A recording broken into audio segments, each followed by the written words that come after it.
On an early sunny day, the main character, Jack, gives flowers to his girlfriend, Junya, whom he has been dating for a month. However, Junya is not impressed by Jack's gift, and she coldly prepares to say something to him. Junya tells Jack that they are breaking up, without much change in her expression.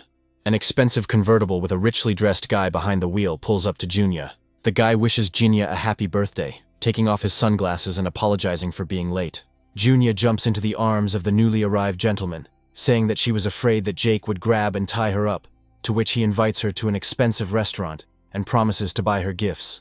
Hugging Junya close, the guy turns his gaze to Jake and says with an evil grin that relationships require a lot of money. As he turns and leaves, he adds that, judging by everything, Jake hardly seems worthy of this. As Jake's car drives away with his now ex-girlfriend, people start whispering behind his back, saying that he is the most notorious suck-up in school, and that he worked like crazy from morning until night to earn money for a gift for his girlfriend. Jake falls to his knees, indignant that his sincerity could be rejected in an instant, simply because he is not rich. Jake asks why he spent so much time currying favor with his girlfriend if he got nothing in return. A mysterious voice sounds in the protagonist's head, informing him that he is registered in a system in which he has 2 cash accounts. Based on the data the voice told him, his personal budget is $138, and the budget for some counterattack is $1 trillion. The voice explains that Jake can only spend the money from the counterattack account on any girl, and everything related to his personal calculations is paid from his personal account. The voice adds that 1% of the money spent on girls will be returned to his personal account, thereby inspiring him, ready to spend huge sums on all sorts of nonsense.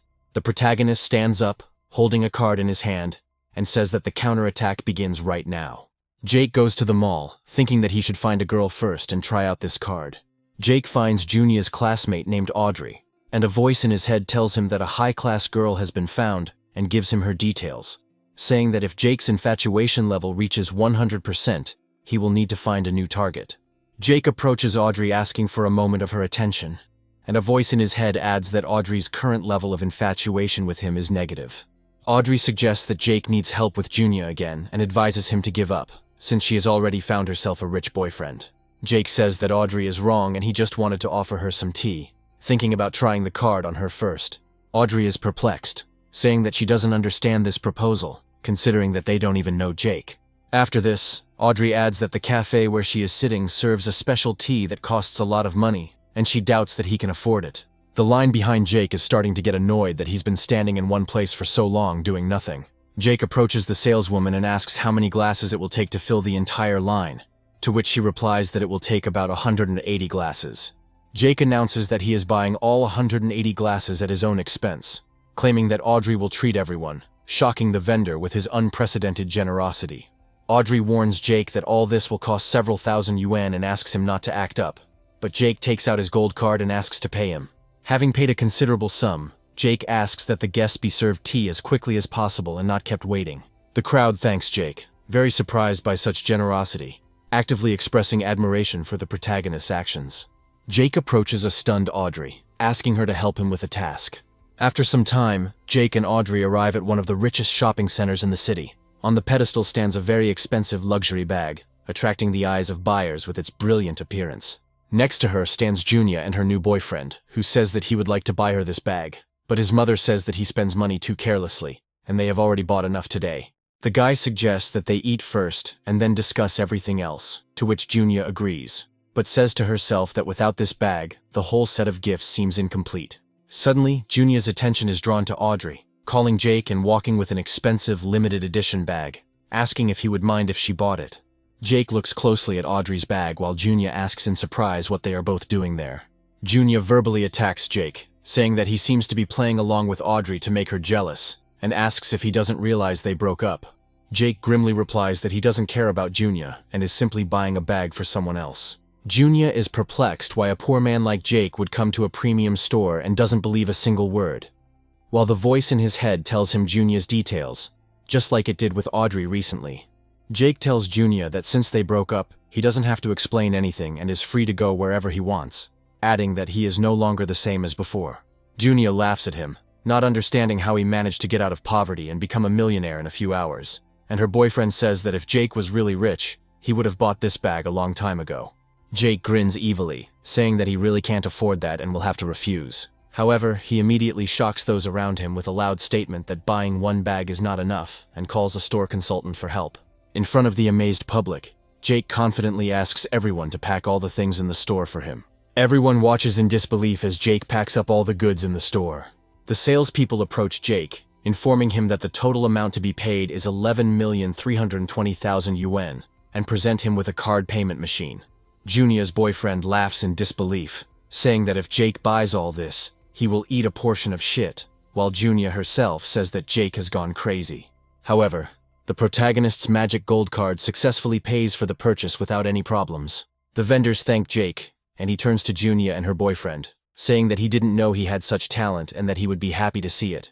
The unprecedented generosity shocks Audrey, causing her to become embarrassed and blush. Junia and her boyfriend are left in incredible shock, as are the other customers in the store, not believing what Jake just did. Audrey cuddles up to Jake, telling him that he is the best, and he replies that he is not like the others who pretend to have deep feelings, but in reality are not ready to spend a cent.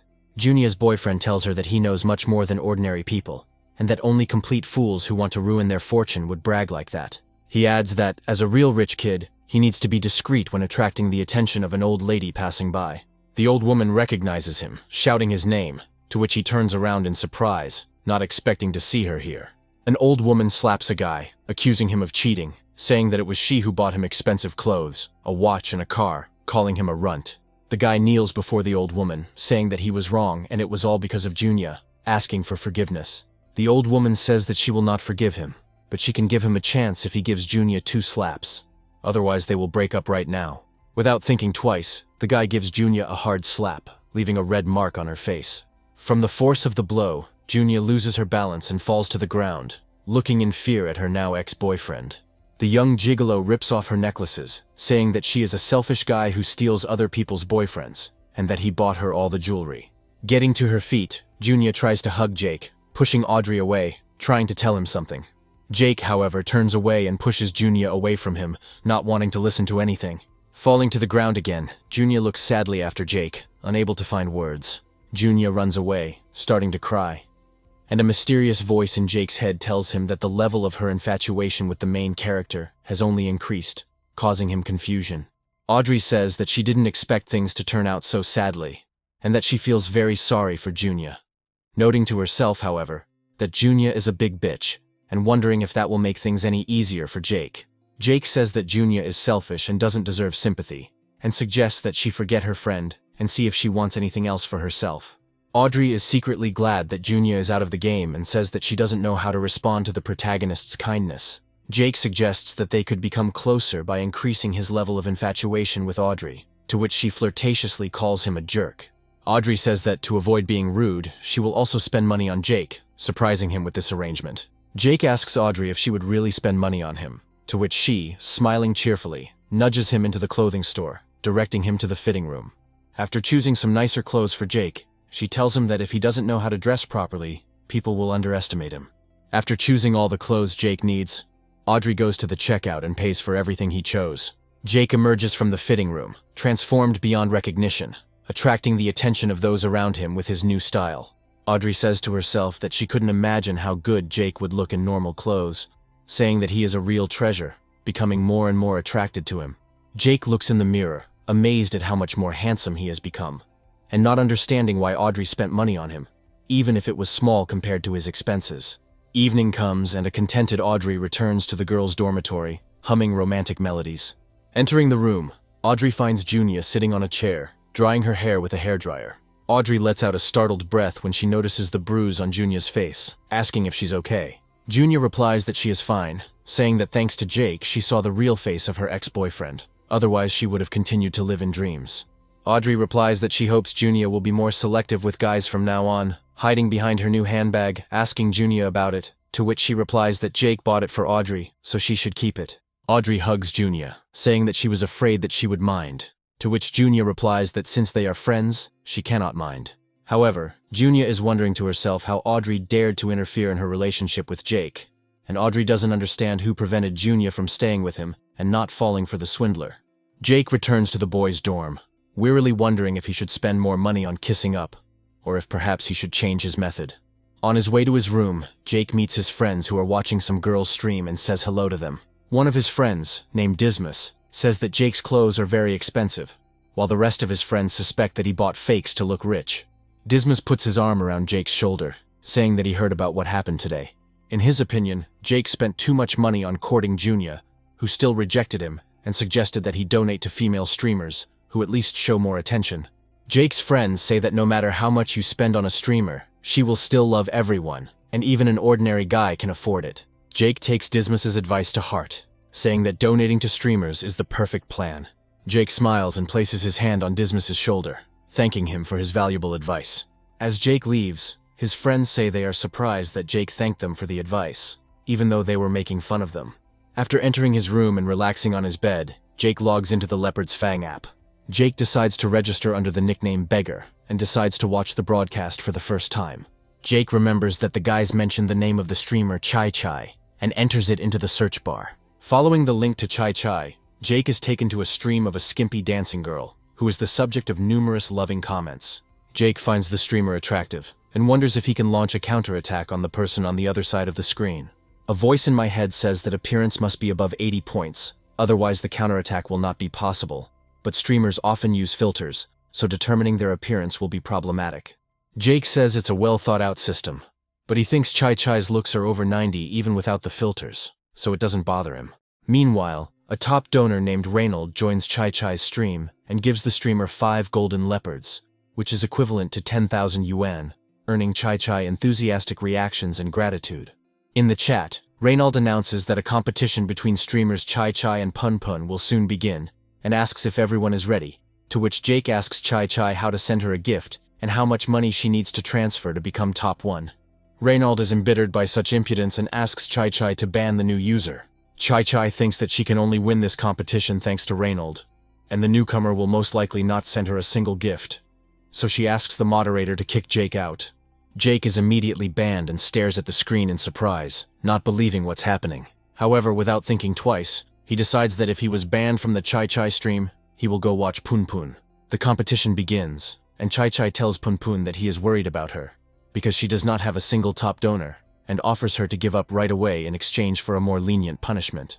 Pun Pun, dressed as a cat, says that she has plenty of good donors, so instead of chatting, it's better to start the competition as soon as possible. The competition begins, and the participants begin performing various actions that their donors ask them to do. The competition continues, and streamer Pun Pun is lagging far behind in the number of donations. Chai Chai's spectators irritably egg Pun Pun on, ordering her to keep dancing and not to waste time on nonsense. Suddenly Pun Pun receives the most precious gift in the form of a golden dragon. Reynold rises from his chair in shock, surprised that someone would shell out for such an expensive gift, equivalent in monetary terms to 15,000 yuan. Streamer Pun Pun thanks user Beggar by leaning forward and making a heart sign. Shocked by what's happening, streamer Chai Chai realizes that this beggar is most likely the same user they just banned. Jake finally figured out how to connect the card to streaming services and found the most expensive gift. Jake continues to send out golden dragons, surprising viewers and streamers alike, quickly closing the gap between Pun Pun and Chai Chai. Streamer Pun Pun tries to warn Jake that the first round is about to end, and since sending dragons is expensive, he should wait until the next round. Reynold realizes that this is most likely the same newbie they recently kicked out and gloats about how Jake, in his opinion, does not understand the rules and spent all his savings on the losing round. However, Jake continues to pelt Pun Pun with golden dragons, sending them flying by the hundreds. All the viewers of the stream, including Jake's friends, cannot believe what happened, looking at their screens in shock. Chai Chai, realizing that victory is slipping from her hands, her face changes, and she looks sadly at the counter. Jake buys more and more golden dragons, the counter of which already exceeds 1,500, increasing the Pun Pun donation counter beyond all reach. Reynold, horrified, counts the number of dragons sent, recalling that during his year of watching, Chai Chai sent her a total of 3 million yuan. Chai Chai counts the total number of gifts, realizing that Pun Pun's account has just been replenished by 24 million yuan. Pun Pun puts on cat gloves and jumps in place, thanking Jake for the golden dragons.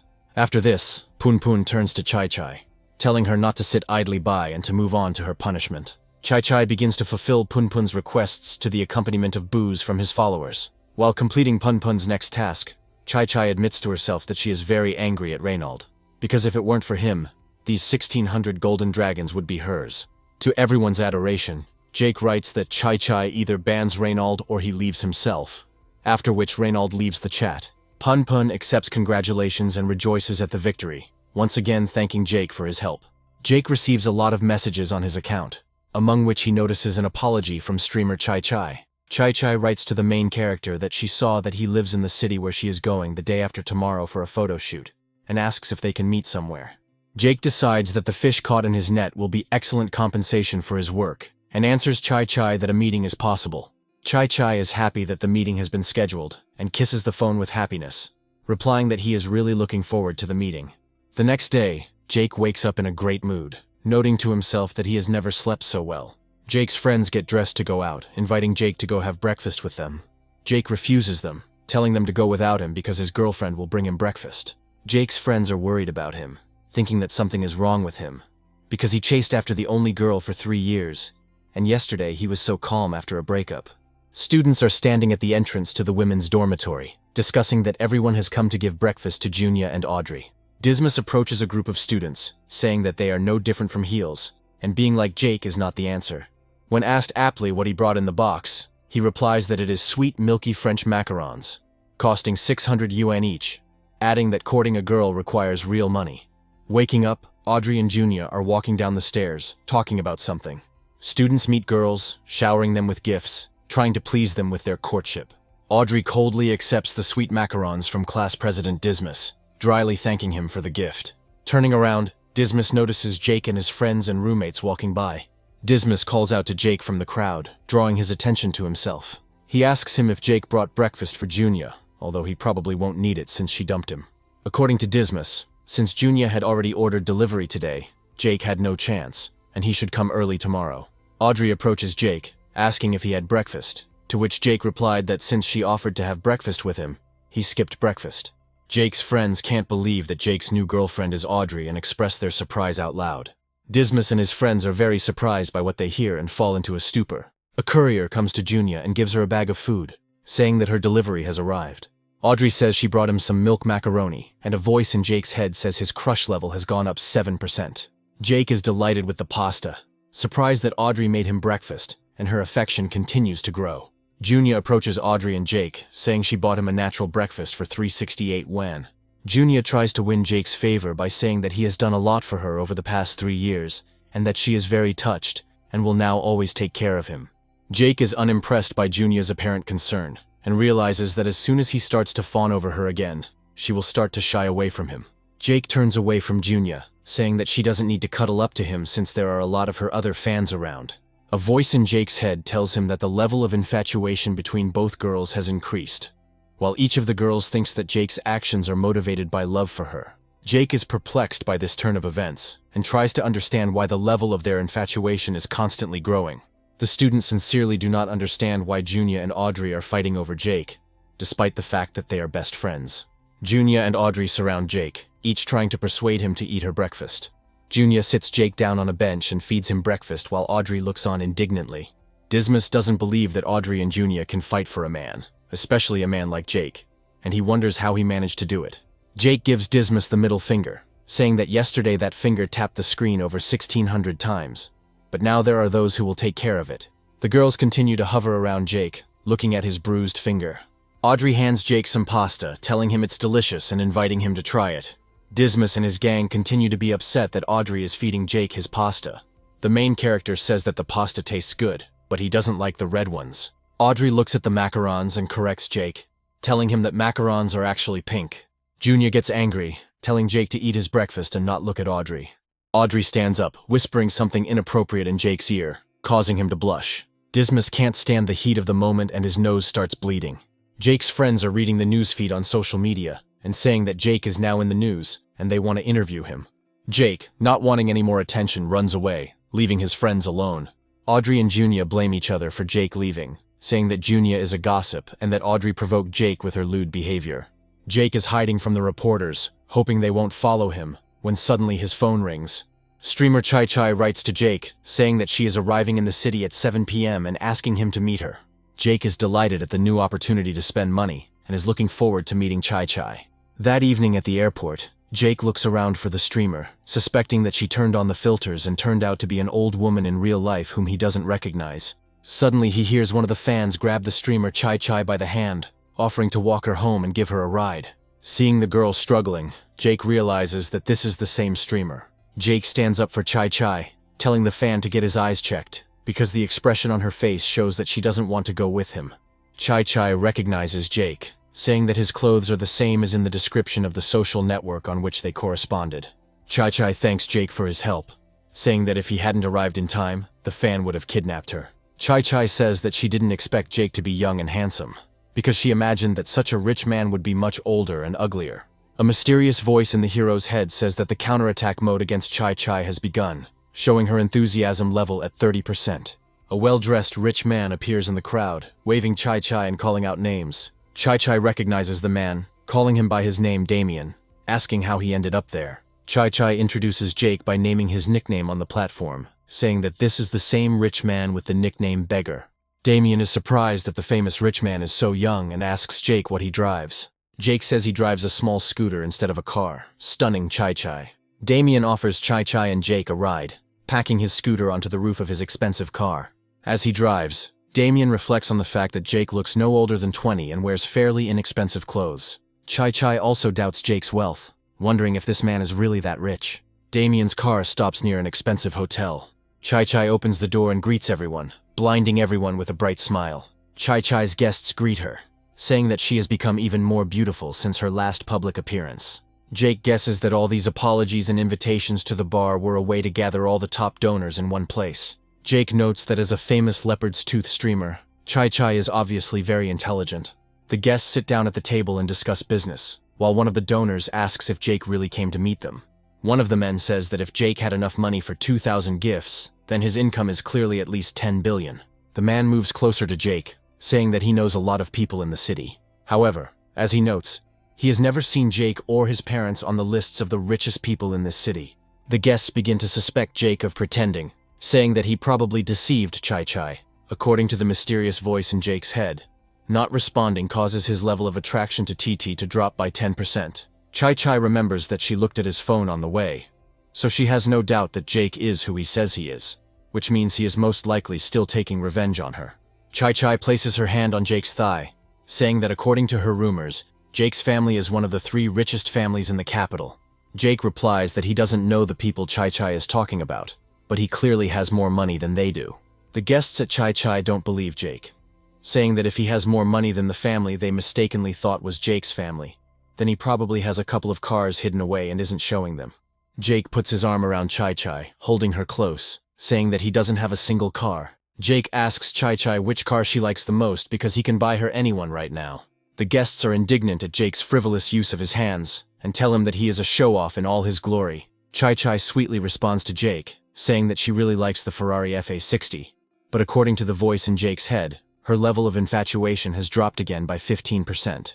Jake understands that she is only happy on the outside, but disappointed on the inside, and this performance will drive him crazy. Jake says he understands, gets up from the table and leaves. Half an hour later, Chai Chai and his fans come out into the street, assuming that Jake must have chickened out, and is disappointed to think that he turned out to be a liar. Suddenly, the bright light of headlights and the roar of engines blind everyone, and the guests, along with Chai Chai, cover their eyes with their hands, not understanding what is happening. It turns out that Jake has driven a huge pile of luxury supercars of various brands to the hotel. Jake apologizes for blocking the guests' cars, explaining that Walter, the owner of the auto repair shop, brought in all the cars he had chosen at once, and Walter, in turn, says that Jake's identity is confirmed by a special diamond card. Guests can't believe their eyes, saying that to receive a black diamond card, the owner's net worth must be at least 1 billion. Jake says the car Chai Chai wanted cost 15 million yuan, which is too cheap for him.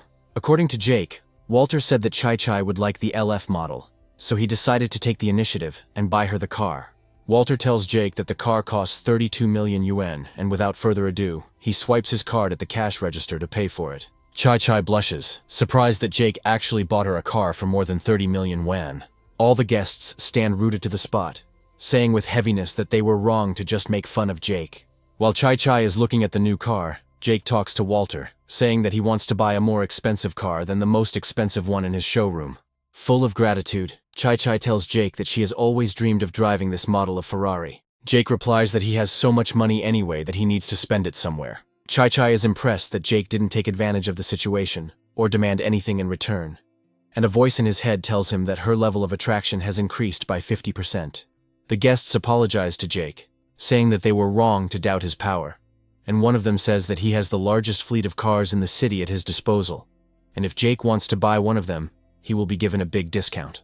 Chai approaches Jake, says he wants to try out the car, and asks him to join him. Chai hints in Jake's ear that she thanks him for big gifts, and since his gift is too big, she will thank him several times when they are alone. Jake thinks to himself that now he understands why she makes so much money from streaming, and now she has piqued his curiosity. Having got into the car, Chai presses the pedal to the floor, and with a loud roar the car takes off and drives off into the horizon. Chai gives Jake a marker, asking him to sign it on her thigh. Jake lifts up Chai's skirt, which has an apology written on it. Chai says that this is one of her thanks, and every time she thanks him, he can leave a mark on her thigh.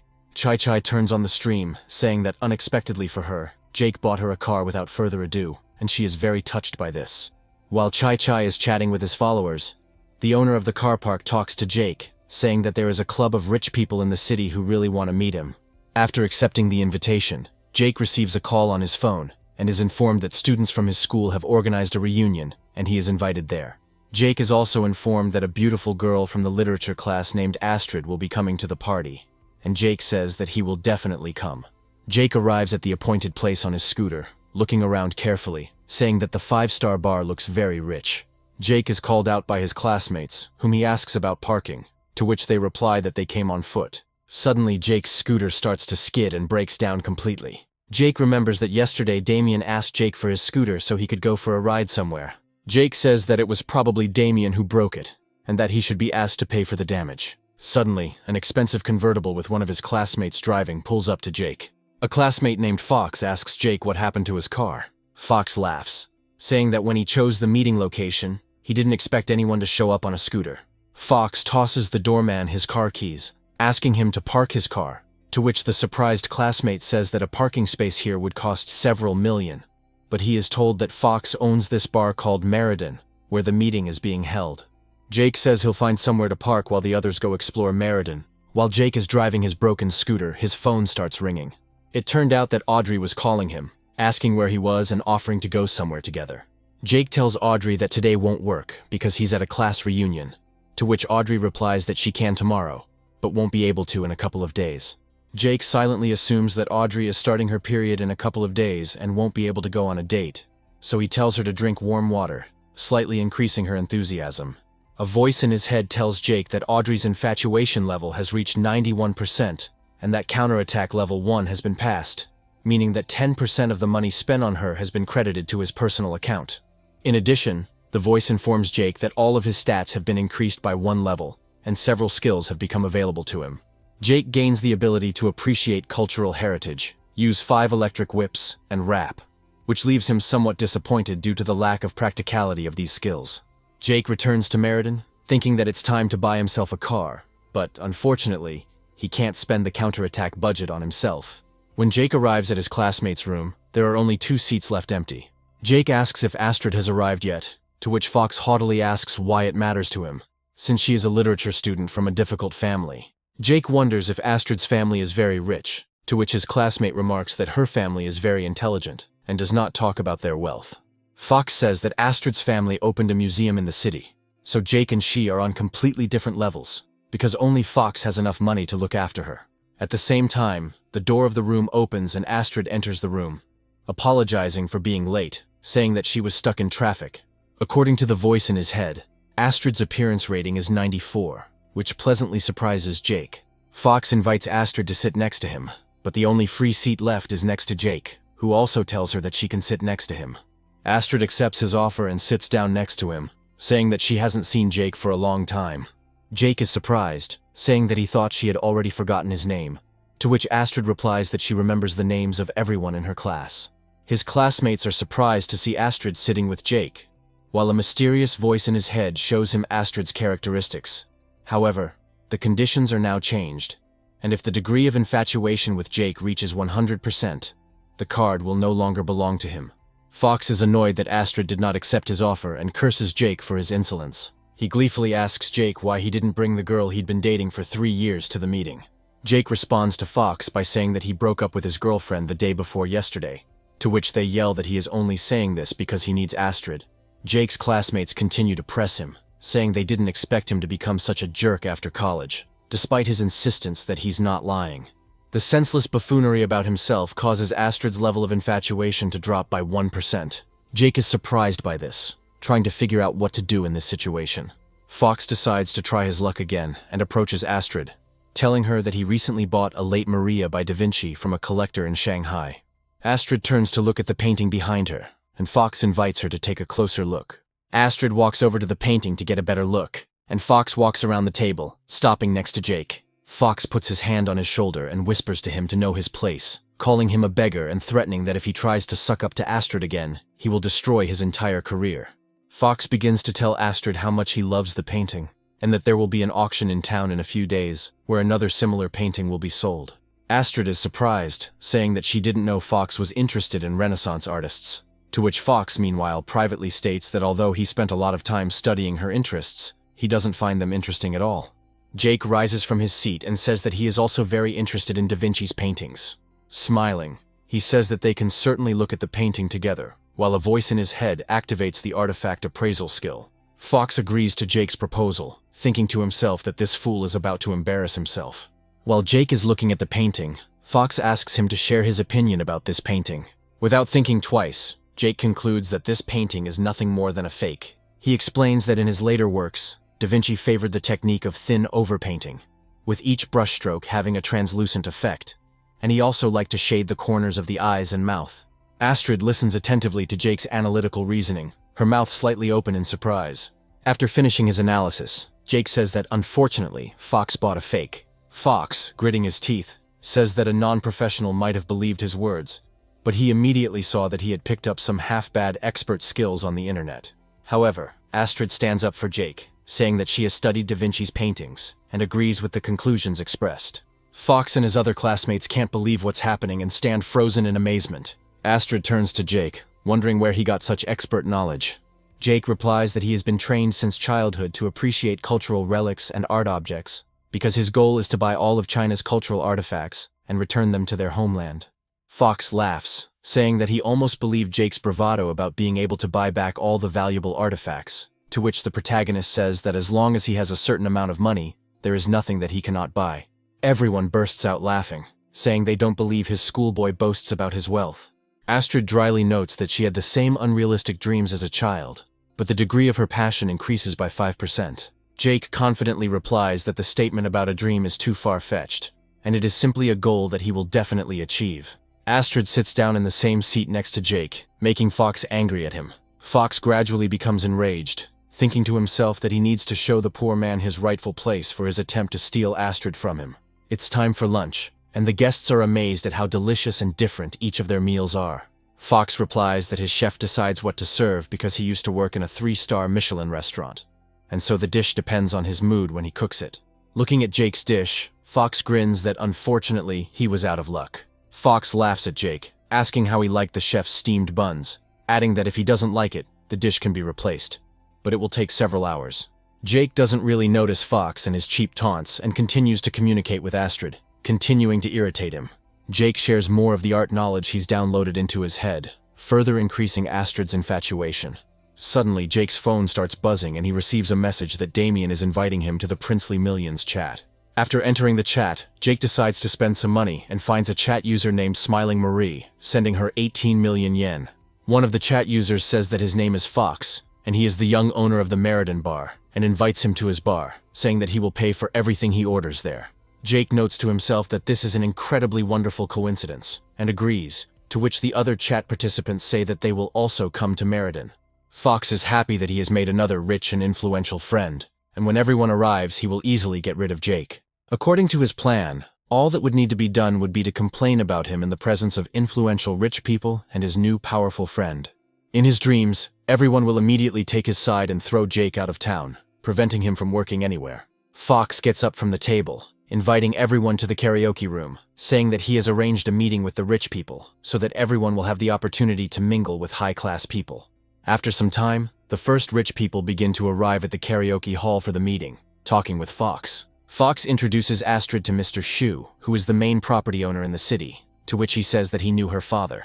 Astrid greets her politely, and Mr. Shu says that he heard that Mrs. Astrid is unusually beautiful, and this turned out to be the absolute truth. During the conversation, one of the bartenders approaches Fox, asking for a minute of his time. According to the bartender, Jake would like to order a bottle of Aurora Russo sherry wine, and he is not sure whether he should open it for him. Fox is surprised out loud, asking Jake if he really wants to order that bottle. Jake's classmates warn him that the wine costs thousands of dollars, and he clearly doesn't know how expensive it is. However, Jake, without a shadow of a doubt, replies that he really does want to order it, saying that one of his rich friends will pay for it. Fox is happy, thinking that this is his chance, saying that if Jake really does have a rich friend, then he can open the bottle. Fox opens the bottle, telling Jake that one of them costs $250,000, and if his friend cannot pay, then the main character will have to mine coal to pay off the debts. Jake says he doesn't really know much about wine, noting to himself that he thought the price was directly related to the length of the name. Fox responds to Jake by saying that he will be more careful when his hands are dirty, and then he will think more before buying something. Fox glances around the karaoke room, saying that everyone is almost there, but his new acquaintance nicknamed Rich Man is still nowhere to be seen, despite the fact that he reported that he was in Meriden. One of the guests reports that Bogach wrote in the chat that he was already in the karaoke room, while the door opens and the last guest enters the room. The final guest is the owner of the largest car park in the city from a recent meeting with Chai Chai named Matt.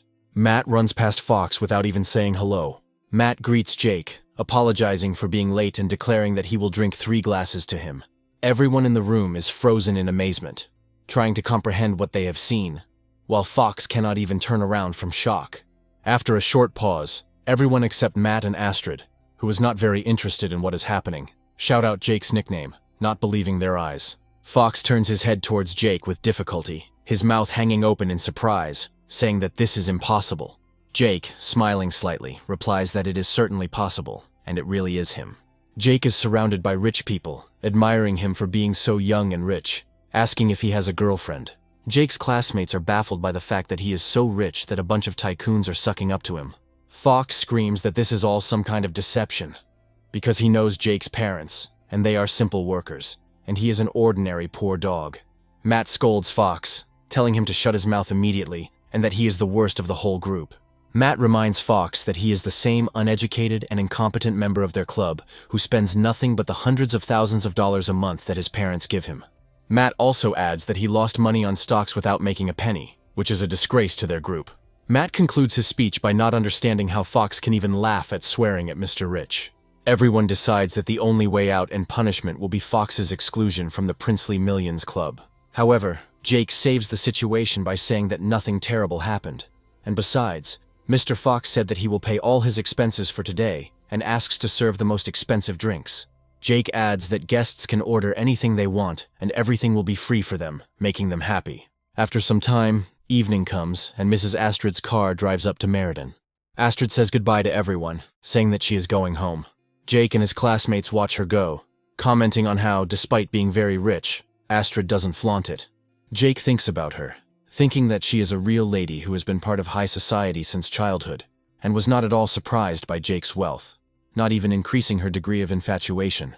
In Jake's opinion, she is the perfect object for spending his money. Matt approaches Jake and tells him he has found him an $80 million car. Matt adds that there are only 10 such cars in the world, and they are not even in China, to which Jake replies that he likes the car and is buying it. Matt says he'll take care of it, and in a few days the car will be here and running off to do its business. Jake checks his personal account balance, finding that it only has 1 million yuan, thinking that it would be better to spend a lot of money on the next counterattacks. Late in the evening, Jake returns home, notices Junia sitting on the street, and asks her what she is doing there. Junia looks very scared and upset, happy that Jake is finally back. Junia says her father had a heart attack and is in the hospital, adding that the operation costs 800,000 yuan, which is an unaffordable amount for her family. Jake doesn't believe Junia, saying that after 3 years he already knows all her excuses, and she will probably spend those 800,000 on something, so he won't give her a penny. Junia hysterically reproaches Jake for spending more than $10 million on Audrey, but now he cannot lend her 800,000, to which he says that she cannot tell him what and who to spend his own money on. Junya continues to reproach Jake, telling him that they broke up less than a week ago, to which he replies that thanks to that, he started having a normal life, and he does not want to ruin his mood by talking to her. Junya says that Jake can't do this to her, and a voice in Jake's head tells him that her crush level has dropped by 20%. Jake reflects that despite his hopes, she hasn't changed a bit, and he still doesn't intend to spend any more money on her. The next morning, Jake walks near his university and reads his messages, learning that Chai Chai invited him to dinner. Logging onto the streaming platform, he contacts an assistant, receives a notification that Chai Chai is broadcasting, and an offer to make an exclusive gift to order. Jake likes the idea and decides to think about what gift he wants to give. When Jake joins Chai Chai's stream, a notification appears in the chat, and Chai Chai greets him along with the rest of the viewers. Jake gives Chai Chai a gift from the God of Luck, which is custom-made to his order and costs $880,000. Jake continues to shower Chai Chai with money, buying dozens of these gifts. Jake only stops when he gives Chai Chai a total of 300 million yuan, raising her infatuation level by another 20%. Embarrassed, Chai Chai says he will do whatever Jake wants, but he leaves the broadcast without asking for anything. Chai Chai doesn't understand why this happened, and stands motionless for a moment in surprise. Jake is happy to know that 10% of the 300 million spent on Chai Chai has been transferred to his account. Meanwhile, Chai Chai is tormented by the thought that Jake did not ask for anything in return, and makes a bold guess that Jake might be in love with her. Chai Chai pushes these thoughts aside and tells herself that men are unreliable, and he is just her wallet, so she shouldn't fall in love with him in return. Jake approaches the school and takes out his phone when he suddenly hears someone swearing outside. A group of guys stop Junya, ripping off her mask, telling her not to even think about leaving them. Junya casts a helpless glance at Jake, but he walks away indifferently, abandoning her. Junya tells the guys that she has no money right now and asks them to give her 3 more days, but they only get angrier. One of the extortionists reminds Junya that she said that her boyfriend would lend her money and asks where he is. The extortionists begin to mock Junya, saying that since her boyfriend did not come to her aid, he is a weakling and a scoundrel. The extortionists decide to kidnap Junya, grabbing her by the arms and surrounding her, ignoring her attempts to escape. Junya tries to escape again, but the extortionists grab her and gag her before she can scream. Junya looks towards the only witness, pleading with her eyes for help, but he runs away. As her captors drag her into the car, Junya thinks about Jake, saying to herself that she doesn't blame him for leaving her. According to Junya, it is all her fault, and if she had not been so selfish, she would not have found herself in this situation. The kidnappers close the car door and prepare to leave. Suddenly, someone breaks through the car window with their hand, hitting the driver hard on the cheek. Junya's savior turns out to be Jake, who opens the car and orders the kidnappers to get out. Junya is overjoyed at her rescue, and her level of infatuation increases by 40%. The hooligans jump out of the car and, shouting that Jake is apparently tired of living, rush at him with their fists. Jake takes out thick wads of money and hits each of the hooligans on the head, knocking them to the ground. The bullies try to get up as Jake stands in front of them with a bag full of money. Jake tells them to take their money and get out, giving them a dirty look. The kidnappers pick up the money in the bag, counting the bills and asking Jake if he is Junya's boyfriend. Jake gives the villains a negative answer and reminds them to get lost as soon as possible. The criminals throw Junya out of the car, saying that Jake will have to pay for the fight he started. The minivan's door slams loudly and the car drives off, leaving Jake and Junya alone. Junya sits down on the sidewalk, saying that she is truly sorry that everything turned out this way. Jake responds indifferently that if she is truly sorry and believes she is wrong, then she better not bother him anymore. Jake walks away, and Junya thinks to herself that she doesn't deserve him, and promises to atone for her guilt and all the pain she caused him during this time. Jake takes a taxi to a meeting, watching another streamer, and attracts the attention of the driver, who tells him that some rich guy recently sent 300 million to one streamer. Jake replies that he saw it too, continuing to point at his phone with interest. A message appears on the taxi driver's built-in screen informing him that a user nicknamed Beggar has just sent 100 million rubles to another streamer on the Medusa platform. Jake muses out loud that he should check how much money he has left, and the driver doesn't understand why the protagonist watched the broadcast and got out after just a few minutes. The driver assumes that Jake is doing this for the bonuses for visiting the platform every day, and advises him not to spend money on broadcasts, as this could lead to poverty. Suddenly, the driver notices another news item about the beggar just sending another 100 million to another streamer, after which he turns to Jake and sees him commenting out loud on his decisions. The driver twitches, barely able to stay on the road, realizing that he is transporting the man with the largest fortune in the world in his car. Jake arrives at the meeting place while the driver is confused about the fact that he was driving the same rich man. Jake is happy that he successfully spent another 300 million, thinking about how it pays to throw the bait everywhere to get a big catch. Jake walks down the street, looking at landmarks to figure out where he needs to go. After a long journey, Jake arrives in Namjong village and looks for the place where Audrey invited him to have dinner. Arriving at the right address, Jake sees Audrey greeting him, happy that he has finally arrived. Jake is confused by the sight of Audrey's loungewear and is briefly stunned, but she quickly grabs his hand and leads him inside. Jake enters Audrey's apartment, looking around with interest. Audrey smiles sweetly and asks Jake if he likes what he sees, meaning his apartment. Jake replies that everything looks great, referring, however, to Audrey's clothes. Audrey sits Jake down at the table, telling him that she cooked dinner herself and asks him to try it. Jake enjoys dinner while Audrey tells him that he is the first guy who has been in this apartment and eaten something she cooked. Audrey also shows Jake the lilac flower, to which he replies that it is a great honor for him. Audrey tells Jake that she decided to buy it because she found out that he really likes the smell of this flower. Jake is surprised by Audrey's behavior, thinking that he did not expect such tenderness and care from her, expecting from her the same selfishness as from Junya. Jake puts his hand to Audrey's forehead, asking if she is okay and if she has a fever. Audrey takes Jake's hand and says that because of her parents' early divorce, she grew up to be a very insecure person. Audrey shares personal experiences, saying that she grew up with the idea that people were very fickle, and only money gave her a basic sense of security. Audrey hugs Jake, saying that she never thought she would feel so comfortable with him because he is so different from the guys who usually chase her. Audrey confesses to Jake that she is in love with him, and although she always tried to protect herself before, now she is not afraid of anything. Jake recalls that Audrey's infatuation level is 91%, meaning she is in love with him, thus explaining her kindness and tenderness. Deciding to take advantage of the opportunity, Jake lays Audrey down on the bed, hovering over her and pressing his body against hers. Audrey whispers languidly that her clothes are a little bothersome, hinting that Jake should continue, but they are both distracted by a loud scream from the street. Jake recognizes the voice of his friend Harry in this scream and goes to the window to check what is happening. Jake sees Harry walking after his girlfriend Nana, asking her not to leave and admitting he was wrong. Nana slaps Harry hard, knocking his glasses to the ground. She starts yelling at Harry, shaming him for yelling and drawing people's attention to himself. As she leaves, she adds that now, since everyone already knows about it, he can continue to shout. Harry bends down to the ground, trying to feel for his glasses. Jake approaches his friend, asking what's going on and handing him his glasses. Harry starts to tell Jake that he and Nana were dating, but is distracted when he sees Audrey approaching Jake. Harry is very surprised to meet Audrey and her appearance. Jake brings Harry back to his story, saying that they were going to have dinner together, and asks him to continue.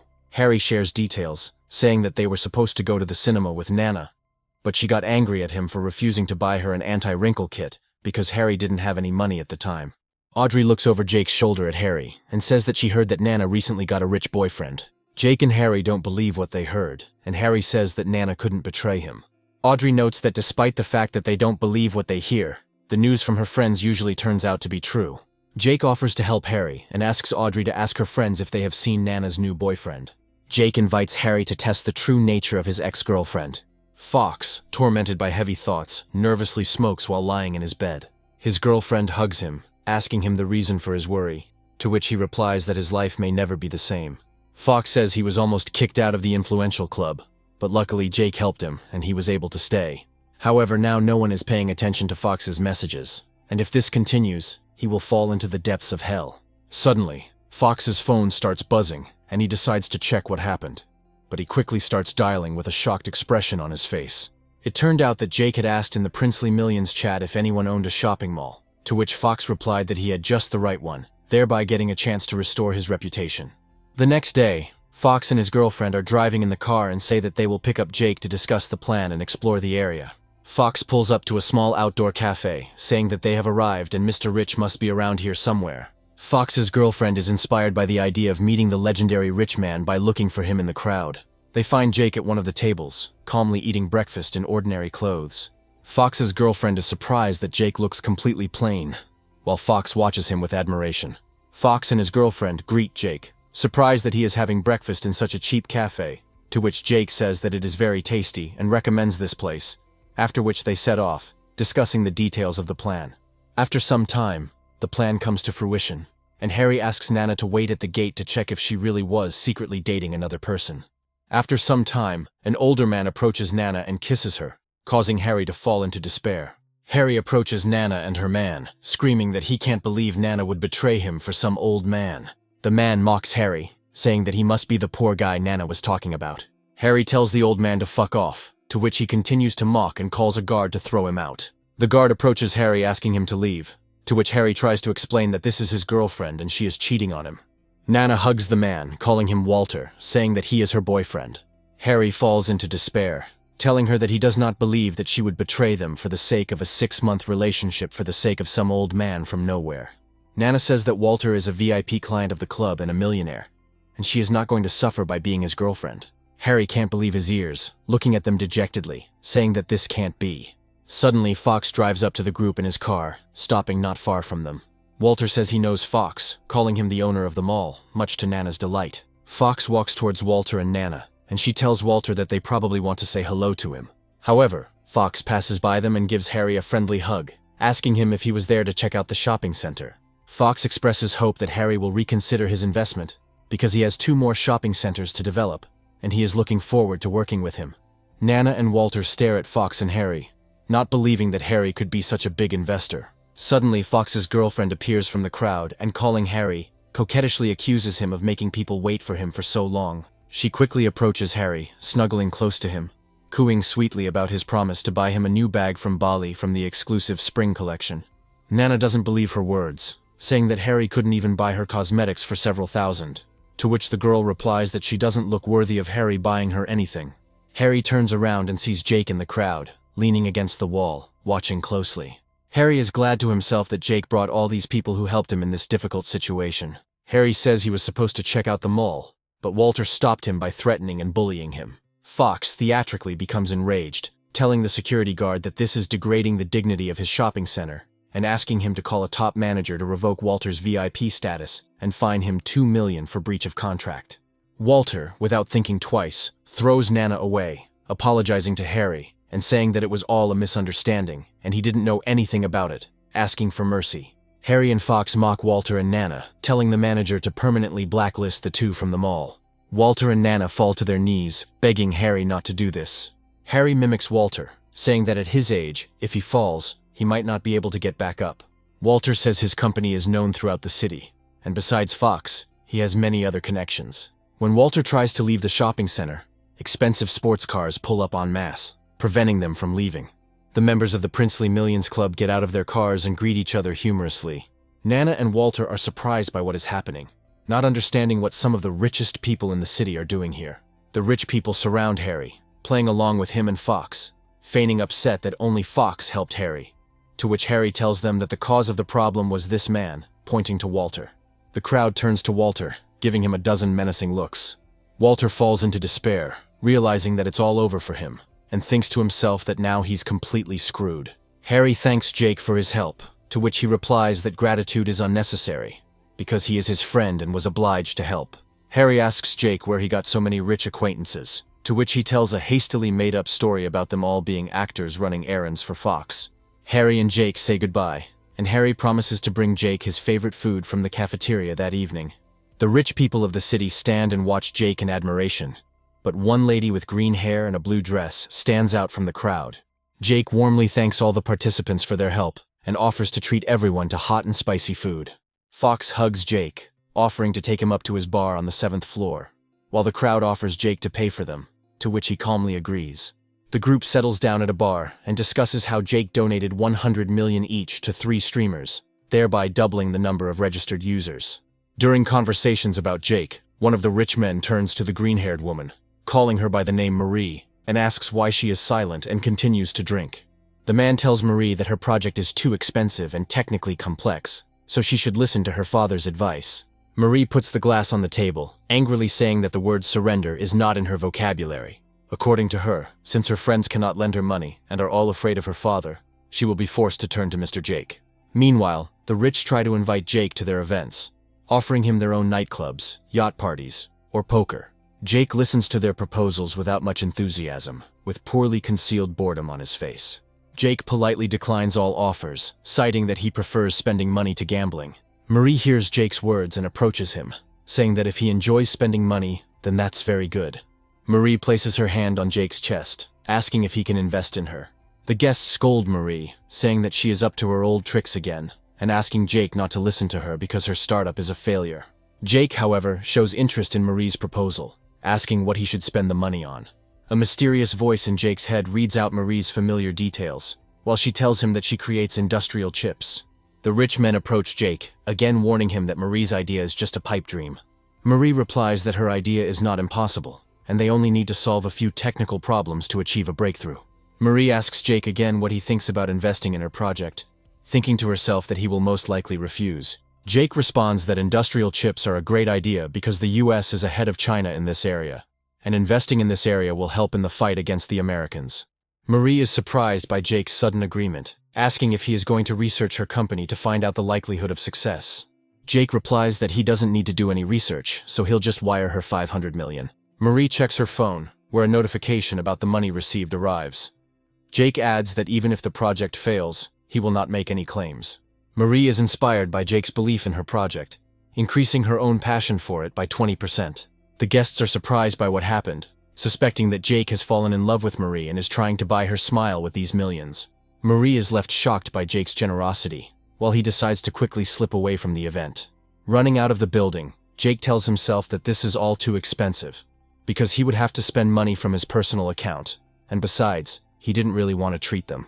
The next morning, Marie tells her friend what happened, saying she still can't believe it.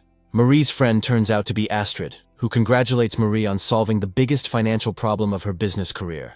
Maria recalls how her father forbade her to run a business without even listening to her, threatening to block her card. She also remembers how all her relatives refused to help her because of her father's order. Filled with determination, Marie tells herself that she must succeed, and Astrid tells her that she believes in her. Marie tells Astrid that she talks too much about herself, and asks her how her high school reunion went. Astrid replies that the meeting was supposed to proceed as usual, but she was surprised by one of her classmates who demonstrated a knowledge of art that rivaled her master's. Marie and Astrid joke about their interest in the unexpected men who have appeared in their lives. The conversation between the two friends is interrupted by Astrid's mother, who enters the room and tells her that it is time to go. Astrid's expression changes, instantly darkening and letting out a sad sigh. Astrid's mother reminds her that Mr. Mark represents his family, who are the future shareholders of this museum, so she needs to get closer to him. Astrid listens sadly to her mother's instructions, telling her that she understands everything. That same morning, Jake comes home to his dorm and hears the call of his friend Wu. When Jake asks what happened, Wu replies that he has caught a cold and asks him to cover for him for a day. Jake agrees without any problem, asking where his uniform is and opening his closet. Jake puts on his uniform and remembers that Wu works as a security guard on the night shift at the museum. Jake leaves, jokingly asking Wu not to go far. Arriving at the museum a few hours later, Jake notes that there are relatively few visitors today and decides to spend some money on streamers. Suddenly, an expensive car pulls up to the museum, and a rich man gets out, accompanied by his assistant. The museum's secretary greets Mr. Mark, saying that Astrid's family is already waiting for him upstairs. The group passes by Jake, who doesn't notice them, sitting on his phone and watching streamers. Mark greets Jake rudely and loudly, startling the secretary with his suddenness. Mark throws a tantrum, asking if they really hired a blind man to work at the museum, adding that Jake didn't even stand up to greet him. Jake apologizes to Mark and stands up to greet him, while the secretary explains that Jake is only a temporary worker and a college student.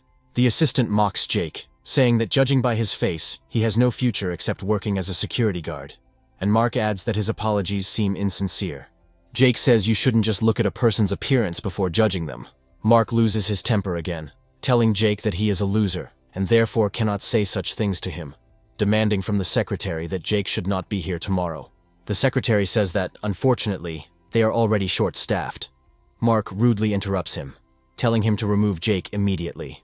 Mark goes upstairs with his secretary and his assistant, while Jake remembers that this museum most likely belongs to Astrid's family.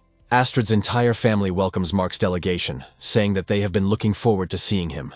Mark and Astrid's father shake hands, and the father thanks Mark for wanting to contribute to preserving history. The father of the family asks Astrid to show Mark the museum, to which she agrees without much enthusiasm. As Astrid passes her father, he whispers to her that Mr. Mark's investment is very important, and he is counting on her. Astrid calmly approaches Mark, asking him to follow her, adding that she will show him the treasures of this museum. Astrid and Mark approach the painting, and she tells him that it is the only surviving painting with the calligraphy of the god of poetry. Inspired by what she saw, Astrid says that if you look closely at the painting, you can even feel the emotions of the poet who wrote this poem in the brushstrokes. Not really listening to Astrid's story, Mark frivolously puts his hand on her shoulder. Mark apologizes to Astrid, saying that she is so beautiful that he couldn't resist, to which she yells that Mark obviously has no interest in these artifacts. Mark replies that he spends money on whatever he wants, and he doesn't need any interest for that. Astrid says that if Mark had even a little understanding of this, he would have known that these artifacts were not worth the money. And she wonders why her father even agreed to his investment. Mark tells Astrid's father that he is not thrilled with the museum, but will buy it for $600 million, but on the condition that Astrid marries him. Astrid's family, shocked, tells Mark that such a condition is excessive. Astrid angrily declares to Mark that she will never marry him. Astrid asks her parents to send Mark away, but the sum of $600 million is a weighty argument for them. Astrid's father says that after 2 years of losses in a row, her museum is on the verge of bankruptcy, and Mr. Mark is not here to invest in the museum, but to buy it. Astrid can't believe what's happening, while Mark says that he is their last hope, assuring that Astrid will have a better life if she marries him. Astrid tries to reason with her family, but her father and mother say that they didn't want this, but this is the only way to avoid going broke. Astrid's parents tell her that in this case, most of the artifacts will be bought by dealers and collectors at low prices, or will end up on the black market. Astrid remembers how her father showed her various artifacts during her childhood, admiring her talent and passion for them.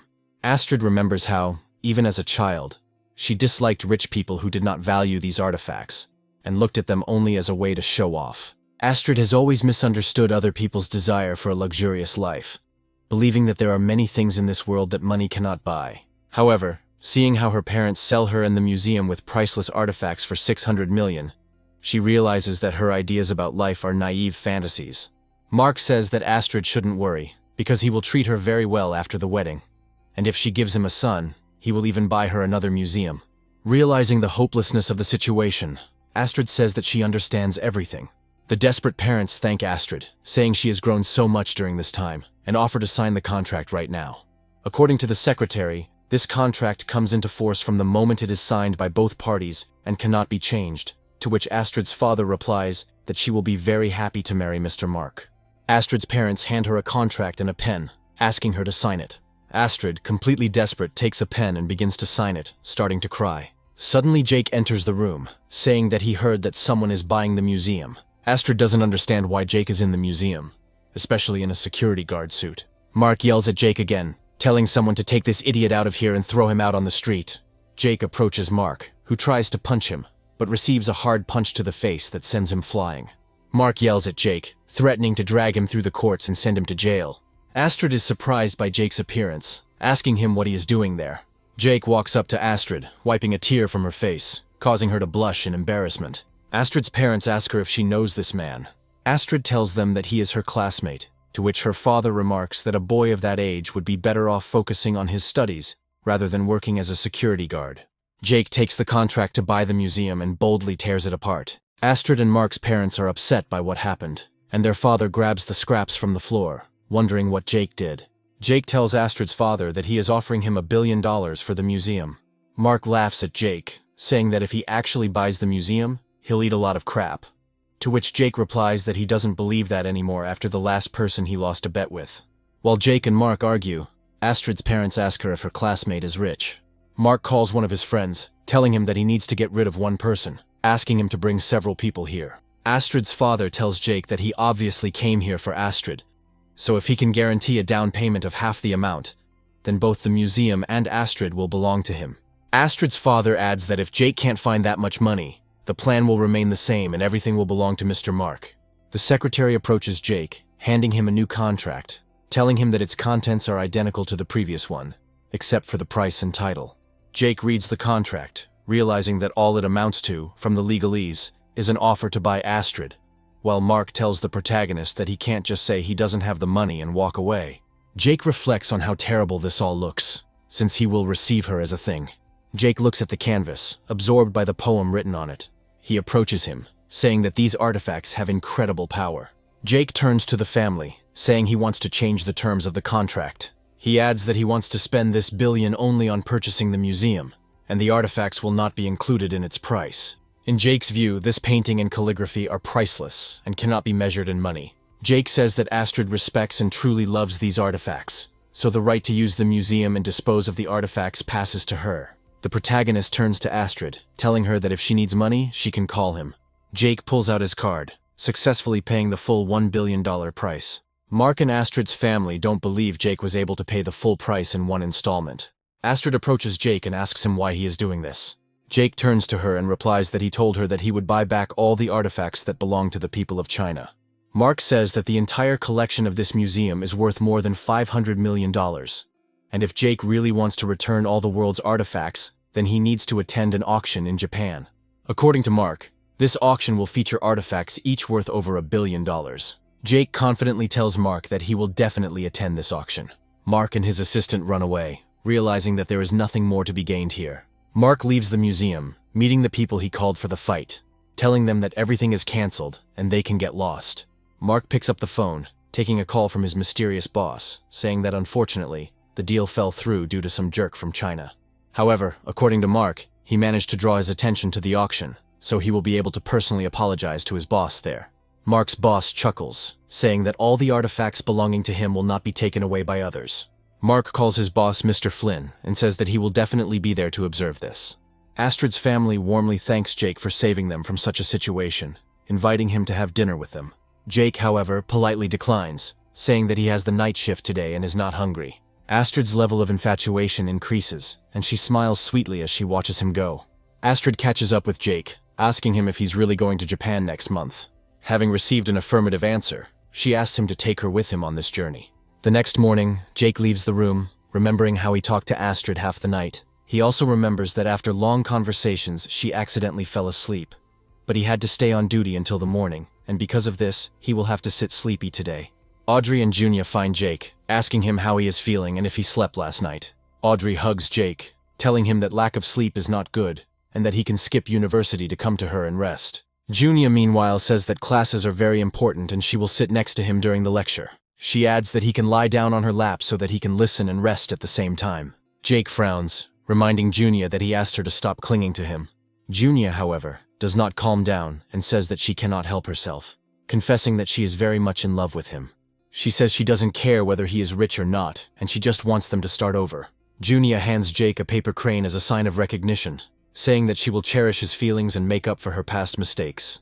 The crowd shouts at Jake that such a direct confession is worth a lot, and he should forgive her. Jake sees that Junya's infatuation level is at 86%, which indicates that she is not in love with him. Jake says to himself that he sees right through Junya, and that she is not the kind of person who can be touched by someone else's kindness towards them. Jake leaves Junya and Audrey, saying to himself that the only reason he likes Junya is because she is lonely. Junya and Audrey glare at each other as the teacher enters the room, telling everyone to take their seats. After class, Audrey and Junya accompany Jake, and Audrey invites him to come to her apartment and relax. Junya says that Jake is not Audrey's boyfriend, adding that it is not nice to bring a guy to your apartment to sleep there.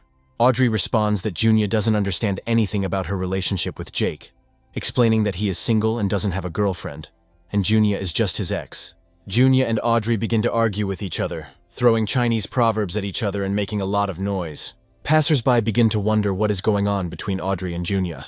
Jake asks the girls not to drag him into this fight, as he does not want to become famous throughout the university because of this. Suddenly, a Ferrari LF with Chai Chai at the wheel drives into the university courtyard. Passing Audrey and Junya, she picks up Jake and quickly drives away. Jake rests his head on Chai Chai's knee as you ask him if he's hurt. Jake is about to get up, but Chai Chai suggests that he not bother and lie down for a bit. Jake thanks Chai Chai for her help, to which she replies that he can consider it thanks for all the donations, and asks to leave another signature on her thigh. Junya is confused about who this girl was who took Jake away in front of everyone. Onlookers are amazed at what they saw, saying that the car was going so fast that they didn't have time to see the girl behind the wheel, but they note that the car certainly cost hundreds of millions of dollars. Junya is furious, angry that as soon as Jake became rich, he started getting a bunch of rivals trying to get money from him. Audrey points out that Junya previously ignored Jake and now can't get him, adding that she has no chance. Junya tells Audrey not to be so self-confident, because the girl who took Jake is clearly richer than both of them. Audrey replies that, Unlike the other girls, she has made much more progress with Jake, so she has nothing to worry about. Junya loses her temper, angrily asking Audrey what tricks she used, to which Audrey replies that she will not tell her. Audrey leaves to do her business, and Junya says to herself that she doesn't believe her and thinks that Audrey is just bluffing.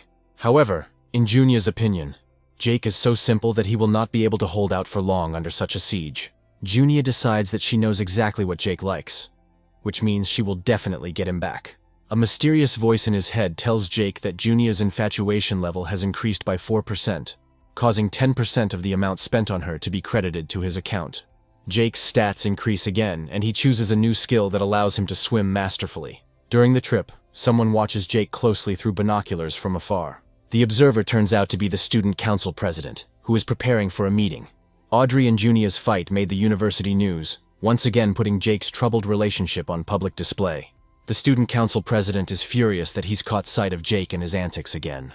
The president says that one student has just called the university's reputation into question by his behavior. The president turns to the head of the literature department, asking which department these students are from, to which he replies that they are his students, calling them by name. The president tells the head of the literature department that he has high hopes for him, to which he replies that he will definitely punish Jake. The president replies that there is no need to do so if Jake admits and atones for his mistakes. The next day, Jake is sent to clean the pool, telling him that this punishment will last until the end of the semester. Jake, however, takes it in stride, saying that his girlfriend was indeed speeding on campus. Jake also notes that he thinks this punishment is so bad because it gave him the opportunity to admire girls in the pool.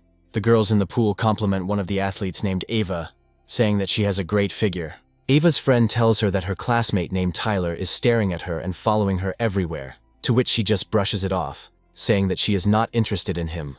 When asked what kind of guys she likes, Ava calmly answers that she will like the one who can swim faster than her. Some girls notice Jake and start whispering about his recent popularity.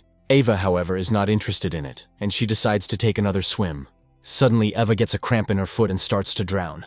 Ava tries to call for help by extending her hand out of the water, but her friends don't understand what she wants to say. Unable to swim on her own, Eva begins to think with horror that she is about to drown. Jake spots Eva, quickly realizing that she is in great danger. Without thinking twice, he runs up to the pool, making a quick and confident jump into the water. Using his newly acquired swimming skills, Jake quickly swims to Eva's aid. Having reached her, he helps her to the surface, holding her head above the water so that the girl does not choke. Eva starts to resist, screaming for Jake to let her go, to which Jake replies that she should calm down and just breathe. Jake swims to the edge of the pool, holding Eva with one hand, asking her to stay still and trust him. Eva marvels at how fast Jake swims, even though he's holding her, noting that she's never been this close to a guy before. Jake pulls Eva out of the water, and she coughs thoroughly, slowly coming to her senses. Jake wrings out his t-shirt, telling Eva to be more careful next time. The girlfriends surround Eva, asking about her condition, and saying that she really scared them. The students marvel at Jake's speed, saying he has set a new record, while one of them filmed the whole thing and plans to post his feat online.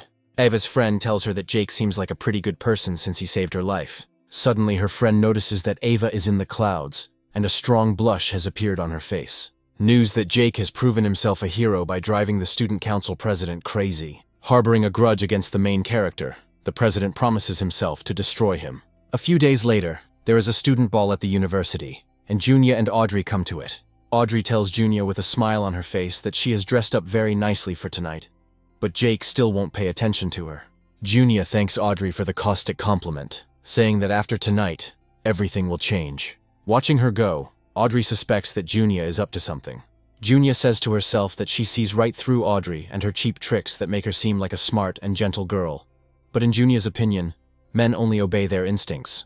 Junya notices Eva and notes that she needs to clear one more obstacle first. Eva recalls the moments of her rescue, starting to blush again, and taking a sip from her glass to calm down a little. Junya approaches Eva, believing she is another rival who wants to hit on Jake and greets him grimly. Junya introduces herself as Jake's girlfriend and asks Eva if she knows her.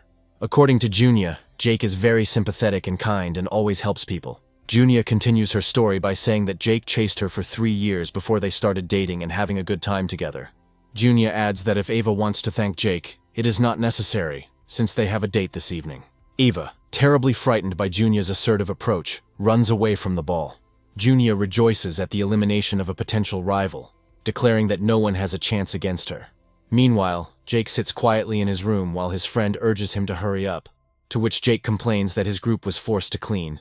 Jake is told that he must have somehow offended the student council president, which is why he's getting into all this trouble. According to Jake's friend, the president always used his official position to deal with people he didn't like.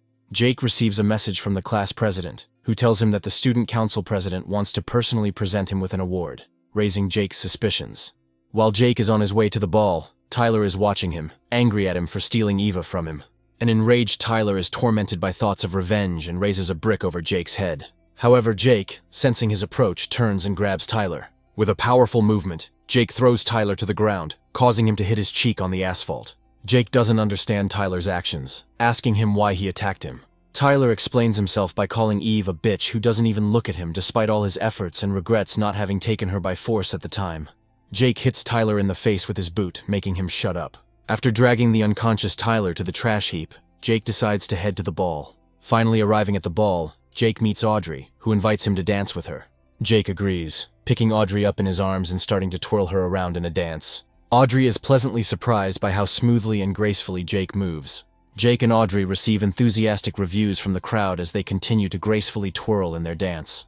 After the dance, other girls approach Jake, expressing a desire to dance, but Audrey tries to turn them down. However, the girl's pressure does not stop, and very quickly he is surrounded by potential partners, causing Audrey's anger. The other guys get mad because no one wants to dance with them and start gossiping behind Jake's back about how he doesn't deserve this kind of treatment and awards from the student council president. The student council president, Kieran, reassures them that Jake did indeed save a man and approaches him. He states that his university needs such outstanding students so that it can be a role model. After this, he declares his desire to raise a toast in his honor to immortalize his remarkable feat. Jake is reluctant to accept the can of drink from him, and people begin to wonder why he suddenly decided to refuse. Jake carefully analyzes his interlocutor and says that he cannot help but drink the president's toast, because it is an important part of the ceremony. Immediately after this, he drains a small jar almost to the bottom, and Kieran says that he did the right thing, and that there is nothing to be afraid of. Audrey watches him and asks him in a cautious voice if he is okay, hoping that this will not lead to problems. Kieran looks at the protagonist with an evil grin, but tries with all his might not to show his true nature. He approaches Jake and tells him that he would like to talk to him about the student council, after which he invites him to follow him. Just a few minutes later, they find themselves in a conference room that is actually suitable for talking. Jake steps inside and is stunned by the sight that suddenly appears before his eyes. He finds Eva lying unconscious and immediately tries to figure out what happened and why she is so red and unconscious. Coming closer, he says that she seems to have a fever, and immediately realizes that for some reason he himself is starting to feel dizzy. A few moments later, he loses consciousness and falls onto the couch right next to the girl, who never wakes up despite what happened. Kieran happily says that the video camera is working, which means that his brilliant plan will soon be put into action. With a completely villainous expression on his face, he says that this time Jake will finally be able to enjoy his incredibly terrifying fate. Meanwhile, people are starting to wonder why the awards ceremony hasn't started yet. Kieran comes on stage and asks them not to be so impatient, as Jake will be here very soon. He also adds that Jake actually wants to deliver his speech on screen, and directs the rest of the people's attention to the wall. The people nearby stare intently at the image that is just beginning to be projected, and soon everyone falls silent. Audrey is also trying to understand what is happening, because she sees something completely amazing, and not very believable. Before their eyes appears a naked man bending over some girl with very bright pink hair. Kieran pretends to see this for the first time, although he should already have been wary of the fact that the man in the filming is naked. Kieran continues to say that this is inappropriate behavior, and states that something like this should not have been allowed to happen. The crowd gives in to their prejudices and says that they always knew that Jake was just such a person who thought too much of himself. They argue that such scoundrels cannot be tolerated at their university, as it undermines its incredible prestige. Kieran pretends to be incredibly disappointed in his good friend who showed such promise.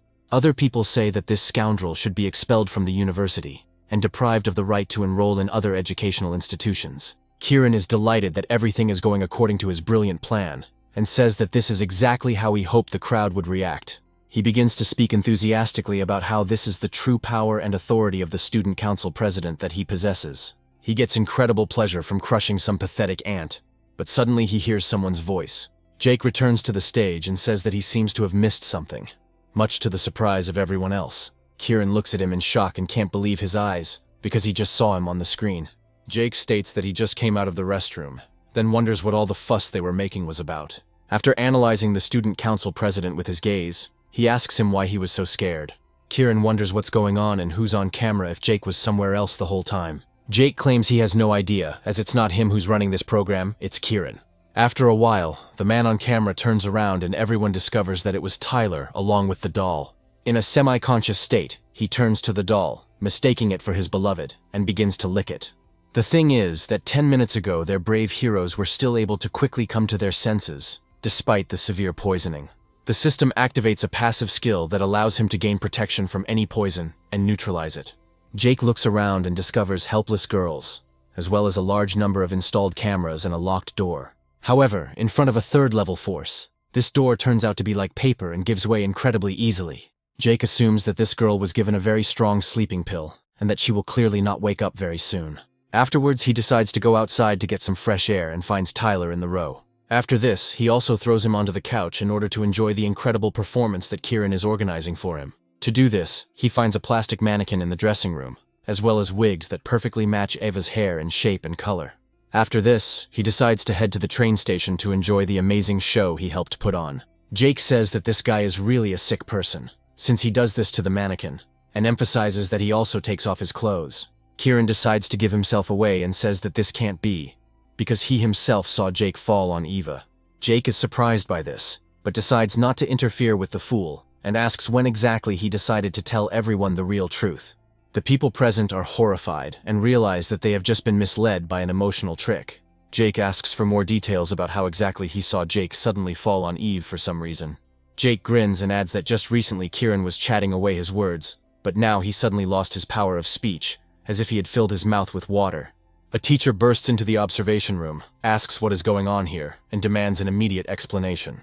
After this, he immediately begins to make claims against Jake, and states that he dared to interrogate the student council president. Jake asks him how they are going to prove the student council president's claim that he saw everything.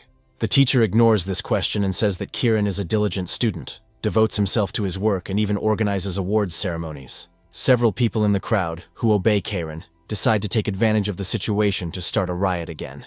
They start shouting loudly that Jake is not worthy of the student council president's mercy after such an unforgivable mistake. The crowd immediately succumbs to psychological manipulation and loudly begins to demand Jake's expulsion.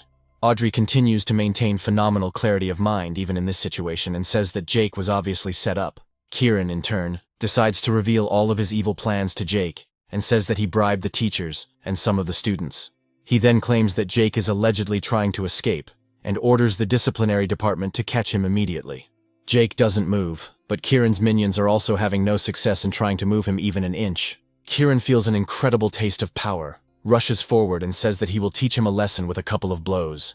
Jake realizes that this pointless circus must end and counterattacks, intercepting Kieran's movement. Jake asks him why he is in such a hurry and adds that the most important event will begin very soon. Teacher San says that this student allegedly beat up a person, and that he needs to be detained immediately with the help of security guards. The guards, who don't know what's going on here, are simply following the teacher's orders and getting ready to knock him down with their batons. However, at the last second, this is interrupted by a loud voice that immediately orders everyone to stop. The rector intervenes in what is happening, along with several old friends that Jake has already managed to make. The teacher looks at his boss in surprise and asks him why he decided to return here. The rector states that if he had arrived any later, everything would have gotten out of control and would have caused irreparable damage to the university. Sun claims that this student has damaged the university's reputation so much that they have decided to expel him. However, the rector immediately goes on the attack against his subordinate and begins to beat him with a wooden cane for this incredible act. He claims that it is these professors who take bribes and tarnish the university's reputation who are the real problem, not Jake. Kieran says that this is a mistake, since Jake is guilty, and the teacher only came to help him. One of the rector's subordinates punches Kieran in the face and tells him that his words are completely inappropriate and deserve punishment. San says that the student council president is the son of a very important official who invested in their institute. However, the rector remains deaf to his pleas and delivers another blow with his cane right in his face in order to finally bring him to his senses. Jake's friend says that Mr. Sun looks much better now that he has had his face thoroughly painted. The rector proudly says that Director Sun's bribery has seriously damaged the reputation of this university, so they decided to fire Sun and Kieran. He also says that it is very good that their university has such an outstanding student as Jake. Kieran and San realize that they've gotten themselves into a serious mess, and that it was pointless trying to harm the main character. Ordinary students are surprised and wonder if their teachers have been deceiving them, and if they have been believing the lies all this time. Kieran shows them the camera footage he managed to get his hands on, and tells them that they should look at the screens and figure it all out. Kieran theatrically confesses on camera, which he turns on in advance to film incriminating evidence against himself, that he is a villain. The students can't believe it, because they realize that all this time it was the student council president who was such an evil person. After that, they start throwing garbage at him and say that they always suspected that he was a scoundrel. Kieran says that the end has come for him, that he has lost absolutely everything in his life because of the damn Jake who got in his way. Immediately after this, he takes out a knife from somewhere and rushes into the attack, declaring that he will take it with him to the next world. Jake executes an incredibly fast and decisive maneuver that disarms Kieran and sends him flying off the stage. Smiling, he says that it is time to finally come down from the clouds and accept the fact that he is just an ordinary person. Kieran lands on the ground and feels that if he doesn't escape in time, the crowd will leave him in pieces. However, it turns out to be too late, and people rush to attack, hoping to cause him as much harm as possible. After some time, the students come to the conclusion that he should be sent to prison, since he dared to slip sleeping pills into the girl's glass. Another student approaches the rector and says that the students need to elect a new president as soon as possible. The rector doesn't even pretend to think about this problem for long, and says that Jake would be the ideal candidate. Students also say that they support only this candidate because they like Jake so much. Jake thanks his friends and says that if it weren't for them, the consequences would have been simply catastrophic. After this, he charitably says that his friend was expelled by the previous president of the council, so the position should go to him. The crowd, who have been listening to him attentively the entire time, says that they fully support this decision and praise Jake. Junya also watches this from afar and says that Jake is an incredible man who deserves to be her boyfriend until the end of time. Jake, meanwhile, is thinking about how he needs to check on Ava once all the events are finally over. He quickly finds himself in a secluded place that no one should know about, because that is where he hides this unfortunate girl. He wonders how strong the sleeping pill was when someone suddenly starts spraying perfume into his cubicle. Jake looks around, trying to identify the bully, but quickly feels the effects of the poison again. Jake loses consciousness and falls onto Ava's hips, just as a pleased Junya, who is behind all this, enters the booth. She tries to lift him, putting in maximum effort, since the protagonist is quite heavy due to his muscles. After placing him on the toilet, she rips off part of her dress, saying that it only interferes with her ability to perform necessary actions.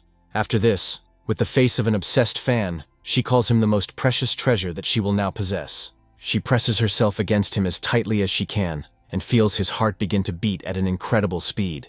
After this, she takes Eva by the chin, and hopes that she will wake up to see who now has Jake. Smiling, she says that she can no longer live without Jake, but he begins to move without opening his eyes. He turns her back to him, and Junya asks him what he is doing, but he does not answer her, as if he continues to sleep. Jake acts under the influence of some animal instinct and decides to take revenge on her in his own way for what she did. After some time, he finally comes to and discovers that Junya is also lying unconscious in his cubicle. Jake wonders what's going on here and then discovers a small jar containing an aphrodisiac. He realizes that this crazy girl took advantage of the fact that his passive skill was still recovering and tricked him. After this, one of his acquaintances calls him and says that he saw Fox bragging about helping him resolve this issue. Jake realizes that this scoundrel never misses a single opportunity to prove himself to his colleagues. His friend reminds him of a party on a private yacht that he highly recommended, and asks if he would like to join.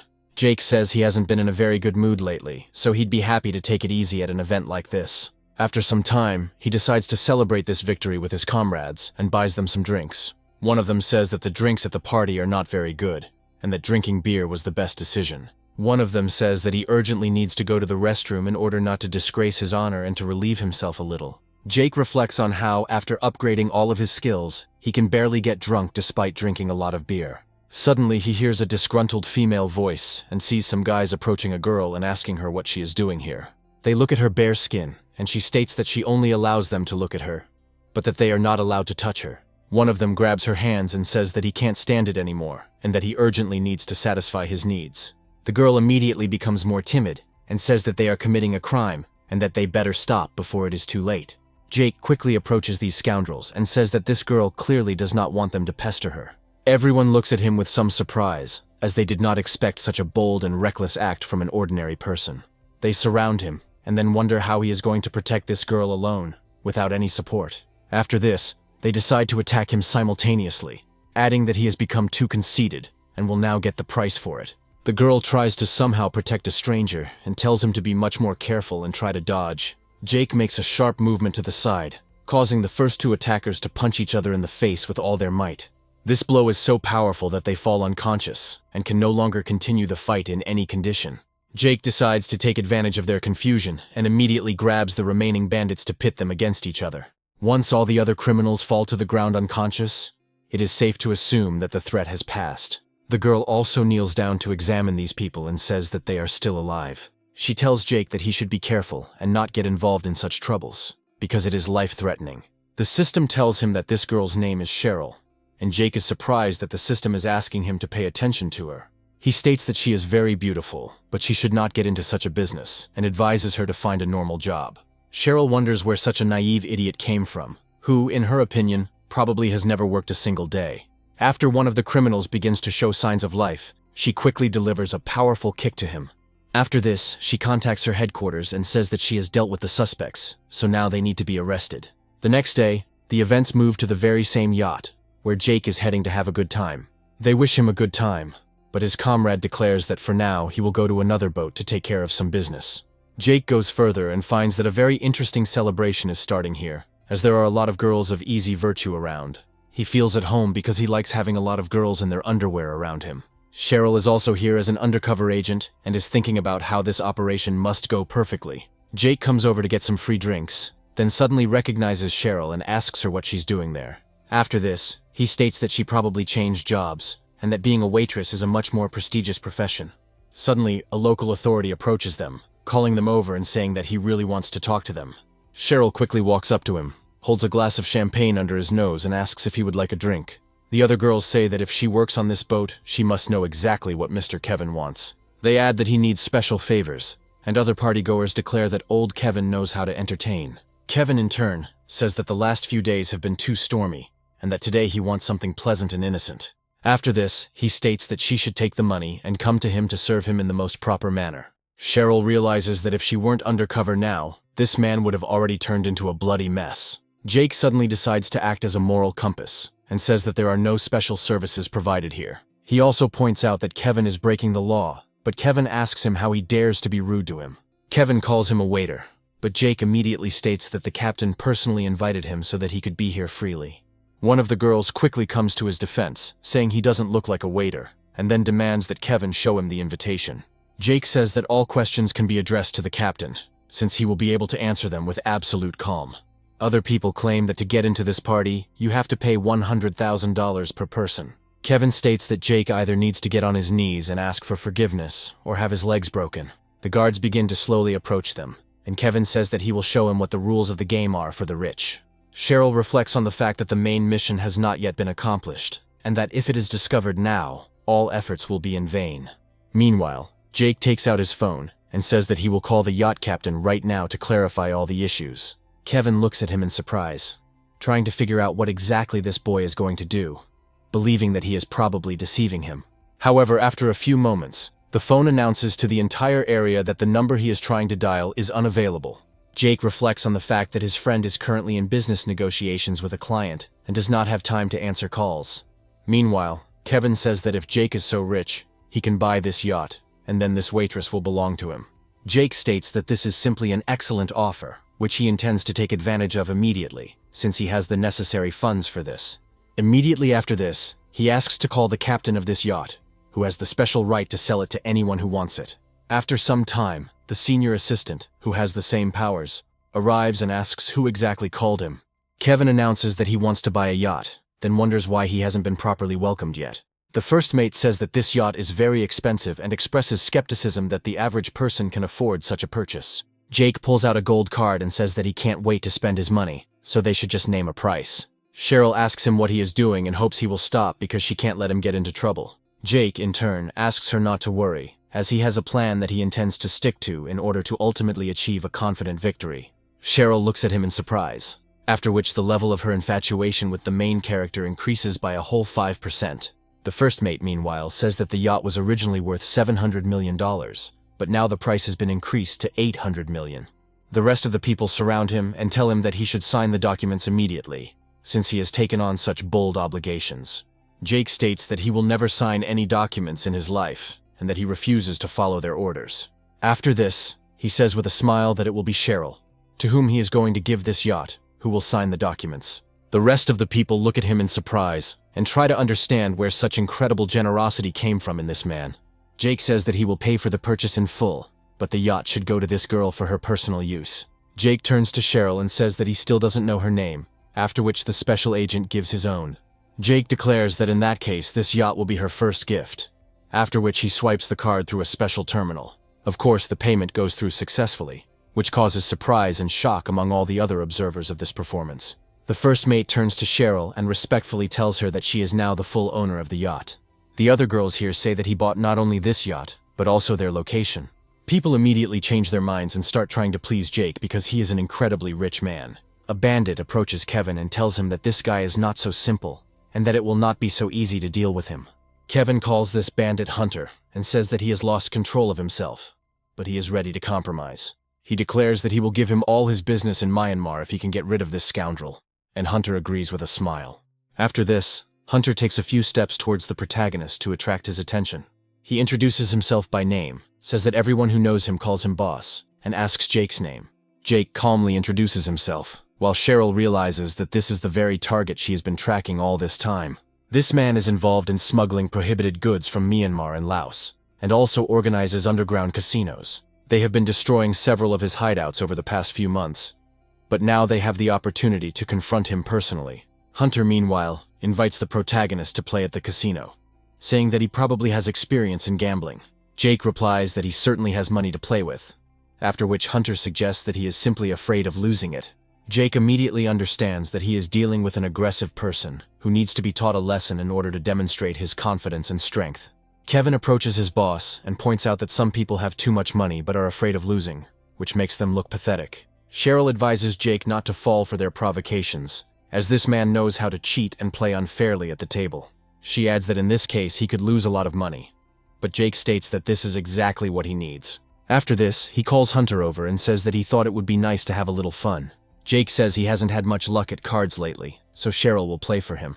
Jake thinks that if this girl loses a lot, he will be able to acquire even more money. After they sit down at the gaming table, Hunter suggests playing the simplest blackjack to keep things simple. Cheryl reflects on how, as a waitress who received a yacht as a gift, she cannot refuse for fear of compromising her confidentiality. Meanwhile, the first deal of cards begins, and Jake watches with great interest how this game will develop. Hunter says that luck seems to be on Jake's side, and that it would be a good idea to up the ante. Jake, without thinking, goes for a big raise and passes the action to his opponent to try and trap him. However, as soon as the cards are revealed, it becomes obvious that he is losing.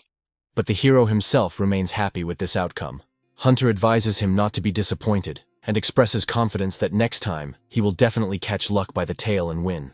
Jake happily says that in that case he will bet $20 billion on the next game, because he will definitely be lucky. People watching this game say that this boy, in their opinion, has completely gone crazy, since no one can have that kind of money. Hunter, on the contrary, praises him and says that he is a very good person, because he has a valuable quality called courage. The game continues and Jake continues to lose more and more money, but in reality, he remains in the black. Hunter asks if he wants to continue the game, and Jake agrees, but is suddenly pulled aside by Cheryl. Observers note that this waitress is incredibly proactive and regret that such a girl is not familiar to them. Cheryl pins him against the wall and asks if he's crazy, because money shouldn't be spent in such a wasteful manner. She also reminds him of the basics of casino gaming, and tells him that simply doubling his bet won't help him win back his losses. Jake reflects on the fact that she doesn't know that for him, losing money is actually making money, and tries to reassure her. Cheryl states that she is still not happy with what is happening, and asks him to understand that it will be impossible to win here. Jake asks her if Hunter uses card tricks like in the movies, but she claims that the movies lie. Cheryl tells him that the gaming table uses cards with microchips, and that there are special sensors installed under the table. This is why players know what card will be dealt and can plan their play and bets accordingly.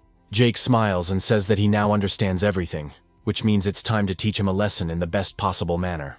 Returning back, he says that he has suspicions that something is wrong with the playing cards, and that he would like to request an inspection. Hunter says that they will fulfill his demands without any problems, so that he can be sure of the honesty of his losses.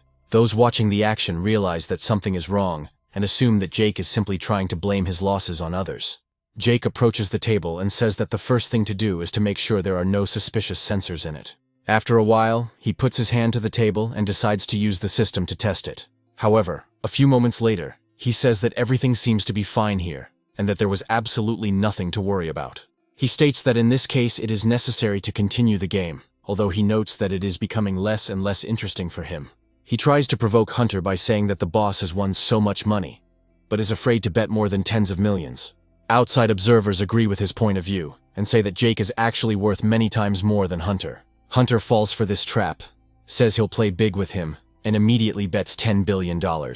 After this, the dealer decides to shuffle the cards and draws one of them directly onto the table. Jake catches Hunter's eye, asks him what happened, and adds that he would like to get back to the game. Meanwhile, the croupier discovers that the sensor, which had been working properly all this time, has for some reason failed. Hunter decides that there is nothing to worry about this time, since Jake is unlikely to be lucky enough to beat him. Jake accepts the hand and wins without any problems, getting back all the money he had previously spent. Observers are incredibly surprised by this victory, and say that he has fully recouped all his expenses. Hunter calls his opponent a nasty boy, and asks if he really didn't even think about making fun of him. Jake asks him what the problem is, because he has won so many times, and now he loses his temper just because of one loss. Hunter accuses Cheryl of switching the cards and states that, having played for many years, he can always tell. The general crowd says that cheating is unacceptable, and initially sides with Hunter. The bandits grab their knives to emphasize the seriousness of their intentions, and how angry their boss is. He states that, according to his rules, cheating at cards means losing one finger and confiscating the money. Jake asks him if a gunshot will be faster than his hand, the speed of which he has no doubt about. Hunter succumbs to this provocation, pulls the trigger, and a loud shot is heard. However, Jake manages to deliver a quick and incredibly powerful blow to his opponent's body, causing him to move the weapon aside. Cheryl wonders what that was all about, realizing she didn't even have time to see such a swift and powerful blow. All she notices is Jake throwing the chips out of his right hand and hitting the barrel of the gun. Immediately after this, he punches Hunter in the stomach 3 times with incredible speed, barely perceptible to the eye. Kevin calls security and says that they need to arrest this man, who, according to him, is cheating and then injuring a customer. However, the guards carry out a completely different order and begin to detain Kevin, despite his protests. Jake asks him if he has forgotten whose yacht it is, reminding him that he is its owner and that the security is under his command. After this, he turns Hunter's body over and shows the fake cards, saying that it was he who started everything that happened. Cheryl whispers that she didn't think he would go for such a cheap trick and asks how he managed to win. Jake claims that while he was checking the table, he secretly broke the sensor, making the game a matter of luck, and that he planted the counterfeit cards during his shot. Cheryl laughs and calls him a real guy, after which her interest meter for him immediately increases by 15%. Suddenly, the real owner of this yacht comes inside and wonders what is going on here and why there is such a noise. Jake says that everything is fine, and after the owner finds out the whole story, he begins to bow before him, apologizing for what happened. The rest of the people pay attention to how the owner of the yacht behaves with the main character, and they understand that in front of them is one of the richest people. Jake's friend says that this is exactly the man he was talking about, as he invited him here to celebrate a good holiday. People immediately begin to gather around him and try to curry favor with him, as they are attracted exclusively to rich people. Sometime later, the police enter the yacht and announce that they have come here to arrest a gang of smugglers. Cheryl begins to oversee this operation, and she is informed that all the criminals have been arrested, meaning this stage can be completed. Cheryl wonders where this guy went, because he helped catch the criminals, which means all the money should be returned. Jake manages to escape through a window during the chaos, realizing that if the police catch him gambling, it will be the end for him. After a while, the story moves to a women's dormitory, which, despite the late hour, is still bustling with life. Audrey wonders where Jake has gone, and why he still hasn't responded to her messages, despite their frequency. Suddenly, Junia, who had been missing from the university for 24 hours, enters the room. She sits down on a chair and says that she is incredibly tired and needs time to rest after the past day. Audrey asks her what happened, as she looks like she was attacked by someone and had no chance to defend herself. Junia claims that Jake is to blame for everything, as he appears to be a polite guy, but in reality turns out to be very rude. Audrey chuckles, and says that this story sounds implausible, since she doesn't believe that someone could have torn her dress. Junia shows the marks of blows on her thighs, and says that she is not usually capable of inflicting such injuries on herself. Audrey realizes that these are indeed handprints left by a man, but refuses to believe it. Junya asks her why she suddenly started shaking and suggests that she get dressed so as not to catch a cold. Audrey leaves silently and slowly dresses to go outside and try to call her lover. Junya, in turn, remains firmly convinced that a man will always belong only to his first girlfriend. Afterwards, she smiles and says that she enjoyed what happened and expresses hope that a similar experience will be repeated. Meanwhile, Audrey arrives at the boys' dorm and reflects on the fact that he isn't answering her messages or phone calls. Audrey realizes that Junya is most likely not lying, and in that case, she needs to act as quickly as possible to seize the initiative. She assumes that a rich and muscular man like Jake must be the object of adoration of many women. However, this does not stop her at all, as she decides not to give up, no matter what. However, she decides to wait for him outside, and students passing by wonder what she is doing there. After some time, the morning comes, which turns out to be quite cool, despite the fact that it is summer. Jake returns home, thinking that the gambling and fighting that night had left him very tired and that he could use some sleep. After a while, he suddenly notices a very tired Audrey leaning against the wall, waiting for him. He also hears conversations of passers-by, who say that this girl had been waiting for someone here since the evening. Audrey quickly wakes up, finds her lover right in front of her, and throws herself into his arms. Smiling sincerely, she says that she was really looking forward to his return, and now she can finally feel happy. Jake looks at her with great surprise and asks if she really waited for him all night long. Audrey says that there is nothing wrong with this, since he was busy, and she is ready to wait for him as long as it takes. She immediately begins to praise herself, saying that many women are fighting for him, but she is the one who is ready to be the most understanding. After this, she states that she is very tired, her legs begin to give way, and she almost loses consciousness. Jake asks her if she's okay, and then comes to the conclusion that she's really tired and needs to be carried away. After a while, they find themselves in her apartment, and he carefully lays her down on the bed so she can catch her breath. Noticing that he is about to leave, she stops him and tells him that he is incredibly kind to her, and that this touched her deeply. She points out that he was probably very busy last night and tired, and offers to give him a massage to make him feel better. Jake, realizing that if the fish is hooked, it would be foolish not to hook it, decides to take her up on her offer. After this, he lies down on his back, and Audrey says that now he needs to relax and just enjoy himself. Jake continues to lie on the bed and says that it really feels quite nice, and he feels much lighter. Audrey says that there are much nicer things that will help him feel even better. Jake states that the apartment is far from the university, and that he can buy her a place closer, after which Audrey thanks him. She declares that in this case, she will be ready to give him a massage every day, and the system increases her level of passion by 4%. After a while, he falls asleep, and Audrey tells her friend that Jake is going to give her an apartment. Junya reads these messages with horror, and says that this pathetic nobody deserves a single dollar or yuan. After this, she decides to say that if she is offered an apartment, it is better to accept, since this can be considered charity. Audrey says that in that case she will accept this gift, and Junya declares that for her money is just pieces of paper. Audrey, smiling, realizes that this is more nonsense, and comes to the conclusion that after Junya missed her chance, nothing will work out for her anymore. A few more hours pass, and the narrative shifts to midday, when the protagonist finally gets some sleep after a hard day. He smiles and says that it was a wonderful massage that helped him recover his strength much faster. When he reaches his phone, he suddenly discovers that he has received a lot of messages. He hadn't responded to all his girlfriends for only one day, but he had a whole pile of unread and unanswered letters. He recalls that he used to write to girls himself and didn't receive a response, but now the situation has completely changed. After some time, he writes to the car dealer, who informs him that the car Jake ordered has already arrived. Jake remembers this car and realizes that he still doesn't have enough money to afford such luxury. Smiling, he realizes he has nothing better to do today, so he decides to just go there and see how nice the car is that he got. After some time, the story moves along with the main character to a luxury car dealership, where only wealthy clients are allowed. Jake finds himself in a large sales area where a huge number of different cars are on display, including foreign ones.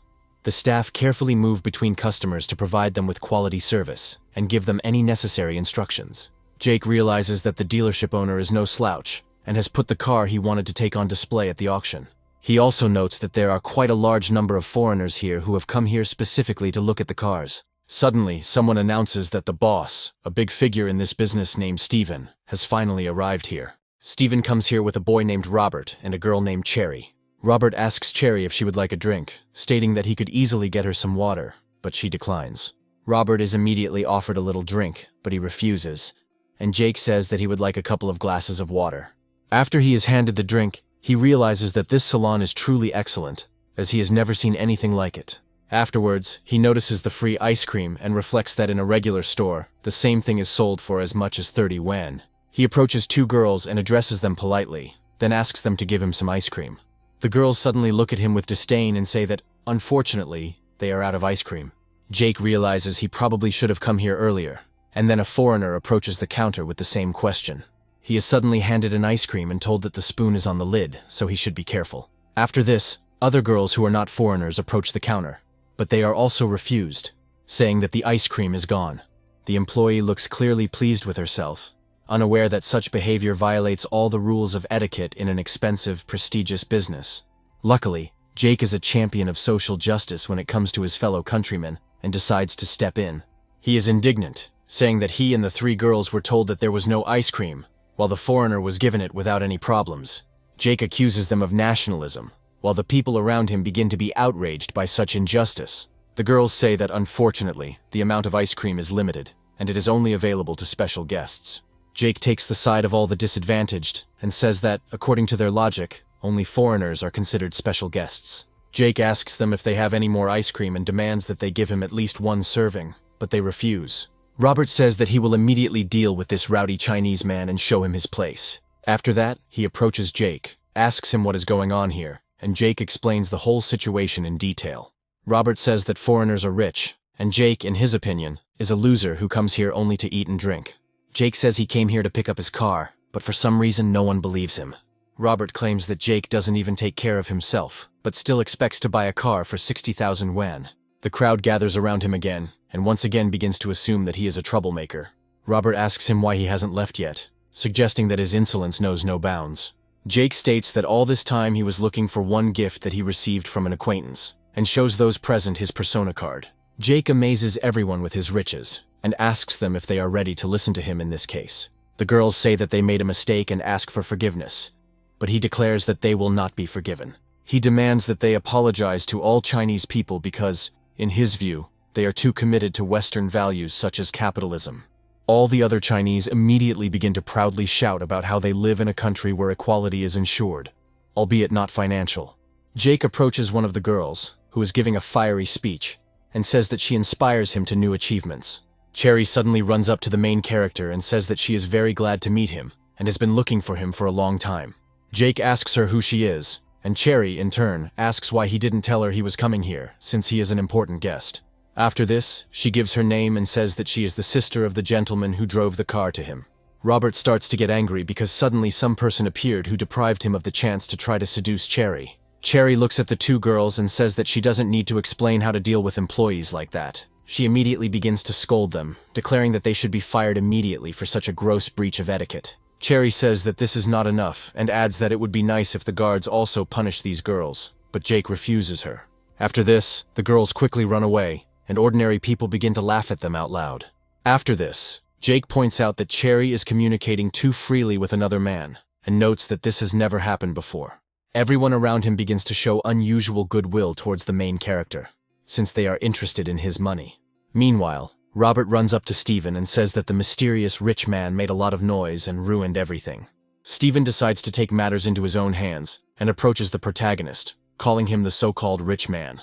Jake turns in his direction in surprise and states that, according to rumors, Steven has a lot of money. He also accuses him of wanton extravagance, claiming that he throws money around like chewed paper. Steven suspects that the whole thing smells like a scam, but Jake says he has no idea what it's all about. Cherry tells him that this scheme was devised by foreign scammers to force people to invest money. Steven adds that the main feature of this scheme is that the scammers deliberately attract as much attention to themselves as possible.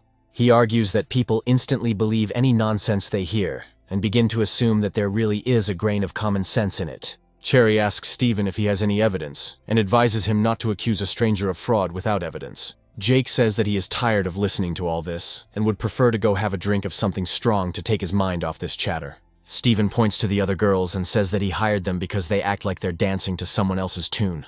After this, he declares that he will call security if they don't explain to him how everything really happened, and Jake decides to accept this challenge. Jake gets angry and decides to act on Steven's field, intending to humiliate him in the way that Steven considers most painful. Steven says that this will be very easy to test, because if Jake has more money than him, the bet will be over. Ordinary people remember that Steven's company is one of the top 5 car dealerships in the city. Jake declares that if he loses, Steven will have to post signs around the city, admitting that he is a leech on the body of the Chinese people. Steven cannot understand the nature of this insult, and notes that if the Chinese people had not invited him here, he would hardly have been able to enter this market. Nevertheless, he decides to accept the challenge and says that if he wins, he will give the man from the street a luxury car. He then asks if Jake is still willing to continue, and Cherry states that such conditions are unfair. Steven notes that all the cars were produced with his money, so there can be no questions for him. Jake suddenly pats Cherry on the head and tells her that she has nothing to worry about, because he knows exactly what he is doing. He walks up to a display stand with 3 $20 million sports cars and says they look great. After this, he gives a car to 3 girls who refuse to give him ice cream, saying that this should console them in a difficult moment. The girls thank him and call him an incredible rich man, but Jake says that he does this solely to win over the foreigner. A real financial conflict is played out between them, during which a huge number of people buy cars. Robert says that they only had 2 cars left, which were given to trusted people, and so they lost a lot of money. Jake calls him Mr. Loser and asks him why he stopped, assuming he ran out of money. Steven claims that all the previous gifts were nothing, and admits that he does have a lot of money obtained through fraud. After this, he offers the most expensive car to some passerby, but Jake is not at all impressed. Steven asks him if he's going to admit defeat, adding that he shouldn't have messed with him. Passersby say that Jake is simply deceiving people, and that the authorities should check his financial situation. Jake, meanwhile, approaches the car, which is part of a limited edition, and asks if this is the car they were talking about. Observers are saying that this is an exclusive car that is here only for exhibition and is not intended for sale. Jake turns and looks at his opponent, waiting for him to finally say his last words in a burst of self-confidence. Steven calls him very self-righteous, adding that now that the show is over, it's time to admit who's right. Suddenly, the car salesman pushes everyone else aside and says that he would have come here earlier if he had known that Jake would be here. After that, he shakes his hand and says that the car just arrived after it was ordered. Steven and the other people can't believe what they just heard, because no one can afford such a car. Jake says that he trusts the car seller and offers to give the car to Cherry. After this, he makes the payment, spending a whole 80 million Chinese yuan on the car via bank transfer. People watching him say that this is simply crazy money that exceeds all conceivable limits. The car salesman looks at the protagonist in surprise and asks if he really wants to give the car to his sister, whom he doesn't even know. Cherry looks lovingly at the man who spent so much money on her and says that he is incredibly sweet. Steven meanwhile admits defeat, declaring that he has no more money to spend. Jake is happy about this and says that in this case he must comply with the terms of the agreement and hurry. Steven realizes that he was wrong, because Jake is not a fraud and is really rich, and there is no point in arguing with him. He loudly declares that he was wrong to doubt him, and says that he came here to sell cars to the Chinese. The Chinese are starting to get upset because a foreign businessman has decided to sell them goods for money. Jake orders him to get out immediately so he doesn't get in his way anymore. The crowd continues to pursue him and demand compensation for moral damages, despite the fact that they were given many cars as gifts. After this, they surround the protagonist and thank him for helping them see the true face of the foreign entrepreneur. Cherry immediately falls in love with the man who spent so much money on her, and decides not to delay when he receives a call. She turns to him and says that she would like to ask him out on a date to discuss a few things. However, it turns out that he is no longer there, as Jake received a call and immediately went in an unknown direction to answer it. Cherry realizes that she just missed out on the opportunity to meet a very rich young man, and is worried about it. Meanwhile, Jake goes outside to meet an important woman he has an interest in. Marie waves to him, and he says that he hasn't seen her for several days, but she has become much more beautiful. Marie says that when other men call her beautiful, she doesn't like it, but Jake is the only one who can say that. Jake admits he's ashamed, but fourth-year students at the university are required to do an internship. Marie says that she will definitely help him with employment and help him find a good company. He gets into her car and she says she will give him the position of director and a salary of 600,000 yuan, but he refuses. After some time, they move to a company where Jake gets an internship. The girls are talking among themselves and saying that the person appointed as the general director is supposed to come here today. After some time, a supervisor named Yumi enters the office and says that everyone should return to their seats. A man also comes in and says that these are their new colleagues, and asks the 2 people who came with him to introduce themselves. One of them introduces himself as Cedric, after which he flashes a very expensive watch on his wrist. After the performance, Jake says that he is a simple student and came here for an internship. Yumi realizes that one of these people is a poor student, and the other wears an expensive watch, and assumes that he was the one assigned by Mari. The man who brought them here is Cedric's father, and he is thinking that this place will definitely be his.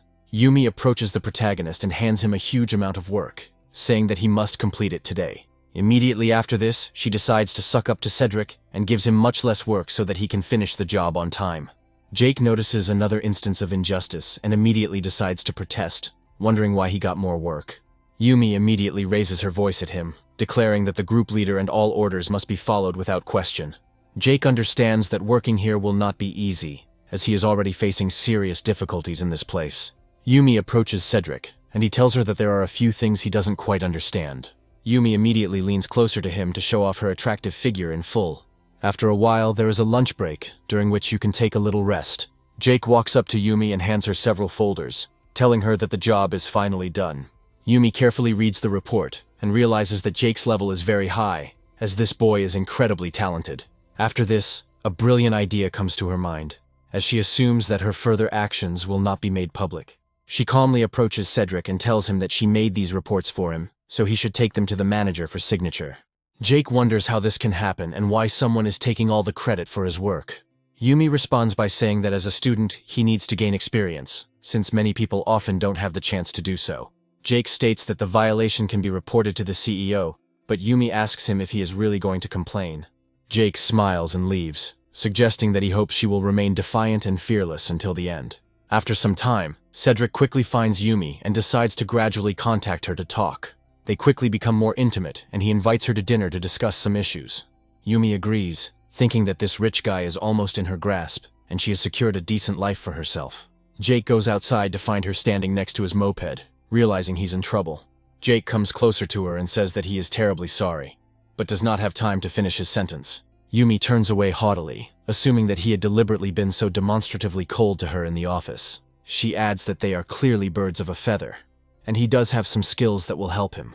Jake claims there must have been a misunderstanding, but she continues to talk about how broke he is. Yumi states that if he agrees to be a backup option, he will be disappointed, as he is currently not up to par. Jake simply walks past her, saying that he needs to get to his moped to go home.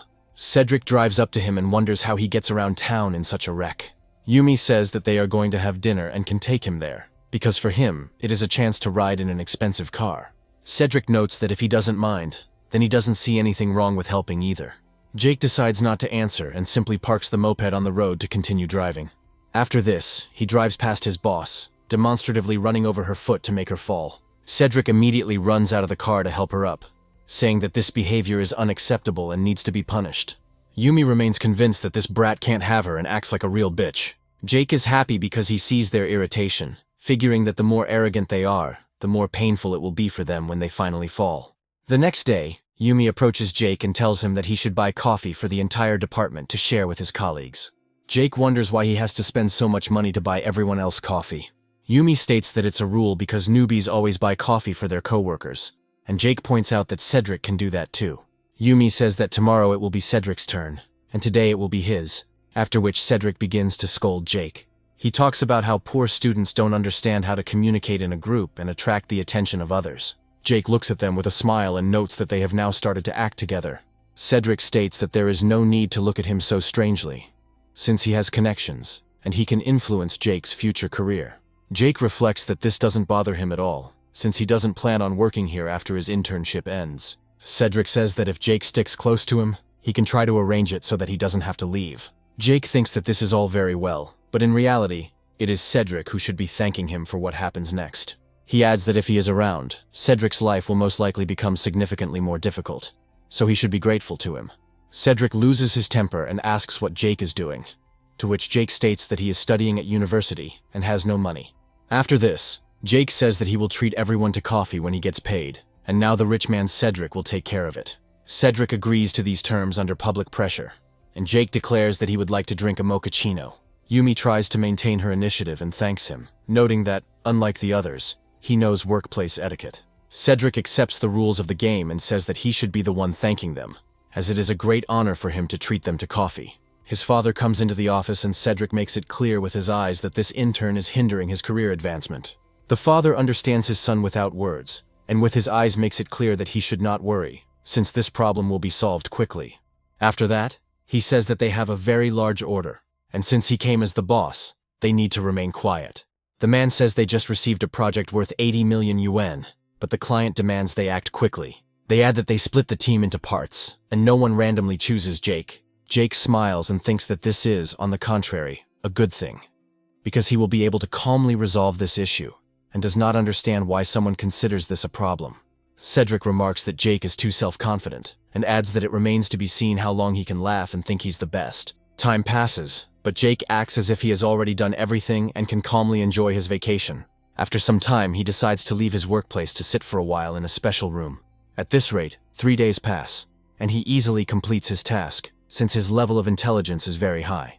Yumi watches as Jake has done nothing for 3 days, and wonders where he is so relaxed. Jake goes to the bathroom and she decides to see what he managed to achieve in the short period of time he was working.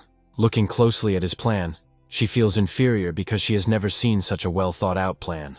Cedric asks her what happened, to which she replies that Jake has an excellent project plan. Yumi points out that his plan is several times better than all 3 of their programs, and can't believe he did it alone. Cedric wonders how this is possible, but Yumi understands that they can't let him win this meeting. Jake is asked if there is anything he can do to help, to which Yumi replies that the debriefing will begin in less than half an hour. She tells him that he is the only one who is free, so he should head there and get ready. After a while, they move to a conference room, where Cedric talks about the new technology with a smart look. He adds that such a model could potentially stimulate the emergence of new consumption scenarios. However, he forgets that the slides indicate that Jake is second in line, but he didn't have time to edit it. However, Cedric decides to quickly switch the slide, hiding the caption before others notice. The board of directors notes that this program looks absolutely fantastic and has great potential. Cedric states that he graduated from MIT and believes he is capable of meeting the standards. One of the directors says that he has nothing to object to, because the concept is simply wonderful and suits them completely. Cedric's father looks at his son with joy and realizes that he did the right thing when he took this job for himself. He adds that in this case, you can sign the contract right now so as not to waste time. He hopes that once the papers are in his hands, the path to the top director's post will be just a few steps away. Cedric is happy that he will receive a bonus and will be able to pay off the loan with these hours. And Yumi is happy with any extra money. Jake walks inside, hands in his pockets, and finds the alien concept to be an audacity that goes beyond all bounds. Cedric looks at his father and hopes that he will immediately throw him out, using his authority. Cedric's father asks how dare he be late for such an important meeting, and yet rip up the contract description. Jake addresses his colleagues, noting that they both lay claim to the concept, but still do not admit to what they did. Cedric's father orders the pathetic intern to shut up immediately, or he will lose his position and the right to work for the rest of his life. Jake ignores this and approaches Cedric, asking if he dares to open page 11. Yumi tries to resolve the conflict and says that Jake helped with the concept development using his criticism. People around him believe that Jake made it all up because he didn't do any work. Jake reflects on the fact that he still has several versions of this project stored on his work computer as evidence. Yumi understands that this information is very sensitive. It could harm their overall plan and drive them into a corner. However, Cedric's father begins to smile slyly, realizing that he has a good counter-argument to counter Jake. Suddenly, he starts shouting loudly about losing his watch in order to distract attention from what is happening. He then places all the blame on Jake, claiming that he was the one who stole the watch, and orders a search of his workplace. Cedric quickly complies with his command, and then returns with the watch, reporting that he found it at Jake's workstation. The crowd begins to condemn Jake, claiming that he is a little thief who accuses other people of stealing in order to cover his own crimes. Jake assumes they are trying to divert attention from the incident, and they are doing a pretty good job of it. Cedric and his father reflect on the fact that Jake reacted rather quickly, but it still won't change anything, because he is a genius. The man asks Jake if he has any arguments against such compelling evidence. The crowd surrounds Jake and starts shouting at him, saying that there can be no mercy and that the police must be called. Jake realizes it's time to strike back decisively, using facts and logic to destroy their accusations. Meanwhile, Cedric's father declares that if Jake isn't going to leave on his own, they'll just push him out. He immediately calls security, who carry out the order and prepare to overpower Jake and throw him out of the establishment. Suddenly, a familiar voice stops everyone, which can only belong to the person who owns the company. The CEO's secretary walks ahead, her demeanor showing that she knows what really happened. Cedric's father immediately begins to fawn over the secretary and asks her what she is doing here at such a time. In response, she simply steps aside without saying a word, after which Marie herself enters. Cedric's father says he didn't expect Marie to come, but the secretary states that the director can come whenever he wants. Cedric's father turns to his subordinates and orders them to immediately bring chairs and expensive tea. After this, he tries to speak, but the secretary interrupts him, stating that the lady has very important things to do now. Cedric's father shows her the soft chair they have prepared, and adds that the tea has just been made. However, Marie offers her chair to Jake and states that it would be great if he decided to try their tea. Needless to say, the effect such a scene had on everyone present in the room. Jake starts to get cranky when he notices that the tea is too hot, and Marie declares that she will definitely fix it. After that, she takes the cup from his hands and carefully blows on the hot drink to cool it at least a little. The villains wonder what is happening and assume that they have gone mad, dissolving their eyes into such scenes. Other people also assume that they are imagining things because the CEO has never been in such a mood. Marie tries her best to calm Jake down and assures him that she will take care of everything and that he doesn't need to worry about anything. After this, she exchanges glances with the secretary and nods several times so that she understands what needs to be done. The secretary immediately turns around, addresses Cedric's father and asks if he knows what he did wrong. Before he can answer, an assistant approaches her and tells her that he has found the documents she asked him to find. The secretary throws the papers aside and says that this is the first draft of the project that she found at Jake's workplace. Cedric's father reads the documents in surprise and says he cannot believe that he unknowingly falsely accused a man. The secretary claims that this is a conspiracy with subordinates to steal other people's work achievements, and adds that this is unforgivable. The secretary says that contrary to company rules, Jake brought his son into the department and promoted Yumi. The people here can't believe their eyes, and then they realize that all this is the work of Father Cedric. The secretary declares that now that he has offended the rich gentleman, his luck has turned away from him, and it was very much in vain. She also claims that the person who invested $500 million into the CEO's tech company is Jake. The scoundrels understand that they are in serious trouble, because they might not even suspect that the person in front of them is that very rich man. They are immediately informed that they have been dismissed from the company in disgrace, and will now lose all privileges. Cedric realizes that if he hadn't gotten involved with Yumi, who sometimes joined forces against Jake, everything would have been fine.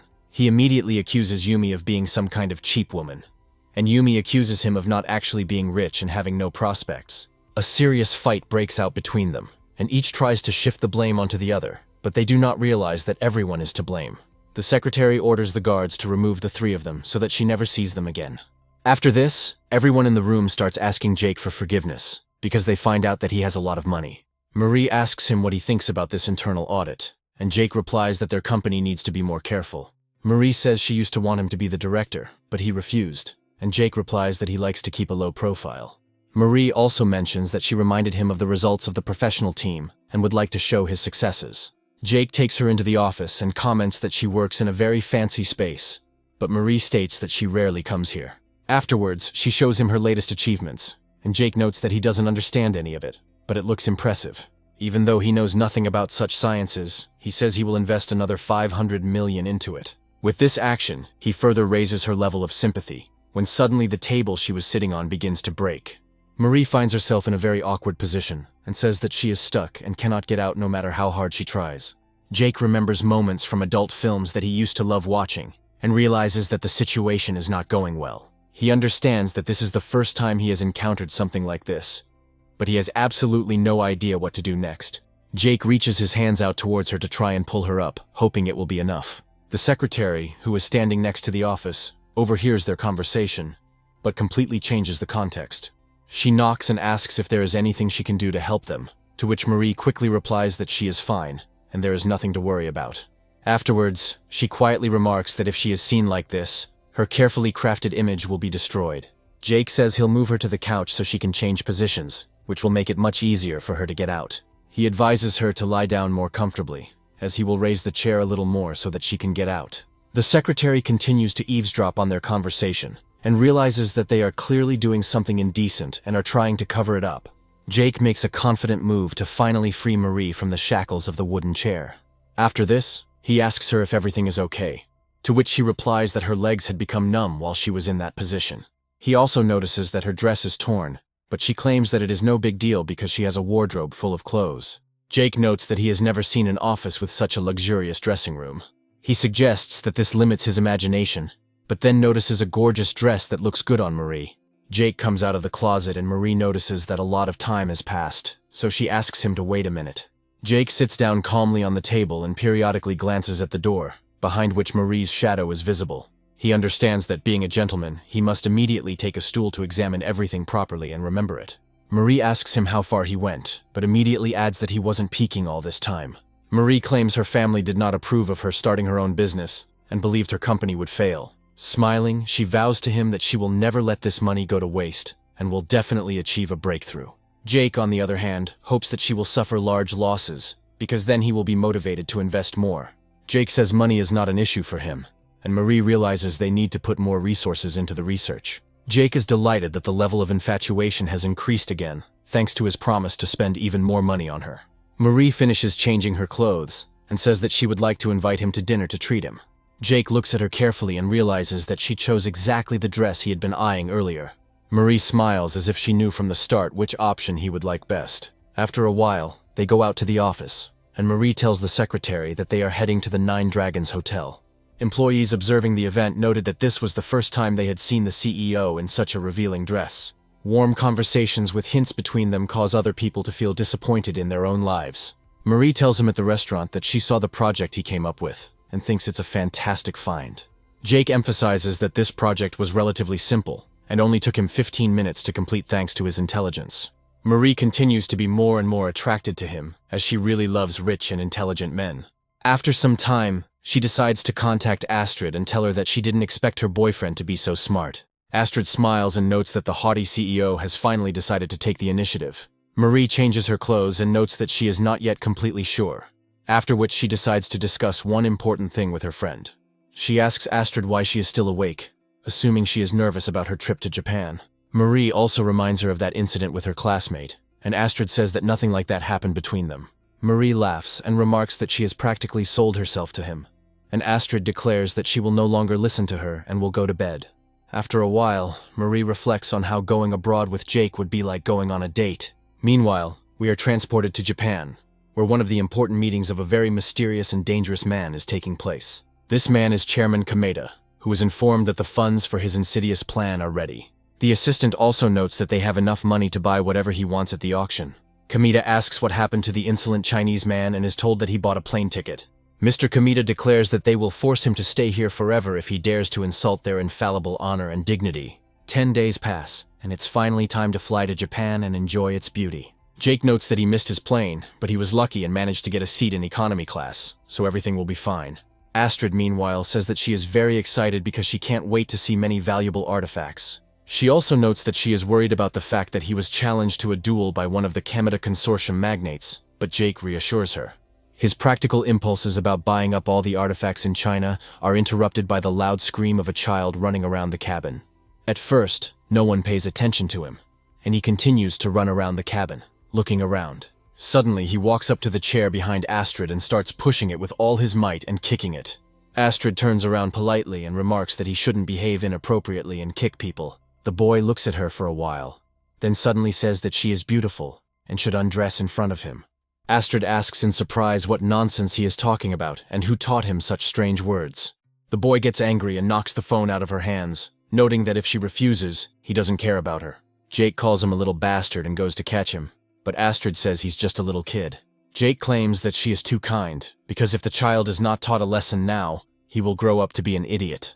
The boy runs out into economy class again and starts running around the cabin, holding a toy with sharp edges in his hands. He runs past Astrid once again, and with a careless movement touches the corner of her dress, causing it to stretch. Unable to hold on, he falls, and the expensive dress is torn, so it has to be taken to a first-class seamstress for repair.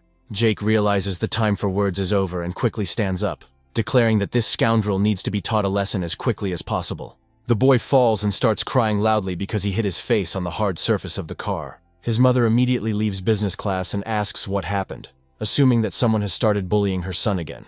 Jake notes that the boy got into this unpleasant situation on his own, but the child's mother becomes hysterical, claiming that this is not the case. She suddenly asks him what's wrong with children running around the cabin, assuming he didn't do it on purpose. Astrid says that the children can run around, but this is an airplane and they need to behave appropriately, but the mother doesn't even want to listen.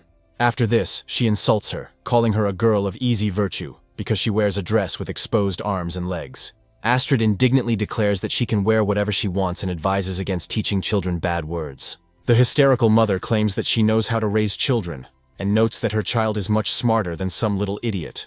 The boy begins to mock Astrid, noting that now all the girls wear rags instead of normal clothes. The woman is making a big deal out of it and saying that her child is suffering because of girls like Astrid.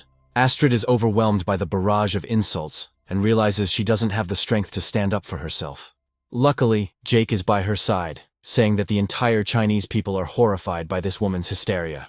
The hysterical woman claims that they have the audacity to mock a mother and son who are innocent. She threatens to bring the flight attendant, and Jake declares that he will personally deal with all the boy's actions. The boy understands that if everyone finds out about his actions, he will be in trouble, and immediately asks his mother to punish Jake. Jake asks Astrid if she's okay, and she replies that he did indeed silence the woman.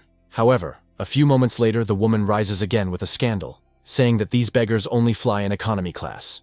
The woman forgets that she is in economy class, and local passengers note that there is nothing wrong with this. The rich woman declares that she will not tolerate any objections from the miserable paupers whom she hates. Meanwhile, Jake is trying to call a flight attendant, and one of them is nearby, enjoying a latte with syrup. She sits in her seat and reflects on how flying during peak season is a very stressful job. After a while, a friend approaches her and addresses her by the name Stella, noting that she has overdone it with makeup. Stella tells her friend Chomsky not to go any further with the snacks and to give them to her. Chomsky agrees to her terms and asks her to keep quiet, assuming she is trying to please Mr. Fred. Fred, meanwhile, writes in the group chat that he was hoping to meet Jake, whom he also told about the trip to Japan. The flight attendants watch him, realizing that the pilot has abandoned the co-pilot and has come here to suck up to him.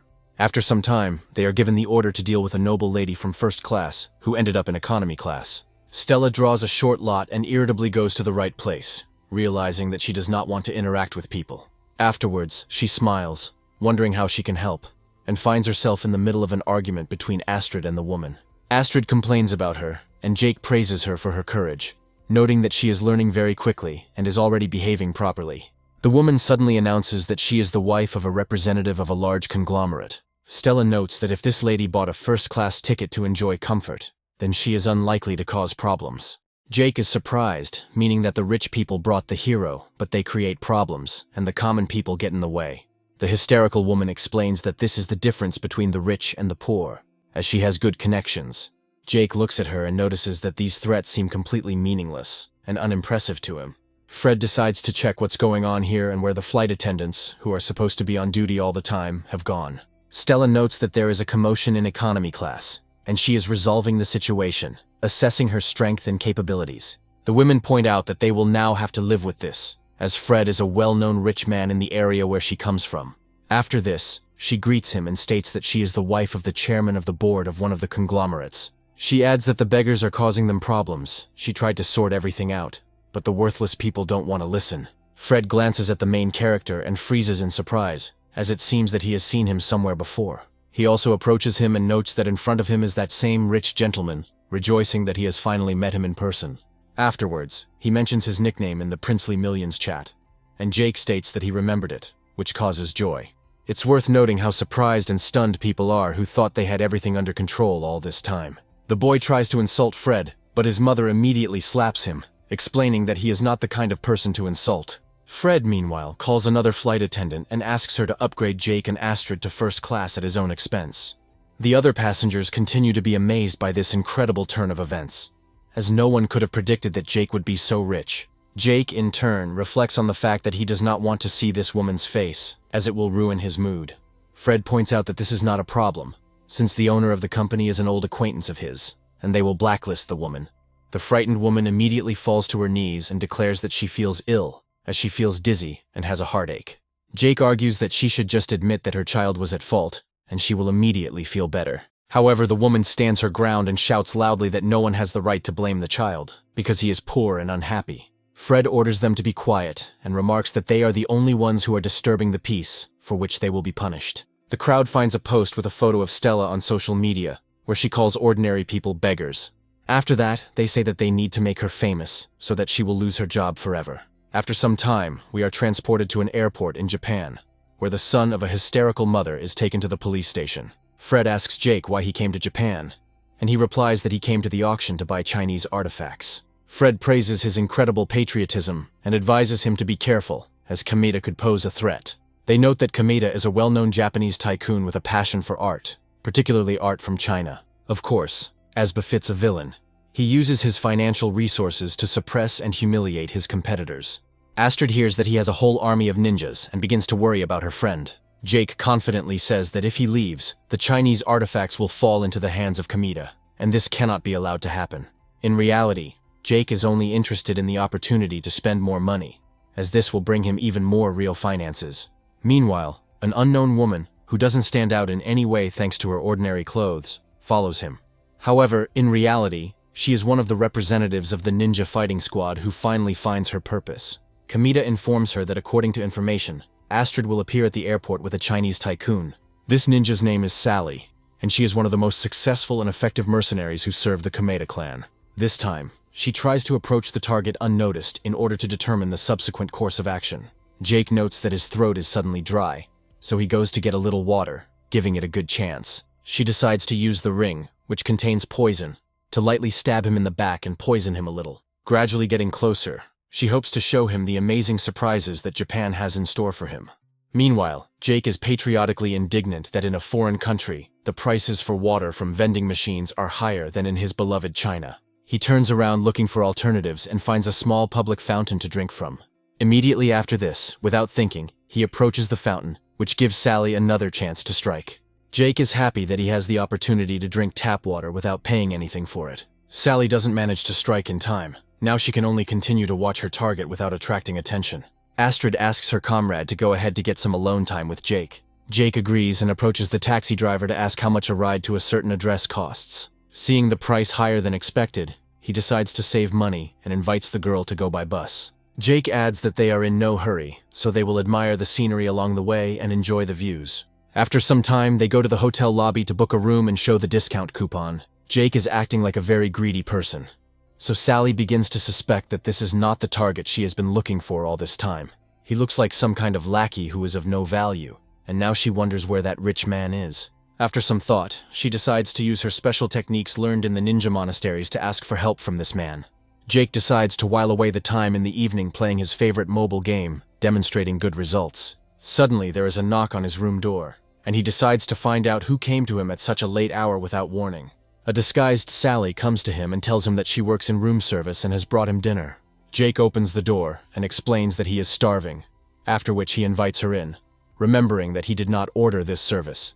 Sally wishes him bon appetit and stands quietly nearby, hoping that the action will be quick and that he won't have to wait long.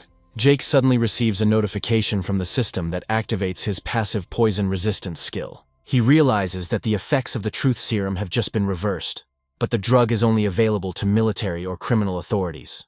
However, he decides to play along with the girl and says that he suddenly felt dizzy and that he feels unwell. The system, on the contrary, regards Sally as a beautiful girl and launches a counterattack in order to be able to seduce her.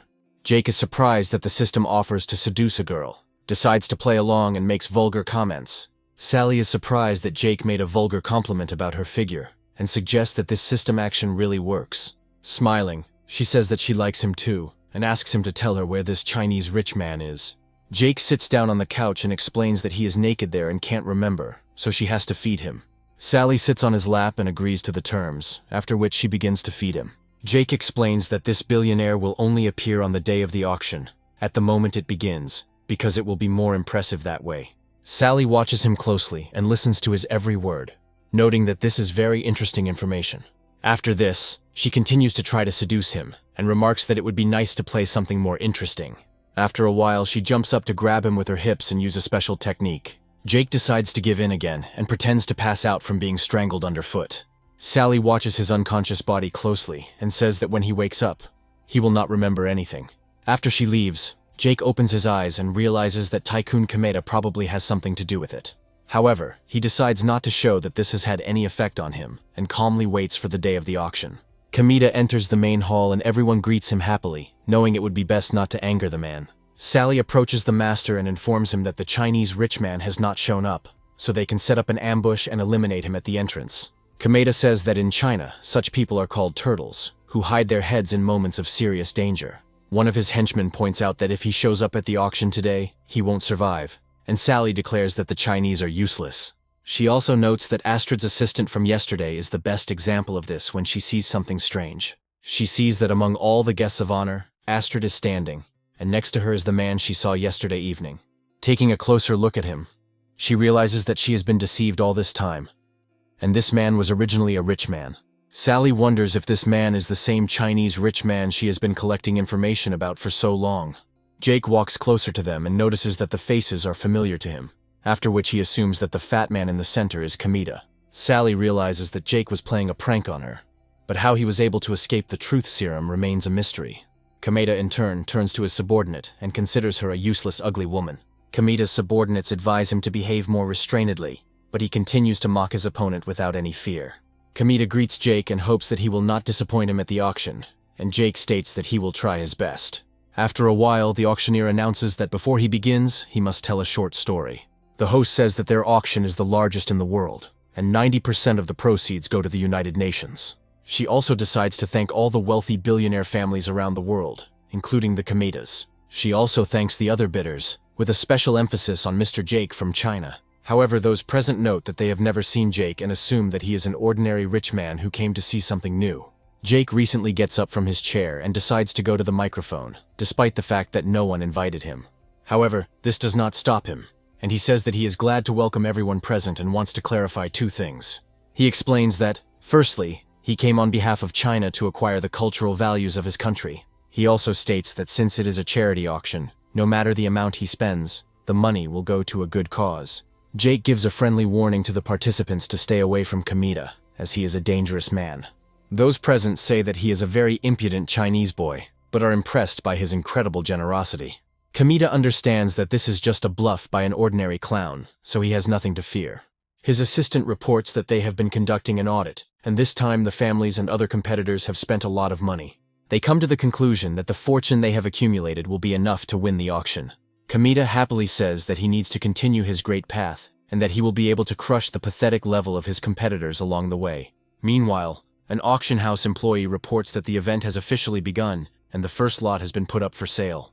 The starting bid for this lot, which once belonged to China, is $30 million, setting the bar high right away. Kamita immediately turns to his main opponent, hoping to see a grimace of horror on his face at such high stakes. Jake carefully studies the information about this relic and notices that it does not belong to Chinese culture, and therefore is of no interest to him. Astrid tells him that in ancient times, many countries were engaged in the export of various goods, and their styles were intertwined. Astrid immediately becomes embarrassed, admitting that his knowledge is much deeper. But Jake retorts, noting that she is very beautiful. He adds that when a person talks about something with passion, it is very appealing, and Astrid agrees with him. All the other people watch the unfolding romantic scene in amazement and try to figure out what to do. Kamita smiles and realizes that such patriots do not understand the true meaning of auctions, and soon he will have no escape route. After this, the second artifact is displayed. A Chinese blue and white vase with an image of a peacock. The starting price is announced at $10 million, and Jake raises the bid almost immediately. Those present understand that the boy has started bidding and watch his capabilities with interest. Jake smiles and announces that he is willing to bet $300 million, instantly raising the price to the sky. Onlookers can't believe he's willing to spend such crazy amounts of money on these artifacts. Kamita notes that such self-expression reflects self-doubt and shows the applicant's pity. His assistant asks if he wants to outbid him, but Kamita refuses, claiming the price is too high. An auction employee confirms that the lot is being sold for $300 million.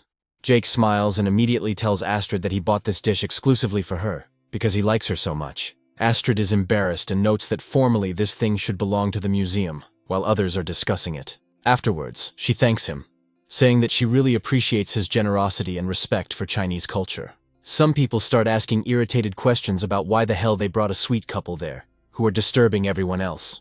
Meanwhile, a third artifact, an 8-pound jade amulet, is being put up for auction. Kamita says he's willing to spend $20 million on it, and Jake immediately raises the bet to $500 million. Kamita's henchmen are surprised that this Chinese businessman is trying to buy other lots. Kamita considers it a cheap trick, as Jake is willing to spend so much money just to anger him.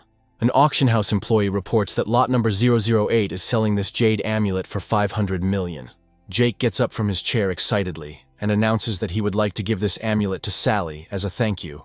He notes with a smile that he really enjoyed the massage, the level of skill of which is on a completely different level. Kamita asks her if she really told him her top-secret real name, but she replies that she didn't. She also says that she will refuse the gift, but Kamita forbids her to do so, saying that it would be impolite. Sally begins to feel sad, her willpower gradually diminishing due to the fact that she is treated like a meaningless toy.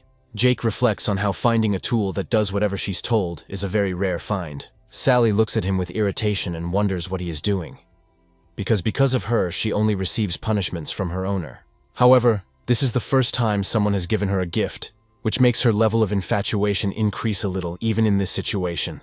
Jake pretends to be surprised by this, and wonders why his affection for her has suddenly increased. Sally reflects that she's very sorry he's such a nasty person, and her infatuation level drops a few percent again. Jake can't figure out what's going on and assumes there's something wrong with the system. However, after a while, he is inundated with notifications that the level of passion has increased or decreased by 1%. Afterwards, he notes that he thought the auction would be tense, but it turned out that no one was even bidding. Kamita boils like a kettle on a gas stove and reflects that the villain's joy did not last long. Meanwhile, a special vase from a distant era is put up for auction, and the starting bid is immediately set at 5 million. Others are gradually raising the stakes, reaching up to 30 million, in hopes of livening up the event. However, it all ends with Kamita's assistant deciding to enter the bidding and immediately betting 80 million. The auctioneer happily announces that he will be the one to receive this lacquer vase, which is worth a lot of money. All the other people start clapping for him, amazed at how much money he is willing to spend on artifacts from past eras. However, his henchmen suggest not to fall for the flattery of the other tycoons, since they flatter, but the attention is focused on Jake. Kamita quickly makes it clear that this is absolutely not a topic he wants to discuss with his subordinates. The beaten employee apologizes to him, admitting that he talks too much and does not think about the consequences of his words. Jake starts licking himself and announces that the next item will be Chinese antiques, and he will definitely buy them. The rest of the people fall silent to wait until the item is put up for auction so they can take a closer look at it. The staff brings out a Chinese painting depicting an image from the Tang dynasty and announces a bid of 80 million. Everyone is actively joining the bidding and gradually raising the bids, so the price quickly reaches 300 million. Kamita decides to support the others' efforts and bets a whopping $800 million to beat their offer. Jake yawns mockingly, finding this very boring, and then immediately raises the bet to $2 billion. People turn around to look at him in surprise, trying to understand where a common man gets so much money. Kamita suddenly decides to take up the baton, and announces that he is willing to bet 2.5 billion to buy the painting. Everyone looks at him in surprise, but he continues to insist that he has the money and is ready to bet it. The henchman tells him that they will go bankrupt and will not be able to buy any more artifacts, but Kamita orders him to shut up. Jake says he's always happy to play against his opponents and raises the bet to $3 billion. Kamita goes all out and raises the bet to 35 billion, hoping it won't be beaten. Jake playfully declares that he is ready to bet 40 billion, since for him there is absolutely nothing impossible. Those present are surprised that these two people exceeded the value of the painting by 200 times. Sally tries to mentor her boss, but is clearly not in the mood to listen to common sense. Kamita decides to resort to cunning tricks, and a smile as unpleasant as his own spreads across his vile face. After exchanging glances with the main character, he announces that he is giving up, and the 40 billion painting now belongs to Jake. People nearby realize that this was a subtle psychological manipulation and recognize Mr. Kamita as a genius. Jake asks him if he is really ready to resort to such strange tricks, to which he replies that he is very ashamed. After this, the auctioneer announces that lot number 8 will receive the painting for a whopping $40 billion. Kamita, in turn, approaches his subordinates, offering to contact a financial company to borrow money. He is asked why he is selling his property as collateral, to which Kamita states that he must stop Jake at any cost. He hopes that he will be able to break this perfectionist, who certainly cannot stand defeat. Smiling, he states that once he obtains the final artifact, he will be able to control Jake. His henchmen note that he is a true genius who was able to come up with such a complex and interesting scheme. Kamita calmly claims that everything was planned this way from the start, and that it is impossible to lose this battle. Sally, meanwhile, reflects on the fact that she has never seen such an interesting person representing China. However, she decides that if Jake is her master's enemy, that means she can't have any feelings for him either. Her level of infatuation begins to increase and decrease by the same amount again, which begins to tire Jake. Meanwhile, a 6th artifact, a head of a Song Dynasty Buddha, is being put up for auction. Jake immediately bets 500 million, and Kamita raises the bet to 1 billion. resigning himself to the situation. Jake raises the price to 15 billion, and Kamita, to everyone's surprise, almost immediately declares that he surrenders. This makes other people admire him because Kamita showed great foresight and beat them again. Soon, Jake continues to encourage the crowd to buy all sorts of Chinese relics. After some time, the last artifact is put up for auction, a Chinese statue from the distant past. They announce that the starting bid for this artifact is $400 million, expecting a hot bidding war. Kamita says this is the last Chinese artifact at this auction, and this is where the strike must be made. However, in reality, they are in no hurry to place bets, and are waiting for someone to make the first mistake. Jake decides to go first and calmly sets the starting price at 1 billion. Kamita immediately raises the bet to 15 billion, showing that the fun is just beginning and he's not done yet. Jake looks at him in surprise, having already assumed that the competition was over. Others are noting that the chairman is finally taking things seriously, and that the real battle is about to begin. They assume that now they will finally clash to determine who is the strongest. Jake accuses Kamita of cowardice, since all this time he did not take serious risks and was afraid for his money. Kamita adds that if he loses now, he will lose his status in Japan, while a smile flashes across his face.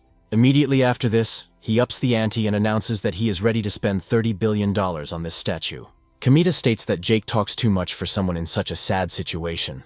After a short pause, Kamita raises the stakes again and says he is willing to pay 40 billion for this relic. Jake notes that this is a great delusion that Kamita will continue to believe until he is fully confronted with reality. With a genuine smile, Jake declares that it's time to continue the game, causing an annoyed look to appear on Kamita's face. After that, they begin to raise the stakes chaotically, and each one clearly has no intention of stopping there. Gradually, the process continues to become more active, and finally, we are talking about $160 billion. Astrid tries to stop Jake, saying that it is too much money to spend on a relic. Kamita's henchmen point out that they cannot act so impulsively, as they do not have that kind of money. Other people say that this is a real battle of the gods, in which the winner is still not clearly determined. The owner of the auction house asks who wants to bid above 160 billion, but no one answers. Kamita turns to his opponent with irritation and asks if he is scared and not ready to continue. The auctioneer counts down to see if there will be another bidder willing to raise the bids. The henchman says that the estate and shares are all they have left, and they can't spend it on some artifact. Kamita says that if he is defeated, a group of rich people will definitely find a way to buy back the artifact. He declares that this is his real plan, and his minions realize how brilliant he is. Sally expresses a reasonable concern about what will happen if suddenly no one wants to buy the artifact. Kamita asks her how she can even think about such things when he is sure that everything will definitely be fine between them. Jake, smiling, says that he gives in and will let him buy the relic, since he doesn't really need it. The auctioneer reports that Mr. Kamita has finally secured the Chinese Goddess of Mercy statue, which is valued at $160 billion. Everyone notes that this is a real record in the world of auctions, and will probably not be broken for 50 years. His henchman looks at him and realizes that Kamita still won, despite the fact that Jake is very rich. Kamita seems to be beginning to understand the trap he has gotten himself into, and this victory clearly does not bring him joy. However, he decides not to show it and approaches the protagonist, reminding him that he wanted to buy everything back. He begins to gloat and notes that Jake's patriotism is actually worthless, since he didn't keep his promise. Immediately after this, he snaps his fingers, and Sally quickly approaches him, holding a small tanto used by samurai. Kamita draws his weapon from its sheath and explains that their country has a very serious tradition regarding such failures. Throwing the knife at Jake's feet, he says that anyone who makes such a mistake should commit harakiri. Kamita adds that he understands perfectly well that he is dealing with a man who is used to running away from problems, but he will give him a chance. After that, he rolls the statue towards him, and says that he is ready to sell it for $199 billion. Kamita states that this will give Jake a chance to save face, and asks how he feels about such a proposal. Jake smiles, and says that he takes the offer in the same way as the rest of Kamita's actions, without feeling any fear. Kamita's henchmen immediately advise Jake to watch his tone if he wants to get out of here alive. Jake realizes it's time to go big and quickly stands up, adjusting his tie. After this, he calls his opponent a bastard who is actually worthless. Jake then recalls his words, according to which he was going to buy back all the Chinese artifacts that were once stolen.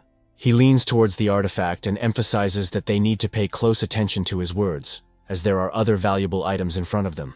Kamita quickly realizes what Jake meant, while his henchman notices that Jake is breaking his own words. Kamita turns to his subordinate in a rage and delivers a swift and powerful slap to his face, knocking him down. The employee can't withstand the blow, as Kamida's weight is quite impressive, and it's difficult to stay on his feet.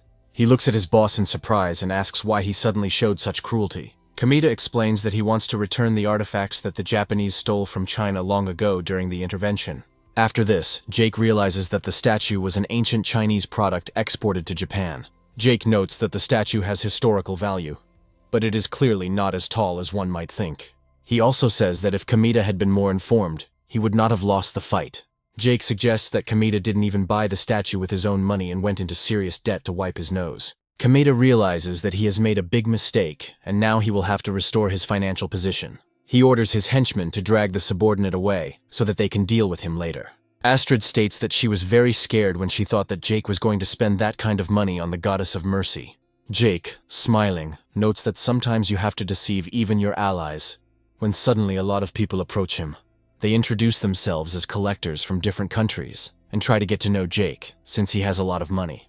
They smile and remark that finally, after so many years, someone has defeated Kamita, whom they never liked. Kamita feels the incredible shame that he has brought upon himself and all his ancestors, and tries to run away.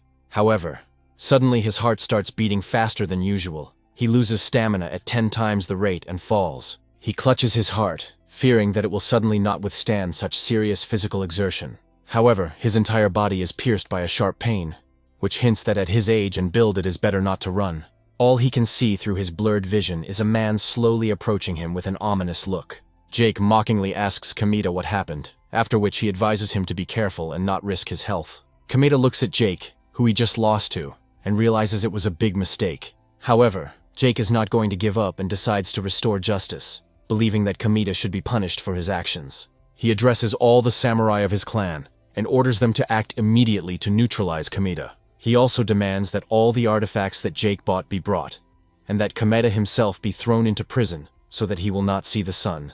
Meanwhile, the action moves to the Chinese embassy, located in one of the cities of Japan. The employee approaches Jake and says that he understands his desire to buy up all of China's valuables, and thanks him for it. He also states that he has heard about Kamita's treachery, and promises to do everything possible to keep Jake safe. Jake says he's very grateful to them, but there's still some work he wants to do, and he needs a car. Astrid asks him not to leave as it is too dangerous outside and expresses concern for his safety. But he tries to reassure her with words of support.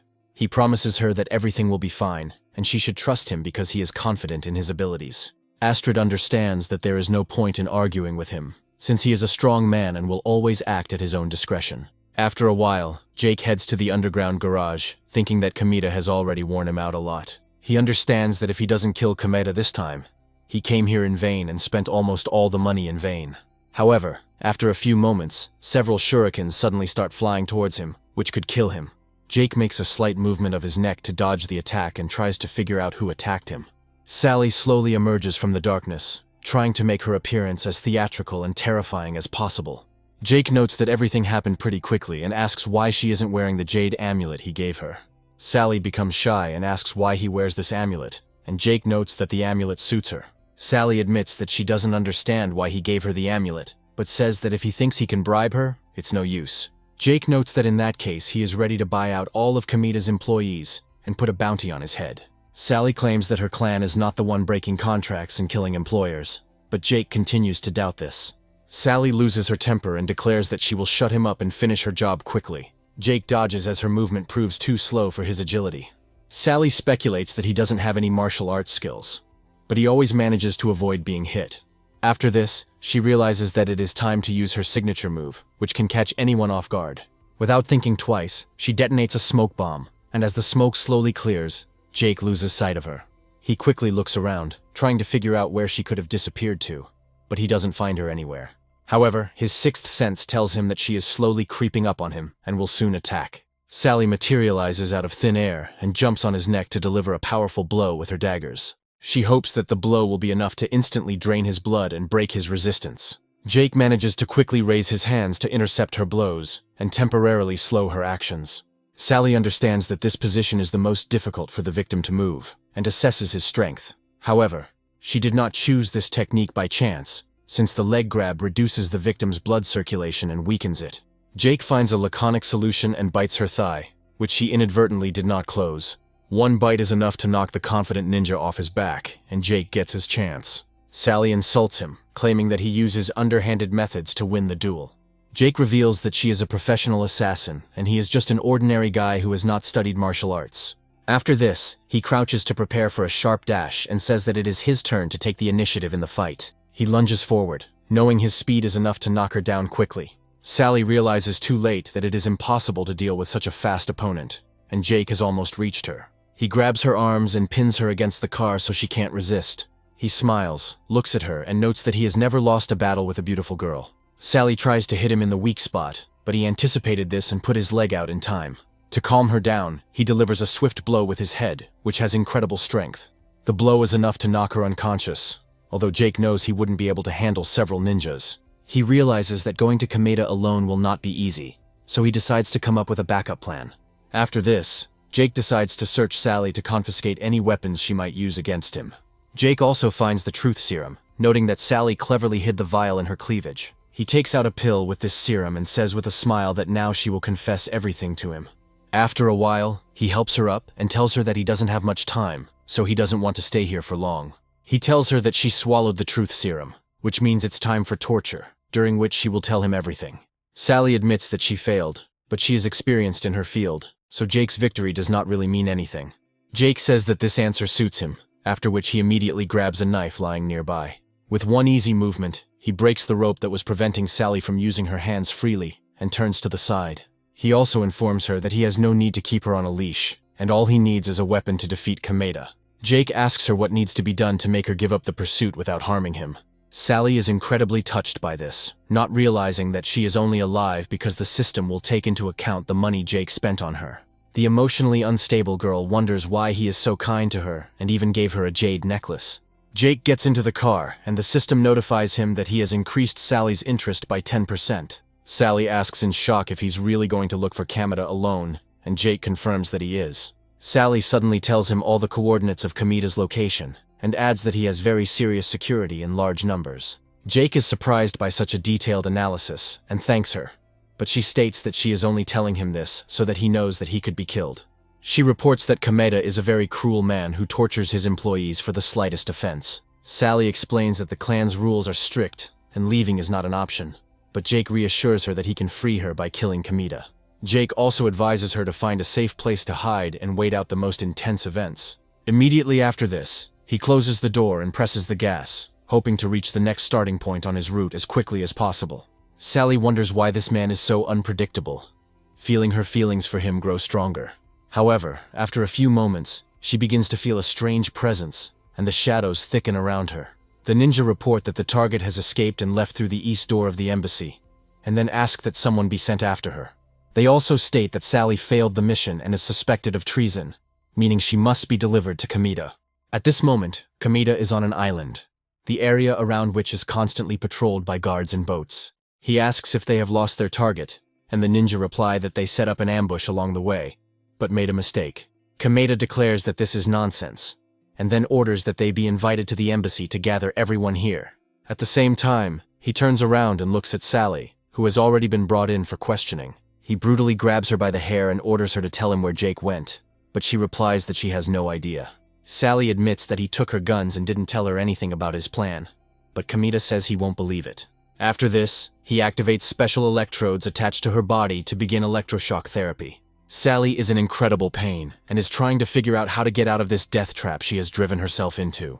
Kameda says he has many effective interrogation methods, but he won't use them to sell her just yet. Moments later, his devious plans are disrupted by alarm as they have just been attacked. Kameda wonders what is going on and is informed that several guards were killed using ninjutsu. Kameda orders them to fire on anything that moves, and they notice a strange movement almost immediately. During his trip, Jake managed to learn all the special techniques used by ninjas and continues to destroy his enemies. A spotlight is suddenly pointed at him, and the guards inform him that he has been spotted and cannot be allowed to escape. Jake turns around and sees several fighters dressed in dark clothing jumping out towards him. These fighters turn out to be the same ninjas, ready to destroy even the most powerful warriors. Jake realizes that he won't be able to handle so many opponents in close combat and makes a decision. However, this retreat actually turns out to be a tactical maneuver that he deliberately uses against his opponents. They follow him, realizing that if the target jumped into the sea, his mobility would be limited, and he would not be able to hide.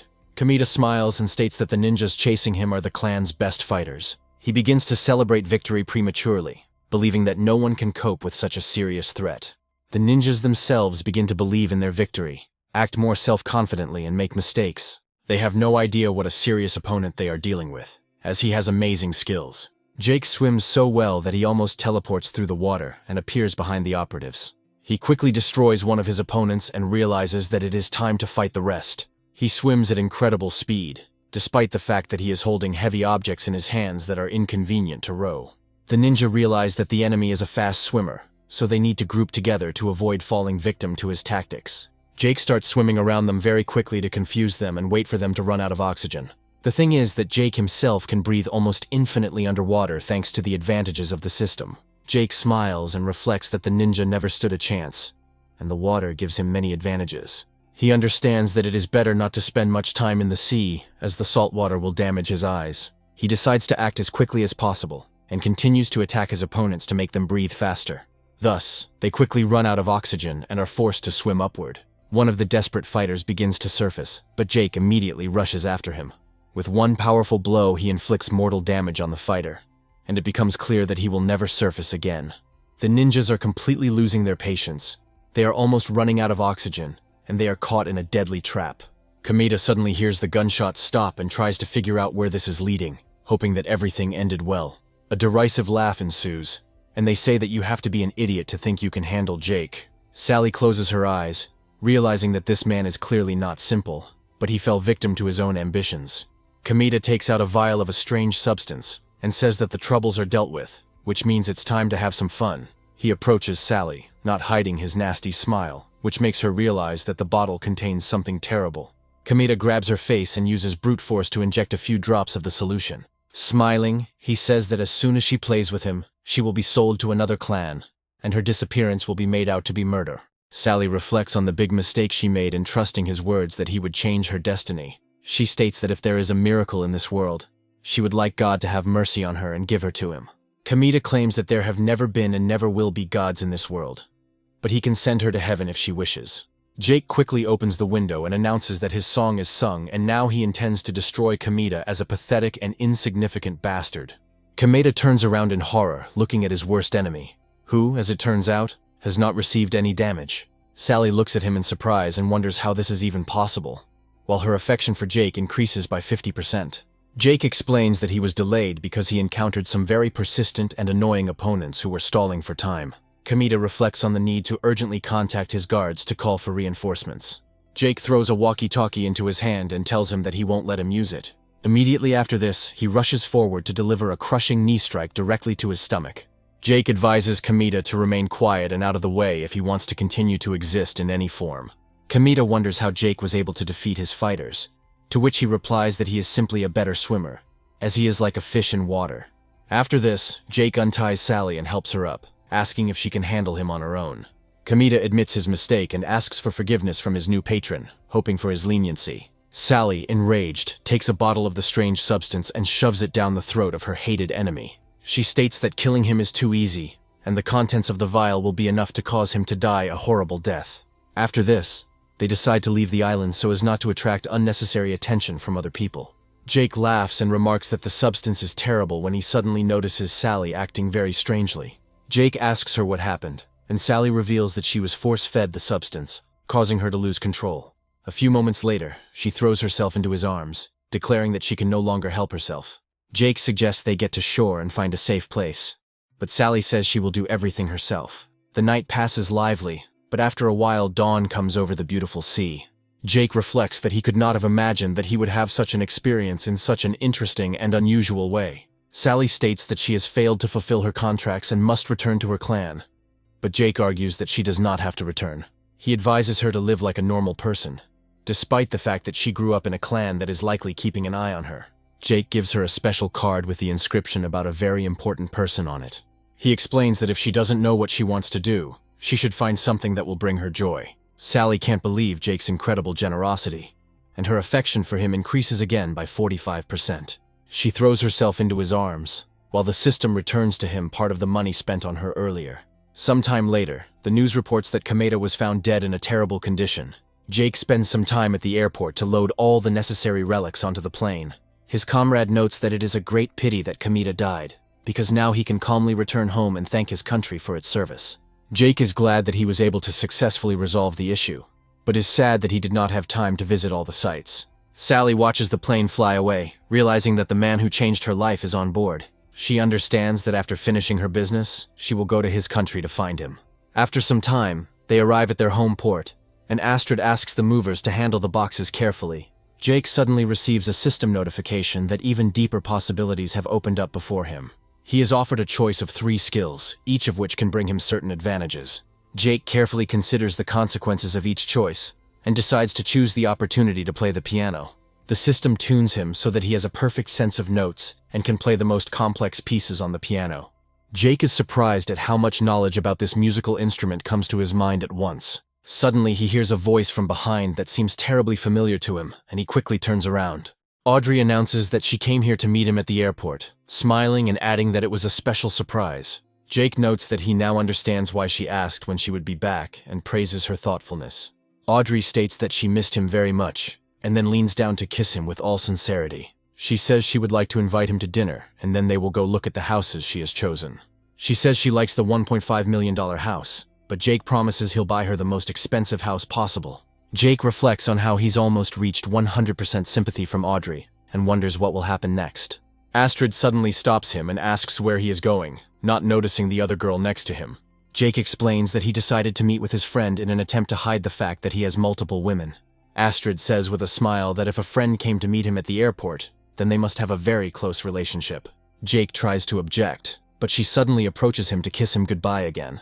Blushing, she notes that he had a difficult trip to Japan, so he deserves to rest after such a risk. Embarrassed, she runs away, saying that she will take care of the rest of the artifacts they brought. Audrey is already waiting for him in the car and invites him to sit down, saying that the driver will take them to the right place very quickly. Jake is glad he avoided a brutal fight between the girls, as that was the last thing he wanted. They end up in a luxurious mansion, and Jake states that he asked a friend for advice, who recommended buying this particular house. His friend noted that this mansion fully corresponds to its status and has all the necessary amenities of the highest category. Audrey claims that even the cheapest house in this area costs at least 1 billion yuan, which is an almost unaffordable sum. Jake approaches the employee and says that he would like to see a mansion called the Dragon's Court. The girl doesn't suspect that he actually has money for such a purchase, but she still agrees to take him there. Audrey expresses some doubts, saying that the mansion is worth around $300 million, which is quite expensive. Jake replies that this is their first home and he doesn't want to buy her just anything, as he is committed to only the best. Audrey is very surprised by such incredible generosity, and her affection increases to 98%. Jake is happy that he has made a lot of money again, and the level of affection for him is almost at its maximum. After a while, a couple comes in who look like very rich and stylishly dressed people. The bespectacled man declares that he will show his girlfriend the mansion and tell her how luxurious the Dragon's Court is. He approaches Jake and asks if he really came to buy the villa, to which Jake answers in the affirmative. Audrey shows the layout of the house and says that it has balconies, a swimming pool, and that it is really very beautiful, although expensive. Bogach notes that this is a big coincidence, since they are also interested in the Dragon's Court villa. Jake smiles and remarks that this is indeed an interesting coincidence, and Audrey states that they were here first. The rich man praises Jake for being a billionaire at a young age and not wasting his life on nonsense. Jake goes to an employee and asks where the restroom is, after which the employee shows him the way. After a while, Jake goes to the restroom and decides to wash his hands in order to properly prepare for the purchase. A few moments later, the same rich man who had looked quite friendly all this time comes to him. Leaning on the sink, he asks Jake if he's in trouble, causing him to look surprised. Jake tries to figure out what he means, after which the rich man demonstratively lights a cigarette to emphasize his coolness. He then reveals that the girl Jake is dating is too hot, and he's unlikely to be able to handle her. Jake asks what this means, and is told that the rich man is playing the role of a rich kid and is displaying fake behavior. After this, the rich man says that he is an actor himself and can give Jake a couple of tips to look more convincing.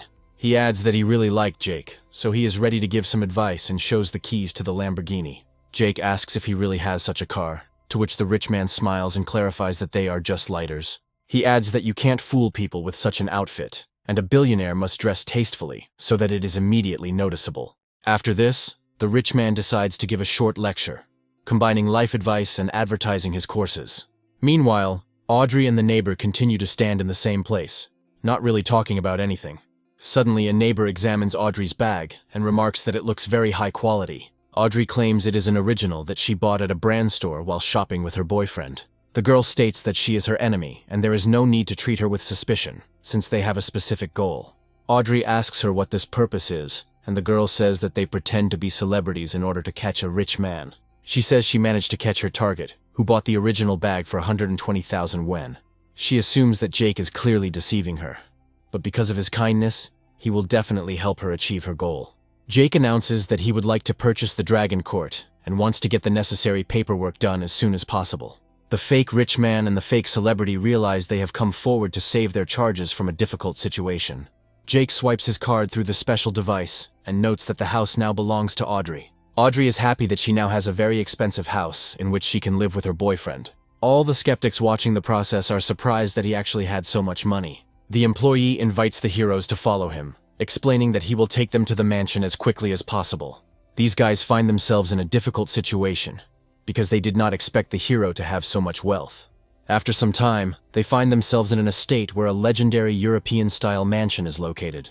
The employee hands Jake the keys to the house, and informs him that from now on, he is the owner of the mansion. The gates begin to open slowly, and a guard, who had been sleeping at his post this whole time, is visible in them. A few moments later, he wakes up and realizes that he must be more alert and careful. He walks up to Jake and asks where he is going, adding that no one is to enter the area. A few moments later, the manager comes to the rescue to deliver a powerful punch right to the guard's face. He says he knew it would all come back, so he decided to come early to help. In parting, he waves his hand and says that he will not interfere with the rich man and his girlfriend enjoying life. As soon as Jake and Audrey step inside, they see the huge number of servants that come with the house. This place also has a giant wine cellar, where many of the best brands of wine are collected. There is a swimming pool where you can spend time and enjoy summer evenings or hot days. All the furniture, as well as the exercise equipment located here, are the most expensive and luxurious examples. Jake notes that the bathroom is so big that it can fit at least 10 people. Audrey decides to check the shower and accidentally hits the switch, causing a stream of water to immediately fall on her. Jake hears a noise and turns around to see what happened. Audrey looks at her wet clothes and says that she accidentally touched the shower switch. Jake is a little shy and says he'll bring her a new set of clothes so she can change into them. However, Audrey decides that now is the perfect time to strengthen their intimacy and holds his sleeve. She says that she is afraid to be alone in the mansion, so it would be better if he stays. Jake takes the hint and decides to take action, as he would never turn down something like this. The system reports that Audrey's affection has reached 100% and she will never leave him again. Jake is happy that now he can cheat on her with other girls, and she still won't leave him. We fast forward to the next morning, when Junya wakes up after a hard night. She finds Audrey slowly walking into the room, each movement a struggle. Junya asks where she was last night, and Audrey replies that she was very tired, but all the information is in the profile. Junya immediately picks up her phone to see how much her new rival is exaggerating. Unfortunately, all that remains is to watch Audrey's most romantic moments of the past 24 hours. Junya feels her hands begin to shake with anger and wonders if it really is Jake in the photos. Audrey yawns and says that in this world now she doesn't need anyone except him, because he even bought her a mansion. Junya says that she is making things up and shouldn't think that Jake is serious because he is just having fun. Audrey notes that their love is boundless, and even if other girls cling to him, she won't worry. Junya asks if Audrey has completely lost her mind and doesn't understand what she's saying. Audrey says she's tired of turning away and won't worry anymore because Jake really wore her out yesterday. Junya thinks that she shouldn't be so daring, and this time she comes up with a plan that will be simply perfect. A few days later, Jake wakes up to his phone literally blowing up with notifications. He turns around and asks what's going on, since it's early morning. However, after looking at the messages, he realizes that many girls and friends are starting to congratulate him on his birthday. Jake says with a smile that he himself forgot about this holiday, because he had too many wonderful adventures. After this, he says that he will spend time with his dorm mates, realizing that he will not have time to pay attention to all the girls. After some time, his comrades approach him and congratulate him on the holiday, adding that they will treat him to dinner. Jake thanks them, after which they exchange glances, clearly implying some kind of catch. After a while, they are transported to a restaurant that looks like a very expensive European building. Jake comes closer and is surprised that the three friends decided to spend so much money on him. Looking around, he remembers that he was here last time with Marie and the others on the third floor. That is, he thinks about the situation for a while, and decides to do something to make his friends even more happy. After this, he writes to the group chat, stating that he has in fact already arrived. Suddenly a woman approaches him and demands that he immediately delete the photo and apologize. Jake explains that he didn't take her picture, but the girl insists that absolutely everyone did. She raises her voice and says that if he doesn't delete the photo, she will call the police. She emphasizes that interference is inappropriate, because people like him are of no interest to her at all. Jake asks her to stop screaming and shows her a photo where it is clearly visible that he did not take the photo of her. He advises her to open her eyes and look carefully so that she has no doubts about his innocence. Audrey suddenly appears behind him and asks if he came here to celebrate. Jake doesn't have time to get his bearings, and she takes his arm to lead him to one of the tables. Other people start making fun of the girl who caused the scandal, noting that she is ugly and has a plastic face. Jake asks why she is here and where the others went, to which she replies that everything was arranged in advance. Audrey reports that when she told them about her proposal, they immediately agreed, hoping it would be best for him.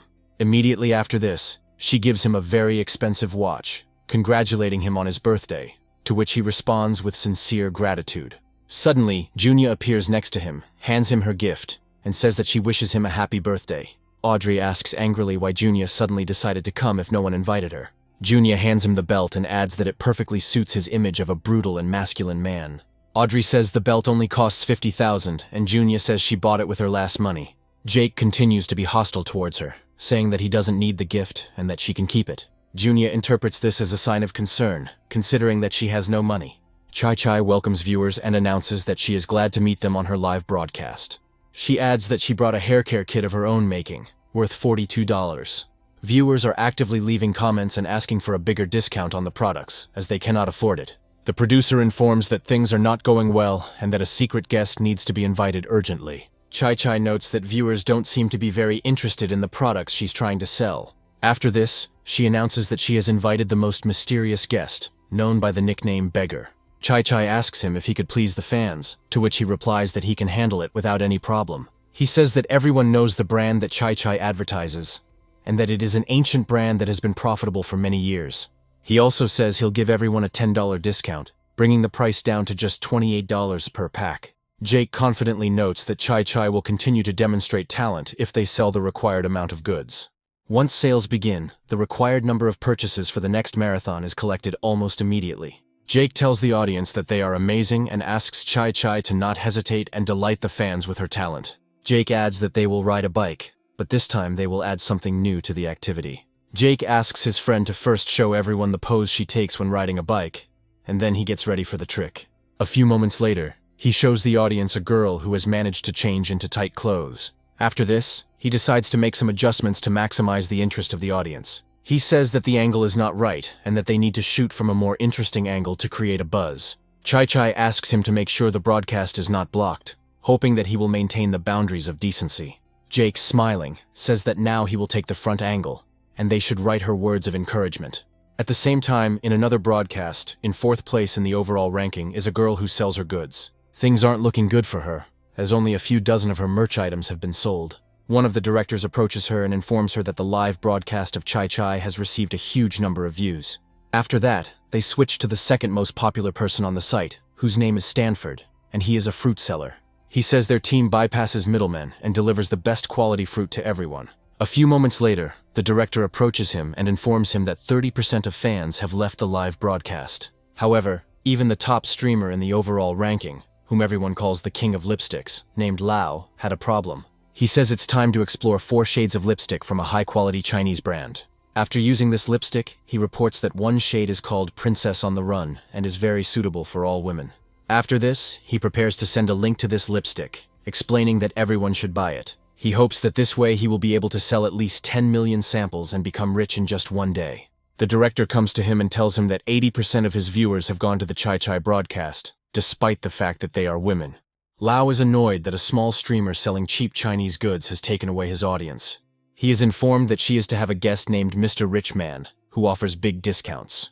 Meanwhile, Chai and Jake are unaware and continue streaming, when suddenly they receive a lot of complaints about vulgarity. Chai is very surprised that they decided to block her after she was pedaling a bicycle and was filmed from behind. She apologizes to the audience, but Jake understands that such complaints do not contradict China's moral principles. He says he doesn't know what the purpose of the person sending the complaints is, but it's none of their business. The director says he received a call from the owner of a coconut drink who said he would support him. Jake realizes this is a great opportunity and asks to turn off the big screen so he can connect with the drink's headquarters. These people also turn on the live broadcast to get on exercise bikes and support Chai Chai. Producer Lau reports that unfortunately, their rivals have teamed up with another brand, which has resulted in an increase in the number of fans. Lau angrily declares that he is going on the warpath and will challenge these people to a special competition for the right to become the best. The system notifies Jake that he is about to be challenged, and he considers whether to accept it. Chai Chai asks what's going on and finds that 3 other major streamers have also challenged her. Jake happily announces that he accepts the challenge and is happy to compete for supremacy on the platform. Chai Chai wonders if he's that serious, hoping he'll just joke around and back off. After some time, a live broadcast is created between them, and everyone greets each other. But Chai Chai is shy. Lau notes that Mr. Rich is brave in accepting the challenge of 3 people at once, and therefore can set the rules. Other opponents agree with this state of affairs and are ready to accept its terms. Jake explains that the rules are simple. You need to use your skills to catch up with him and create a fun atmosphere. All participants accept the challenge and understand that they must act within their capabilities to cope with the task. Jake attracts an old flame to his side, who is willing to do anything to earn his attention. Audrey decides to team up with them to keep up with her perceived rival. This creates a competition of maximum intensity between these streaming stars. Lau appeals to her followers and asks them to demonstrate the full power of women. Stanford notes that the competition is of little importance, because saving farmers is the most important thing today.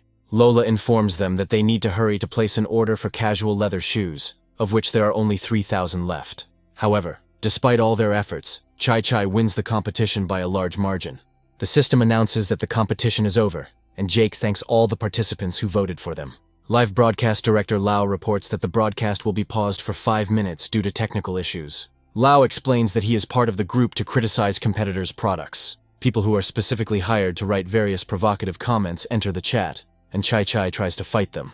She notes that sales have clearly decreased, and Jake states that such a problem can easily be solved with money.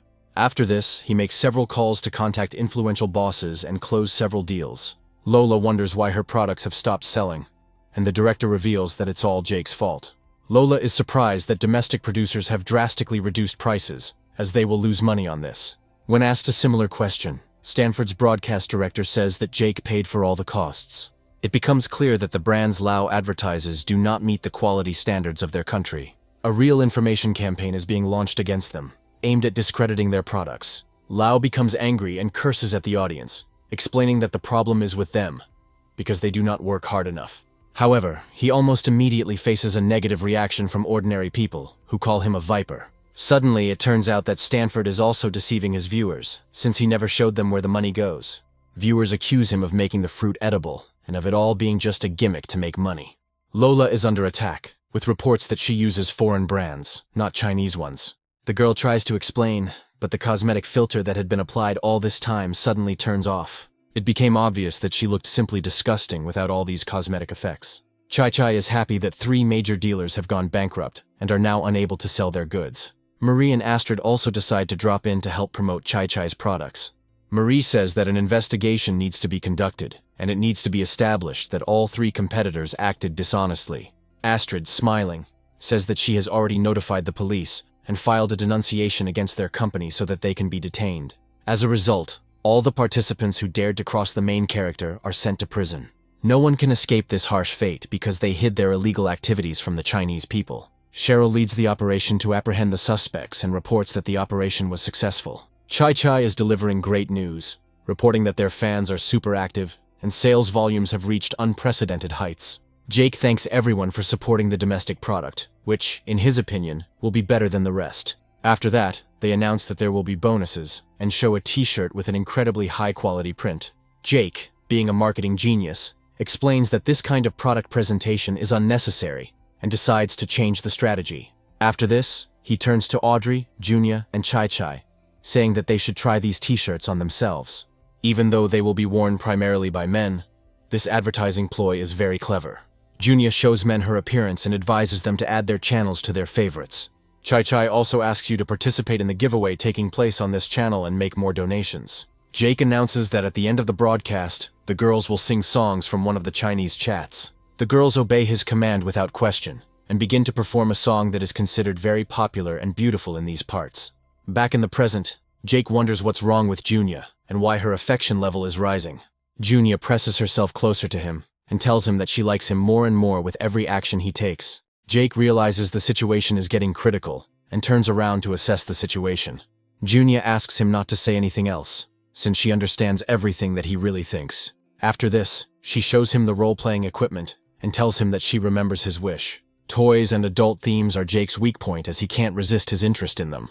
Suddenly, a scandalous girl watches the main character as he is being courted by two girls at the same time. Audrey announces that she and Junya urgently need to go to the restroom to resolve a very important matter. Audrey says that Jake has made his position clear, and if she continues to insist, it will be inappropriate. Junya tells her that Jake has already fallen in love with her, and this, on the contrary, makes her happy, so she stops her pointless attempts. A hysterical woman approaches them and asks them to wake up, explaining that they look very stupid when they quarrel over such a person. The girl adds that Jake is probably lying and does not have the wealth he constantly talks about. She emphasizes that there are beautiful girls in front of her with a whole army of fans, and they are wasting their time on some idiot.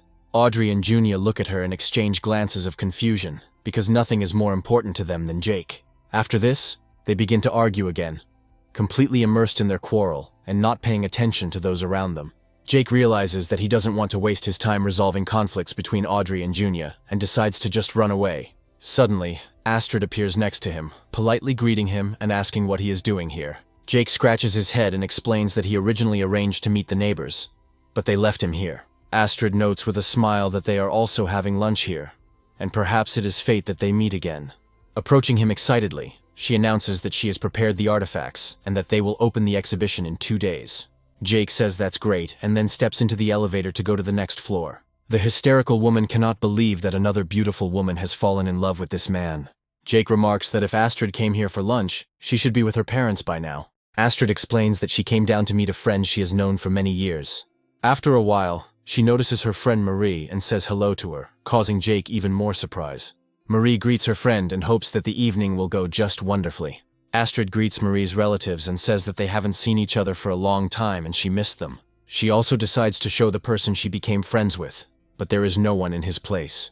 Jake decides to make a quick getaway to avoid responsibility for having affairs with multiple women.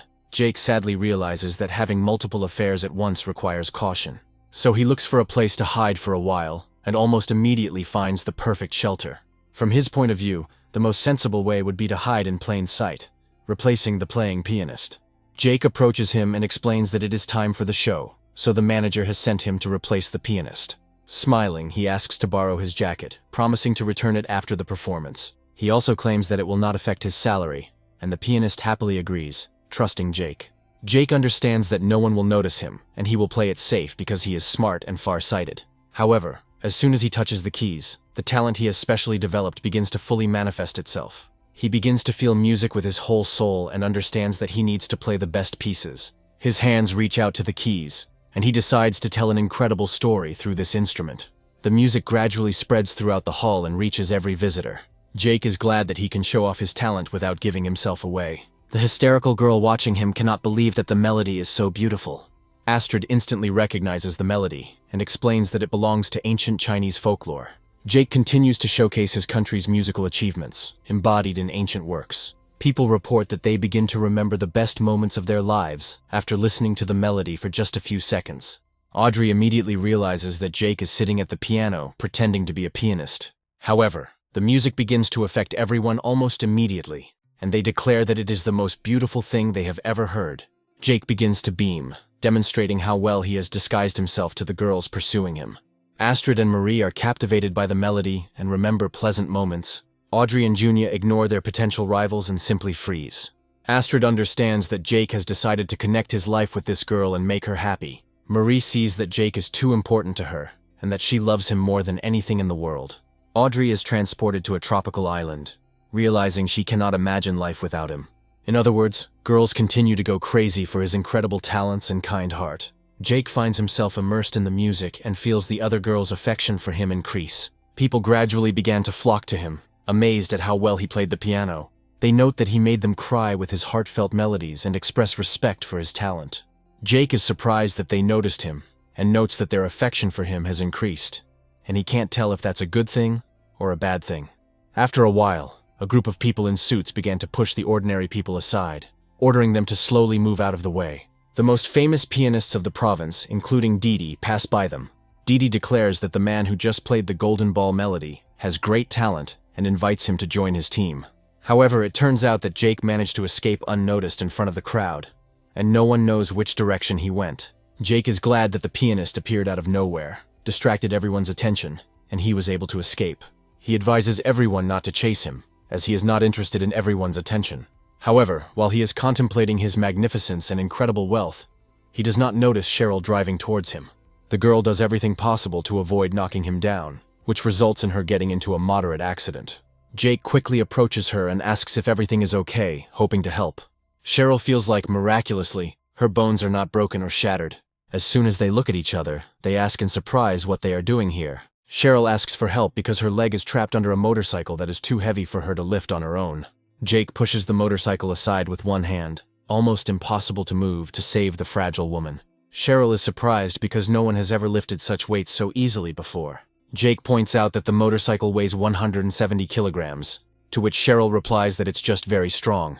Looking at her body, Jake notes that she has suffered a serious injury that needs immediate treatment. Cheryl says her profession is dangerous, and she gets hurt a lot, but it doesn't bother her. She thanks him for the incident on the yacht, adding that she was unable to contact him to return it. Jake immediately offers to donate the proceeds from the sale of the yacht to an orphanage. Jake mentally notes that she is really stressing him out, but now he needs to run away quickly. Remembering her praise for his strength, he questions his limits and decides to go to the gym. The next day he goes to the gym, where there are a lot of people working out, hoping to build up his strength. Jake looks around carefully and thinks that he is pleasantly surprised by how many people there are here. He slows down and begins to watch the girl doing the exercises. After a while, the coach comes up to him and asks if he thinks the girl is beautiful. He adds that he can help win her over, but Jake says that's not necessary. He was just looking at her. Smiling, the coach notes that Jake doesn't have a chance yet, since he's not trained yet, but he can help. The trainer also says that his name is Wallen, and he is a top-level trainer at this fitness center. Jake politely says he doesn't need it, and asks the coach to think about a training plan. Jake insists that's not what he came for, and the coach leaves, thinking that he's looking at a pathetic poor guy. Jake approaches the machine, trying to figure out how it works, but notices that his intelligence is not strong enough to analyze it. He decides to approach a random girl and asks if she knows how to use the device. The girl explains that the device is called a rear pedal machine and shows how to use it.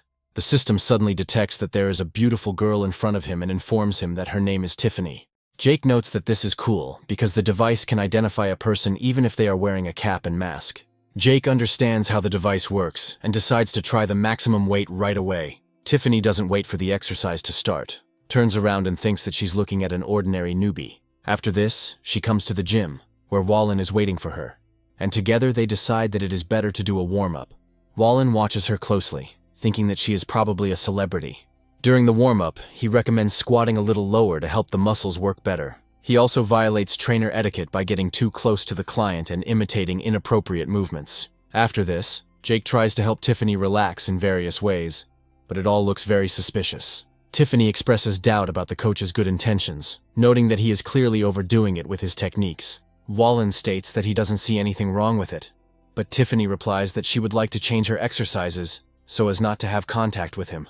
Wallen notes that in that case, he would replace the exercises by thinking about how to tire her out. After some time, he puts her through real survival training, which results in her becoming weaker. Tiffany asks him if he's overdoing it, noting that the exercises should be gradual. Wallen says she paid for the lessons, so he has to earn every penny he gets. He also states that the fitness course requires patience and perseverance, as without effort, he will not be able to help her. Tiffany reflects on how she needs to achieve the perfect look to get on the show. Wallen thinks that his charge is tired and should first take basic classes instead of making a scene. He notes that he has met such diligent students over the year, so it would be nice to have some fun with her. However, suddenly Tiffany takes a few steps and falls to the ground, unable to do anything else. Wallen tries to wake her up, but notices that she has lost consciousness and can no longer move due to overexertion. Jake passes by at that moment and sees that the girl who was helping him suddenly fell. Jake runs inside and asks what happened, but the trainer explains that this is a private training session. Jake chides the coach, saying that the man has lost consciousness, and he is still thinking about some private training.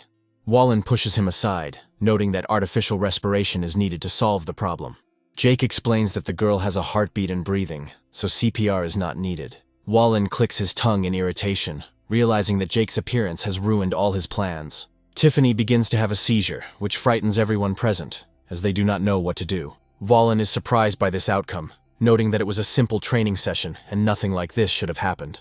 Jake realizes that the ambulance won't arrive anytime soon, so he turns to the system to select a new skill. He states that he needs a skill that will allow him to save her right now. The system makes Jake a master of Chinese medicine, allowing him to learn the intricacies of acupuncture and working with pain points.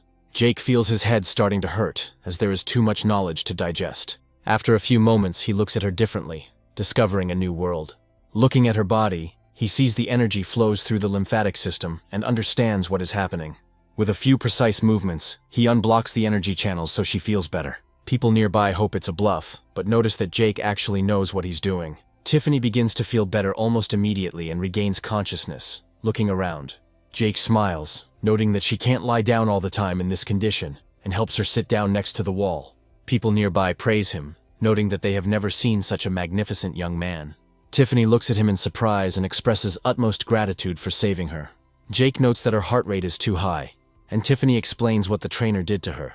Jake again reproaches the coach for his carelessness, suggesting that he either accidentally or intentionally exhausted her. People start whispering, noting that such a coach should not be in his position if he makes such mistakes. Wallen claims to be a certified fitness trainer, so his authority is unquestionable.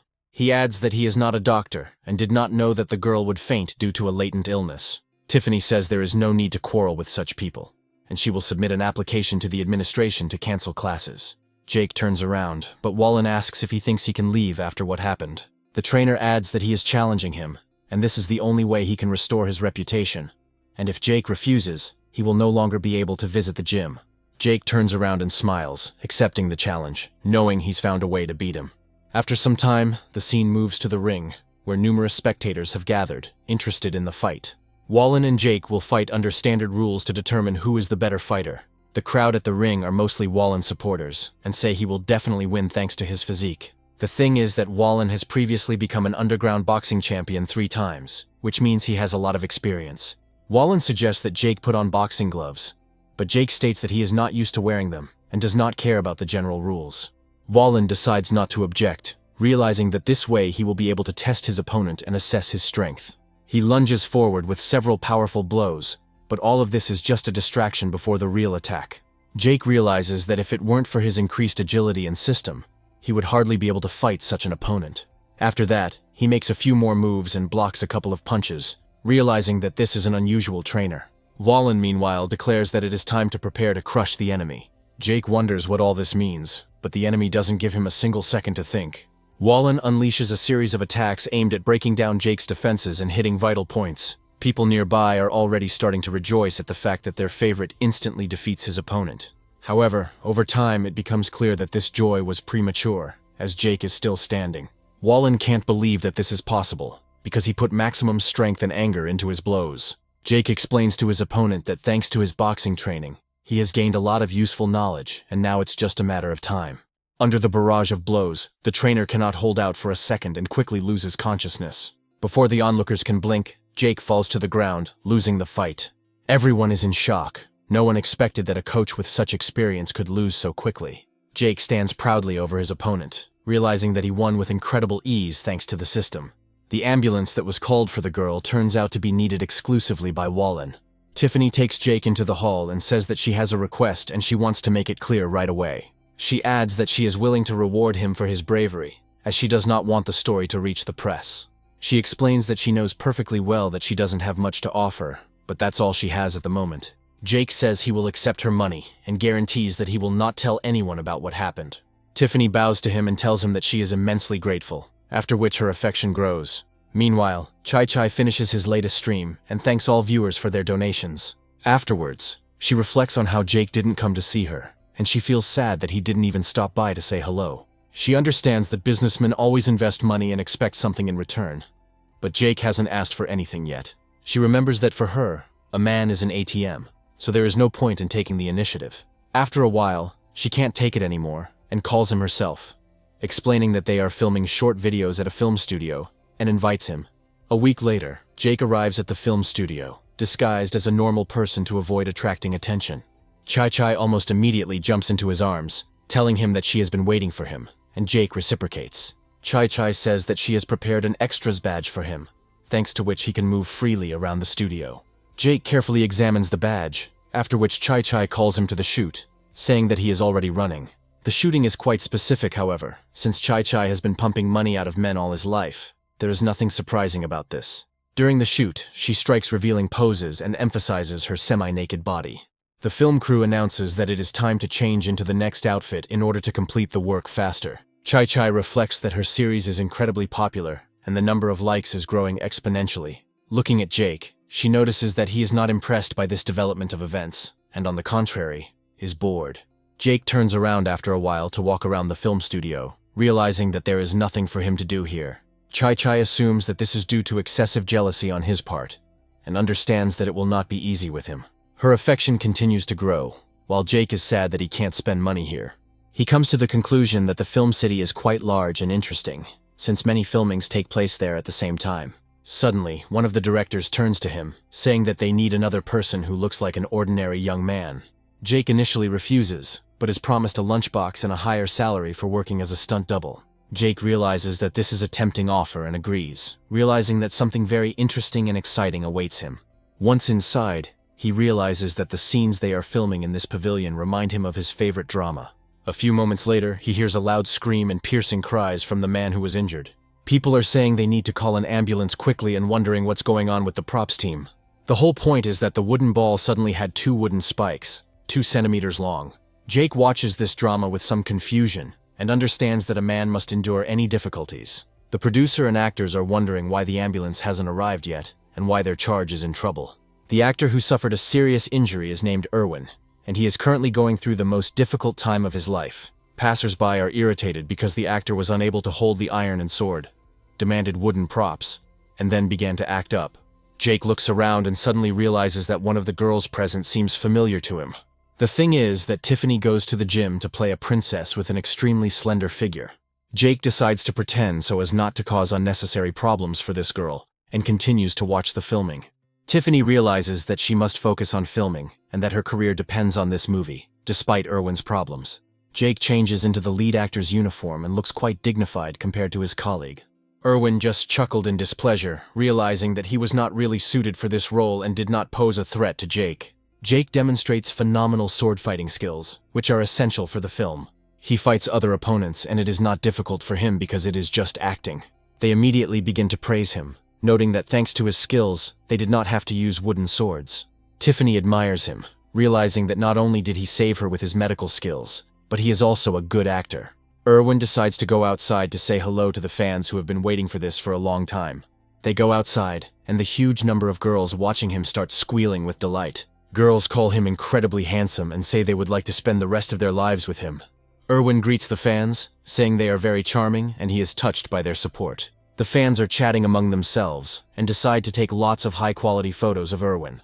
They also say they will ask everyone else to make a donation to give the money to Erwin. Some time passes, and a scene begins where the main character returns from another city to see his bride. Erwin takes a few steps and enjoys how well the film crew is set up. Tiffany is also trying to play to the best of her abilities and hopes that her efforts will be noticed. Approaching her co-star, she says she thought she would never see him again. Erwin plays poorly and is not up to the standard of Jake, who could have done better. Jake reflects that Tiffany's acting skills are superb, as she continues to play her part even in front of such an oak tree. A few moments later, fans notice the film crew and begin to loudly support Erwin. Erwin makes a strange face and notes that they haven't seen each other for only a month, and she's already gotten so into character. The director stops filming and wonders why she has that expression on her face. Because it's not according to plan. Tiffany reports that Erwin mispronounced his line, but the director immediately cuts her off, calling him a pathetic actor. After this, the director tries to help the actor learn his lines, to which he replies that he doesn't like historical films. The director explains that the word they wrote in was meant to convey fatigue and hopelessness in the eyes. Erwin notes that there is no need to invent special terms for this, as this would be overcomplicated. People who observe him understand that there is no point in arguing with such a person, since he acts in his own way. Fans are screaming loudly that the screenwriter does not deserve the right to write a script for their favorite show. The director says Erwin should just say lines 1 through 7, and everything will be re-recorded in the editing stage. Erwin suddenly takes an unhealthy interest in Tiffany and announces that he will enjoy the next scene. The thing is that the next scene includes an embrace between two young heroes who, according to the plot, love each other very much. Tiffany throws herself into his arms and tells him that she doesn't want him to leave for long. Kevin realizes that this is the perfect chance to put his entire career on the line and risk his future reputation. That's why he gets violent, even though an actor of his caliber should behave with restraint. Tiffany automatically pushes him away, since such practices have never been held in high esteem by respectable people. However, the director immediately starts yelling at her and asking what happened, assuming that she has a hand cramp. Tiffany apologizes for the incident and recommends reshooting the scene to avoid any problems. The fans immediately start yelling at her, noting that she ruined their favorite actor's filming day. Jake muses that Tiffany isn't exactly a rich actress, so he could spend the money on her. After a while, Kevin tells her that she must try much harder to gain popularity. Tiffany apologizes to him, explaining that she is not professional enough and that the scene is really difficult to film. Erwin continues to examine her figure and asks if there is anything she would like to tell him right now. Tiffany says that his fans support him and that he should try hard for his fans, considering it a blessing.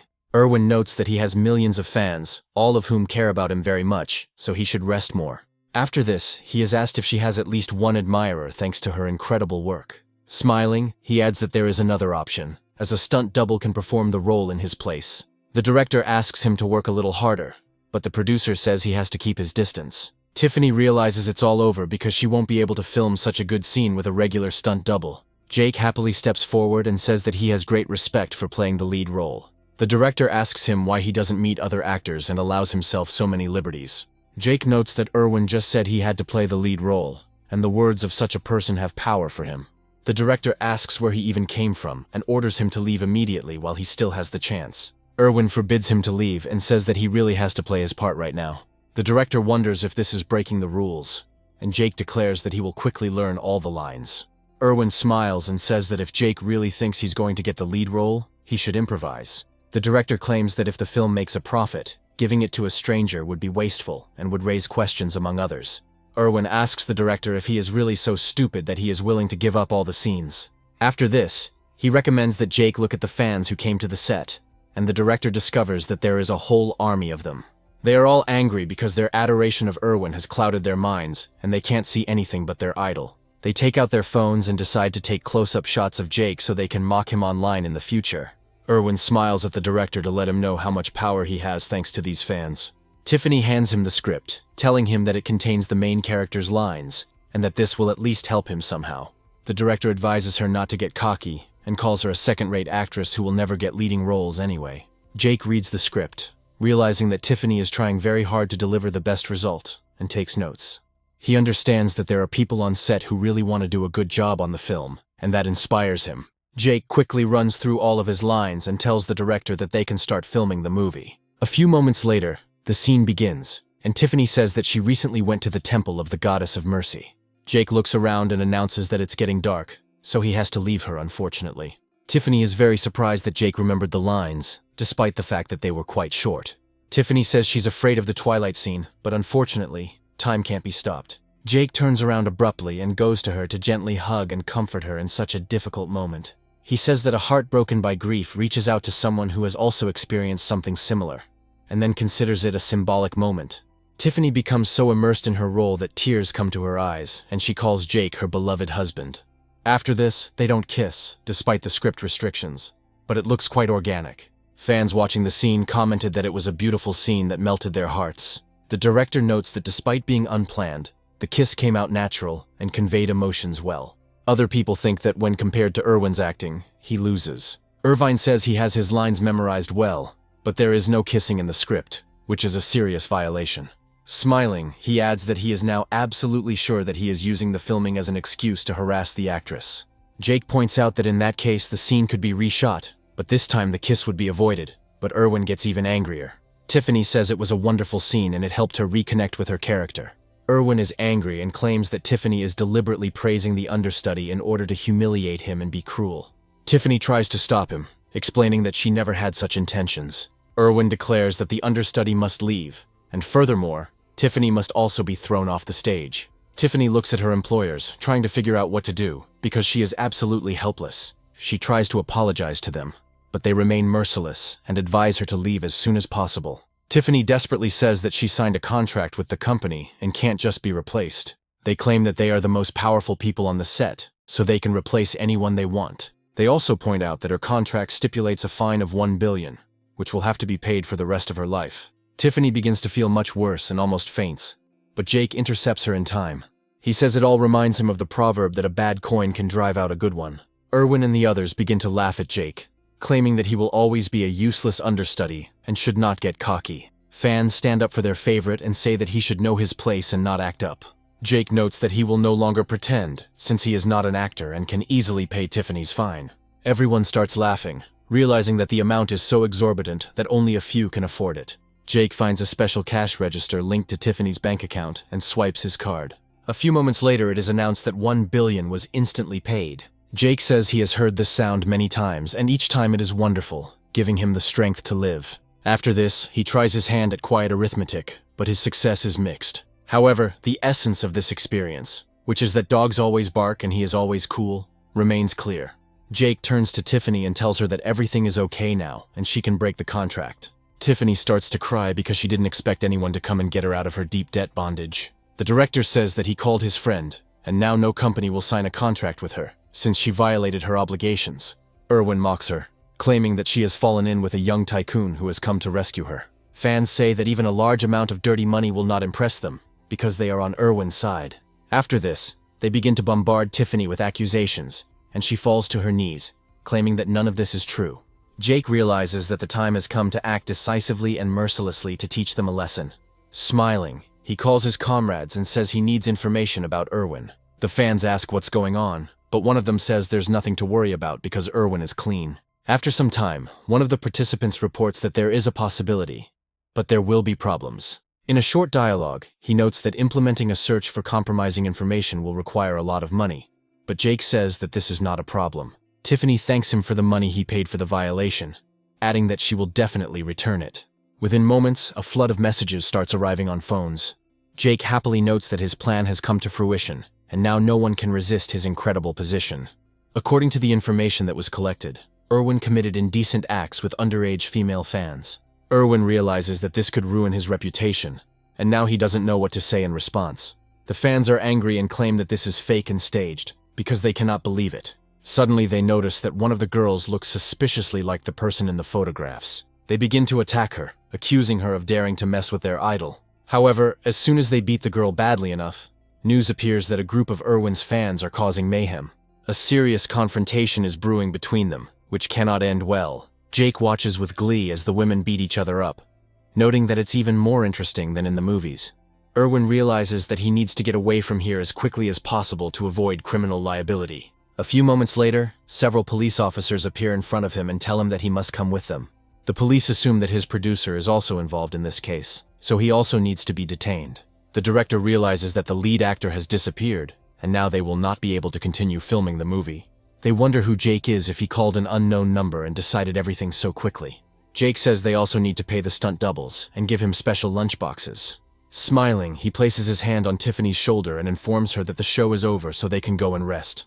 Tiffany understands that now it's all over and no one will take her on for other roles. Jake reflects that this girl apparently simply adores the theater, and for her it is her whole life. Kneeling down next to her, he tells her that she shouldn't give up her film career because of an unfavorable contract. He claims he has a brilliant idea on how to spend the money to bring her back into the film world. Smiling, he adds that he will invest money in a film company created exclusively for her, and she will select the team. Tiffany realizes that she could never have dreamed of this even in her wildest dreams, but now it has become a reality. After some time, they are moved to another part of the filming stage after the main shooting is completed. Tiffany changes into regular clothes and asks him if he's really going to invest that much money in her. Jake explains that he was right about her, as she has incredible potential that can be realized. Tiffany says he is a mysterious entertainment industry guru who is determined to change the world. Jake realizes that her fantasies are beyond reality and lies to her, claiming that this is how it is. Tiffany thanks him and says that she will definitely make a better film and return the billion to him as soon as possible. Tiffany looks at him with admiration and admits that she doesn't even know his name, after which Jake decides to introduce himself. Chai Chai suddenly notices them, freezes in surprise and waits for them to approach her with a calm step. Jake greets her again and wonders if the shoot is over. but she can't say a word. After a few moments, she collects her thoughts and wonders if this is his girlfriend. Chai starts bragging and says that they know each other well, and that he bought her a sports car for 30 million. Tiffany takes this into account and says that she needs to prepare contracts and an investment plan for the 500 million received from Jake. Chai notes how proportionally larger Tiffany's investments were compared to hers. She adds that such haste is inappropriate and it would be better to organize everything gradually. Tiffany is shy, but Chai says that having dinner with an investor is a completely normal practice. Tiffany understands that after such large gifts, it would be impolite to refuse dinner, and agrees. Chai thinks that if this girl wants to deceive Jake, she will have to go through her. After a while, they are transported to a large European mansion, and Tiffany tells the story of how she met Jake. Chai remembers her name and decides to check her on the news, assuming that she might be a little-known actress. After some time, it becomes clear that she was at the center of a scandal that resulted in the actor Erwin losing his job. Chai also learns that the girl graduated from a theater academy, and many wanted to sign a contract with her. She understands that the girl achieved her success on her own, which is why she signed such an unfavorable contract. Chai realizes that this girl is destined for a stellar career, while she herself remains a little-known streamer. Then she discovers a very popular video that has been rapidly gaining views over the past few hours. When she opens it, she sees a kissing scene from the filming of the movie, which everyone thought was very organic. Chai wonders how this is possible, since they met only recently and have already come so far. She realizes that the girl is truly special, and probably knew in advance that Jake was rich in order to lure him to her. Chai understands that this cannot continue any longer, because if she does not do something, her biggest wallet will be lost. After a while, they finish all their business with Tiffany, and she says goodbye and leaves for home. Jake says he wants to go home, but Tiffany suddenly grabs the corner of his clothes and doesn't let him go. She explains that she wants to pay off this debt right now and hopes that she will be able to express her feelings. Jake blushes a little and admits that he is now actually nervous, realizing that he can't resist. Chai, smiling, says that she has booked a room for them, so they need to start as soon as possible. Jake asks how the stream will work and how payment will be made, to which the girl replies that it's not that simple. After a while, she shows him a suitable room and says that he can make himself more comfortable here. Jake is left wondering how this will all work as she sets up the equipment. After a while, the stream starts, and she wishes everyone a nice day, noting that it will be interesting. After this, she pretends to continue the series, but in reality, she confesses her love to the main character. Jake realizes that this is much more than just a stream, and she tries to hide her shyness. Chai says she feels awkward talking about it and is glad that people don't have tails. Otherwise, she would wag them every time she's around Jake. Jake whispers to her if she's afraid of losing subscribers if she confesses her love on stream. Chai decides not to show surprise that Jake still hasn't realized she's playing a double game. After a few moments, it dawns on Jake that she couldn't confess her love to him without making money from her fans. Chai smiles and says that everything went just fine, after which he decides to move on to the most effective methods. She carefully approaches Jake, who is directly behind her phone camera as she streams. She says it's her first kiss, and the fans go wild with excitement as Jake kisses her for real. Afterwards, she asks him what he wants her to do next, addressing both him and the fans. Jake, being the most unusual and extraordinary man, says that he would like to see her in stockings. Chai immediately complies with this requirement and says that if he likes stockings, that's just wonderful. After a while, they turn off the stream, and Jake realizes that he has neither the strength nor the endurance to endure it any longer. Thus, another night goes just wonderfully for the main character. In the morning, he wakes up and feels that he does not regret anything in his life after he got the system. He slowly opens his eyes because he hears a strange rustling sound nearby. Chai managed to put on his shirt and asks if he is awake yet, offering him some eclairs. Jake notices that she's a little dirty and says he'll help her clean up the remaining cream. A few moments later, his phone starts buzzing loudly, and he decides to quickly check his incoming messages. This time, the car seller and Audrey wrote to him, saying that she wanted to move things from her rented place. Jake says he's willing to call a truck for her, but Audrey says she's also transporting some lingerie she wanted to show him. Jake realizes that this is really worth moving for, as he can quickly replace beautiful things. Jake writes to a friend who can help him because he doesn't want to spend money on moving. After some time, Audrey says goodbye to Chai, saying that it is time for him to go on important business, and she calmly lets him go. Chai reflects that their bond is truly unbreakable, and suspects that he already has almost a dozen like her. After some time, he gets to Audrey's apartment and discovers that he only needs to transport 2 suitcases of things. However, their conversation is suddenly interrupted by a sharp ringing of the doorbell, and Audrey doesn't know who it could be. When she opens the door, it turns out that her mother and uncle are visiting her to check on her. Mom asks who this man is, and Audrey says it's Jake, the one she told her about. Jake greets her politely and says he's here to help with the move, but his mom doesn't look happy. Mom remembers that her daughter met a poor village boy a few days ago. Audrey explains that she has a boyfriend she is already dating, and that she has given up on blind dates. When asked where this guy came from, Audrey calmly names the city, unaware of the consequences this will lead to. Mom says that this city is a poor province from which it is impossible to find a decent person. Because Audrey is so attached to Jake, she will protect him no matter what. Mom is angry and says that she spent a lot of money on her education at university, and it was all in vain. Audrey says that she has no problems with her boyfriend, either in terms of mutual understanding or in terms of finances. Suddenly, Audrey's mother declares that she needs to talk to Jake and demands that he leave her alone forever. Jake immediately shows all his interest in Audrey and notes that he is not even her boyfriend and they are not in a relationship. Audrey's mother wonders what this all means and recalls her last conversation with her daughter. Audrey says that she never called him her boyfriend because she is not good enough for him and should try harder. Audrey's mother is surprised that her daughter has completely lost her self-respect and now speaks about herself in such a way. She asks if she has gone crazy because her position is dignified, and even most rich men do not deserve her hand. Uncle stops the conversation and says that Jake is a nice guy, and it's no wonder that a girl like Audrey likes him. After that, they decide to get to know each other, and he asks what Jake's parents do for a living, to which they answer that his parents are workers. Upon learning that Jake is a completely unremarkable guy, his uncle expresses disappointment and believes that he is worthless. Audrey's mother starts screaming loudly and demands that everyone be quiet immediately. She orders her daughter to stop communicating with the poor man, otherwise she will stop paying for her education. The uncle says that his daughter, Zoe, is only 2 years older than Audrey, but is already more mature than her. His wife advises him not to interfere, but his uncle states that when a man speaks to a woman, she should shut up. He adds that his daughter's boyfriend is the only son of the owner of a rich company, and that she has already won his heart. Uncle asks what Jake bought for the house, and he begins to list a lot of expensive things. Audrey says she's beginning to understand why they came and accuses her uncle of coming to brag. Uncle receives an emergency call and says that it is probably Zoya asking him to pick her up. After this, the uncle turns on the speakerphone and asks where she went at such an hour, assuming that they bought her a lot of gifts.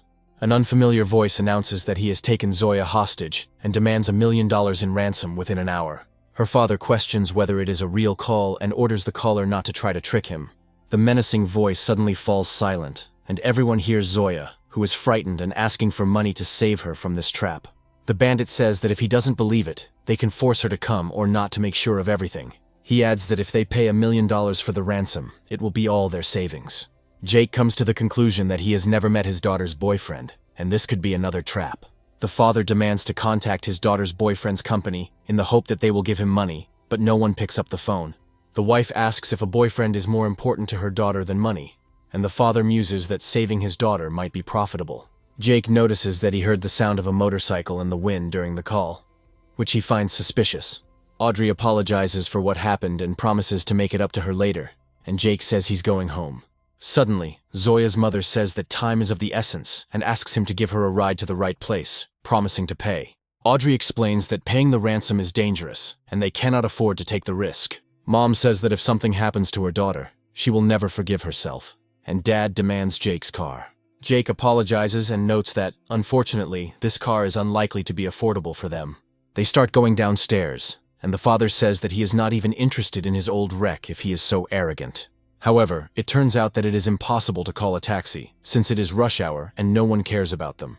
They notice a very expensive car and understand that the driver is probably very rich and respected. Jake calmly walks up to the car and presses the key to unlock it. The driver's expression is unfriendly, which is always the best reward for people like Jake. Audrey's mother asks if he is so rich that he can afford to buy such a car with his own money. Jake says the car belongs to his friend, and he let him drive it for a couple of days before taking it back. Audrey tells her mother that her boyfriend keeps a low profile and doesn't like to show off his status. After this, the mother begins to realize how rich Audrey's boyfriend is, and she asks where they are moving. Jake tells her where he's moving, and his mother guesses that he's talking about a $300 million mansion.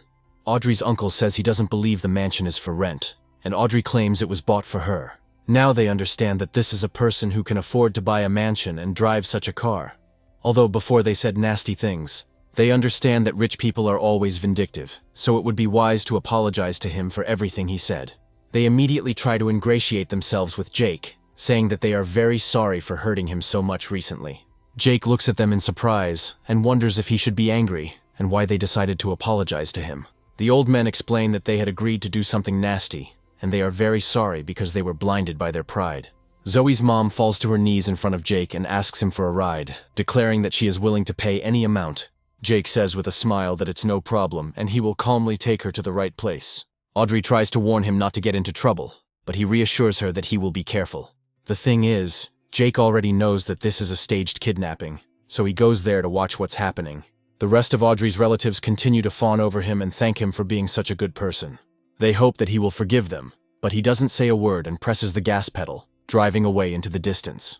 After a while they get stuck in a traffic jam, which is common at this time of day. Zoya's mother looks around sadly and says that with such a flow of cars, they will never make it on time. Jake muses that it's time to come up with something and choose a new route. The system helps him choose a route with the fewest cars, adding that the estimated arrival time is 2 hours. Jake tries to reassure Zoe's mother, saying there's nothing to worry about because they'll definitely make it in time. Immediately after this, he presses the gas pedal and continues to turn the steering wheel to perform powerful and effective maneuvers. He quickly changes lanes to travel along the route with minimal obstacles.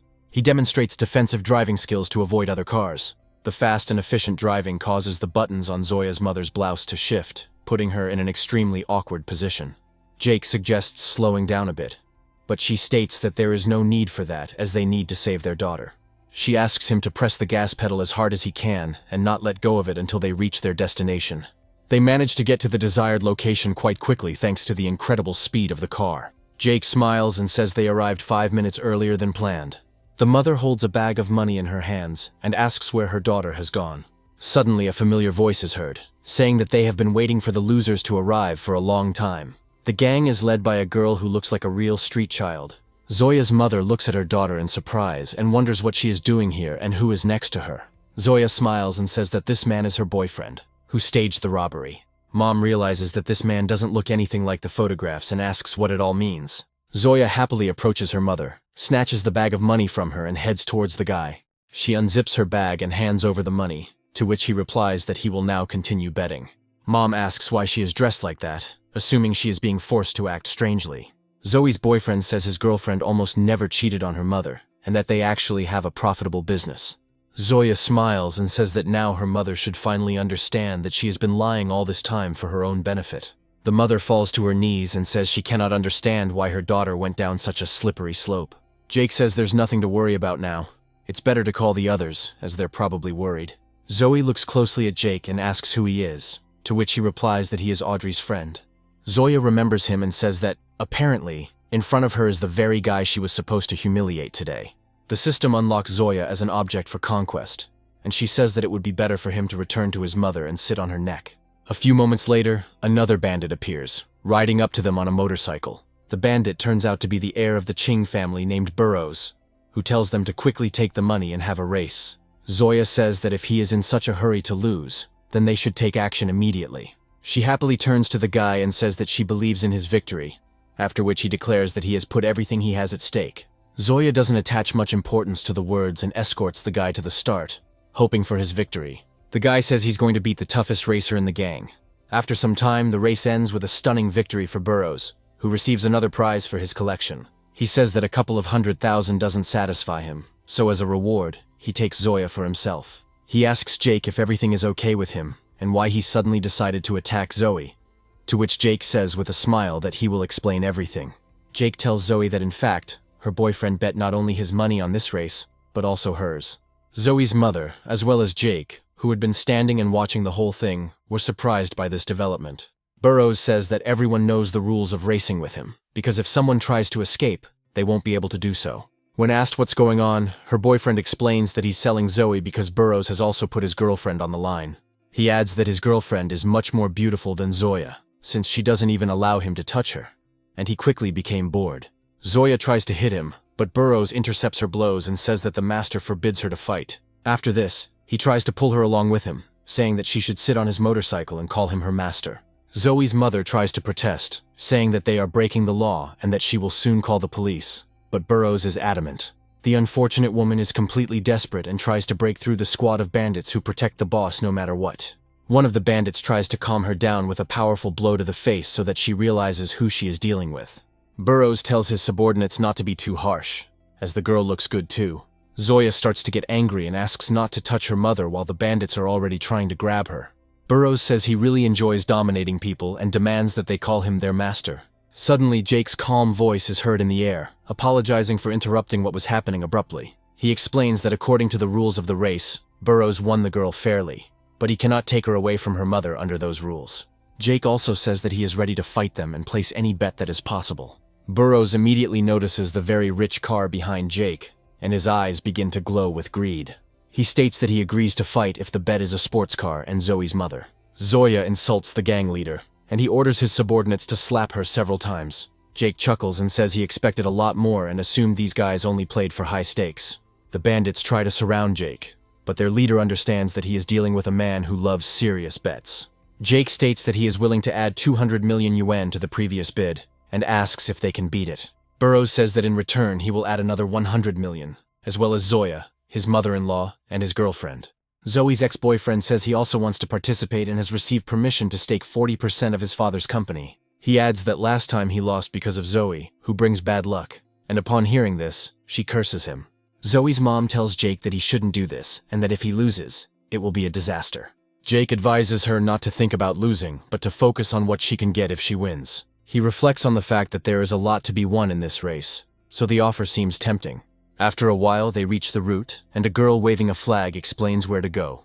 Zoe's mom thanks Jake for his generosity, while Zoe doesn't understand why he's so confident. Jake approaches the motorcycle that used to belong to Zoe and asks if he can borrow it. She looks at him skeptically and asks if he knows how to drive this car, but does not express any objections. She is also warned to be wary of Burrows, as he has won many times and is suspected of murdering other participants. Jake cheerfully tells her not to worry, as a man like him will definitely not lose.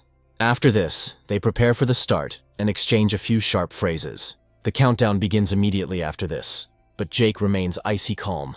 The girl waves the flag, signaling the start of the race, and Jake rushes forward, trying to overtake his rivals. It quickly becomes clear that the race is being played under extremely strict rules, as rivals try to knock him down. Burrows uses any dirty tricks to get ahead and, if possible, hurt his opponent. Jake understands that he will have to fight for life and death, and prepares to surprise his opponents. All this time, unknown individuals are watching the race from a high-speed quadcopter. Jake continues to twist the throttle to keep the bike from losing speed unnecessarily. He hopes that he will be able to quickly and decisively gain an advantage and pull ahead to the amusement of the crowd. As it turns out, this quadcopter is used by bandits to broadcast the race to other spectators. Jake, meanwhile, decides to negotiate the turn using a professional maneuver he has already learned. Zoya is very surprised to see how an ordinary person at first glance can do such interesting things. Jake clearly demonstrates that he should never be underestimated, as there is nothing in this world that he cannot do. He catches up with his opponents quite quickly and leaves them completely surprised, as usually no one survives such blows. Zoe's ex-boyfriend tries to knock him off his motorcycle with a powerful kick, but has no idea how it will end. Jake lifts his motorcycle at the last moment, leaving his opponent at a disadvantage. Zoya is glad that a real racer has taken her side, who can professionally deal with these scoundrels. Jake charges forward, leaving his first opponent far behind, but the fun is just beginning. Burrows muses that he simply cannot believe that this man is catching up with him, since he is obviously a newbie. However, he still has a lot of tricks up his sleeve, so he decides to change his strategy. Jake guesses that they want to stop him, but he can't figure out how they are going to do it. However, he has a genius plan to overcome the obstacle, and he simply jumps onto the wall and continues to ride along it. People are amazed at how a mere human being could defy gravity and the laws of physics, even if only for a short time.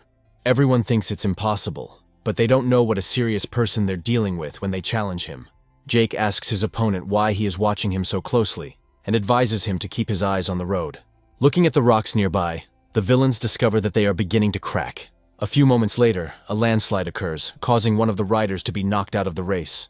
Jake is glad that his enemy got into an accident, and now he only has to deal with one bandit. Burrows looks angrily after Jake as he leaves, realizing that he was forced to take extreme measures. At that moment, he finds a special switch on the motorcycle to activate the nitrous oxide. The air is filled with the loud roar of an upgraded engine working at its limits. In this way, he gains a short-term but very significant advantage in speed. Burrows happily says that now he wants not only victory over his opponent, but also his death. Rushing towards Jake at full speed, he hopes to knock him down so that he won't get up again. Zoya understands that the situation is extremely risky and hopes that her patrons will somehow get out of this trap. Jake is truly a man who can escape from any death trap, and this case is no exception. Using a special maneuver, he manages to force his opponent to crash into the wheel of his motorcycle. This gives him a small springboard, causing him to fly far up and lose control. Burrows screams loudly, realizing that he could fall off the cliff and die a rather brutal death. Jake, meanwhile, quickly turns around to get back on the racing route and continue driving. Finishing, he says that safety is the most important thing, and you have to watch the road in a race like this if you want to survive. He is surrounded by ordinary people who, out of nowhere, say that it was amazing. Zoe instantly falls in love with Jake and realizes that this was an incredibly cool and interesting event. After some time, an ambulance arrives to take away the unlucky racers who were injured. Doctors quickly evacuate Burrows and Zoe's ex-boyfriend, noting that they have multiple fractures but are alive. Jake approaches the doctor to find out how serious the injuries are and what the chances of survival are for the victims. He sincerely hopes that there is no serious danger to their lives and that they can recover quickly. The doctor says they are lucky because, despite the serious incident, they only have broken bones and concussions. Jake says that's great, then walks up to his opponents and orders them to sign the contract. Having received what he needs, he says that he will contact the police officer to discuss the driving violation. The latter observe what remains of these people after Zoya expressed her anger and understand that resuscitation is needed. Jake reflects on how this girl is a real firecracker, and it's hard to be free with her. Zoe's mom thanks Jake, admitting she can't even imagine how she can express her gratitude to him. Jake says he's already made a profit, then hands them the money and tells them they'll be taking a taxi back. Zoya further increases her affection and turns out to be a very dangerous zone for the protagonist. She firmly declares that she will now definitely pursue him, despite the fact that he is her cousin's boyfriend. Meanwhile, we move forward a few days, beyond the campus. Jake and his friends go into a cafe to grab some fried sausages and have a snack. Zoya has been watching him closely all this time to find out where he lives and who his friends are. A few moments later, she quickly runs up to him to get to know him better and bite into the sausage. Before he can do anything, the treat he bought for himself instantly turns into a stub. After having a little snack, she greets him, saying that she had been looking for him for a long time. Jake looks at her a little skeptically and asks what she is doing here and why she was looking for him. Zoya asks him to guess on his own, stating that it is not such a difficult riddle, and asks to go with them to a cafe. His friends immediately begin to be indignant, because yet another beauty came to their friend to seduce him. Jake says that women are unnecessary and just get in the way in internet cafes because they don't know what to do there. Zoya frowns in irritation and understands that she will have to try her best to win this man over. Suddenly, Junia appears behind her and asks what right she has to Jake's sausage if only she is allowed to have it. After this, she tries to push her away, saying that it is better to disappear from sight before she gets punched in the face. Zoya immediately makes it clear that she is an unusual girl who is not afraid of a physical fight for her beau. After knocking her to the ground, she says that Junia was walking when she had already created her gang among the local hooligans. A heated fight ensues between them, causing passers-by to look at them as if they were two lunatics. Jake realizes they need to intervene to stop the conflict and decides to resort to physical force. He turns to the system to temporarily grant him the skills of a Chinese medicine expert. After this, he delivers several blows to their pressure points to force them to stop fighting. Junia and Zoya begin to complain that their hands have gone numb, and now they don't know how to continue the battle. Jake wonders when this will finally stop and remarks to Junia that she is stalking him. Junia hopes that he hates Zoya and promises to help him get rid of annoying rivals if he asks. Zoya looks at her mockingly and assumes that Junia is Jake's ex-girlfriend who didn't appreciate him. Junia accuses her of pretending, saying that she is only pretending to be a student, but is actually a bandit. Zoya claims that she is not a lying bitch, after which she shows her university ID. Absolutely everyone in this world, especially in China, is wondering how someone like her could get into university. Zoya says that there is nothing surprising about this, and that she simply rarely comes to classes because of her character. This instantly makes many guys in the university fall in love with her as they like her type. Zoya notes that now she knows that Jake is also studying at this university, and she has motivation to come here. Jake muses that Zoe is a good money-making tool, and then takes a call from Astrid. Remembering that he promised to come to the exhibition, he immediately begins to lie, saying that he will arrive in a few minutes. Almost immediately, he apologizes to his comrades, saying that he needs to leave for a short while on important business. At first, he considers renting an affordable bike, but Zoya offers her services. Jake refuses, after which she grabs his hand and asks him to teach her the trick he showed at the races. Jake says he will definitely teach her this, but first he needs to understand how well she is capable of learning. He sets a condition that she needs to catch up on all the subjects she missed and get an A-level certificate in Chinese. After this, he gets on his bike and rides away, and Zoya starts running after him, asking him to go slower. Junia notices that she has more and more rivals every day, but this does not add any points to her in Jake's eyes. We are transported to a museum where there is an exhibition of goods that they were able to transport to China. A huge number of people have gathered here, observing interesting artifacts with great interest. A lot of people gather around Astrid, each of whom says that she is incredibly talented, smart, and attractive. One of the visitors tries to hand Astrid his business card and invite her to dinner, but she very politely declines. The man turns out to be quite persistent and says that he has already reserved a table and that we can even have dinner several times. Jake approaches his girlfriend and hands her the sausages he bought on campus, offering her a try. The unsuccessful gentleman reflects on the fact that his attempt is doomed to failure, since Astrid will definitely not accept him.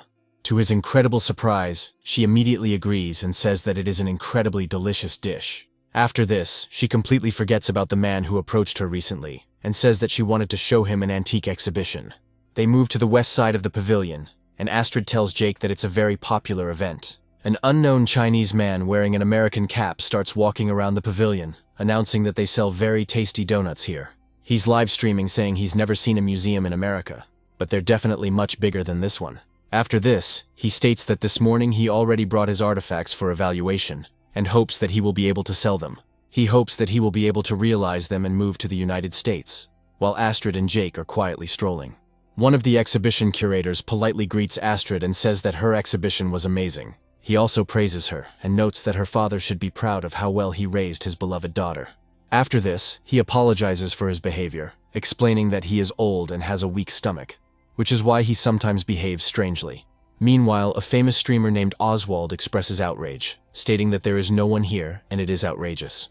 Astrid approaches him and informs him that the curator has gone away for a few minutes, and if he is impatient, she can temporarily replace him. Looking at her carefully, Oswald asks if she will have to evaluate the artifacts, to which Astrid replies that she will try. Oswald shows her a rolling pipe once used by one of the first US presidents, claiming that it must be expensive. Astrid carefully picks up the artifact and examines it closely under a microscope to find any clues. After a pause, she says that unfortunately, this is not a valuable artifact, but an ordinary fake worth only a few dollars. Oswald begins to express dissatisfaction, but she calmly shows him a small inscription in a foreign language written on the tube. Oswald states that he cannot figure it out, and suggests that the inscription probably refers to the Declaration of Independence. Astrid politely explains that it is a foreign phrase meaning the item was made in China, but Oswald doesn't believe her. After this, he claims that she is probably inexperienced, and notes that her skills need to be tested properly. He then says that he needs to find out the origin of this pottery and how long this vase has been around. Astrid reports that the ceramics she was given are perfect, which makes her suspicious. After conducting a comparative analysis, she notes that the flowers on the ceramics create a feeling of excessive novelty, which also indicates a fake. Oswald accuses her of not knowing anything, while calling himself an expert. The curator returns and inquires about what is happening, after which Astrid explains that the artifacts brought were fake. Curators whisper that they shouldn't make a fuss, as an experienced appraiser should always evaluate artifacts carefully. He emphasizes that it is better not to quarrel with this person, and states that he is here only because of his flexibility. Oswald gloats, claiming that he always knew the artifacts were real, and that Astrid was just stupid.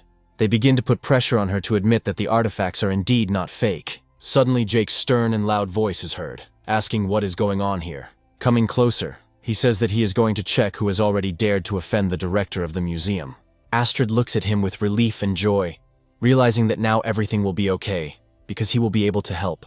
Oswald asks him who he is, and Jake states that he is the best expert there is. The curator speculates that Jake just called Astrid's father and learned about his wealth, so he decided to befriend him.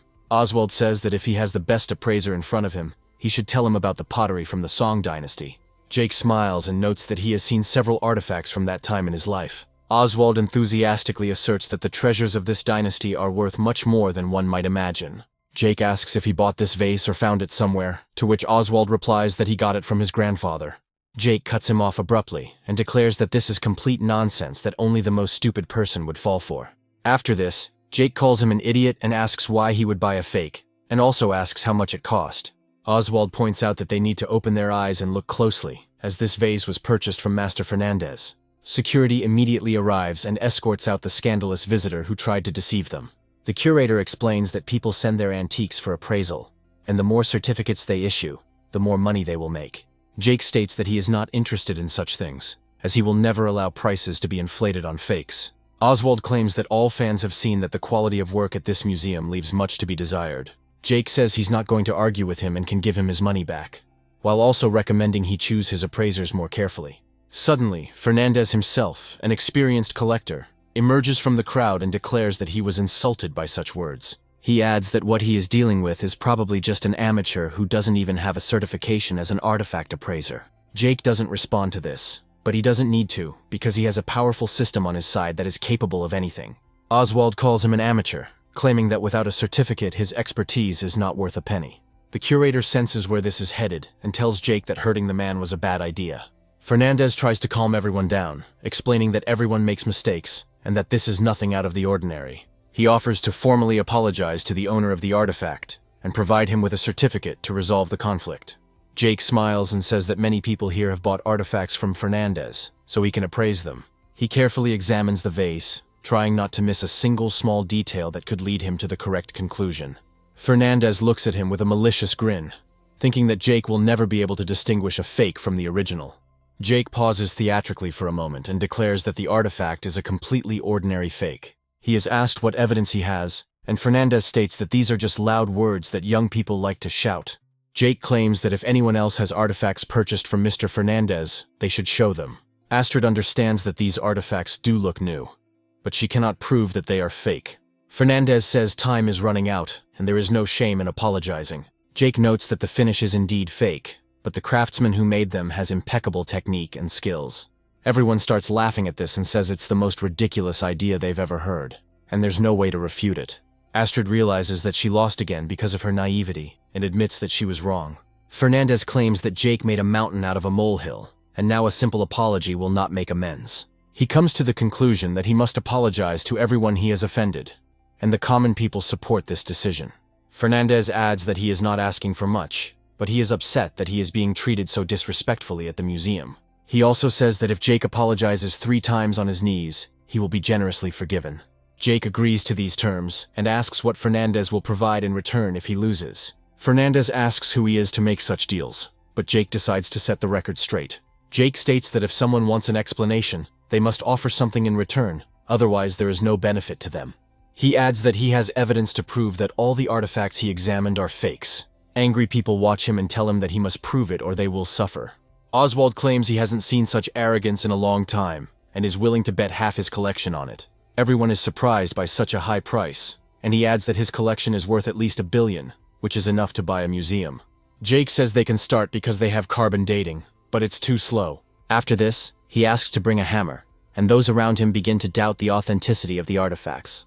As soon as he picks up the hammer, Jake states that the next step is to smash the artifact with the hammer. He adds that if the artifact turns out to be genuine, he will pay several times its value. Astrid understands that Jake is an amazing person, who will always find a way out of any situation. Jake is pleased that he has increased affection from Astrid, and says that if that happens, he will take action. Frightened people ask if he is really going to do it so confidently, without fear of the consequences. Oswald reflects on the fact that this guy really knows something and understands how he is going to identify the fake among these artifacts. Jake notes that Oswald created all these fakes himself, and he is impeccable in this matter, so no flaws can be found. He is the most famous collector in this city, that is his reputation, but in reality, he is a master of forgery. The execution technique is absolutely flawless. Even appraisers of national treasures cannot find any flaws. However, if we talk about weak points, they still exist, since every counterfeiter is feeding his ego and leaving marks on purpose. Oswald understands that even if someone manages to find out, they won't be able to find him using primitive methods. Jake, meanwhile, delivers a powerful blow with a hammer to smash the vase into several small pieces. Oswald immediately begins to rejoice, noting that he bought this vase for 3 million yuan. Other people also start to laugh and remark that it was very impressive, as the vase shattered in a spectacular manner. Looking at the fragments, they wonder how they can now determine the authenticity of these fragments, since they have no data.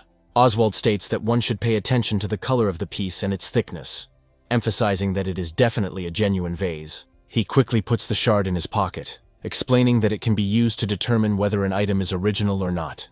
Meanwhile, Jake continues to disassemble each vase, sparing no one, because sooner or later he will stumble upon the necessary part. The rest of the people are just happy, anticipating how much money they will receive for the destroyed artifacts. Oswald looks at his opponent and thinks that he will soon die laughing because Jake looks so stupid. They also discover that Jake has already collected all the marks, and only one remains on the 3-color ceramic. Oswald asks Jake if he has all the evidence he needs, while quietly trying to steal the shard. Jake smiles and says that he has collected almost everything he needs to make an important announcement. Oswald makes a quick movement with his hand at this point, sending a small shard forward to distract Jake. As soon as Jake turns around, he quickly puts the shard away, hoping that no one else noticed it. Smiling, Jake reflects that now the only evidence is in his hands, and he has won. Oswald quickly rolls up his fan and claims that he needs sufficient evidence or these games will have to end. Jake says the work is truly impressive, and even when cut, there are no obvious flaws. Those present anticipate incredible riches, and note that he must immediately pay for everything. Jake approaches Oswald and asks if the fake artifacts are really worth that much. Oswald replies that this is their real price, when suddenly something happens that makes him fall silent in surprise. Other people, not fully understanding what is happening, also look at Jake in surprise and do not understand anything. Astrid tries to figure out what Jake's plan was because he acted too quickly. Jake smiles and takes out a few shards and throws them into the air, showing that the evidence is here. Everyone present, except Jake, falls silent in surprise and tries to understand what just happened. Looking at the fragments, they discover that there are several printed letters on them that could not have appeared there. Oswald wonders how Jake did it, and Jake wonders if he was sweating from stress. Jake puts his hand on Oswald's shoulder and tells him that there is no point in looking for the shards because he took them from his pocket. After this, he notes that all the antiques looked realistic, but they have one thing in common: their appearance. He adds that all these ancient vases were designed by Oswald himself, and therefore retain a uniform style. Oswald claims that it was definitely not him, and even if it were, he would not have known about the marks. Jake says that Oswald set himself up to lose, because if he hadn't started rummaging through the pieces, no one would have suspected anything. Astrid reflects that she feels out of place, but Jake trusts her implicitly. Oswald will now have to defend himself against honest citizens who he has deceived for enormous profit. Jake asks the villagers not to kill him as he owes money, and Astrid comes up behind him to hug him. After this, she says that she was very scared and wishes that he would not scare her like that again. Jake receives a notification that 6,800,000 yuan has been credited to his account and realizes that he will now have to work for the rest of his life. Jake calms her down and tells her that it's time to go, as there are many important matters that need to be resolved immediately. After some time, they visit Oswald, who is expected to donate half of his collection to them. Jake looks around and notices that there are probably a lot of valuable things here that could be taken. Smiling, he notes that according to the agreement he must take half, and Oswald asks for mercy. Jake asks with a smile if he really wants to start pushing back now that he's already lost. Oswald understands that such things are punishable by prison time, and says that Jake can take whatever he wants. Astrid suddenly discovers some very interesting artifacts and notes that they are of great value. Turning around happily, she suggests that next time they have a tea ceremony to celebrate the find. After some time, Jake finds himself in a very beautiful place where he can hold a tea ceremony according to all the rules. Jake receives notifications on his phone and decides to check out the news that has been circulating in China lately. He discovers that the same hysterical citizen who praised the United States is now in a United States prison. Oswald is glad he was there, as Jake despises anyone who doesn't love Greater China. He also wonders why his interlocutor hasn't arrived yet, since they were planning to have a tea ceremony. After a while, the wait ends, and he sees in front of him the beautiful Astrid, who has decided to dress up. Jake is amazed by the incredible outfit, which looks very revealing, but at the same time quite discreet. Astrid puts on the kettle and the small censer they took from Oswald's house, and asks if Jake knows the origin of this artifact. Jake explains that he didn't consider it a matter because he was attracted solely to her figure, and nothing else. After this, he reports that this is an incense burner that can be classified as a third-class treasure. Astrid says that 180 years ago, during the invasion of Greater China, a warrior left this incense burner to his beloved. No one thought he would survive, but 10 years later he became a general and returned to his beloved to marry. Astrid shares that she loved this story when she was a child, but was never able to find any artifacts related to it. Jake says he didn't expect to see such a touching story and such aromatic tea. After this, he decides that now is the time to consolidate their friendship and remarks that she looks great. Astrid understands his hints and takes the initiative, leaning towards him for a kiss. Jake responds to her advances and grabs her by the back to make it easier for her to kiss. However, the tension in Astrid's body proves too great, and her clothes partially tear at her hips. She immediately turns away, wondering how this could have happened, feeling a tightness rise in her throat. Jake takes off his shirt and puts it over her shoulders to make her feel more secure. He also picks her up so that she doesn't have to walk a long way and decides to move on. Smiling, he says that it would be better if he takes her to the dressing room so that she can change. Astrid smiles and silently agrees to spend this night full of interesting events with him. 2 days later, Jake returns to his villa with Audrey, as he is interested in furnishing his house. Audrey points out that the maid should take the suitcase, and they will go there first to walk on the terrace. The head butler reflects that he is a little envious of this young rich man who was able to attract the beauty. Suddenly Junia appears before him, dressed as a maid, and says that she will be happy to help him. He asks who she is, and Junia replies that she is Master Jake's new maid. As she passes the enchanted people, she reflects that it was incredibly simple, and she didn't even have to make up a story. Audrey says she asked the gardener to plant flowers that both she and Jake like. When they reach the maids, they discover that they know all the rules of etiquette and immediately bow before them. Jake thinks that this is the perfect life for him, where he can never work and always play games next to a beauty. After this, he turns to his girlfriend and notes that she is doing great and could do with another car. Audrey says that Jake has already given her enough gifts, but he insists that he doesn't skimp on anything for her. After some time, evening comes, and Junia hopes that her insidious plans will be realized. Audrey stands at the stove to cook a nice dinner for Jake, and the maids praise her. Audrey replies that she likes it when Jake eats food she prepares with her own hands and declares that dinner is ready. After a while, Junia approaches her, covering her face with a mask and trying to change her voice. When asked why she covers her face, Junia replies that she has a cold and that it is nothing serious. Audrey notes that she has a very young voice and asks how old she is, to which she replies that she recently turned 18. Audrey says she has to deliver dinner to the master bedroom on the 2nd floor and then go about her business. Junia looks around to make sure no one is following her, then takes out a vial. This vial contains an unknown creature, most likely designed to weaken its victims. Junia reflects that once they eat this dish, they will immediately fall asleep and will not be able to do anything against her. After that, according to her plan, she will end up in bed right in front of Jake, while Audrey will watch. Junia reflects on the fact that all men are animals, acting under the influence of the lower half of the body, so success awaits her.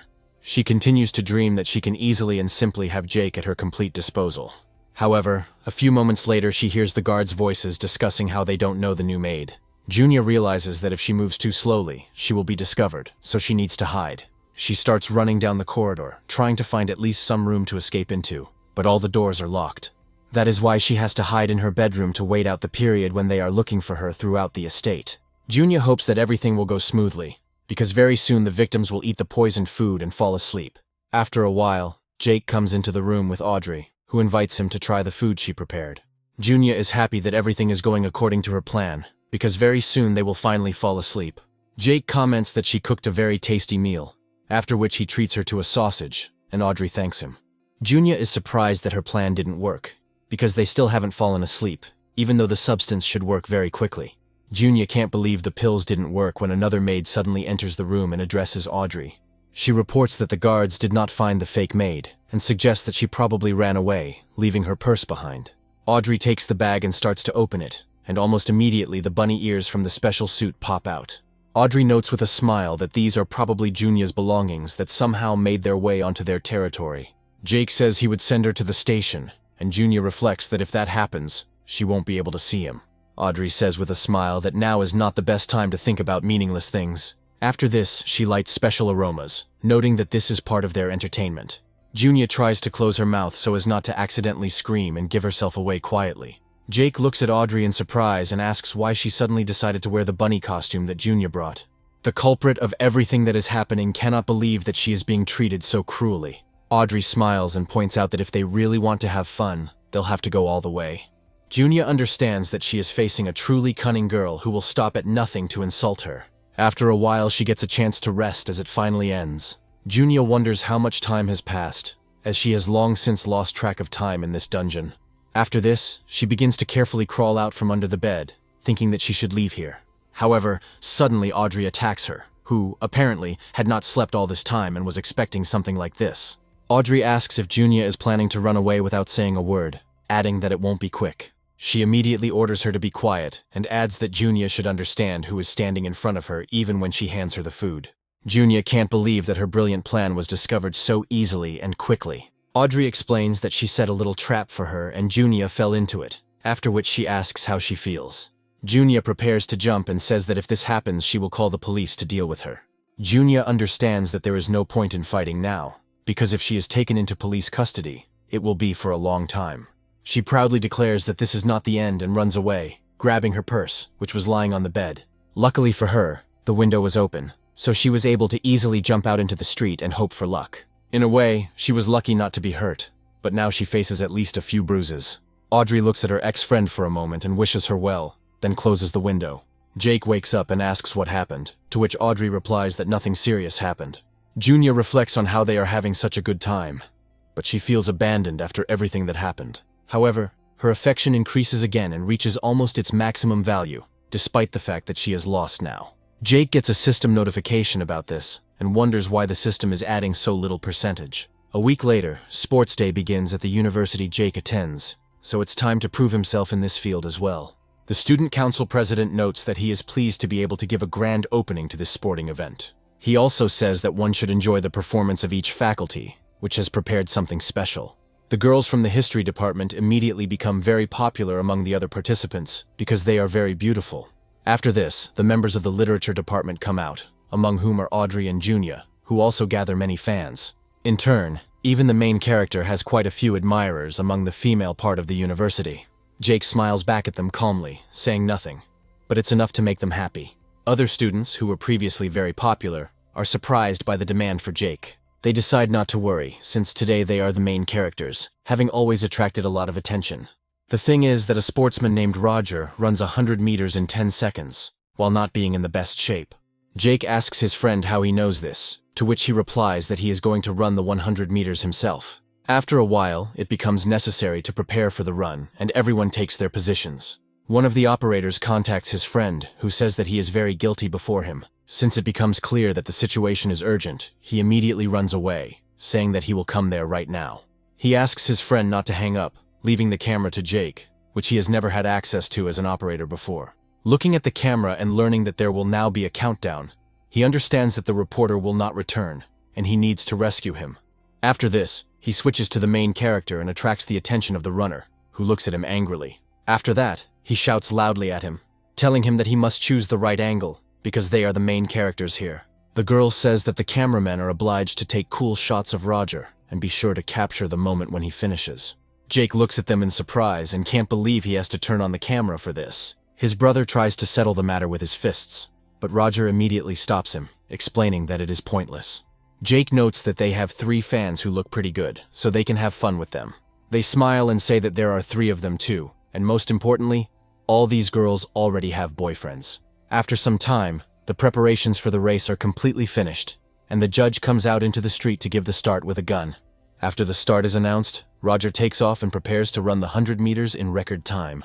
The fans watch them and note that he is incredibly fast and has amazingly strong thighs. Roger reflects that he is in good shape, and therefore will be able to win even faster than last time.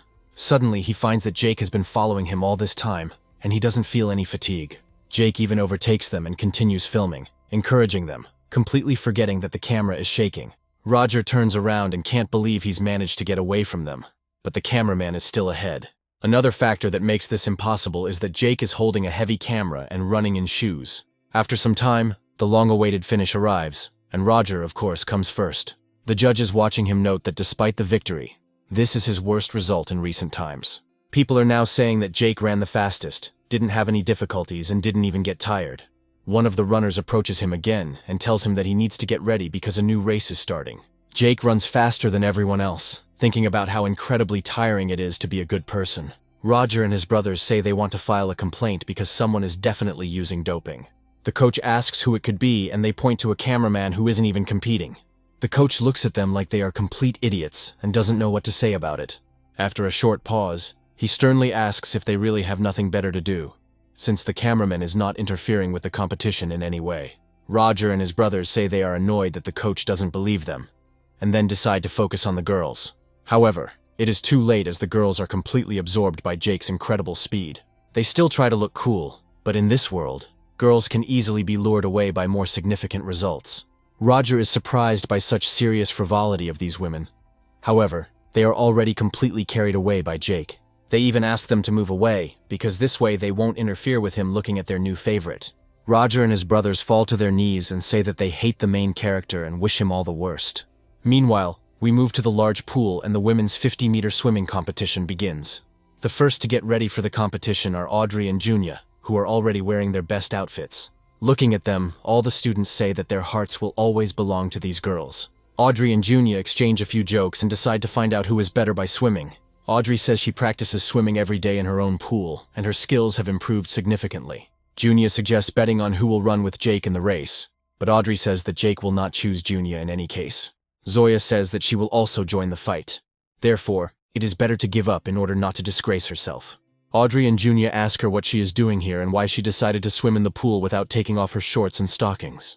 Other students also start to look at her and their mouths start to water because they cannot resist her beauty. The judge tells all the athletes to get ready, and they have a little more time to wish each other good luck. After the start of the competition is announced, Audrey immediately jumps into the water and says that she will win.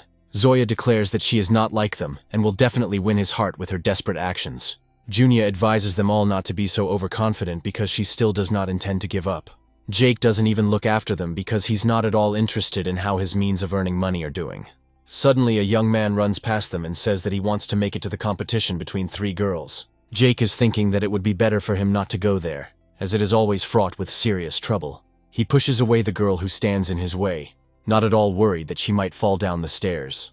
This is exactly what happens, and the unfortunate girl falls onto the concrete floor, clearly receiving serious injuries after falling from such a height.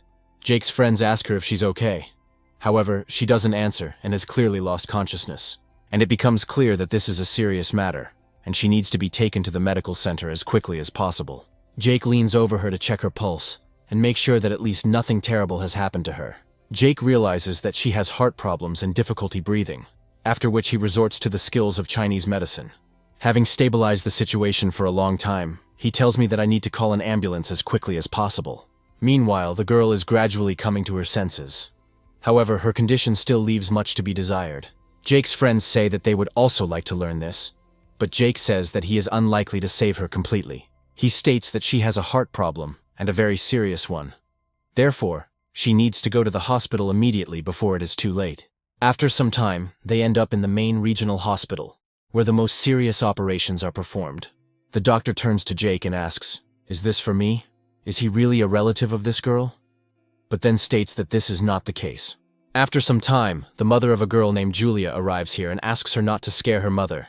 Jake recognizes this girl as yes, we are from the museum he was in recently, and tells the story of how the girl ended up here. Julia thanks him for helping her family by exposing Fernandez, and also for bringing her daughter here. The doctor quickly approaches her and orders her to sign the necessary papers, according to which she will be sent to intensive care. He also says that he has a very specific heart disease, and that it only requires expensive treatment.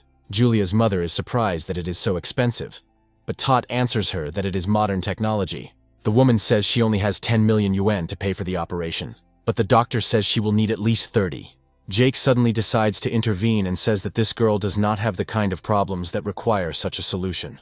The doctor looks at the main character for a long time and then asks him who he is if he knows about it so well. Jake suggests that Julia is experiencing a burning pain in her heart and difficulty breathing, and her mother says that he is like a prophet. Jake says that in this case the doctor made an incorrect diagnosis, and the doctor immediately starts to get angry at him. Jake assumes that he is a freak who is deceiving people for money, which orders him to get lost immediately. Meanwhile, Julia begins to experience new attacks. Something urgently needs to be done to save this unfortunate girl. The doctor smiles and says that Mom was just on this guy's side, so they should trust him. The woman falls to her knees and tells him that this is not true, but he continues to gloat over her for some unknown reason. Jake notes that this is simply ridiculous, adding that such behavior is unbecoming of a hospital employee of this level. The doctor turns to him and does not hide his anger, since he is unable to control himself. Jake says he's heard doctors are kind, but all he sees in this doctor is a rotten heart. The doctor looks around and realizes that it is better to act quickly now so as not to ruin his reputation. It is because of this that he decides to create a scandal. while Jake asks one of the sisters if there are any acupuncture needles here. The doctor starts laughing at him and remarks that he is talking nonsense and will never be able to help with heart disease. After this, he declares that no one will give him a needle, because if he kills the patient, everyone else will become participants in the consequences. Suddenly, they hear a strange voice that Jake finds familiar, while the voice states that she has needles. This voice belongs to Zoya's mother, who, by an incredible coincidence, works at this hospital. Jake is happy to welcome her, while she is surprised that he is an expert on Chinese culture. Smiling, she says that of course he can't prove it now, but she still believes him unconditionally. Jake smiles and is glad that he has an ally who is ready to take full responsibility in case of failure. The nurses run away from the noise because someone in the hospital decided to compete with the head doctor, being a simple boy. This event arouses keen interest among the entire hospital staff, and they decide to find out how it all ends. One of the nurses looks quite familiar and gradually approaches the epicenter of events. This nurse turns out to be Cheryl, who is performing another undercover operation.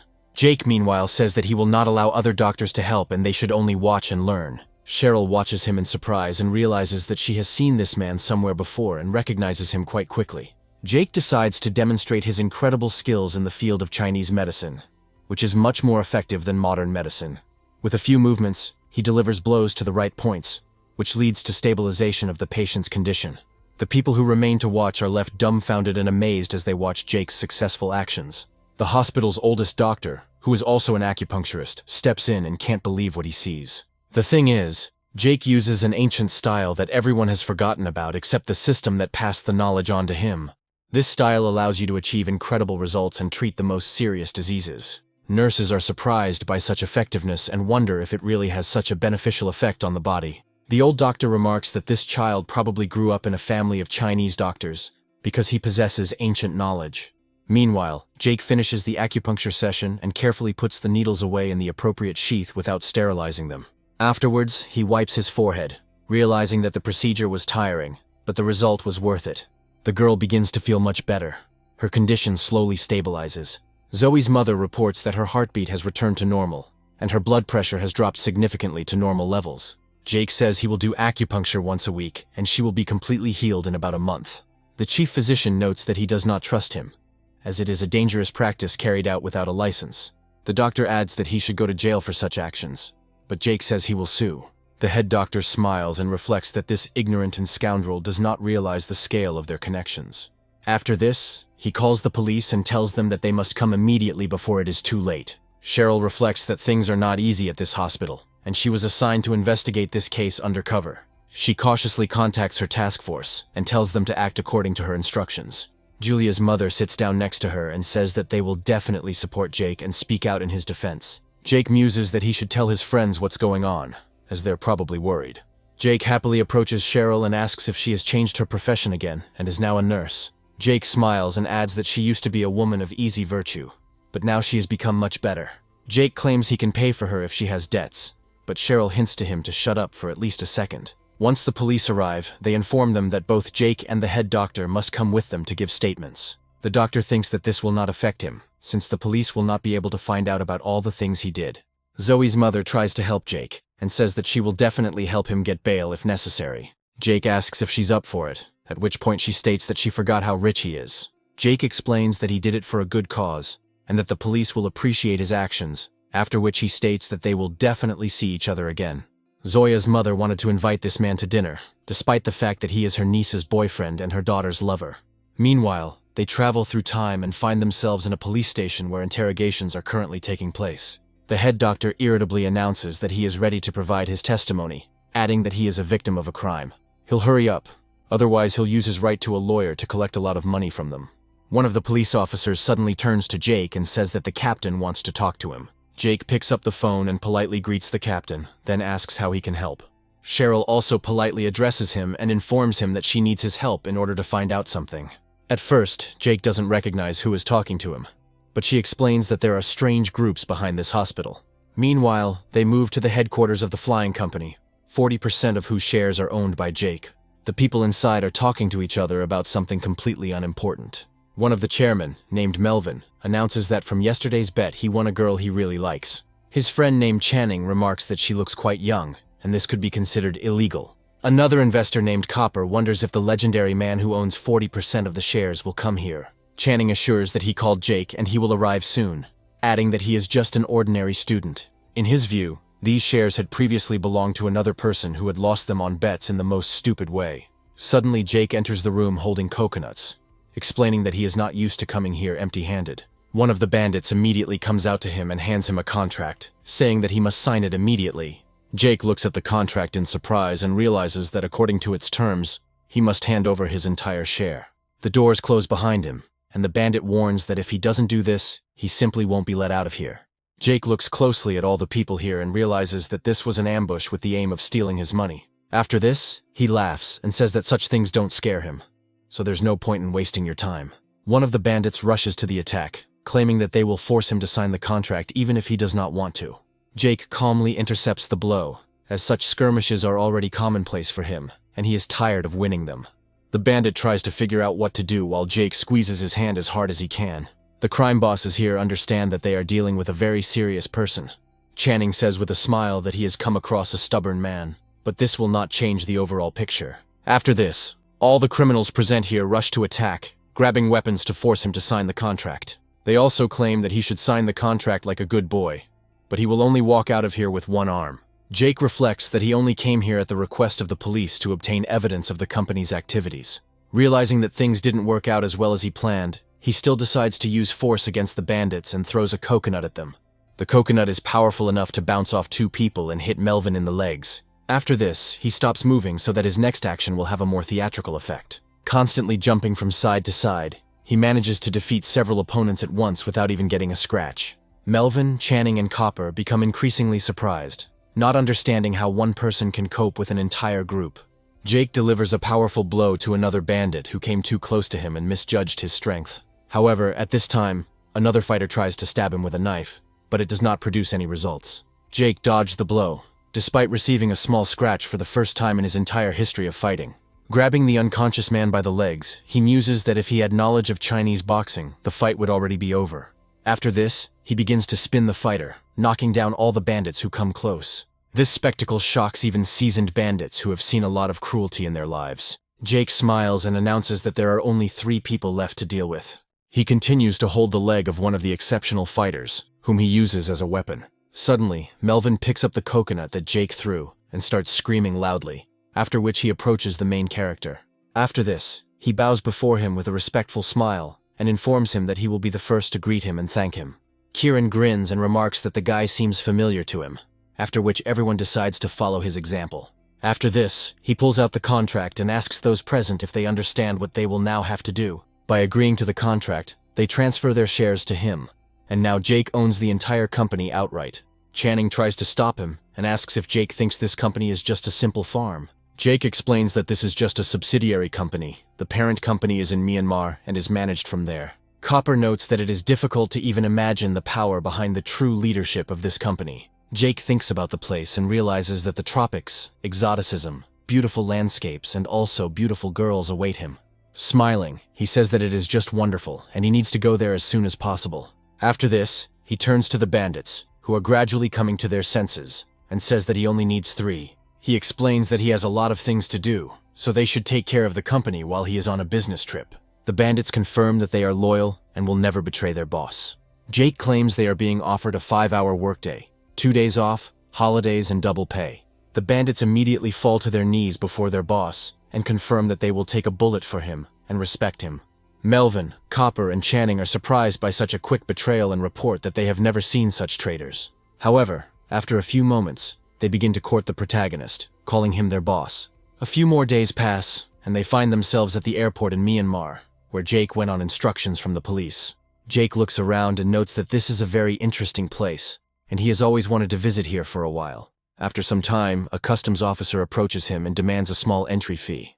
After passing through the metal detector, the security guard informs you that he expects a tip for his work. Jake realizes that in this country they are fleecing people little by little, so he turns to a taxi driver. He wishes to go to the Golden Pagoda, where a very interesting person is currently staying.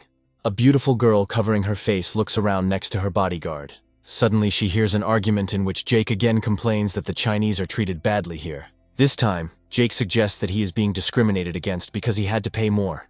The girl approaches the taxi driver and tells him that he needs to let go, after which he calls her Mrs. Valeria. Valeria reports that she considers this a good deed for the Dharma, while the system declares her a target for counterattack. Jake muses that it's time to use the skills of amancy and divination, which have one of the highest ranks. He understands that she is going through a dark period in her life. A loved one recently died, and today she is again at risk of losing her money.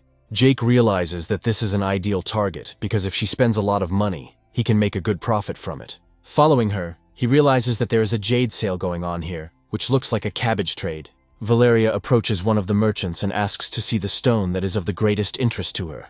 The merchant notes that the beauty is truly knowledgeable, as the stone is made of high-quality jade. The merchant explains that the jade is at least half a finger deep, and the stone is worth hundreds of millions. Valeria notes that several hundred million is too expensive, and she is ready to pay only 80 million for the stone. The merchant smiles and says that 80 is too little, and the stone is worth at least 100, but he is ready to give a discount for such a beauty. After this, he makes an obscene movement with his tongue, hinting at unacceptable behavior. The bodyguard immediately intercepts his hand to prevent his actions. He squeezes the merchant's hand incredibly hard and asks if he is going to touch the lady with his paws. Valeria asks not to break her arm, as she still needs it to bargain and get the opportunity to buy the jade. The merchant begins to speak angrily about how he already realizes who is standing in front of him, and remarks that it is no wonder that she is so broken. He reminds Valeria that her husband recently died and the gang is falling apart, after which she asks him how she offended him. Enraged, she slaps him so hard that he falls onto his own rocks. However, this causes him to push his gems, which quickly scatter across the ground from the impact. The merchant starts a scandal, claiming that the woman wants to steal his stone because she cannot afford to buy it. He concludes that now everything is clear to him. Her husband died, she was left without money and still behaves impudently. Valeria understands that she needs the money too much, and if she doesn't pay now, big problems will arise.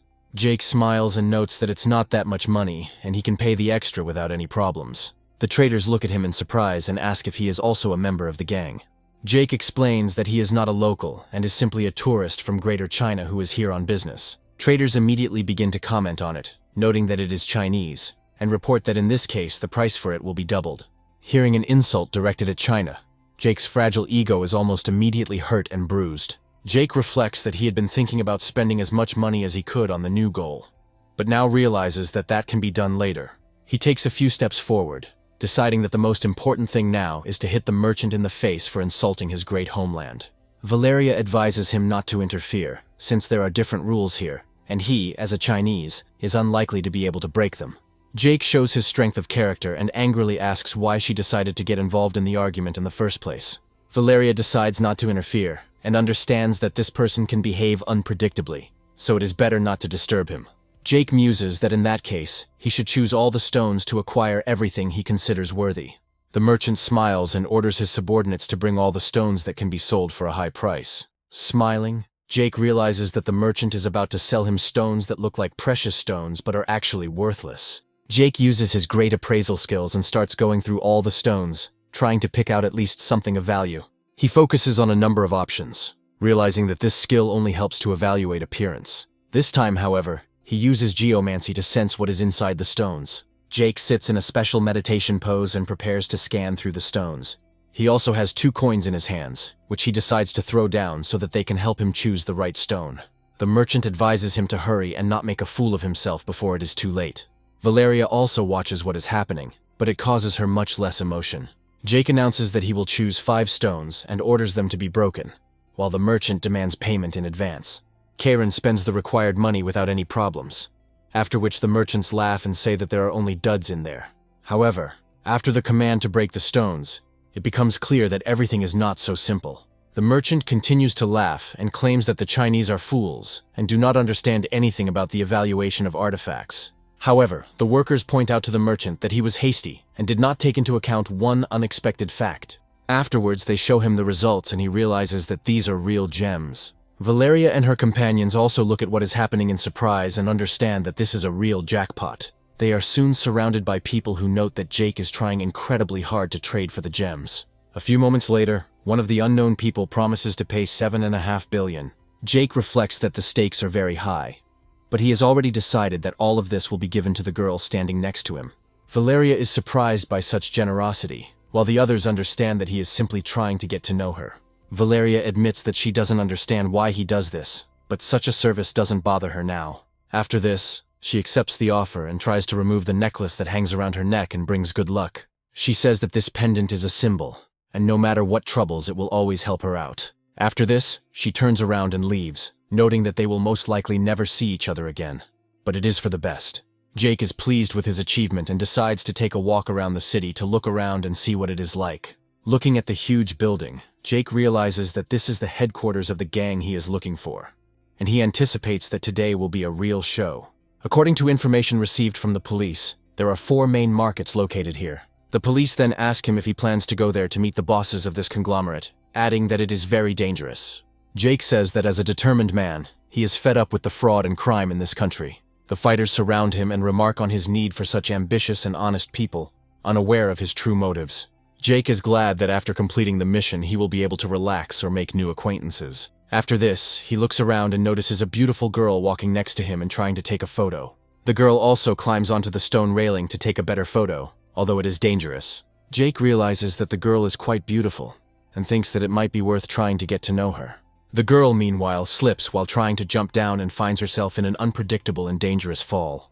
Jake quickly rushes forward to intercept her and prevent her from breaking any bones or getting bruised. The girl thanks him for saving her, and Jake notices that she is wearing rather revealing clothes.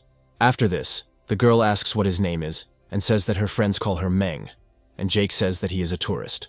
Upon learning this, she says that he must see several sights and asks him to follow her. Jake says he's never seen a water festival before and adds that it's a very impressive sight. The next second, a small amount of water hits his face, which makes him perk up. Meng smiles and says that at the water festival, those who don't participate in the game become targets for everyone else. Jake quickly snatches a container of water from a passerby and declares that he is ready to join the celebration. So he spends an interesting time pouring water on the girl, who responds in kind.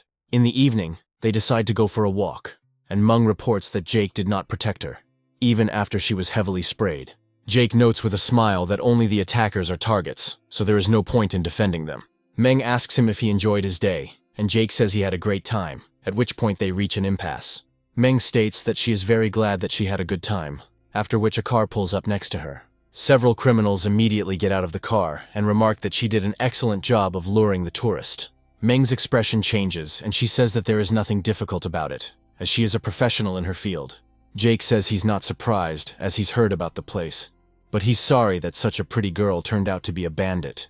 Meng says that she is willing to give him her body for a few minutes if he pays the ransom. The bandit holds a gun and states that now is not the time for such nonsense, as they have to deliver him to the boss. After that, they take out cable ties to tie Jake's arms. They also advise him to be obedient and imply that the scope will still control his actions. Jake reflects that he heard that the city was full of treachery, and it seems that whoever warned him was right. It is transported for a long time to an unknown destination, after which it is delivered to a large warehouse by nightfall. The bandit orders him to get out of the car immediately, and continues to hold him at gunpoint. Today's merchant and his brother report that they have finally found the man who ruined everything. Jake looks at him in surprise, realizing that he didn't expect to see such a person among the bosses. The merchant laughs and says that Jake has become too arrogant and is now caught. Jake reflects that according to the information received from the company, the person in front of him is one of the gang members named Faye. This man is behind the organ market and his name is Dao, but now his impulsive brother is starting to yell at him. As Jake moves on, he discovers a huge number of abducted people in inhumane conditions. Jake looks around and is then asked if he is scared to death, adding that he can still give away his money. Jake continues to smile, which greatly surprises the criminals, who did not expect him to be so cold-blooded. Jake calmly announces that he has just come up with a brilliant idea. He realizes that simply handing them over to the police would be too boring, and remembers the police's words about the beacon that would help find him. He realizes that it is better to outsmart the villains and call the police, and tries to figure out how best to act. After some time, he approaches the place where all the slaves are branded, in order to blackmail them into giving him the necessary information. Meng holds a red-hot poker in his hands and asks him what card pin he used. Jake smiles and tells her that she needs to come closer so he can give her this information. The bandit immediately grabs her by the neck and declares that he will not let him say anything unnecessary and, if necessary, will blow his brains out. However, with such careless actions, he causes the necklace on her neck to partially break, causing her to fall down. Meng froze in place again and did not want to take any further action. Dropping down, she suddenly asks him why that thing was on him, looking at him with puppy dog eyes. Dao pushes the bandit away to prevent him from harming Jake and notes that this is a complete fiasco. Valeria appears at the right time and wonders who dared to touch the man to whom she provided protection. There's an awkward pause as Jake quickly steps away to face his new savior and her bodyguards. Valeria asks if this man was harmed in any way, hoping for a negative answer. Jake breaks the handcuffs with a slight movement and informs her that she came at the wrong time, because he was just about to start eliminating the villains. Valeria smiles and says that she is sorry that she ruined everything, after which she asks if he was scared. Jake claims that they are just small-time scoundrels who offer no value or challenge to him. Dao notes that Jake's amount of courage now seems completely understandable and logical. After this, they suddenly point guns at each other, and Dao asks if they are afraid. Valeria orders the weapons to be put away, explaining that rules are meant to be followed. Dao raises his hand and says that they should pretend to respect the lady and not make a noise. Valeria turns around and takes Jake with her, noting that they got what they wanted. After walking a few steps, she informs him that he himself must find a way out of here and get to the airport. After that, she gets into the car, thinking about what to do and hoping that everything will be okay. She mourns her husband who died, but realizes she was prepared for this day.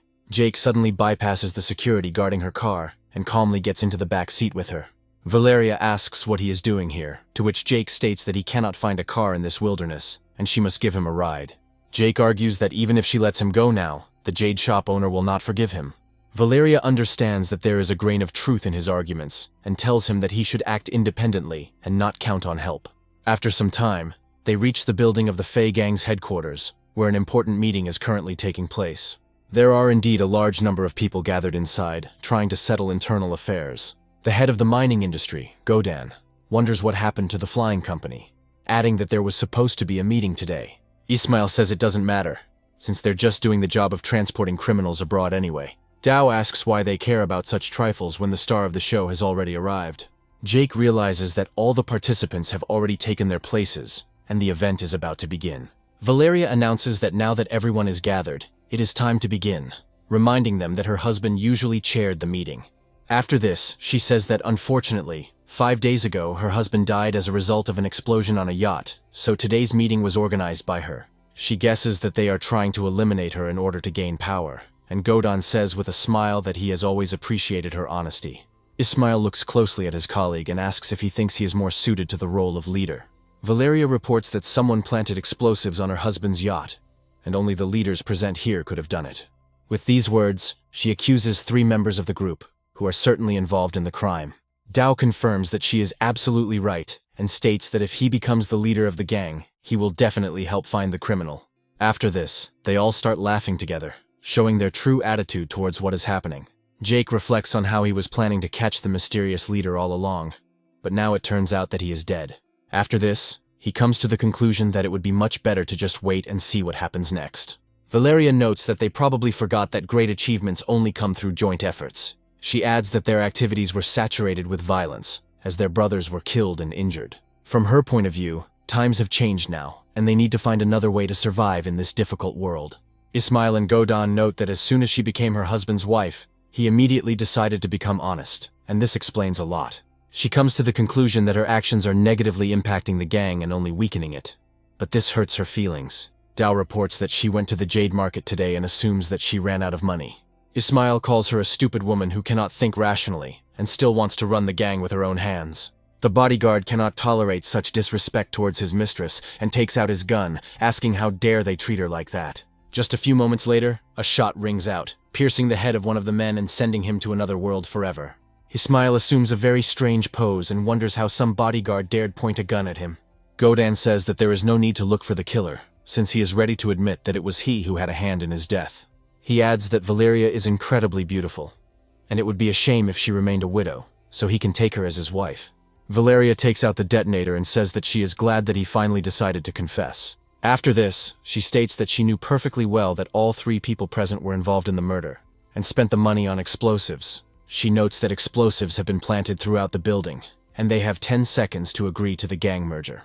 The staff say they don't want to die because they have families to feed. Jake muses that this woman is quite cruel, but if everyone here dies, it will become the police's job.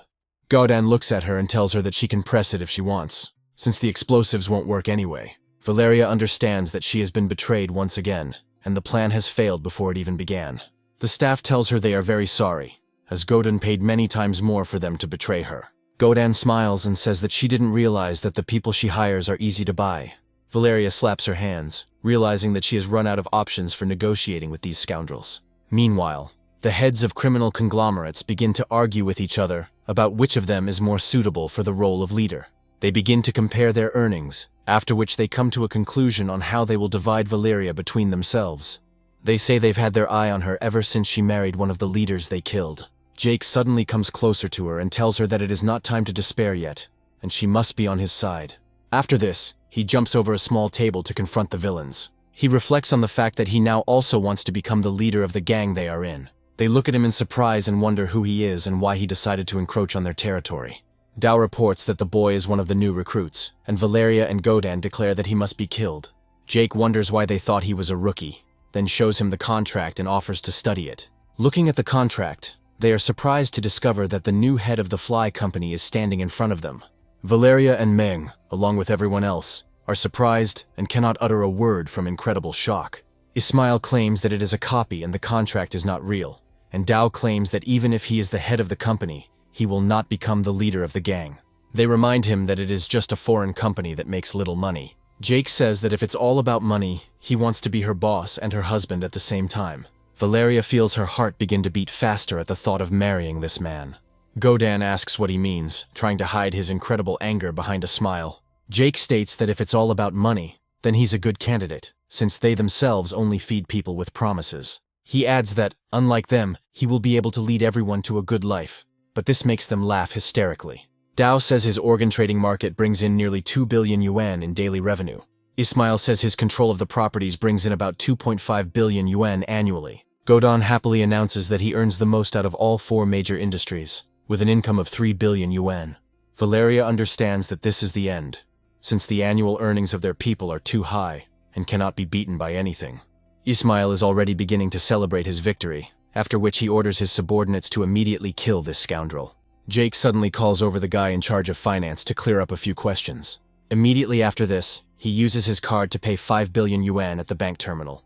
Jake announces that he is giving this money to everyone here so that everyone can get a cup of tea. Absolutely everyone in the room is incredibly surprised by such financial opportunities. Employees are trying to understand how it is even possible to possess such a huge amount of money. Jake announces that he is ready to take part in the competition and offers to treat everyone present. After this, he explains that once they elect him as leader, everyone will eat meat in gold foil and follow the right path. Almost all the employees rush to Valeria, admitting that they were wrong and confused, and will now remain loyal. Dao, Godan, and Ismail are left at a loss, and can only irritably hope that they can kill him. Valeria, meanwhile, is pleased with the offer of cooperation, and now her clan is saved. Valeria is surprised that this man changed the situation with just a few words and 5 billion yuan. Jake reflects on how criminals remain criminals forever, and all words of loyalty are put on the line. Dao smiles and says that this girl turned out to be smarter than he thought, having managed to outsmart such a rich man. Valeria watches them in surprise and wonders what this all means, but her intuition tells her that there will be a massacre now. The heads of criminal conglomerates note that money does not matter, since force is the only thing that controls people. Jake smiles and says that now is the perfect time to start a massacre in this building. He turns to all who have joined him and announces that for each head of these 3 he will pay 100 million. A brutal shootout ensues, leaving a large number of criminals dead. Jake, moving faster than a bullet, tries to protect Valeria from being accidentally wounded. They are relatively safe because in the chaos, no one cares about the motionless people. Jake reports that Valeria asked him to act independently, but her safety is paramount right now. Godan approaches them with a pistol and tells them that they must go to the next world with their money. Jake quickly throws 2 coins in his direction to instantly disarm him. Godan doesn't have time to react to the swift throw, and Jake easily knocks the weapon out of his hands. Immediately after this, Jake intercepts the weapon and fires several quick shots in his direction. After this, he removes the magazine from the pistol in an unusual manner to check the cartridges. A commotion ensues and most of the criminals try to escape to save their miserable lives. Jake realizes he needs to seize the moment and rushes forward to shoot several enemies running towards him. At a certain point, he manages to reach one of the bosses of a criminal conglomerate along with his guards. One of them takes out a gun and prepares to shoot Jake to get rid of him. However, suddenly Meng stabs him in the back with a knife. Immediately after this, she turns around and lands several blows directly on Dao to send him to the next world. Jake pretends not to care and tells her that she should stop and not kill him. Meng immediately turns around and tells her that if he hates her, she can do whatever she wants to him. Jake asks her why she thinks that if he has no particular reason to feel negatively about her. Meng is glad that he is no longer avoiding responsibility, and adds that he wants to follow him to the end. Jake realizes that this girl is quite dangerous, and recommends abandoning this idea, as she has more important things to do. Moments later, a police squad bursts inside to conduct a full-scale cleanup. Cheryl and her comrades quickly clear the building, eliminating any criminals they encounter along the way. She points out that he shouldn't have been sent on such a dangerous mission, and that he shouldn't have gotten hurt anyway. Jake quickly returns to Valeria and any assistants who still remained by her side after the shootout. He tells her that there is a whole crowd of police officers downstairs, so she needs to leave as quickly as possible. Valeria asks him why he decides to stay, and he explains that he will try to hold off the police so that she can fly away. Valeria feels an incredible attachment to Jake because of his generosity and is glad that she met him. In fact, Jake is only pretending that he cares about the lives of these people, and he only needs Valeria for money. However, despite all his plans, Valeria suddenly grabs him by the collar and drags him outside to escape. Within minutes, they are already in a helicopter ready for a successful evacuation. Valeria smiles and explains that she couldn't leave her savior to die. Looking at the building, she notes that her group is destroyed, but this is much better than blowing everything up herself. After that, she asks him why he decided to help at all, since they didn't even know each other. Jake states that it doesn't matter, because if he tells her the truth, she won't cooperate with him. Valeria suddenly starts pestering Jake and tells him that she really likes real and strong men. She adds that she was born this way, and will never change her character. She also notes that she regrets that she did not meet him in time, and now they are unlikely to see each other. However, their conversation is interrupted by a jet projectile flying at high speed, which hits the helicopter. The helicopter crashes, but they survive without a scratch. Jake and Valeria realize that they now have serious problems, because they need to somehow get out of the unknown area. A few hours ago, when the missile hit, the helicopter began to behave unpredictably. Ismail fired additional shots at the helicopter with an automatic rifle, intending to take them with him to the grave. Cheryl arrives in time to neutralize the dangerous criminal, determined not to leave him alive. With a few shots, she sends him to the next world, depriving herself of another valuable witness. However, despite the destruction of the enemy, the helicopter's tail rotor was damaged. Jake realizes that the pilot is also injured and can no longer continue flying. Valeria begins to panic and thinks that it's all over, while Jake comes up with options on how to get out. Valeria suddenly grabs his hand, realizing that there is no point in fussing, because their fate is predetermined. She declares that the catastrophe can no longer be avoided, and if she dies, there is no point in regretting anything. With that, she leans forward to kiss Jake before he possibly dies. Jake informs her that their fate is not yet sealed, and then quickly picks her up to evacuate. Her affection grows as Jake holds her as tightly as he can, preparing to pounce. Valeria explains that there is a lot of water here and it is low, so it is possible to survive the crash if everything is done correctly. After a few moments, he chooses the right moment and jumps down, hoping to have time to group himself. There's a huge splash as they hit the water at full speed, but everything is done correctly. Valeria survives the fall, despite having managed to regroup, partly thanks to Jake's support. After a while, she comes to, and Jake tells her that there was an island not far from the water. After this, they continue to travel through the forest and notice a broken helicopter that will not fly anywhere again. The next day they check the helicopter, realizing that the pilot is dead and the radius is damaged, so they can only hope for a miracle. Valeria says that a distress signal needs to be sent, but suddenly she feels unwell. Jake checks her heart rate and temperature, realizing that she is likely hypothermic and weakened by stress. He's thinking about getting the fire going as quickly as possible, though she's interfering, tugging at his shirt. Valeria says that she would like Jake to come as close to her as possible so that she could be sure of something.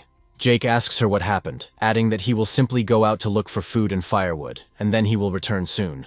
Valeria suddenly leans towards him and kisses him to give him more motivation to complete the task. Smiling, she notes that now he can move on and try his best. Jake asks her if this is her way of showing gratitude, and Valeria states that life is short anyway.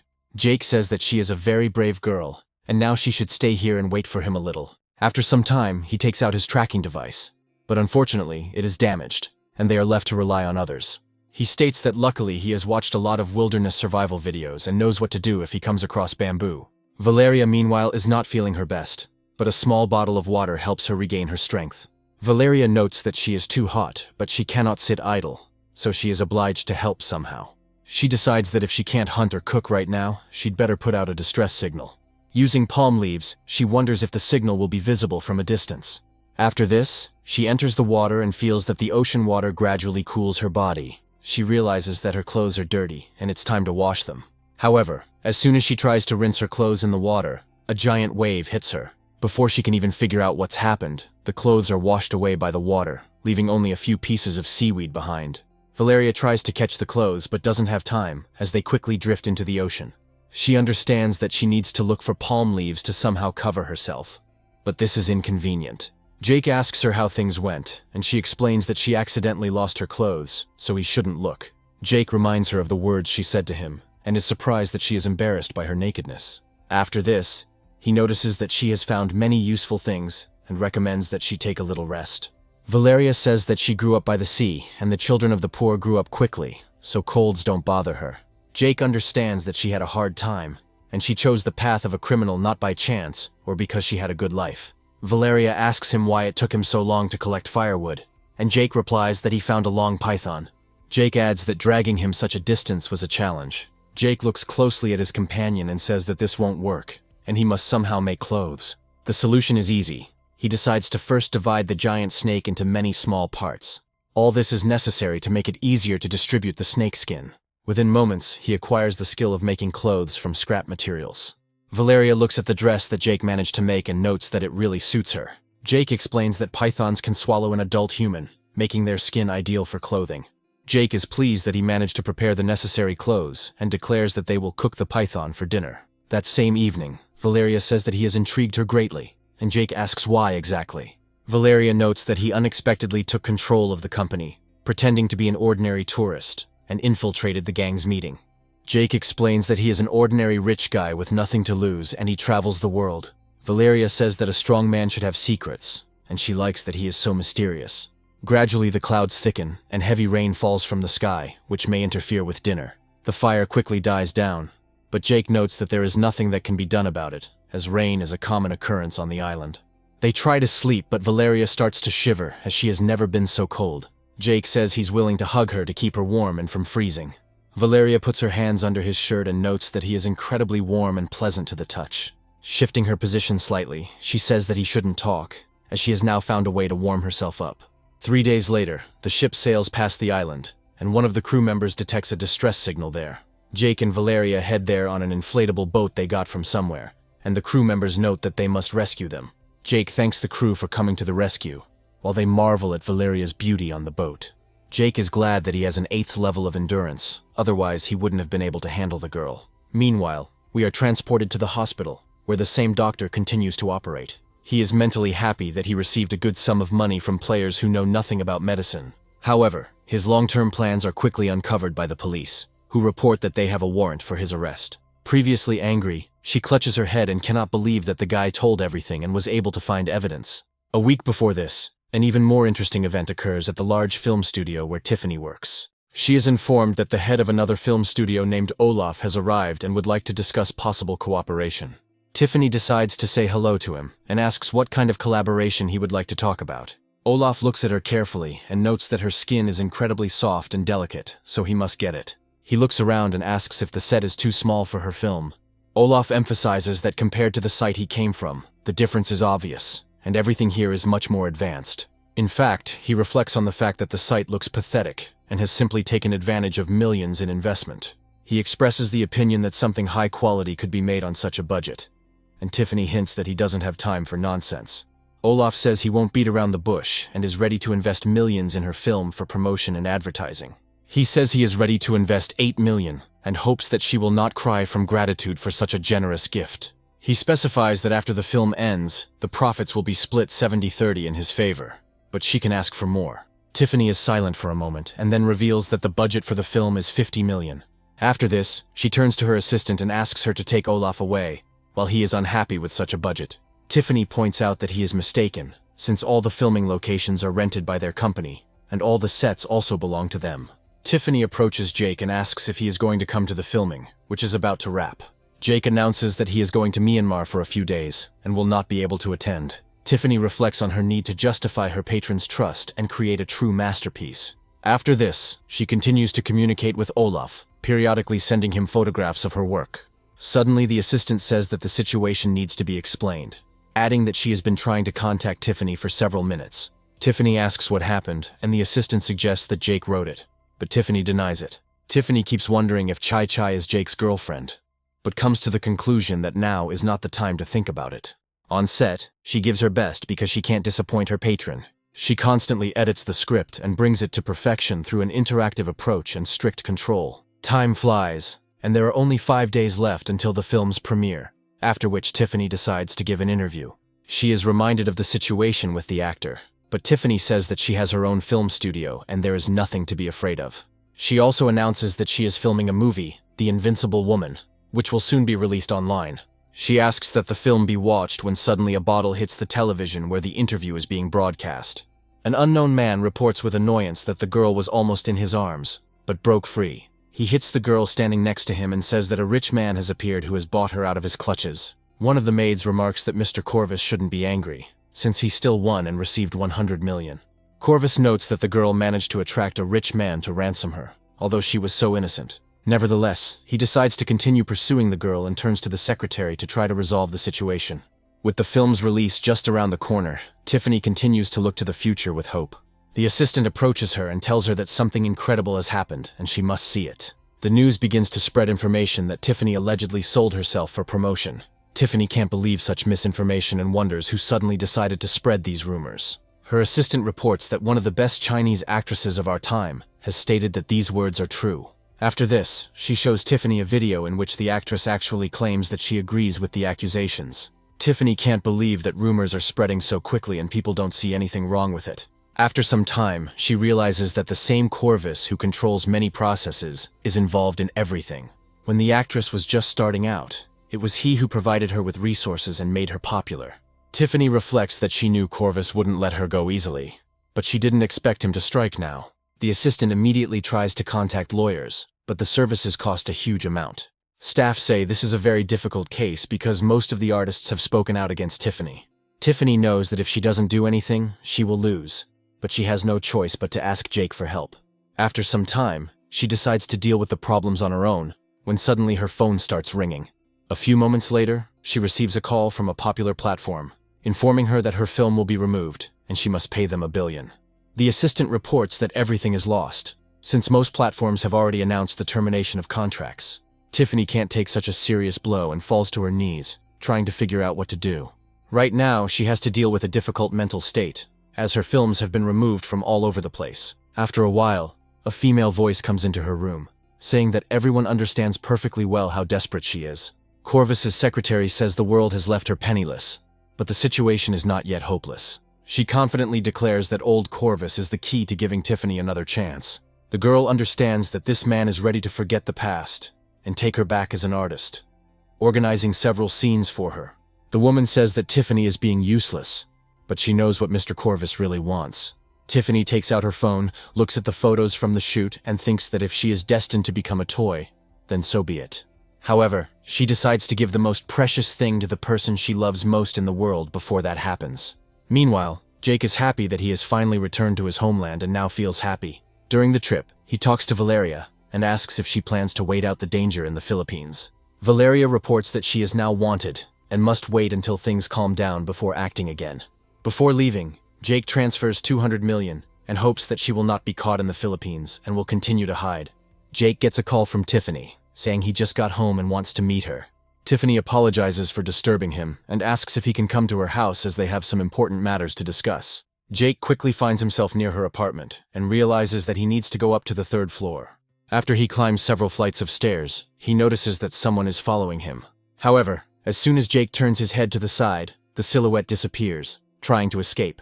Jake rushes after the strange man and asks if he really thinks he can escape. At first, he fails to achieve his goal, as the enemy hides behind closed doors. Jake makes several jumps to get across the corridor as quickly as possible and finds himself in front of the boy. The young man has a camera and is clearly here to gather information about Tiffany or Jake. The doors gradually close, and the boy, lulled into a false sense of security, gives Jake the middle finger. After this, the elevator starts moving downwards, and the boy declares that it is absolutely flawless and fast. His joy doesn't last long, as Jake immediately grabs the closed doors and starts pulling them aside. He looks at the young man angrily and asks why he decided to run away, offering to talk calmly. The boy understands that he has encountered a strong opponent, and now he has no chance of escape. After a while, they arrive on the 3rd floor, and Jake learns that in front of him is the journalist who spied on Tiffany. The journalist asks Jake if he is aware of the latest events, and Jake says that he just arrived in town. After a while, Jake knocks on the apartment door and says that he came to help. Tiffany greets him and says that she has been looking forward to his arrival. After this, she adds that he trusted her and invested a lot of money in her, but she let him down, and now can only pay with her body. Jake knows he likes this kind of relationship, and it would be great if it continued, but now is not the time. Journalists suddenly appear from behind him and ask questions, although they have never been this close before. Tiffany encounters complete strangers and finds that this causes her great surprise and stress. Jake points his fingers at the journalists' eyes, admonishing them to behave discreetly and not to look at other people's women. After this, they both leave at night to discuss what happened and put everything in its place. Jake returns to the journalists as he must write an article that will tell the world the truth and offers them a reward. The journalist understands that this is a great opportunity, but he fears Corvus's wrath. He adds that he has dirt on this man that is capable of exploding the internet, and that after publication, a real storm will begin. Jake says he is willing to spend any amount of money to publish such materials. Journalists ask in surprise whether he really made a decision so quickly without the slightest hesitation. Jake says that we need to provide dirty information about the 2 actresses who were forced to make statements in order to get revenge on them. After the journalist names a price of 60 million, Jake transfers this amount to him without any problems. He also says that if there is any material found, more internet trolls need to be hired, and a lot of publicity needs to be created. Jake adds that if it's a movie, the cost doesn't matter because he'll make another wave of movies. Tiffany reports that she went broke, and all her money went to the platforms, and most of her employees quit. Jake looks at her in surprise and asks if that's really true. Tiffany begins to almost cry, realizing that she has seriously let down her patron. Jake praises her for spending over 300 million in just 2 days, and notes that this is exactly what he expected to see. After that, he says that he is ready to give her $1 billion to involve other platforms and hire staff. Tiffany asks if he's really willing to spend that kind of crazy money to help her cope. Jake says he doesn't care how much money he spends because he's here to make his dream come true. Tiffany is incredibly touched by such generosity, because she does not understand that Jake needs all this only for his own purposes.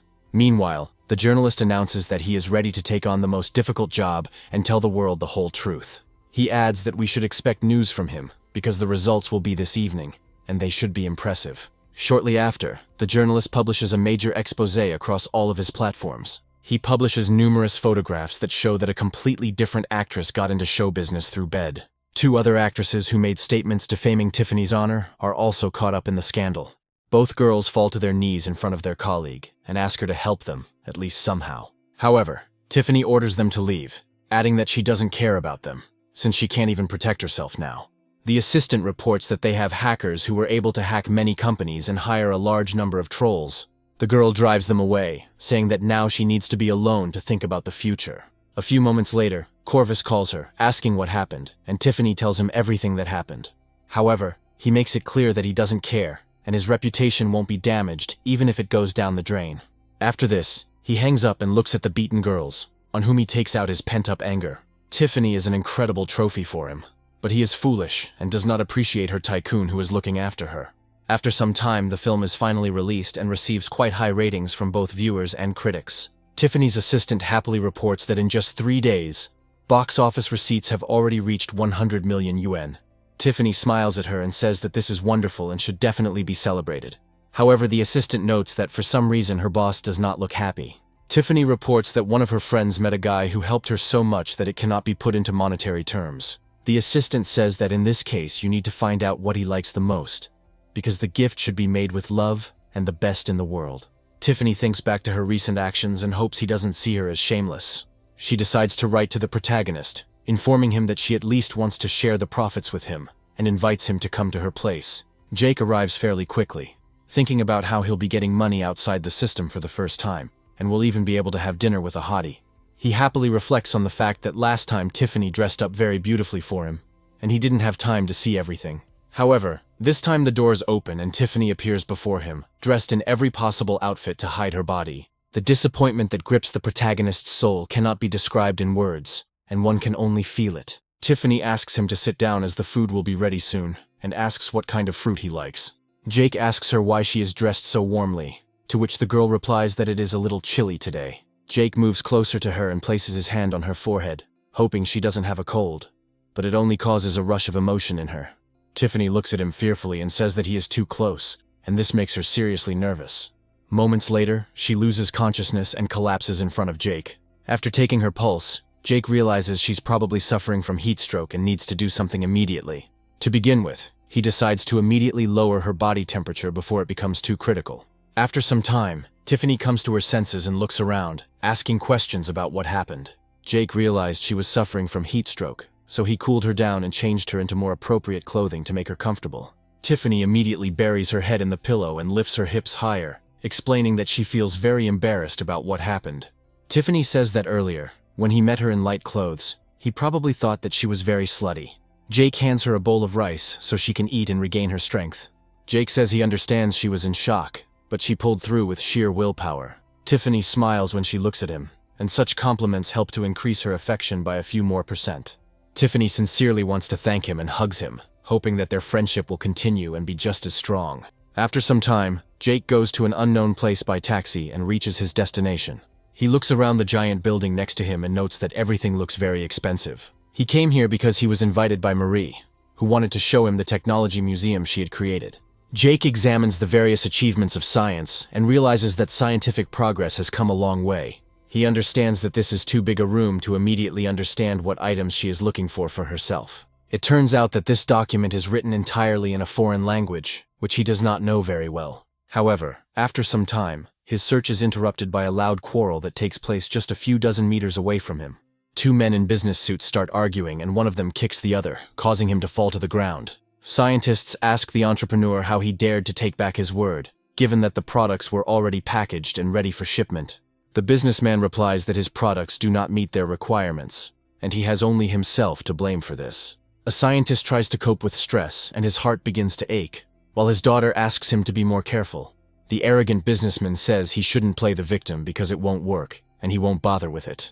The scientist's daughter says that according to the contract, he was the first to violate the agreement, and therefore should be held responsible. The businessman is surprised that the little girl understands contracts, and advises her not to meddle in adult territory. The girl claims that according to the contract, her demands were fully met, and he is trying to deceive them. The businessman says that even if she is right, it won't help her, since no one needs these filters, and no one else places orders. The girl asks him if contractual agreements don't apply in America, where this businessman came from. The businessman insults China and states that this girl and this country have not submitted to anyone. Scientists report that the businessman believed the agreement would be his saving grace, but in the end, he pulled himself under. The whole world from America thinks that the whole world is wrong, but they are never wrong. Suddenly he feels the air become cool, as Jake cannot stand it when someone insults his great country. Meanwhile, the other two businessmen look around and talk good-naturedly to each other about something. One of them says he is ready to offer retail space to the Japanese for just $300 million. Marie greets them politely and explains that she represents a company from China and would like to purchase the premises. A man named Edison says their premises are worth at least $3 billion and also require many other payments.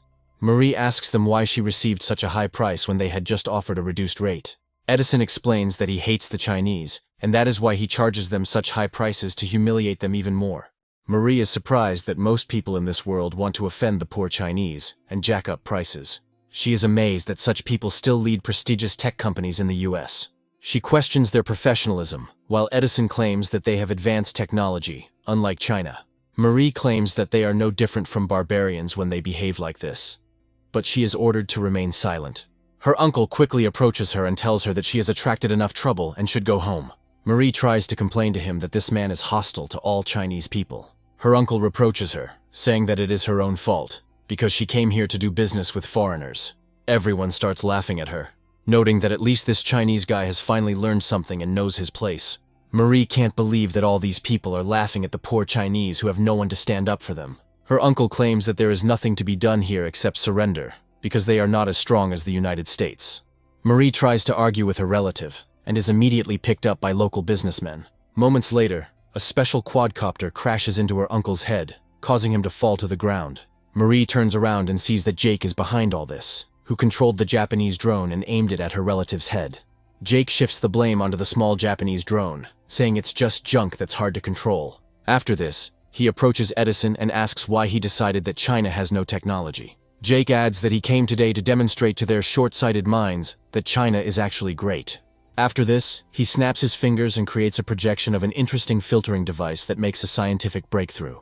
The thing is that the poor Chinese scientist finally found a patron who helps him with money. The businessmen laugh, saying that some little girl cannot convince men, but the leading businessman remains silent. Suddenly he notices that the filtration data was developed by their company for indoor use. They ask how this is possible, and realize that several key pieces of data match their metrics. Edison accuses them of stealing research from his company, and says he will take it to international court. However, a scientist intervenes, who came to restore historical justice. He claims that these data were created solely by his suffering people, who are now being subjected to injustice. He adds that they can go to court, since his people have honor and despise deceivers. Edison tries to object, but one of his assistants states that he has missed all the evidence. The assistant explains that Jake suddenly hit Edison, and that's why it was not possible to purchase the filter unit. Edison realizes that he has just gotten himself into a difficult situation, and now he won't be able to get out of it. Jake explains that US domestically developed products are actually purchased from small companies in China. Edison realizes that he has trapped himself in his incredible greed. Other people also decide to stand up for the poor scientists and unite in a single impulse against injustice.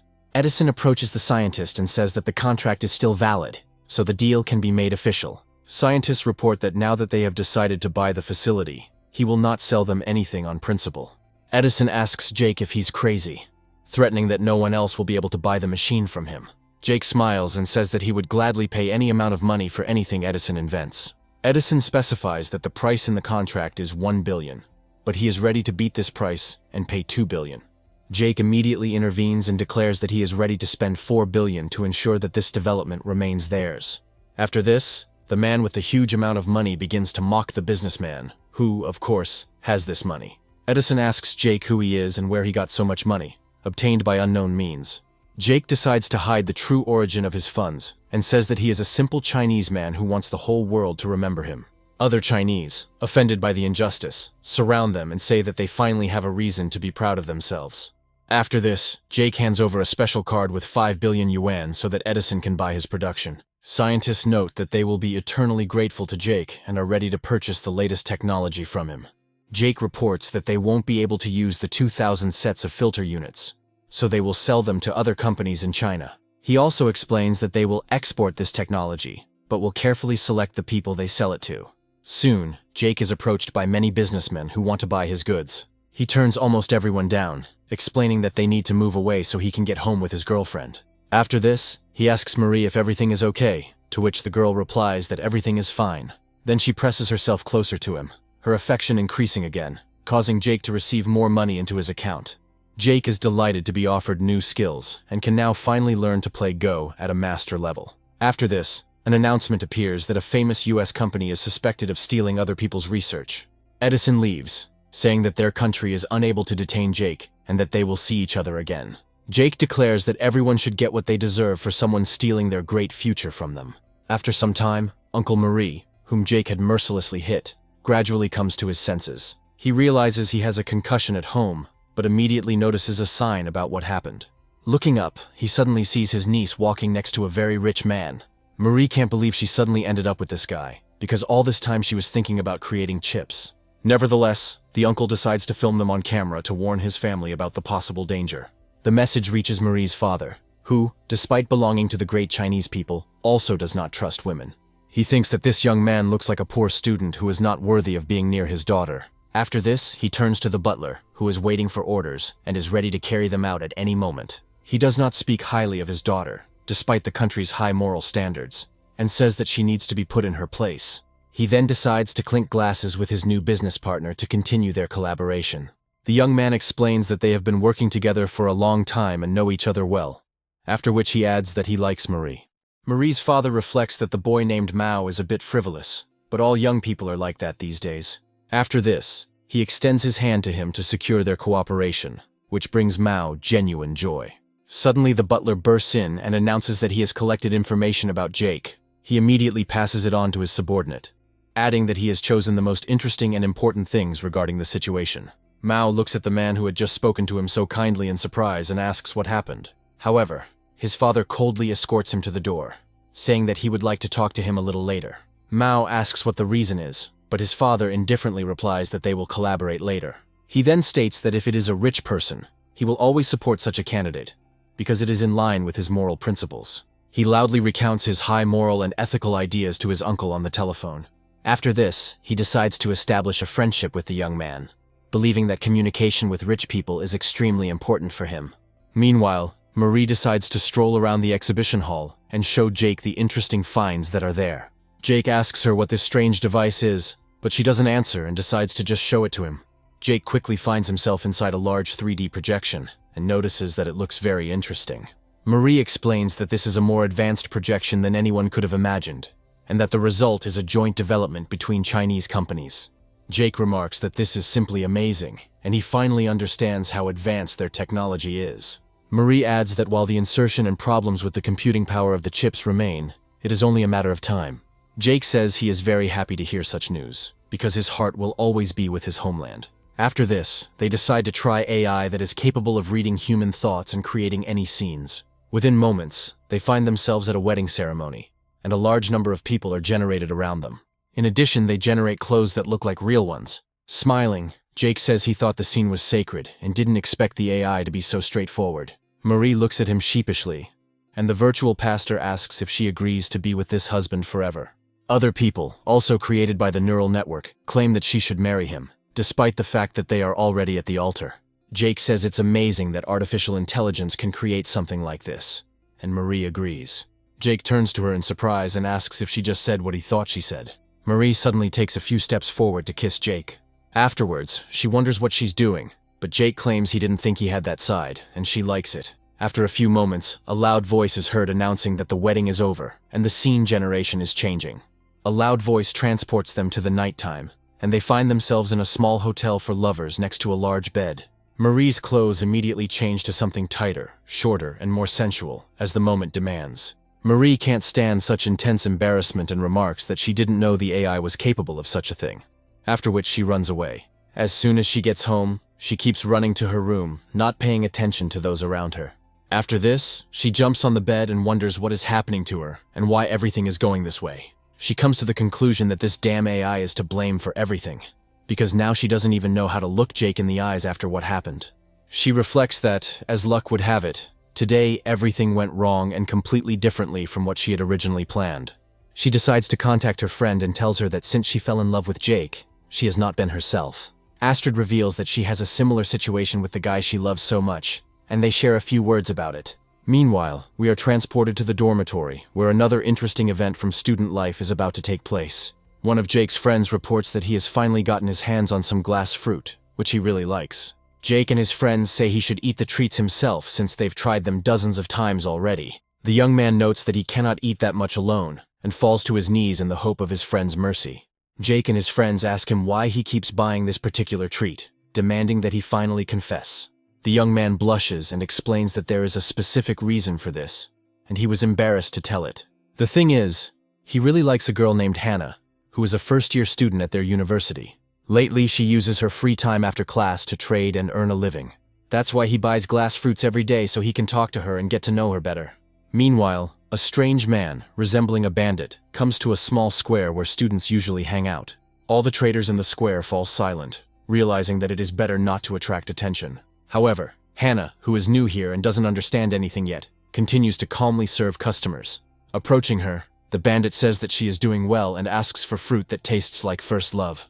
The girl doesn't quite understand what he means, and hands him a stick with hawthorn berries. The man smiles and says that this will do, and asks her to feed him herself. Hannah is delighted to try what she's been offered, and notes that it's no wonder she's doing so well. After that, she says that she has been trading here for 3 days already, and it is time to pay the bandits for protecting this area. The saleswoman looks at them in surprise and asks what right they have to take money from her. The bandits grin and point out that she appears to be new and unfamiliar with the local rules. The girl becomes nervous and declares that her trade here is legal, and they have no right to charge her. The bandits claim that everything they do is legal and beat confessions out of ordinary citizens. Hannah explains that she doesn't have that kind of money and that she only trades here to make a living. The bandit grabs some dust and says that in this case he will add something to her sweets every day. Hannah starts crying and says that it was her favorite fruit in glass, asking how they could do this. Other people notice that this is a clear mockery of the girl, and remember that these are local hooligans who got into such things. Suddenly, one of Jake's friends shields her with his body and asks the bandits who they think they are and why they are acting like this. The bandits grab the young man and claim that this brave man clearly considers himself a hero, since he rushes into such fights. The young man tries to order the criminals to let him go, but all his demands are ignored because he is too weak. Hannah also tries to defend her friend and says that she will call the police if he is not released. The gangsters claim there was no fight, and he simply adjusted the boy's shirt, so the police won't do anything. They also warn that if she calls the police, they will act even more decisively. People nearby remark that he is a real freak, but other students stop them. The bandits approach them as if they want to fight, and offer each one to come up and hit them. After this, one of them laughs and says that students are a bunch of little kids who don't yet know how life works. The bandit then starts pushing the students and orders them to either leave or pay money. At some point, he bumps into Jake, who has been standing aside this whole time and not helping his friends. All his attention is drawn to the tofu that he bought from a nearby vendor, appreciating its incredible taste. The bandit tries to move him from his place, but as soon as his hand touches Jake, nothing happens. Jake haughtily announces that even dogs know not to disturb a meal, but the bandit still doesn't get it.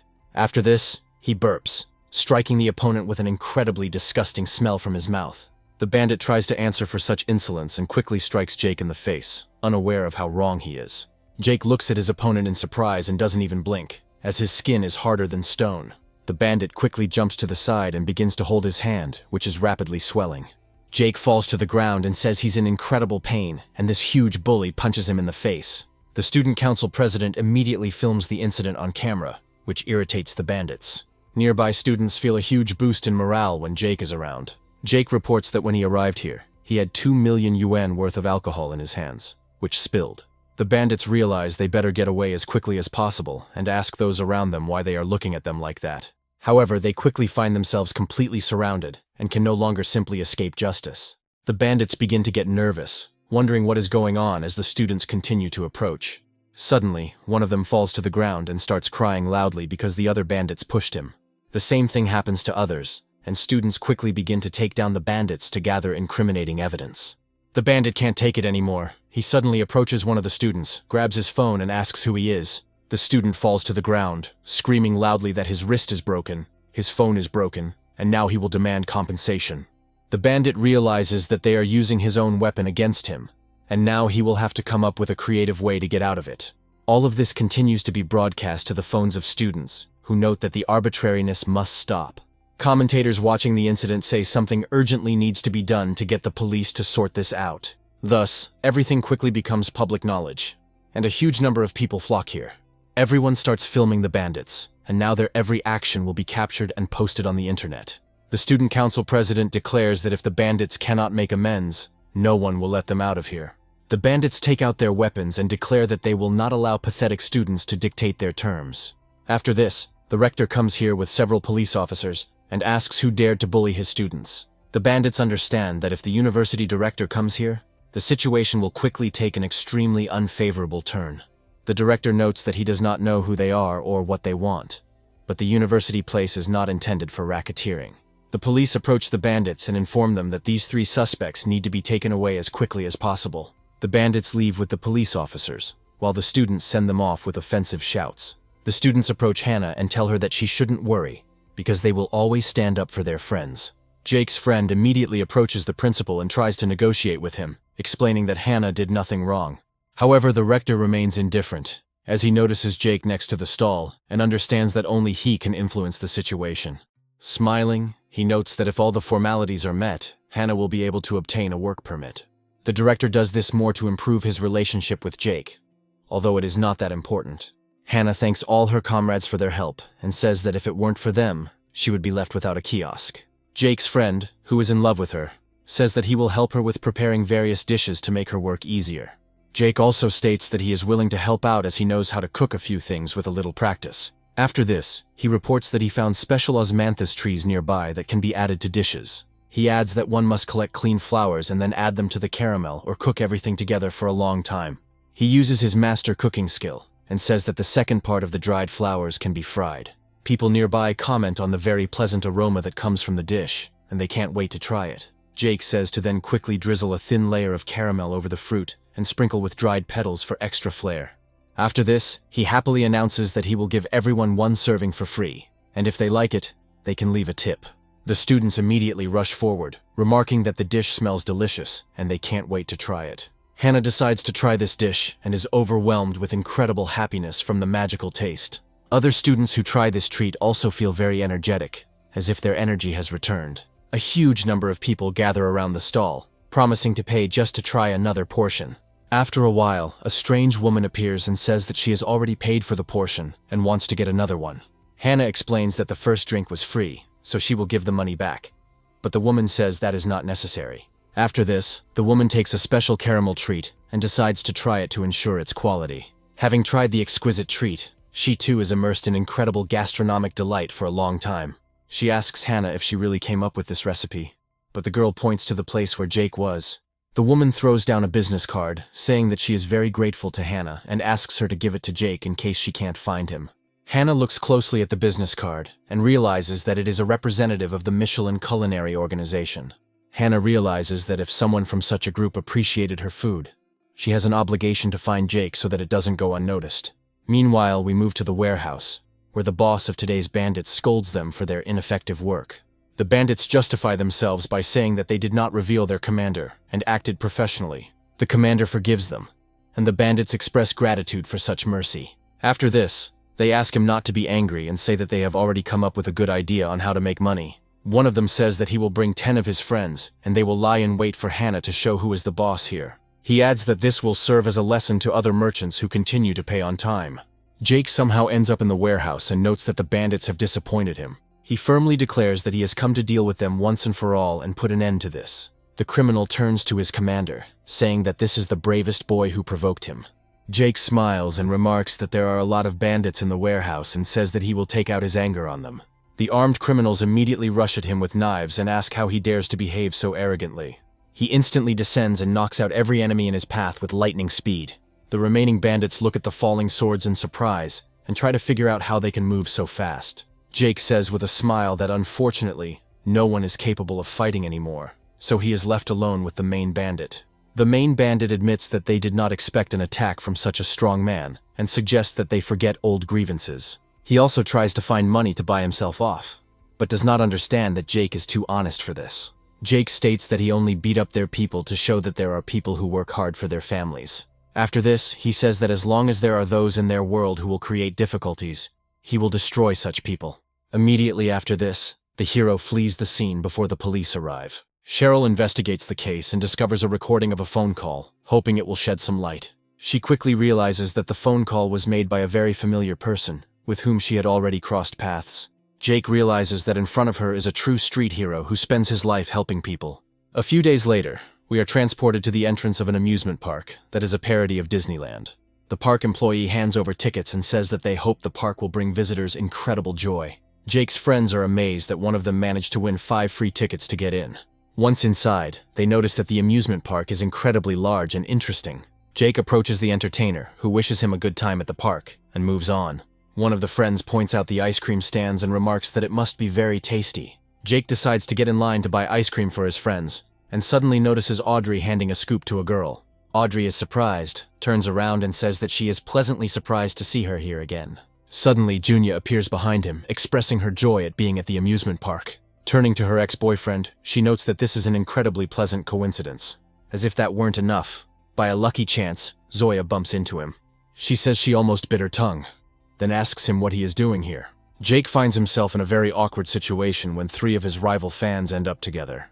Jake asks them what they are doing here, although he doesn't expect to hear a clear explanation. Each of the girls tells her own story, all of which boil down to the fact that they bribed his friends to find out where he was. Jake understands that his friends have the best intentions, although this often leads to problems. Audrey tries to convince her friend and niece to leave so as not to interfere. An argument breaks out between them again, and Junya claims that if Jake hits her and scolds her, it means he loves her very much. It is noted that men quickly get tired of softness and tenderness. They need passion, which they cannot provide. Jake begins to feel very uncomfortable and tries to disengage himself from the girls, noting that he doesn't have time. Turning around, he notices a thrilling water ride with risks that require a consent form to be signed. Jake immediately runs there, leaving the employee a signed waiver of claims, asking that no one follow him. Junya, Audrey, and Zoya also follow him and immediately sign waivers, saying that they need to get there. Afterwards, they get into the boat, and Jake lies there in pleasure, looking at the sky and realizing that life is beautiful. Jake thinks that he finally has a chance to take a break from the unnecessary attention. However, a few moments later the girls jump into the boat, appearing as if out of thin air. Jake asks them what they are doing here, and they reply that they will always follow him and will not be afraid. Audrey and Junya notice that Zoe is becoming increasingly attached to Jake, which intensifies their rivalry. Finally, he launches the boat, and they are sent down at great speed, having managed to buckle themselves in thanks to a lucky coincidence. At a certain point, the boat crashes into the stone port, and Audrey and Junya collide with each other, remaining in a natural pose. The girls start screaming, claiming that it is incredibly scary, but Zoya continues to mock them. Junya grabs Jake's leg and asks for help, but he only tries to push her back. Zoya notes that she has never seen such hypocritical and cowardly women, after which she tightens her seatbelts. She adds that she gets guys in the most direct way, and courage has always had a special meaning for her. Jake states that this is dangerous, and recommends that they return to their seat immediately and buckle up. Zoya doesn't even have time to give him a tirade about how cool she is before she suddenly falls off a waterfall and gets into a serious mess. Because she didn't wear a seatbelt, she now has every chance of being killed after falling into the water from such a height. Jake quickly unbuckles his seatbelt and gets ready to intercept her. Zoya falls down and admits that she can't swim, forgetting that she was participating in a swim race between other girls. Jake successfully intercepts her, after which they fall into the water with a characteristic sound. Zoya shares her fears of water, after which she realizes the strange situation she finds herself in. Zoe looks at Jake and notes that she didn't expect him to rush so selflessly to save her. A squabble breaks out between the girls, and the observing students think that this is the most heavenly life. Jake continues to run away from them, hoping that they will stop chasing him for at least a minute. A giant ghost castle suddenly appears in front of him, and he decides that this is a great option. 5 minutes later, he finds himself in the company of the same girls who followed him despite their fear. Junya signs a waiver of claims, and her rival has already managed to get closer to the object of her adoration. The curse is interrupted by the sudden appearance of a ghost, who frightens her with its eerie appearance. Junya falls to the ground and notices that the ghost is wearing sneakers and sweatpants like a normal person. She gets an idea and hands the ghost money, saying that she wants to buy a suit from him. Meanwhile, Jake continues his adventures with Audrey and Zoe, when suddenly one of them is dragged away by unknown ghosts. A couple of minutes later, Zoya falls into a trap, and the ghost pulls her into the darkness, which only plays into Jake's hands. He is glad that he was finally able to get rid of them, as their presence was starting to bother him.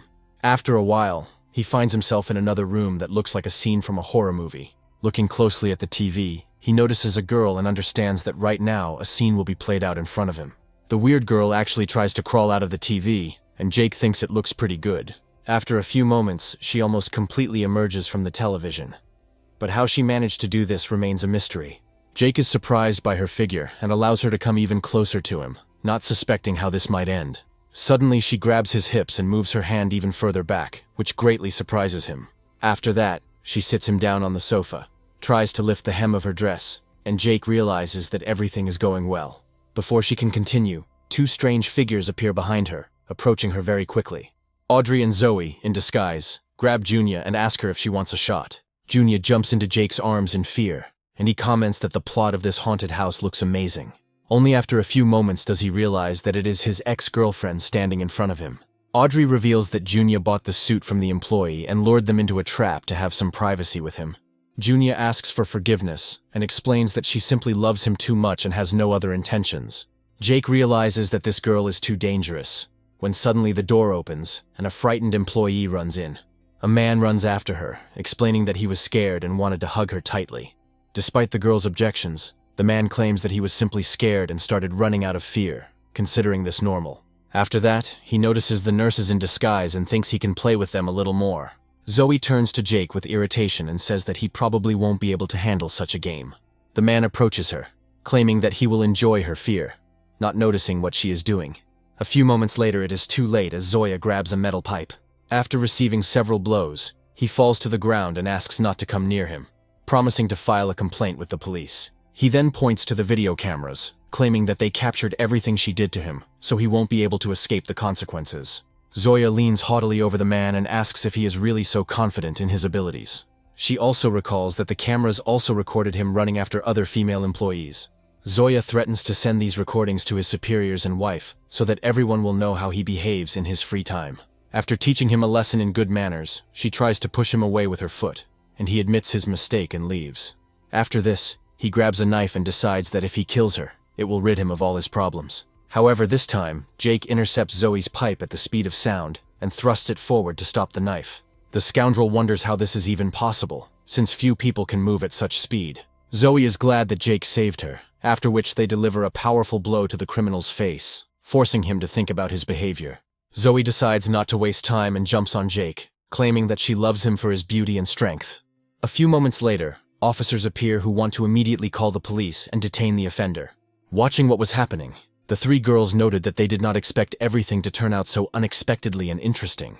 Junya turns to Zoya and notices with surprise that his lovers have just disappeared, despite the fact that they were here recently. Junya attacks her rival, claiming that she is a dirty girl who thinks too highly of herself. A squabble begins between them to find out which of them is more worthy of Jake. The employee the criminal was chasing warns them that there is a trap, and they must act carefully. A few moments later, the door slams behind them, and there is a loud crash that catches Audrey's attention. She decides to take a cautious look inside, and discovers a very piquant scene that would be difficult to come up with on purpose. Meanwhile, Jake hopes to hide from his pursuers at least on the Ferris wheel. After some time, Chai writes to him, asking if he can do her a favor. Jake agrees, and goes with her to the International Go tournament. Chai notes that he will finally be able to see the legendary Kim, who is the genius of this game. Chai adds that after meeting Jake, she wanted to make the world a better place, and she changed the direction of streaming. Jake reflects on the fact that he transferred several million to a tournament sponsor some time ago. After some time, the host solemnly announces that the players of the Korean national team are invited onto the stage. Kim differs from other Koreans with his blue eyes, blonde hair, and different face shape. However, she is a black sheep, so other students may bully her because she cannot answer. At a certain point, she loses her balance, and if nothing is done, she may fall onto the steps. Jake manages to put his hand in the right place and asks if everything is okay with her. Kim, with the face of a tortured victim, replies that she is fine, after which she is added as a target by the system. Jake understands that this is a new girl, but she is a professional gambler, so money may be a problem. Chai wants to get an autograph, but the coach strictly forbids it, claiming that the players need rest. Kim tries to protest, but the coach puts his hand on her shoulder and squeezes it hard, asking if she understood him the first time. Jake muses that the coach is really strict, after which one of the team members notices his badge. He approaches the coach, claiming that Jake has 2 passes and is likely an important figure. Suddenly, the coach turns to him and says that it's not a matter of strictness, but that the players need time to adapt. After this, Jake roughly pushes Kim, not worrying that it will make him look extremely unfavorable. He then asks the protagonist if he knows a man named Jake and hands him a business card. Jake accepts the business card and understands that if even the Korean heard it, it is clearly a bad sign, because he does not like them. Meanwhile, Kim thanks Chai for her support and says that she is giving it her all at this tournament. The coach finishes all his business negotiations, takes Kim with him again and says that it's time for them to leave. Jake watches them closely, realizing that something is clearly going on here, and decides to figure it out. In the break room, the coach reminds them that they have already become champions in previous tournaments and are obliged to win here. Kim looks painful, but this does not stop her from touching the trainer's hands and squeezing them hard to get his attention.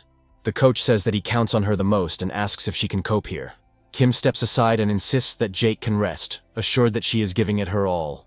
The coach says that if she is determined, she should come to his private room in half an hour. The male members of the team watch them, fully aware of where this is leading. They notice that the coach will probably pay more attention to her because she is their hope for the championship. Kim is left alone, but she is quickly surrounded by her colleagues from the female half of the Korean team. They note that she is indeed lucky that the coach agreed to give her a personal training session and warn her not to get too cocky. Kim says she never considered herself the smartest and has many disadvantages compared to experienced players. One of the girls starts to get angry and claims that Kim is pretending to be modest and that they should thank the coaches. Kim, like a little child who has not learned to stand up for himself, runs away in tears. The girls talk to each other, and it becomes clear that personal training with a trainer is something terrible. Jake muses that this game is best watched up close, as that's when you can really feel the atmosphere. The Korean men's national team is wondering where their coach wants to take his goals. One of them states that it is obvious, because the coach always gets what he wants from the girls on the team. Jake realizes that if it weren't for the omnipresent system, he would hardly have been able to overhear this conversation and understand the gist. After some time, he realizes that these people are going to use Kim's body after the coach. Meanwhile, the coach conducts an intense training session, violating the girl's personal boundaries. He tells her that her professional skills have seriously declined lately and advises her to relax. Kim promises that everything will be fine, but the trainer hugs her around the waist and says that he will give her a massage. Kim pushes him away with her fingers in fear, trying to defend herself, but fear takes over. She states that she does not need any additional training and that she will try to cope on her own. Suddenly, the trainer loses his temper and throws swift punches to the face, not caring about the cameras. He asks her if she is too self-confident and claims that she has been too spoiled over this time. The coach reports that he has received information that she has written denunciations about how he treats the girls on the team. He claims that she miscalculated, not realizing that all the Go players in Korea are his acquaintances or friends. He notes that the others agree to this voluntarily, but she is stubborn, putting Korea's future into question. He advises her to think about her dream and remember why she started playing this game. Kim starts shouting loudly, trying to get attention, because this is an international tournament, and there are a lot of people here. The coach also raises his voice, insisting that she needs to obey, because no one can save her. Suddenly the door is kicked down hard and Jake, who heard everything, enters the room. He holds the phone in his hands and says that he had no idea what interesting things he would be able to capture. The coach claims that this is a misunderstanding, because he is only training the girl. Jake notes that Korea has strange traditions if they involve stripping the girls on the team and hitting them. The coach states that this is just a minor punishment, and asks to stop recording and discuss the situation calmly. Jake punches the coach hard in the stomach, claiming that there is nothing to talk about since he committed a crime. After the coach falls to the ground, Jake begins to beat him up to make him understand how wrong he was. Kim stops him, and with tears in her eyes, tells him that he must leave here to avoid getting into trouble. The male members of the national team start to break into the office, wondering who allowed the attack on the coach. The coach himself slowly gets up and says that the police and security need to be called. He loudly announces that he was training his player when this guy broke in and slandered him in front of everyone. The girls begin to put pressure on Kim, claiming that she should help prove the coach's innocence because he was so kind to her. Jake points out that this is extremely inappropriate behavior, as one should never pressure the victim in such situations. One of the team members calls this nonsense, claims that the coach is not that kind of person at all, and demands that Kim justify him. The coach decides to go on the mental offensive and orders her to remember what they talked about recently. Kim recalls how it all began, when she was little and loved playing the game, and how she achieved success. However, everything eventually led to the coach forcing her to do shameful things so that she would not ruin her career. Kim feels incredible pressure and is already preparing to justify the coach, despite what he did. Jake turns to her sharply, telling her that he can take her away from here so that this nightmare can finally end. He adds that the main thing is not to lose the sincere love for the game, and not to allow other people to tarnish its reputation. Kim looks at him and asks if he can really take her away from here. The coach shows the contract and explains that there is nothing to be done, because otherwise he will terminate the contract. Jake claims that money is not a problem for him at all, because he is the richest man in the world. Smiling, he declares that he is the Jake they wanted to meet, and then pays off her debts. All observers are in incredible shock, as they did not expect to meet this rich man. Jake snatches the contract from the coach's hands and rips it up, declaring that it is now null and void. Smiling, he says that now Kim can live as a completely free person and do what she likes. She thanks him for doing such a good deed and suddenly shelling out a huge sum to free her. Jake says they're leaving and advises the coach to be kind, as he's managed to capture a lot of interesting moments.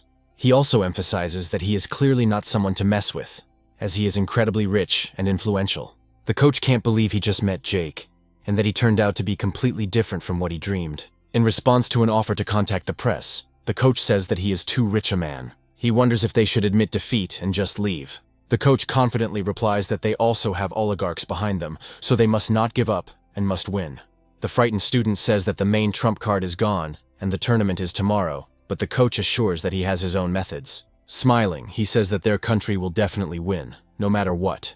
Jake approaches Kim and tells her that she can stay at the hotel he has booked for her. She asks why he stood up for her, since she is Korean, but Jake states that he respects all decent people. Kim notes that, unfortunately, the coach has a good reputation in Korea and is like a father to many. Jake states that if she ever needs help, she shouldn't hesitate to ask him, because he will definitely help. Kim blushes a little at the incredible kindness towards her, which she is not used to. The final match of the international tournament is approaching, and the proud star of the Korean team has already won several victories. Her movements are incredibly precise and polished, as if she has been playing this game since childhood. The presenter announces that the brilliant young girl representing China has outstanding playing skills. The Korean national team's cheerleaders chant offensive rhymes to insult Chinese people. The unfortunate Chinese can only endure such attacks because they are too polite to do anything. Jake watches the proceedings and notices that the Korean team has been performing averagely in their practice matches. However, according to his observations, they play here like real monsters, as if they are able to read the opponent's moves. After some time, the genius girl from China loses to her opponent, despite all her efforts. The Koreans begin to rejoice and say that they should not have done such nonsense and that they should not have given up so quickly. The presenter says that it is time to congratulate the winner of the competition, who won thanks to his amazing intelligence. The Chinese girl extends her hand to him and remarks that he is incredibly smart and that she will continue to improve. Suddenly, he decides to act completely unsportsmanlike and pushes her hand away, declaring that she is a loser and does not deserve anything. After that, he says that the Chinese team thinks they are playing well, but there is always a way to lose. The Chinese girl looks sadly at her opponent, as she did not expect such a vile act from him. After this, the unfortunate child begins to cry loudly and runs away in tears, to which the presenters react with complete indifference. Jake watches this unfortunate girl in surprise, when suddenly he notices Kim approaching him. The look the young professional gives this girl shows that she feels very sorry for her, because she did not deserve such treatment. What is especially striking is that the girl started crying after she was treated so unfairly. The kind Chinese coach, following the old tradition, reassures her and explains that everything will be fine, and that winning is not the most important thing. The unhappy child immediately calms down and announces that he will now try even harder and become stronger. Jake looks at Kim in surprise and tries to understand why she decided to come here in such a reliable disguise. Kim confirms that he recognized her because she disguised herself perfectly, and no one could figure out that it was her. She says she couldn't sleep well last night and wanted to tell him something. When she came here, she was hesitant, but after seeing the warm and supportive Chinese team, everything changed. She says that she wants to tell him everything, adding that the Chinese team is using very secret technology. Coming closer, she explains that all Chinese athletes use a special device with artificial intelligence. Kim emphasizes that these devices are inserted through the anus, adding that it is painful, but for the sake of championship, many are willing to endure it. Meanwhile, coaches pass by him, thank him for his sponsorship, and he collects his prize. Smiling, he states that even if he is rich, he cannot allow his team to win, because their strength is limited. Jake suddenly turns around and walks towards the presenters to make an important announcement. He explains that if Team Korea is so strong, then he also wants to test himself and see how great they are. He is asked questions about who he is and on what basis he wants to fight with a team of world champions. Jake states that he can't believe that the coach of the #1 team in the world would be afraid of him and refuse a match. Immediately after this, he spends a whole $1 billion to organize a new tournament and immediately hold it. Journalists quickly approach him and ask why he decided to challenge the world champions. Jake states that his goal is simple: to expose how Team Korea is using unfair methods. Everyone is surprised that the Korean team uses unfair methods to win and cannot believe it. The coach suggests that Kim decided to take revenge and leak information about them using such tricks. After this, he admits that Jake is incredibly rich, but money does not solve everything in this world, and accepts his challenge. He agrees to all the coach's conditions and sits down opposite the current world champion in this game. Jake is using Go skills he's developed over time, but in reality he's simply taking advantage of the system. The host announces that the cup officially begins, and begins to observe the participants' moves. The Koreans ask if he really thinks he can defeat them, since they are too strong. Jake states that he doesn't care how shamelessly Koreans appropriate Chinese culture, because it looks pathetic. His opponent claims that Jake is just pretending to be smart, but he states that arrogance does not bring good. The reigning champion says that when he finally ends up on his knees begging for mercy, he will watch it with relish. However, the situation on the game board is far from improving, despite the use of AI. The champion begins to suspect that something is wrong and wants to call his tactician, but it is too late. Jake, meanwhile, takes advantage of the system's unfair advantage and makes a devastating move forward. After this, he wonders if the AI is capable of dealing with the trap he has prepared. The champion is surprised that Jake was able to take a corner position despite the AI and trap him.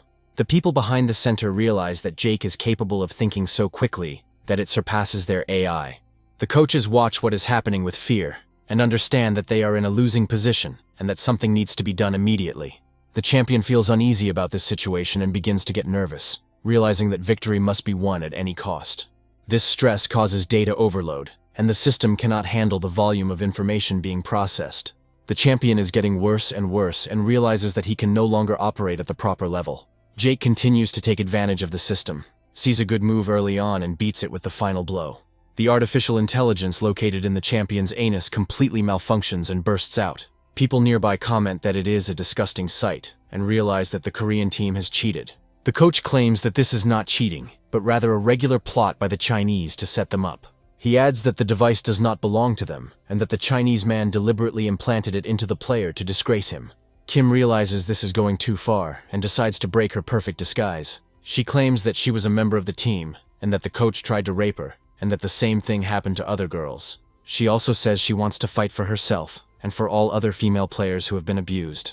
She adds that everything their coach has been doing can no longer remain a secret and they don't need to be afraid of him. One of the girls says that she is really happy with Kim and is ready to tell the whole truth. Other women also feel a sudden surge of conscience and share what happened to them on the team. A wave of general indignation falls upon the coach, who just a few minutes ago was a respected person. Out of nowhere, a team of police officers appears, having somehow found the developers of this AI. The coach looks at them in surprise and cannot believe that they were able to get to the developers of the program. The presenter reports that the International Association has just annulled the results of the current Korean national team roster. The coach, along with the male half of the team, says that they shouldn't do this, admitting their mistake.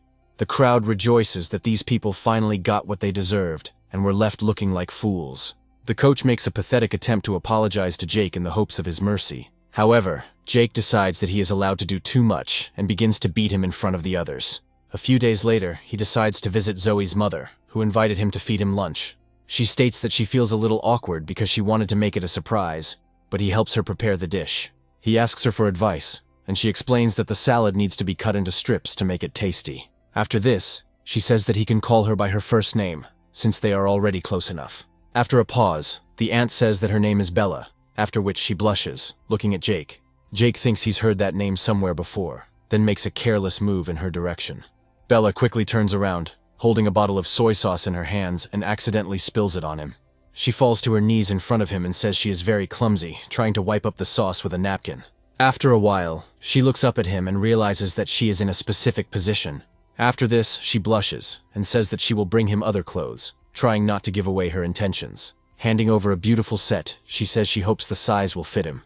Jake thanks her for her politeness and decides to change right in front of her, without any embarrassment. After finishing changing, he says it's time to get back to cooking.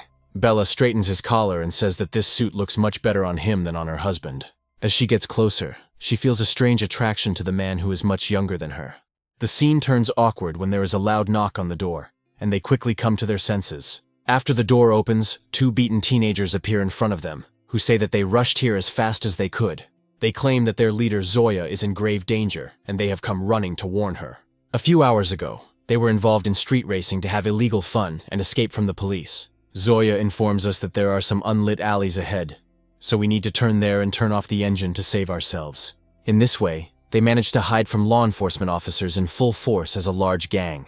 Zoya is the captain of this gang, so everyone unconditionally praises her for her incredible tactical mind. But suddenly she hears voices trying to figure out where Jake's room is in the dorm.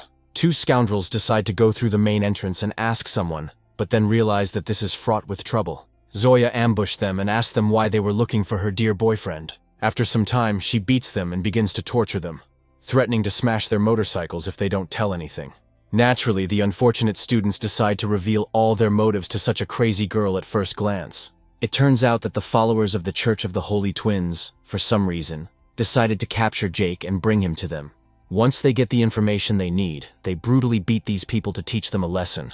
Zoe declares that they should head to the church to teach Jake a lesson he will remember for a long time. Bella understands that her daughter is crazy if she decided to go to this sect alone, and believes that she should have sounded the alarm immediately. Her minions claim that everything is not so bad, because they are followed by excellent fighters who can kill anyone with their bat. Jake says it's not really important now, and asks them how they ended up captured and what went wrong. Bella explains in advance that in front of them is the same Jake that her daughter is looking after. Teenage hooligans claim that Jake's description suggests he should be the leader of a gang, although in reality, he looks ordinary. After that, she realizes that it doesn't matter now and says that they engaged in a fight with the cultists, but they took out their weapons. Jake and Bella make a firm decision to move on to rescue Zoe from captivity, which does not bode well. It's midday, and the action moves to the house of the Gemini sect, which is located not far from here. The sect's guru claims that everything around the universe is filled with light, and one should only rejoice in this. From his point of view, it is enough to feed oneself with this light. But his sermon is interrupted by one of his assistants. He quietly announces that they have an important client who arrived in a brand new car, probably an expensive one. After a while, Jake comes inside with Bella, disguised as his wife in an expensive dress.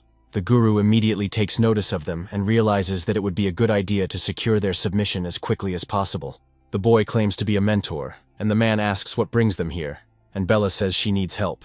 She explains that they have been married for a long time, but they have no children, so she would like to cure the disease. The girl notes that they came to the right place, because he had a similar problem before, and doctors were powerless, but she was cured.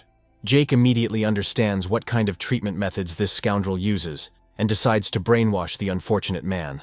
He decides to play along and pretends to be scared, and explains that his wife is ready to do anything for the result. The guru asks in surprise if they are really husband and wife, hinting at the big age difference. Jake is indignant, but Bella immediately kisses him and tells him that he doesn't need to worry, because everything will be fine.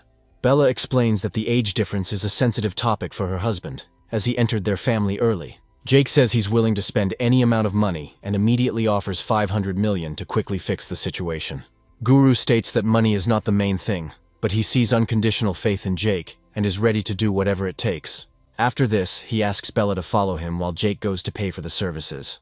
The guru thinks that he has caught a big fish, because he not only gets money, but also a beautiful wife. After some time, he sits her down in the bedroom, explaining that he will now set up a channel between her and the energies of the world. Bella is blindfolded, but she nods and says that she now understands what needs to be done. The guru slowly approaches her, gradually undressing, and says that he will touch her shoulders. Bella accepts his embrace, and he thinks that he has found a very pliable girl who agrees to everything. However, she suddenly presses sharply on the area near his ear, which immediately has an effect. The guru does not have time to do anything. His consciousness immediately becomes clouded, and he loses control for some time. Bella is glad that it worked and remembers how Jake taught her this technique. At first, they practiced on friends to make sure there would be no mistakes in the task. Bella realizes that after she deals with the main guru, she will need to find the CCTV room to find Zoya. After some time, she finds this place and is surprised that Jake was able to predict everything and discovered that they even have such a room. Meanwhile, Jake is walking through the park with one of the cult's employees, who continues to pretend that everything is fine. After some time, Bella calls him and tells him that everything is going according to plan, and she has found where her daughter is being held. After taking a closer look, she notices that her daughter is being tortured, and there are quite a few people there who need to be arrested. Jake quickly incapacitates the cult member and realizes he needs to rush to the cellar to deal with these scoundrels. Meanwhile, the cultists continue to torture their captives and ask them how long they intend to remain silent. Zoya, noting that she was seriously beaten, replies that the tormentor's brain has probably already stopped working. He threatens her that he can pull out her teeth and points to the wisdom teeth she needs. One of the cult members strikes his protege, saying that he is completely useless and does not understand anything about torture. After this, he asks the hostage if she wants to die, but Zoya states that dog language is unfamiliar to her. The young man snaps his fingers and says that his brothers will have a lot of fun with her before they kill her. After that, they try to find out from her how an ordinary person who graduated from a university has so much money. Zoya claims that they are worthless, and when she called them cockroaches, she had too high an opinion of them. After this, she says with a smile that she is ready to play a game with him, during which he will have to extract information from her. At that moment, the doors open, and the warriors guarding the entrance are scattered in all directions by the mighty force. Everyone turns around, trying to figure out who decided to visit them, because this place was kept in the strictest secrecy. Jake happily twirls the stones in his hands and notes that the atmosphere here is quite lively. Zoya joyfully greets her savior, realizing that now her life will definitely be safe. Seeing how many people are left here, he recommends thinking again, as it is very dangerous here. An elderly voice is heard in the air, announcing that the prey has come into their hands. After some time, Guru emerges from the crowd, who should be unconscious, but declares that he has saved a lot of time. Jake wonders how this is even possible, watching his opponent closely. The guru claims to be a representative of the energy of the cosmos and the embodiment of the energy of the universe. Looking at Jake, he recommends that he fight, calling him a pathetic earthling who is good for nothing. Jake throws a pebble at his head to distract him from the nonsensical nonsense he started spouting. Jake claims that the intrigue did not last long, since it has now become clear to him that all of this was originally planned by the twins. The cultists are trying to attack him in huge numbers at once to not give him a chance. Jake uses a series of fighting moves to scatter them and cause serious damage. Some of the cultists, having learned to use long-range weapons, try to shoot arrows at Jake. Bella tries to warn her lover in time so that he can turn around and fight off these attacks. Jake moves so fast that he manages to intercept several crossbow bolts at once. Zoya happily supports him, noting that she had no doubt of his success. The cultists turn their attention to her and say that they must keep the hostages at all costs to prevent Jake from escaping. Several thugs approach the unfortunate girl and immediately put knives to her throat, preparing to finish her off if necessary. Jake doesn't see this as a threat, as he already has a well-thought-out plan in place for such an action. He throws stones at them with great speed, sweeping them out of the way and sending them into unconsciousness. Jake addresses the remaining fighters and advises them to leave the place if they want to get out of here alive. After this, he announces that he will not stand on ceremony with those who decide to stay, and will fight to the last.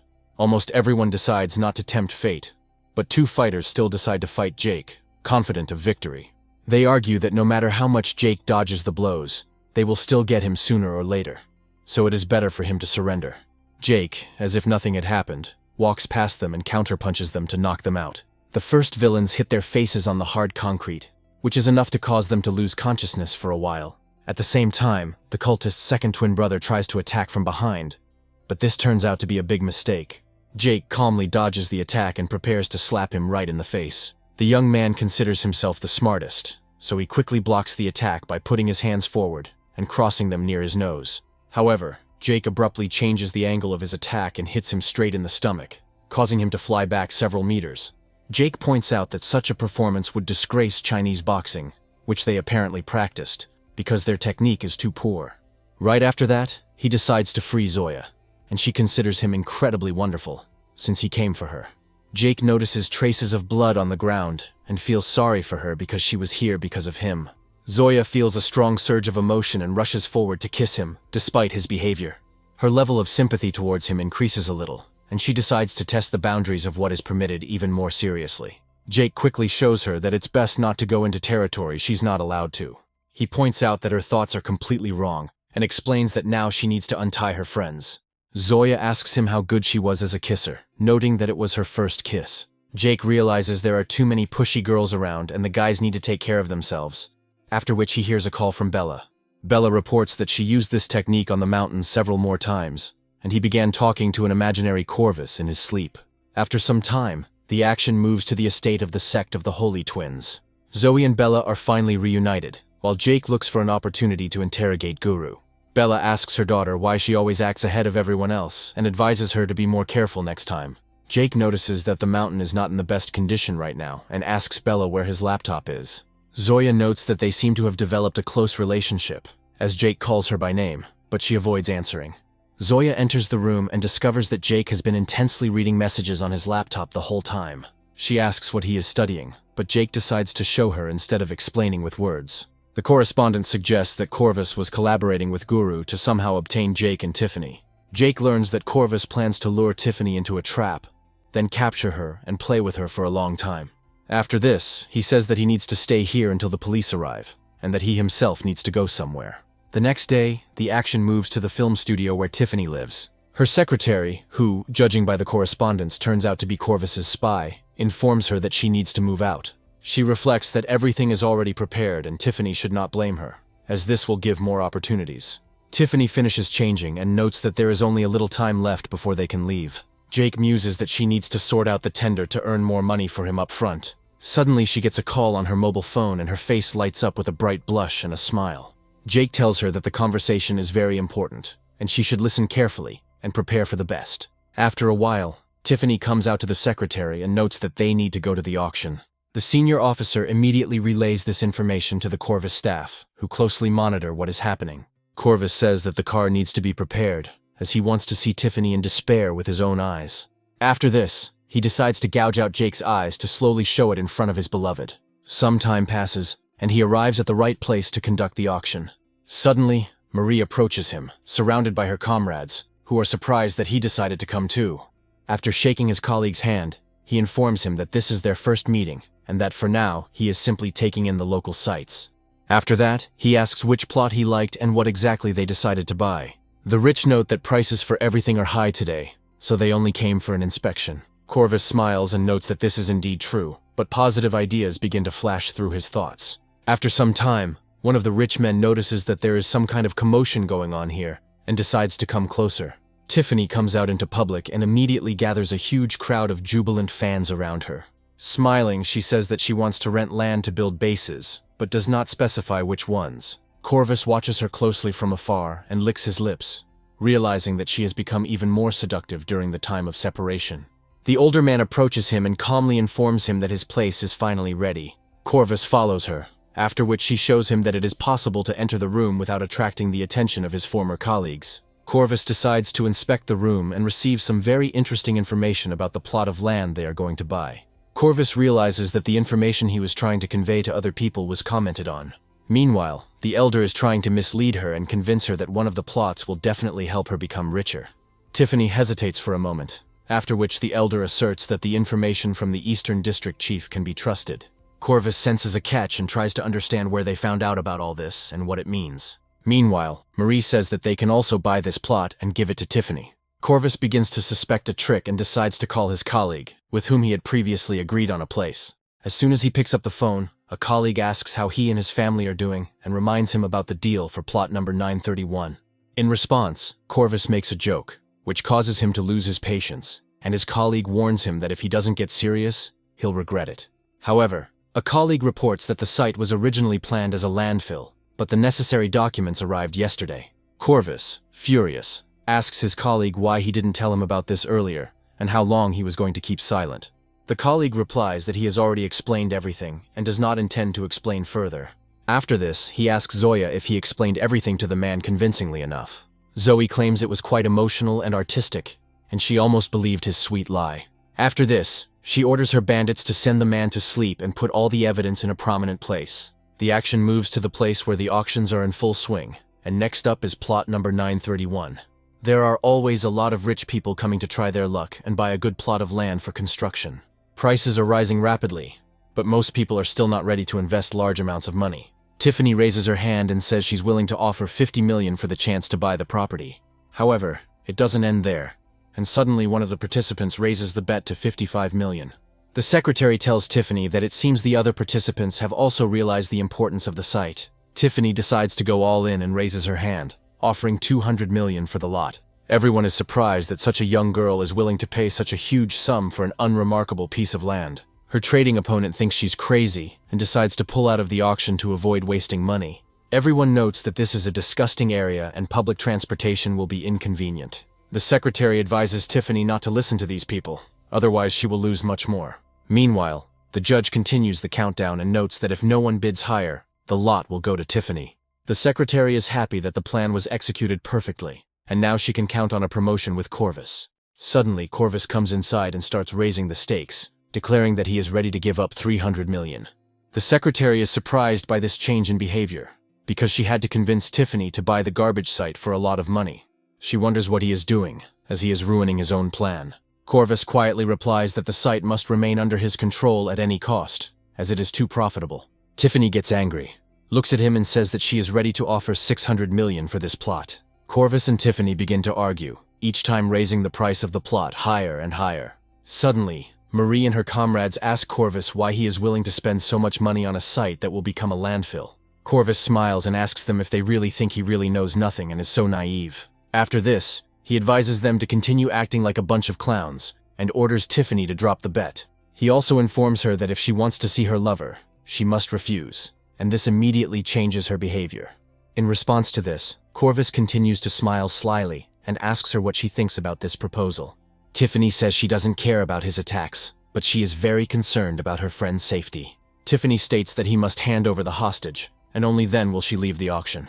Corvus calls her a brat who dares to threaten him, after which he immediately receives a slap in the face that affects his thinking. Corvus calls her a scoundrel and wonders what the hell she's doing, since this is a pretty serious place. Tiffany claims that she sees right through him and understands perfectly well that even if she refuses to participate, he will still harm her comrade. After this, she declares that she doesn't care anymore, and even if he dies, she is obliged to drag him to the bottom, after which she raises the bet to 1.5 billion.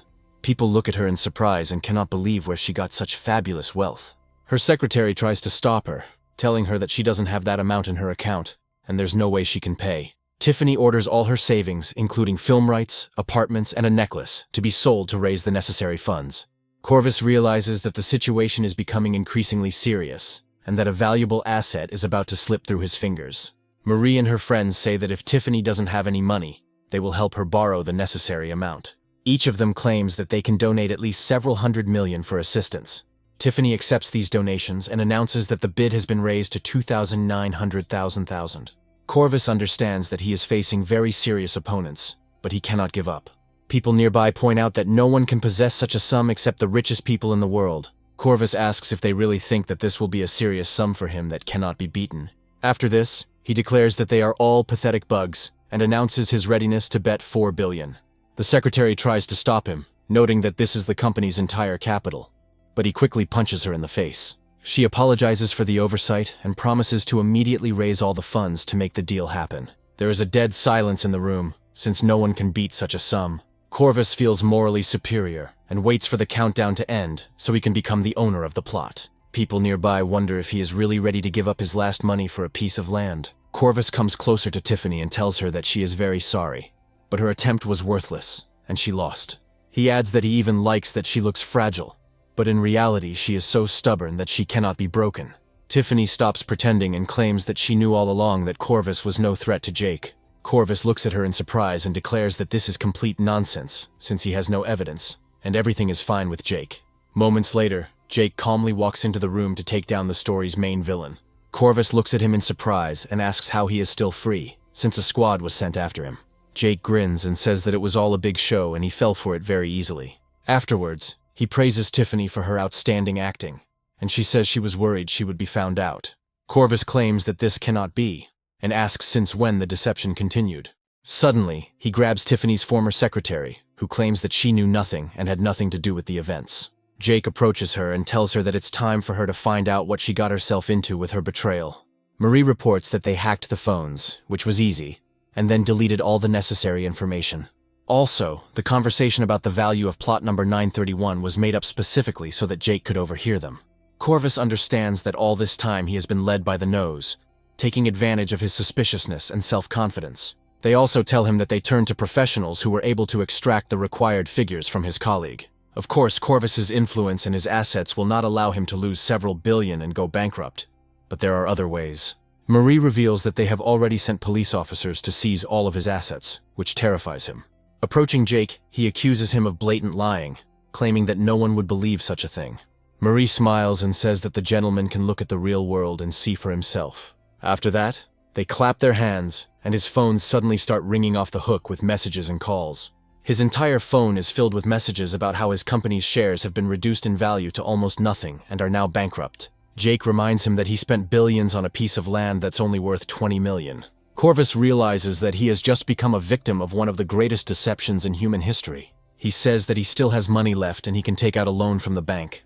And besides, he has many influential people. However, it turns out that all this time his face was being broadcast to Chai Chai, who decided to list all his crimes. Quite quickly, a whole montage of moments is shown where he behaves in a completely inappropriate manner. Jake reveals that the broadcast started the moment they entered the trading room, and now it's all over for him. Corvus finds that a lot of people are writing to him saying that they are terminating their contracts with him and no longer want to see him. In anger, he smashes the phone, throwing it on the asphalt, and then tries to take revenge on the person who started it all. He lunges at Tiffany and says that if he's finished, he'll drag her down with him. Jake delivers swift blows to his leg, forcing him to his knees and preventing him from getting up. Tiffany tells him that death is too light a punishment for him, and he will spend the rest of his life in agony. The blow proves too much for the businessman and he loses his mind, after which the police come to him. They put him in a car and he loudly shouts out a promise to come back and take revenge for what was done to him. Cheryl calls her team and tells them that they are finished on their section as well. She reflects that thanks to the information provided, the matter went very smoothly. Cheryl explains who Jake is and why he keeps interfering with their investigation, which shouldn't have been a thought process. Jake decides to celebrate this holiday and the victory over such a vile gold digger. He thanks Marie for her help and informs her that he is now her full debtor and she can count on his support. Marie reports that there has been a breakthrough in the research, so everything needs to be checked again. Tiffany comes closer to them to get Jake's attention, and he asks her what happened. Instead of answering, she simply hugs him tighter to thank him for everything he has done. She also says that he has done so much that she doesn't even know how much she can thank him for. The system increases the attachment level to 90%, and another large sum of money comes into Jake's account. Jake realizes his girlfriend is drunk and decides to take her to the 20th floor, where there is a couple's room in an ancient Chinese style. He sits her down on the bed and thinks that people are wrong to look at him askance, because they clearly don't have that kind of relationship. However, just as he is about to leave, she suddenly grabs him by the clothes and tells him that he cannot leave here. Jake asks what's wrong, and she tells him she wants some milk. Jake takes the milk and puts it in the microwave, thinking about how everything here looks top-notch. However, as soon as he steps back into the room, a stunning surprise awaits him, which he has read a lot about.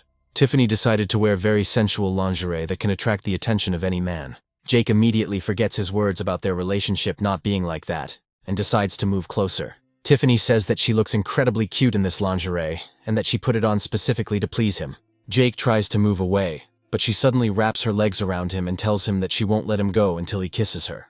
Jake decides he's in for an amazing night and follows through on her demands, starting something good. The next morning, Tiffany wakes up feeling incredibly good about what happened. However, because she drank alcohol, she forgets how active her night was before she passed out. Shyness suddenly returns to her, and she wonders in amazement how this could have happened. Looking at her lover, she declares that it is simply incredible, and memories partially return to her. She can't believe that all of this wasn't a dream, and she understands that she did something very stupid that can't be corrected now. She wonders again how she will look him in the eyes, because he probably has a girlfriend. After some time, Jake also wakes up and finds a small note left by Tiffany on his blanket. Upon opening the note, he finds a long apology, as well as a card with money indicated as proof of his sincere intentions. After some time, he comes to an internet cafe with his friends and is happy that he defeated them again. His comrades are barely able to stay on their feet after such a serious test, when suddenly one of them notices the phone. Taking the phone, he shows it to his friends and says that someone must have lost it, and it would be better to return this thing to its owner. Jake reports that the phone's body is pink and decorated with crystals, so it must belong to a girl. Upon opening the screen, they discover that the phone apparently belonged to an incredible beauty with green hair. The young man looks closely at the photograph and realizes that there is a real beauty in it. Suddenly the phone starts ringing, and one of Jake's friends says hello to the person on the other end of the line. The girl thanks him for his help and asks him to bring the phone to the billiard room next to the gaming room. The young man, realizing that he had struck it lucky, immediately runs ahead in the hope of a future date. However, as usual, everything turns out to be just a fraudulent scheme designed for naive people. The girl who organized this turns to her boyfriend and tells him that he has no equal in anything. The guy's name is Jong, and she calls him incredibly handsome and rich, but he claims she's just talking nonsense. The girl says that if he really thinks so, then he should do something useful instead of chatting in the near future. Suddenly the girl notices that the same idiot who can be swindled out of money is running up to her. One of the employees approaches him and asks if they will extend the time he will be staying in the establishment. Jong suddenly turns around and slaps her in the face to teach her her place, and no one talks to him anymore. He says that he will never pay money for being here. Meanwhile, the girl lures her friend Jake into her deceptive nets, unaware of how this might end for her. The young man greets her politely, hands her the phone, and says that he has come to give it to its owner. Suddenly, she starts acting weird and claims that this guy has ruined her phone by behaving disgustingly. The young man feels deceived, but does not yet realize the scale of the problem he has gotten himself into. The girl immediately turns to Young, claiming that this guy damaged the phone that was given to her. Jong decides to play along and says that he didn't stain her phone with his hands. After this, he shows everyone the phone and says that there was a pendant hanging on it, which disappeared. Smiling, he announces that he gave the phone to his girlfriend Lulu for her birthday. Lulu accuses them of stealing the phone, but the students claim this is slander.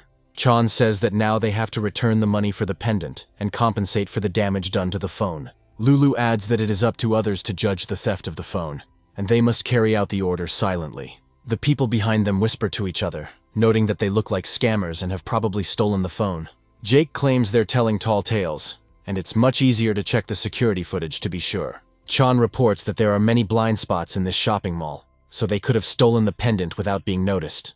Lulu adds that he is a 3-time world billiards champion and has paid millions in entry fees to participate in competitions. With this maneuver, she emphasizes that they are facing opponents who are much more powerful than themselves. Suddenly, a billiard room employee takes their side, declaring that the students did not touch the pendant. The honest girl reveals that they deliberately wanted to slander for fun, which infuriates Chan. He calls her a slut who is in league with these scoundrels, but the heroes stand up for her. Lulu reports that the girl tried to seduce her boyfriend, and when he didn't pay attention, she decided to slander him.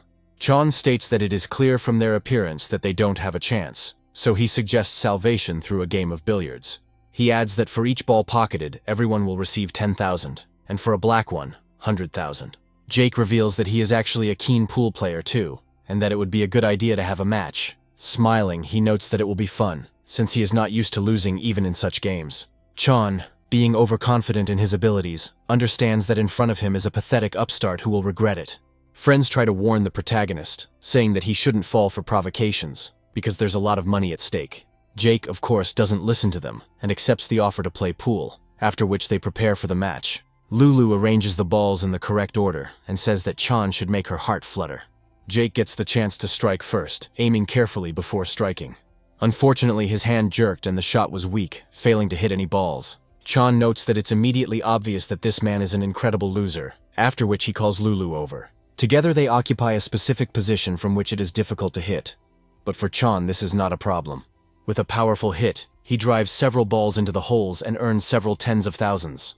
Lulu looks at him with frozen eyes and says that he is an incredibly cool person. Jake decides not to give up and declares that he will definitely continue after the obvious blow. However, this time the shot also fails, and the ball does not enter the hole. Chan reports that it was a good attempt, but unfortunately it was not successful. The people behind Jake mock his self-confidence. Chan and Lulu take an even stranger position, from which Chan manages to hit the balls with precision. This shot proves to be very effective and sinks several other balls. Jake's friends try to warn him, saying that if this continues, everything will end badly. Chan says it's not interesting because he only wins and doesn't experience any difficulties. Jake smiles and says he was just watching, getting the hang of it for the real game. Chan realizes that the person in front of him is truly self-confident, and this hurts his pride. Jake adds that such bets are boring and suggests raising the stakes to 1 in 10 million for a regular and black ball. His friends ask him if he is crazy, since a student cannot have that kind of money. Jake reassures them, saying that he knows what he's doing and won't let himself be fooled. Chan notes that the rates are interesting, but the words are empty and they must sign a contract. Jake calmly accepts the offer and signs the papers for all to see. Chan notes that it is clear at first glance that the person has no brains, and today he will be able to make money on him. After this, he calls Lulu again to help him deliver interesting blows and amuse the others. The following blows also prove effective, despite the strange positions. Jake recommends keeping hitting the balls as he still has plenty of money to bet on. Chan reports that all he has to do is hit the black ball, but he is in a difficult position. Chan adds that even world champions couldn't get out of this situation, but Jake only thanks him for his help. After that, he smiles and says that he will finally be able to bring him down to earth. Once he's in the right position, he activates his billiards mastery skill and prepares to surprise everyone. With a precise, measured strike, he sends the ball on a fast, decisive flight that ends in success. This skill causes all the balloons to fly into the air as if they were being lifted by a hurricane. After this, the balls fly off in random directions. But this was Jake's pre-planned plan. Eventually, all the balls end up in the holes, leaving only the black and white ones waiting for their moment. However, thanks to the spin Jake gives, even the black ball ends up in the hole, earning maximum points. Jake's friends shout with relief that their comrade finally won and didn't lose face. Jake's opponents feel their jaws drop as they have never seen such a magical strike. Jake states that as per the contract, he must receive 10,000 from Chan as soon as possible. Chan asks him where he got the money from, and Jake explains that he didn't expect the brave man to refuse to pay. Chan claims that all the billiard cities belong to his brother, so he is not afraid of any problems with his reputation. Other people explain that with such an operation behind his back, you can't be rude to this guy, because it's fraught with problems. Jake smiles and says that Chan should call his brother as he would love to hang out with him. Chan thinks this is a great opportunity to put him in his place without spending a penny. After some time, he turns to his brother, who sends a whole group of bandits with bats in their hands. The arriving bandits wonder who caused the scandal, and Chan points to Jake. There's an awkward pause as Jake makes eye contact with the man, and Chan continues to scream. Suddenly, his brother hits him on the leg, telling him that he will definitely get into trouble for this. Immediately after this, he approaches Jake, apologizes for the misunderstanding, and says that he could call a car for him. He adds that as an apology, he will at least give him a billiard club and return all the money spent. Jake claims he doesn't care about the club, but the girl defended them in front of everyone else, so now she will be the owner. After this, he looks at Young and Lulu, adding that in the future he would never want to see them in the club. The gentleman declares that these two will no longer appear not only in billiard rooms, but also in the city, since they will be driven out of here. After this, they call the rest of the people who spoke out against Jake as worthless people who ruined his mood. Jake approaches the debtor and asks if he has anything to say, to which he replies that he has no money. He adds that he is ready to offer Lulu as payment, but she immediately begins to beat him, declaring that this is unforgivable. A small fight breaks out between them, during which they mutually accuse each other of being worthless. Lulu realizes he has no choice but to make amends with his body, and throws herself into Jake's arms. However, Jake rather rudely kicks her in the face, forgetting the rules of decency that he promoted. His friends note that the woman in the photographs looked like a fairy, but in the end she turned out to be corrupted to the core. Jake leaves happily, realizing that now these people will be tortured to get money out of them. They ask for mercy, but the moral compass of a merciful China is of no help in this situation. A few days later, we are transported to an ordinary pedestrian crossing, where the courier gets into trouble. An expensive car stops behind him, and the driver begins to maneuver briskly, frightening the courier. The driver, accelerating the car, asks the courier why he is standing on the road and blocking his passage. The courier explains that this is a lane for bicycles and mopeds, so he drives according to the rules. The impudent driver orders the courier to move over immediately, because there is a rich guy driving a nice car in front of him. The courier advises the driver to learn human language, stating that he is driving in his own lane and should not give way to anyone. The scoundrel presses the gas pedal to move forward, miraculously not hitting the courier. After this, he throws out a small stack of money, stating that he can spend it as he sees fit. The people help the courier up and note that they are faced not only with an incredible rich guy, but also with a lack of conscience. The short girl expresses regret that the delivery man scratched the car, and now it looks worse. She claps her hands and declares that they will come home and he will show her what a real man is. However, suddenly another courier appears, who moves much faster than the car. The inexperienced drivers are surprised at where this boy is rushing so fast and decide to play a race with him. Pressing the gas pedal again, they hope to overtake him to show who is boss on the road. The girl asks how the courier was able to overtake a sports car on a simple moped. The man loses his temper and calls her cheap, after which he orders her to shut up before it's too late. Looking at the GPS, he realizes there is a red light ahead and he won't be able to get through. The courier calmly stops at a red light, hoping that he won't have to wait long. Suddenly a sports car appears, and the driver calls him a damn courier who is asking for trouble. Jake turns around, surprised, trying to understand the man's motives. The driver calls him a pauper for daring to block his supercar, which is moving at 100 kilometers per hour. As soon as the light turns green, the driver tries to step on the gas to hit the courier. Jake decides to perform a powerful maneuver to fool the driver and cause a multi-car accident. The driver rushes forward, surprised that the courier drove through a red light, and his girlfriend crashes into the glass. After this, several cars crash, but Jake only comments with a smile on the incident that took the lives of several people. Smiling, he declares that in his next life he must learn the rules of the road. After this, he leaves the scene of the accident without even bothering to call an ambulance for the victims.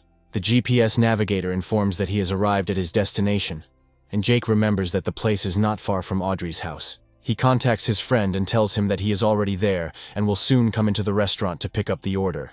His friend is surprised how he was able to achieve such records on a moped, but Jake just laughs it off. After a while, he moves on, looking around to find the right place. At this moment, he passes by girls who are constantly taking pictures against the backdrop of luxurious food and handbags.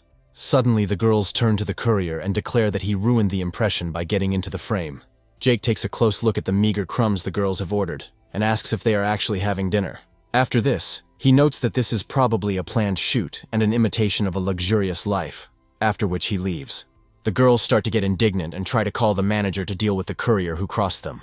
The manager asks what happened, and the girls complain about the courier who ruined the party. After this, the manager approaches Jake, looks him over carefully and snaps his fingers, ordering security to come over. Suddenly, the manager orders security to remove the girls from here before they cause trouble.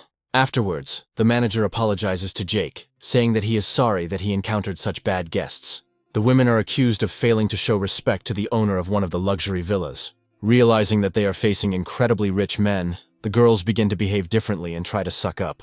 This time, the manager and waiter have to protect Jake from the girl's excessive attention. Security comes to the rescue and tries to remove them using brute physical force. In response to the apology, Jake states that he is not offended and asks if his order is ready. The manager reports that the manager is currently unhappy and has reprimanded the cooks for doing a poor job. Jake watches her and notes that it's strange because he needs to get the dishes as quickly as possible. After this, Jake decides to go into the kitchen himself, thinking that he is in a hurry and does not have time to wait for others. He realizes he only has 15 minutes to make the crab roe noodles, and he needs to do it quickly. Immediately after this, he begins cooking and is completely dedicated to the process thanks to the system.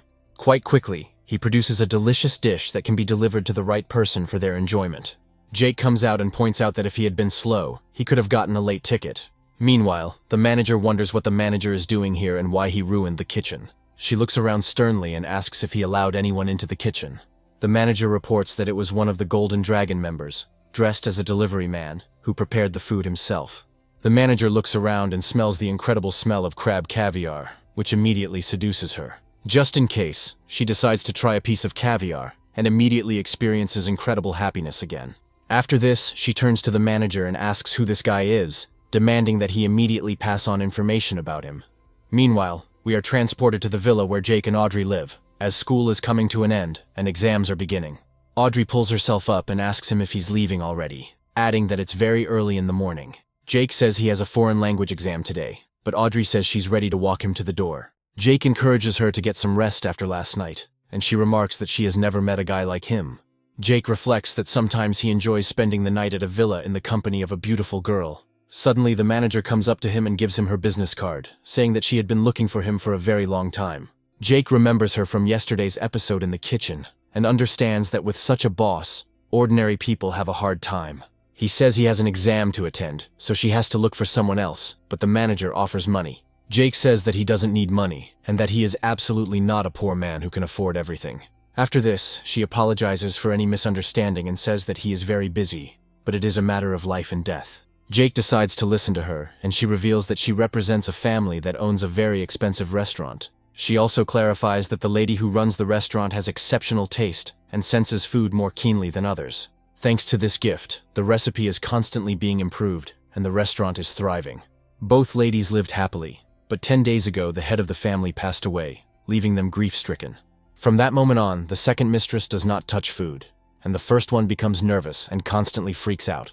The manager reports that the lady doesn't know how to cook and constantly harasses the chefs to make sure they prepare the required dishes. She adds that the second lady has not eaten for more than a week and is holding on by the last of her strength thanks to IVs. Jake says he's only willing to help out of good intentions and asks if they're okay with this arrangement. The woman, smiling, says that she is very grateful to him and is ready to accompany him to the desired location. Jake notes that he must first pass the exam, after which he again forgets about good intentions and asks for money for the work. After some time, they end up at the home of the culinary family Sao, and the manager asks the cooks to leave after their success. She reflects that this is the last attempt, since even the famous chefs invited were unable to cope with the task. She has one last hope left, but this time other people have come here with their own plans. Looking at them, she discovers that it is Mr. Shou's assistant and the young master himself. The manager recalls that both are involved in the import and export of products, and have been cooperating with them for many years. They had previously attempted to woo the second mistress, but were leniently refused, and have been planning to collaborate ever since. Mr. Shou's assistant says they came to complete the task quickly. They note that they need to hurry, since the second lady is probably already exhausted from hunger. The manager informs them that another person will come to them who will do the tasks together with them, and this irritates them. However, a few moments later, Jake arrives, reporting that he saw the manager chasing away the cooks. The girl becomes more favorable towards him and says that she is glad of his arrival. After this, she invites him to come inside, which causes serious surprise on the faces of those present. The girl takes him to the main kitchen and shows him where the pantry with food is, assuring him that all the ingredients are fresh. Shaw and his assistant wonder who these guys are and why the girl is treating them so politely. The gentleman notes that the second lady is naive and has money, so he needs to win her heart at any cost. After some time, information is solemnly announced that the ladies have arrived to observe the process. The first lady, named Samira, and the second lady, named Siren, differ from each other in their characters and morals. Mr. Shou greets Samira, noting that he has brought her the best chefs and that she will be able to taste excellent dishes. Samira immediately turns them down after which they smile and say that they will have time to get to know each other better later. She declares that this is empty chatter, after which she recommends that they get to work, since they are not limited in any way. The chef hopes to give his best, and immediately selects suitable ingredients from those available. The kitchen immediately becomes lively, and only Jake tries to behave casually and unhurriedly. Samira reflects that the French want to prepare a dish from frozen caviar, while Venezuelan chefs are preparing a stew. After that, she looks at Jake and notices that he only needed eggs and rice to cook. Shaw and his friend watch Jake and start laughing, saying it looks like a school cafeteria. Jake smiles as he looks at them, knowing that with his skill he can surprise them. After he puts the rice on the stove, he takes time to listen to music and enjoy the moment. After some time, the chefs finish their culinary experiments and show incredible dishes. Sho is about to run to Siren, but the manager stops him, saying that first she must try the dish. She adds that only after their approval will the dishes be served to the second lady, and not a second earlier. Sho asks why they decided this, and is told that the taste of the lady's second dish is too weak, so safety comes first. The chefs are not intimidated by this remark, as they are confident in their abilities and do not doubt for a second. However, once the manager tries the dish, she reports that it is disgusting and leaves her very disappointed. Sho looks at her in surprise and asks what she is saying, after which he orders her to leave the kitchen immediately. Jake steps forward and announces that he has made fried rice for them to taste. Shaw places his hand on Jake's shoulder in irritation and asks who gave him permission to come over, recommending that he leave immediately. Despite all the protests, the manager decides to try the rice and quickly takes a bowl with a spoon. The effect of the dish is incredible. She reports that she has never tasted such delicious fried rice with egg. His opponents watch this effect in surprise and note that it seems strange, after which they try to understand the essence. Samira says she chose the manager as a jury member herself and has no doubt about her qualifications. Meanwhile, the manager adds that if they still think it's a scam, they should try it themselves and see for themselves. As soon as Mr. Sho and his companion taste the dish, they instantly feel its full flavor and ecstasy. They ask Jake about his secret, and he explains that one should always stick to the good old traditions. Samira remarks that he has a way of impressing people, but it won't work with her. She adds that ordinary people eat poor quality food and do not know how to enjoy delicacies. Jake notes that he didn't think about serving his sister fried rice because it's not what she needs right now. Samira asks what he means, after which Jake stands up, announcing that he has a surprise. The manager states that she has complete confidence in Jake, as he has demonstrated his culinary talent. Jake carefully approaches the two girls and tells them that they should keep their eyes open to enjoy the dish. After this, he opens the lid with great fanfare and announces that they can try the dish he has prepared. Everyone is surprised that he decided to cook century eggs as the ideal dish. Jake leans over to the girl carefully and tells her that she should try this to feel better. Samira immediately interrupts the process, noting that Jake has become too bold and imagines himself to be incredibly self-confident. She reveals that she spent several million on chefs, but none of them coped, so Jake should not serve her mediocre food. The system suddenly activates her as a counterattack girl, and Jake realizes that he is in a difficult situation again. They start bragging about the number of stars their restaurants have, but Jake states that the food in this restaurant is completely ordinary. Samira asks if he dares to smirk, after which she calls him an ordinary guy from the street. Jake points out that the restaurant is going bankrupt as he was checking their financial statements, which angers Samira even more. Samira questions the recipes she and her father created, but Jake insists that hers is the only bad dish. Suddenly, their squabble is interrupted by a strange, disgusting chomping sound emitted by a very hungry man. When they returned, they saw that the young lady had decided to have a snack of a century-old egg, which she really liked. Samira immediately rushes to her dear sister and asks what she is doing and why she is eating this food. Jake proudly notes that she has a problem with her taste buds, and century eggs are just the thing to help with that. Siren says it's delicious, then offers her some more cucumber salads and green bean soup. The manager notes that the second lady has finally eaten, and nothing else brings her such happiness. Jake declares that his task is complete, then reminds him of the reward, as he did not do it out of good intentions. Samira claims that these dishes are too simple, and if her life were on the line, she would not allow him to do something like that. Jake notes that he has already received the money, so there is no point in continuing further, since this is the first rank. He also offers to bet her if he can surprise her with some dish, but Siren states that it is impossible. Samira agrees with this idea, so she doesn't mind earning a little extra money, after which she praises his courage and stupidity. Jake says that in that case he will start cooking and confidently glances at the stove. Jake spent a considerable amount of time preparing a dish called Hot Pot. Samira notes that this dish is incredibly simple and is unlikely to surprise her. Jake, in turn, adds amazing spices to give the dish an incredible flavor. As soon as he adds the ingredients, the dish begins to emit an amazing aroma that fills the entire house. The first to be affected by the smell are Mr. Shaw and his comrades, who begin to salivate. A few moments later, Samira also smells the incredible aroma and tries to understand how he managed to achieve this. She picks up the smallest details of smell and understands what ingredients have been added. She also realizes that in this broth the ingredients complement each other perfectly, no matter what. Jake happily finishes cooking and announces that he has prepared a spicy hot pot that should surprise her. Jake looks at her curiously and wonders if she would refuse to try this dish. Samira reaches for it with her chopsticks, thinking that the aroma is incredibly strong and the spices only enhance it. She understands that if she eats the dish, she might like it, and in that case, she will lose a lot of money. However, it is much more important for her to maintain her strength and status in the eyes of her sisters and friends, so she prepares to eat the dish. The friends turned around and saw that they too were eager to try the dish, as the smell had tempted them.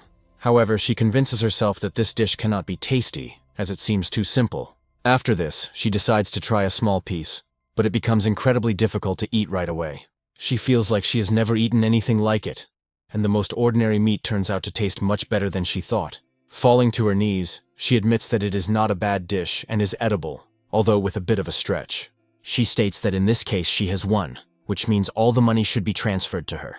Jake looks at her in surprise and recommends that everyone else pay attention to her behavior. The thing is that she herself doesn't know it, and continues to eat meat piece by piece, not paying attention to decency. Samira wonders how this is even possible and realizes that her body itself wanted to try meat. Because of the incredible taste, her tongue sticks out and turns out to be quite long and fluffy.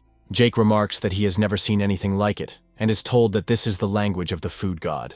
The manager and the second mistress decide to try the dish, and Samira tries to stop them, saying that it is too tempting. The emotions they experience after this are difficult to describe in words, so we don't even try to do so. Jake looks at his rival and asks if she has nothing to say in this situation, and then waits for the money transfer. Samira says she disagrees with the verdict and wonders how she could have lost to such a simpleton. Sho informs his brother that they lost, and apparently the dish was too great. His older brother states that he knew they would lose, and that is why he prepared the necessary plan in advance. He confidently notes that it is time to end this circus, as the performance was brilliant, but time is running out. After this, he shows the agreement on the joint work of their companies, according to which Samira's family has huge debts. Playing on these terms, they claim that it is impossible, and that it is probably a lie, but he calmly hands over the contract. The manager sadly confirms that this is true, since the documents bear the signature of the old master. Samira states that this simply cannot be true, since her father never told her about it, because they were quite close. Siren comes to the conclusion that they can use the proceeds from their restaurant to pay off part of the debt, since they have many branches. Shaw laughs and notes that they really don't have any revenue and earn very little. After this, they declare that, out of old friendship, they can pay off the debt in exchange for the opportunity to take them as wives. Samira immediately begins to protest, claiming that she will save herself from the clutches of the villains who are reaching out to her. She claims that she will sell all the branches to pay off the debt, but the scoundrels claim that they are two bankrupt beauties. Jake notes that money is absolutely not a problem for him, as he is ready to help in any situation. He adds that there are 2 billion on this card, 1.5 of which he is ready to spend on acquiring all branches. After this, he hands the card to the manager, and she makes the payment, confirming that everything was successful. Shaw and his brother look at Jake in shock, who just punished them with his incredible financial argument. Samira and Siren also look at him, wondering who he is and where he got so much money. Sho is going to settle the matter with his fists, declaring that if he dared to ruin their plans, he must pay for it. His more reasonable older brother orders him to shut up and tells him they are leaving. Mr. Sho tries to resist, but his brother's firm hand proves inexorable and does not allow him to misbehave. Siren thanks Jake, noting that if it weren't for him, she doesn't even know what would have happened to them. Samira looks at him sternly and asks why he decided to help, to which Jake replies that he couldn't pass by. Samira warns that if he wants to buy her sister in this way, she will not allow it. After this, the manager hands over the contract for the purchase of the restaurant, and asks to look at what is written there. Samira learns that this will make him an investor, receiving only 20% of all revenue. She also discovers additional conditions that make her his secretary. Samira says this is outrageous, and she will never sign such a contract. Suddenly, she discovers that Siren has decided to sign this condition because she has no risk and no alternatives. Jake explains that both signatures are required for the contract to take effect. and Siren tries to explain to her older sister that she will become his subordinate. After some time, she realizes that she has no other options and also signs the contract. Jake thinks that this is the best outcome, because now he can enjoy the fact that Samira will be his subordinate. Meanwhile, Shaw asks his brother why he stopped him and didn't give him the opportunity to hit Jake. The brother replies that this is a bad way to solve problems, and one should always act from the shadows. That evening, Samira decides to try Jake's dish again, and her sympathy for him increases, despite her hatred. Jake is surprised that at such a time, out of the blue, the level of sympathy from the girl suddenly increased. After some time, they decide to meet an old friend whom they haven't seen for a very long time. This friend's name is Parker, and he has been Jake's friend since middle school, when they were very young. Jake's friends wonder why he suddenly decided to come and notice that he has become more frail. Parker reveals that he actually came here because of a girl named Lynn, as he needs to visit his father-in-law and mother-in-law. Friends laugh at this, noting that he hid such a joyful event from them, and wish him luck. After a while, they decide to dress him up a little so he looks amazing for the date. Each of them offered something of their own, and in the end, the seedy man turned into a quite attractive young man. They note that in this form he will really impress the girl's parents, and everything will go well. Parker and Lynn's relationship has been rather suspicious lately, but this boy is too inexperienced. For him, all of these were just minor obstacles, and he could not suspect that the girl was clearly deceiving him. Eager to make the date, he happily notes that Lynn's apartment is on the top floor, and he is almost there. He ordered flowers and thinks that they will finally meet, and once she finds out that he is here, she will be surprised. Unfortunately, Parker doesn't know that his girlfriend is actually not faithful to him and is spending time with another guy named Clyde. This Clyde is a very cruel man, so he orders the girl to pick up the phone when Parker calls. Lynn is not at all shy and picks up the phone to answer the call. Parker happily announces that he is waiting downstairs and is ready to greet her with beautiful flowers. Unsuspectingly, he notes that he is right now climbing the stairs to her and assumes that she is ill. At some point, he feels that his beloved is talking to him in a strange voice, but he does not attach any importance to it. Clyde, meanwhile, asks her how long she plans to hide behind this poor guy. Lynn replies that she loves only him, and Parker constantly imposes himself on her, and she can't get rid of him.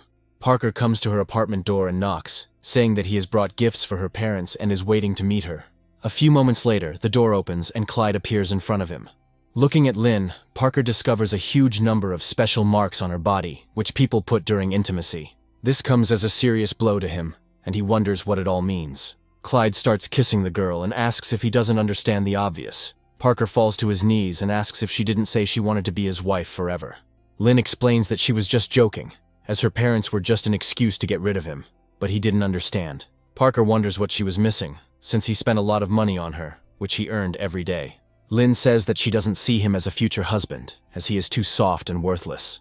Parker is surprised by how she really thought of him, and wonders why she cared about him. Lynn explains that she is simply very kind, and thus takes care of everyone who tries to hit on her.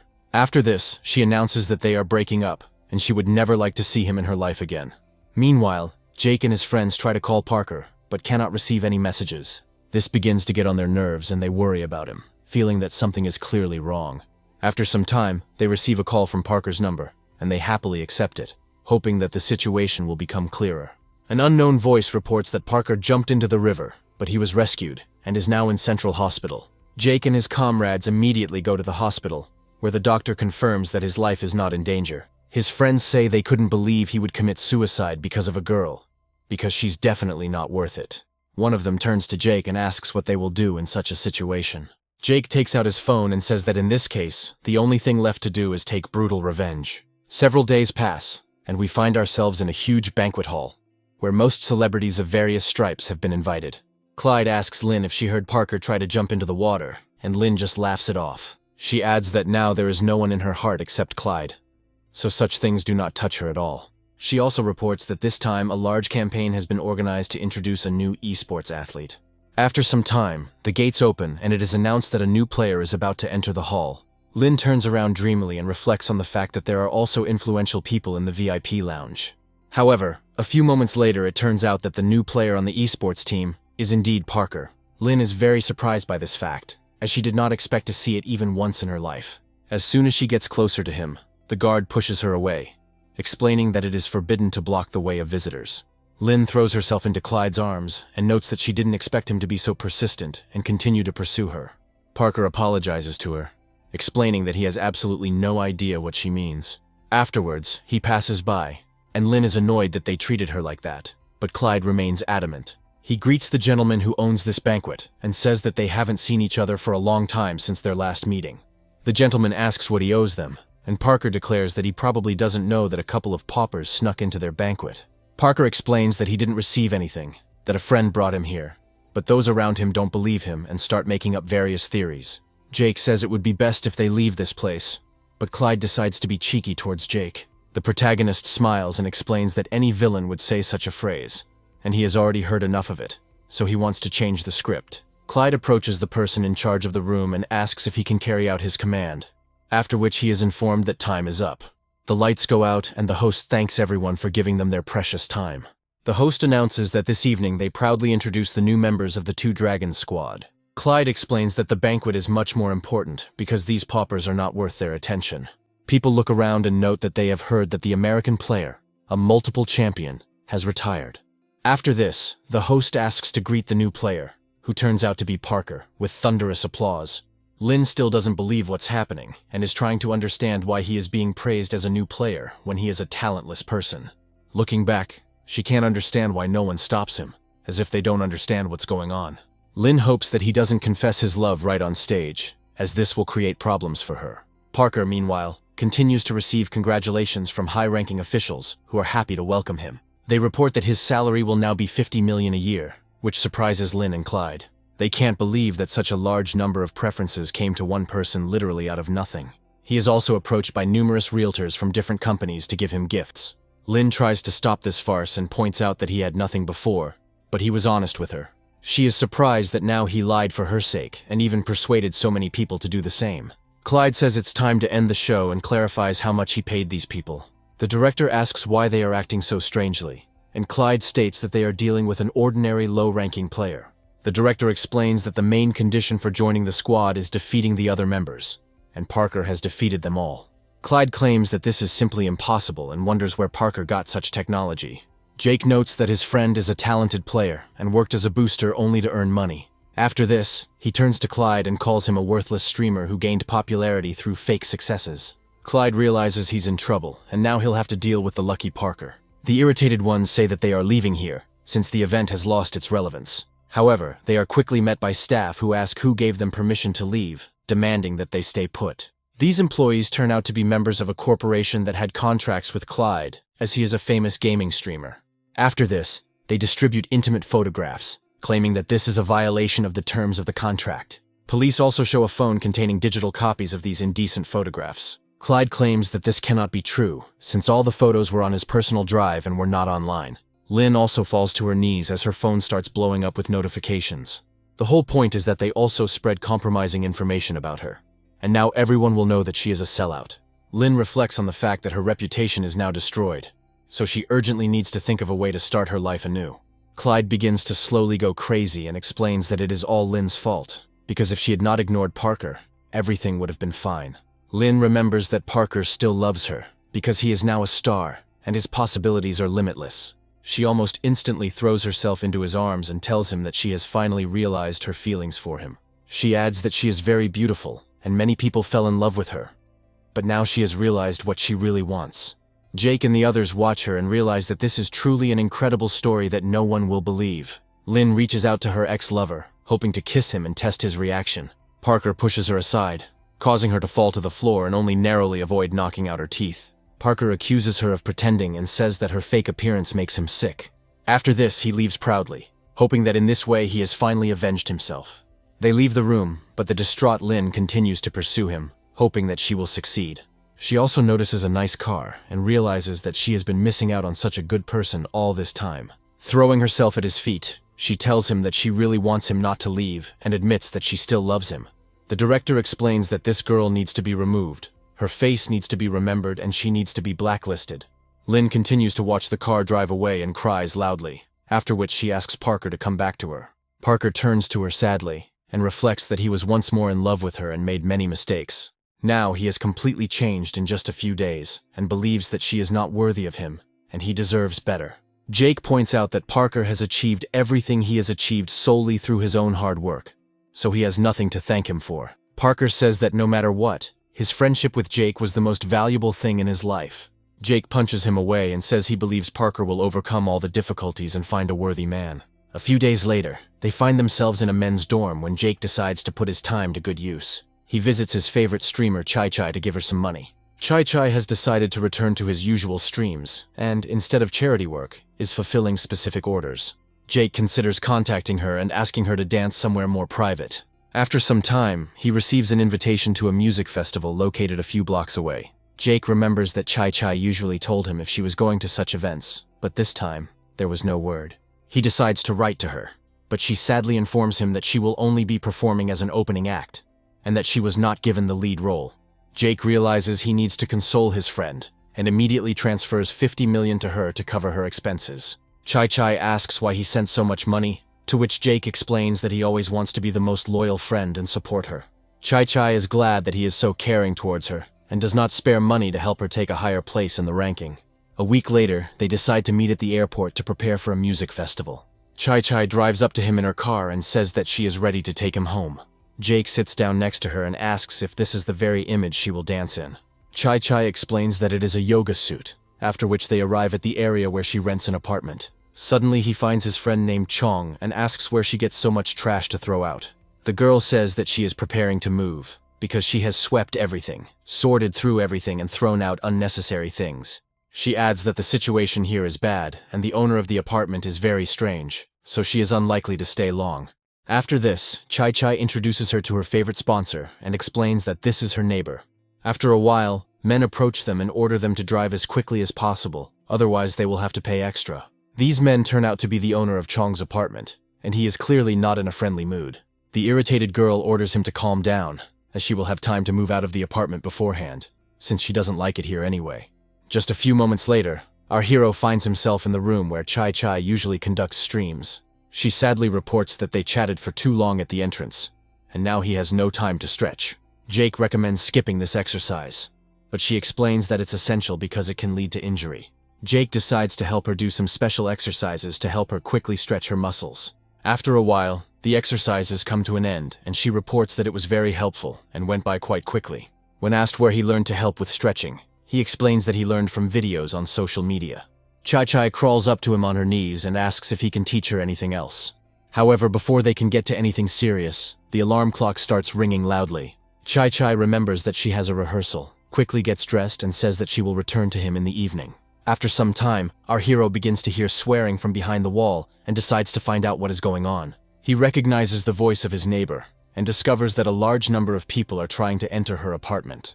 The owner turns to Jake and asks why he is staring at him, threatening to collect the rent. The woman turns to her son and says that the girl is very angry, so she needs to be detained. Jake goes inside and explains that apparently someone is disturbing the peace in broad daylight, and that's reason to call the police. People look at him with irritation and wonder who he is and what he is doing here. Chong calls him Top 1 and has no idea that he is the richest man who spends money on gifts for girls. Jake asks her what they're arguing about, and Chong explains that they're nitpicking every little detail when assessing the damage to the apartment. Jake wonders why simple compensation is such a contentious issue, and Chong accuses the landlord of being unsightly. The irritated man almost instantly turns on a bright lamp, which blinds the eyes of anyone who looks at it. Jake asks him what he's doing, to which he haughtily replies that he's assessing the damage to the apartment. Together with his wife, he casually examines everything that is here, and immediately finds 2 scratches on the cabinet. After this, they put 2 patches on them to permanently remember where the violations were found. Jake looks at them carefully and quickly determines who they are, and how he will have to fight them.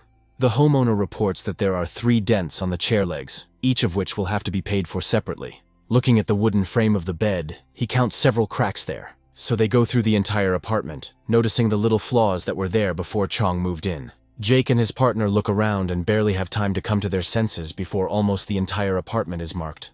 The homeowner claims there are 365 damages totaling 57,400 yen.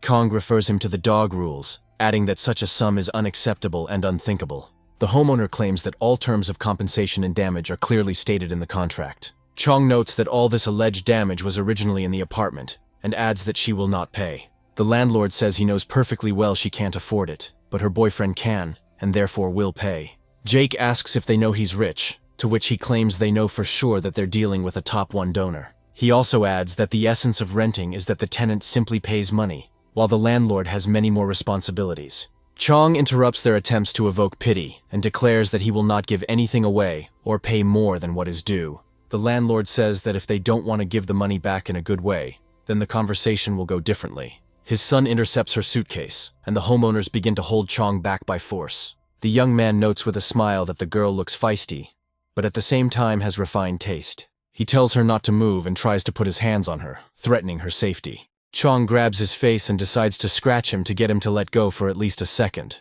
The angry homeowner immediately raises his hand and asks how she dares to resist. Jake quickly steps in behind the girl and intercepts the blow, hoping to put the man in his place. He sternly informs her that she will not receive a single yuan in compensation for the damage.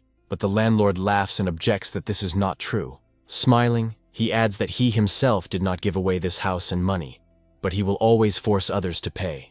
Jake smiles and squeezes his hand so hard that his bones might soon break. The vile young man tries to protect his father and rushes into the attack, hoping that one blow will solve everything. Jake dodges in time, causing the boy to fall to the ground and lose one of his teeth. Chong says that they need to leave here, as she can't stand this couple of idiots anymore and doesn't want to irritate them. The homeowner calls his friends and tells them that they must come as quickly as possible to stop the trespassers. Jake realizes that since he's called his friends, it's time to bring out the heavy artillery, and he takes out his phone. Meanwhile, the landlord claims that Jake is not from around here, and inviting his friends onto their property would be a big mistake. Chong notes that it is better to leave, but after a while a large number of people already come running here. Jake says they pretend to be lawyers but still have a lot of thugs, which is stupid. After some time, an elderly man comes here and introduces himself as the head of the district. The homeowner claims the two refuse to pay for the damage and resort to physical violence to fight back. Jake contacts the district chief and reports that the owner, during an inspection, made up a bunch of violations and harassed the girl. The district head explains that the image of this place should not worry outsiders who have been provided housing here. Jake states that he now understands why the owner is so aggressive, since the district head is covering for him. He starts threatening them with the police, but the district chief claims that the police have no right to dictate how the whole place is run. Chong, frightened, reports that she does not have the amount of money they asked for as compensation. She reflects that she left the city alone to work, and every day she works from morning until night. She cries and asks how they can deceive her when the landlord's wife starts to mock her. The head of the criminal family himself orders them to hand over the money, and if they are not satisfied with the amount, he threatens to beat them. The district head demands that the demands be met as quickly as possible, otherwise the amount could increase in a minute. Chong apologizes to him and confirms his fears, but Jake asks him not to be afraid. The homeowner notes that it looks like the man didn't realize where he was, and that he needs to be explained as quickly as possible. His son throws the suitcase on the ground to make the man apologize more forcefully. Immediately after this, he steps on the suitcase with such force as to completely break it and make it unusable. Jake smiles and says that the only person who didn't realize who he was crossing was the homeowner and his gang. A few moments later, the doors swing open and an armed squad of police enters, ordering everyone not to move. He looks at the expressions on the faces of the scoundrels who are about to answer before the law for their misdeeds. Jake shows all the evidence and reveals that these people were involved in blackmail and corruption. The villains are surprised that all their actions were recorded and captured on camera, and now they have no way to justify themselves. However, the head of the district begins to fawn over the policemen, saying that they had not seen each other for a long time and wanted to invite him for tea. The homeowner chuckles and approaches Jake, saying he can't imagine how great their connection is. Suddenly, a police officer knocks the cigarettes out of the district chief's hands and orders him to behave appropriately. After this, he turns to the mayor and informs him that the entire area is under control and asks him to move on.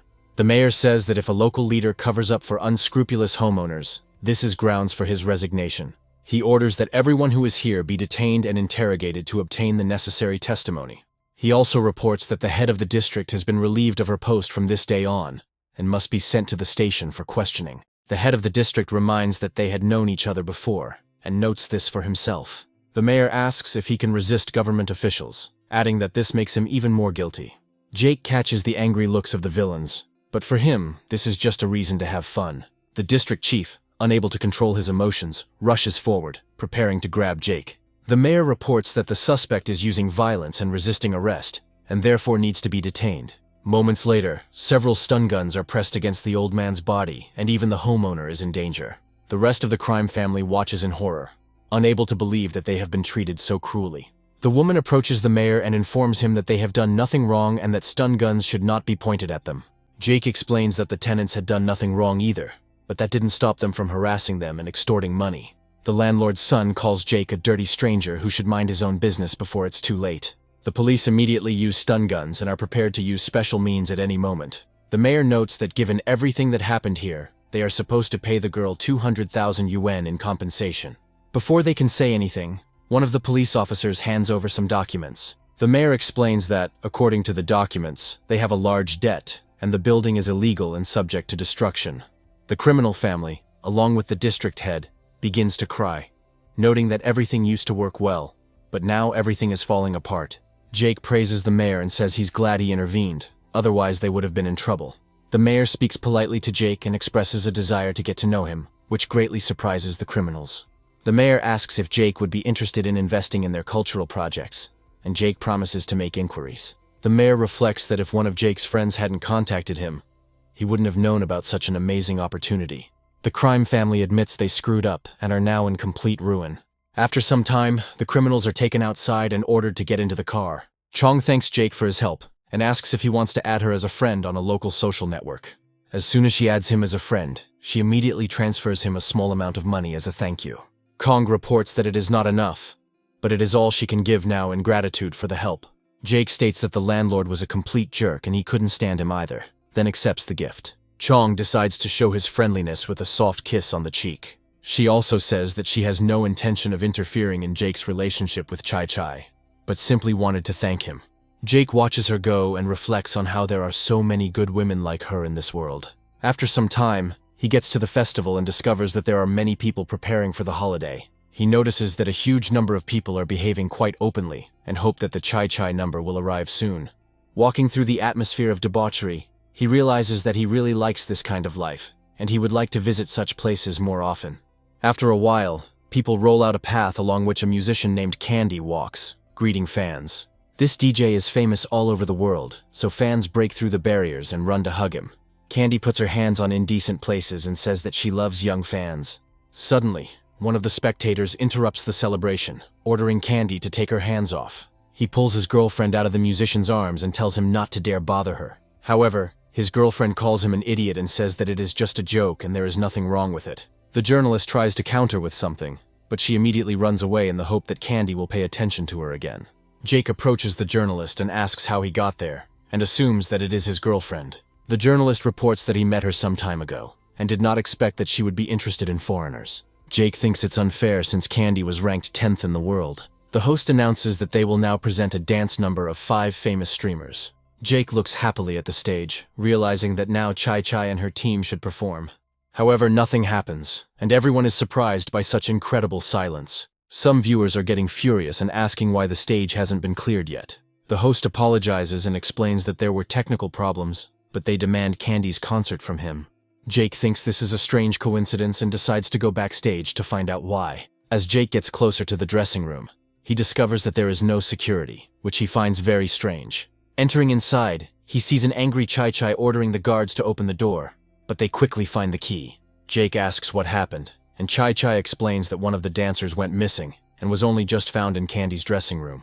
After a few moments, they manage to open the doors and are surprised by the strong smell that fills the room. Candy, angry, asks who these people are who break into other people's rooms and tries to drive them away. Security informs him that he needs to go on stage, so he should not linger and use prohibited substances. The 2 girls who are with him say that they haven't talked enough yet and want to stay with him longer. Chai Chai turns to one of the dancers and asks why she is here and what happened to her. The girl says that this man is from the upper crust of America and promised to take her with him.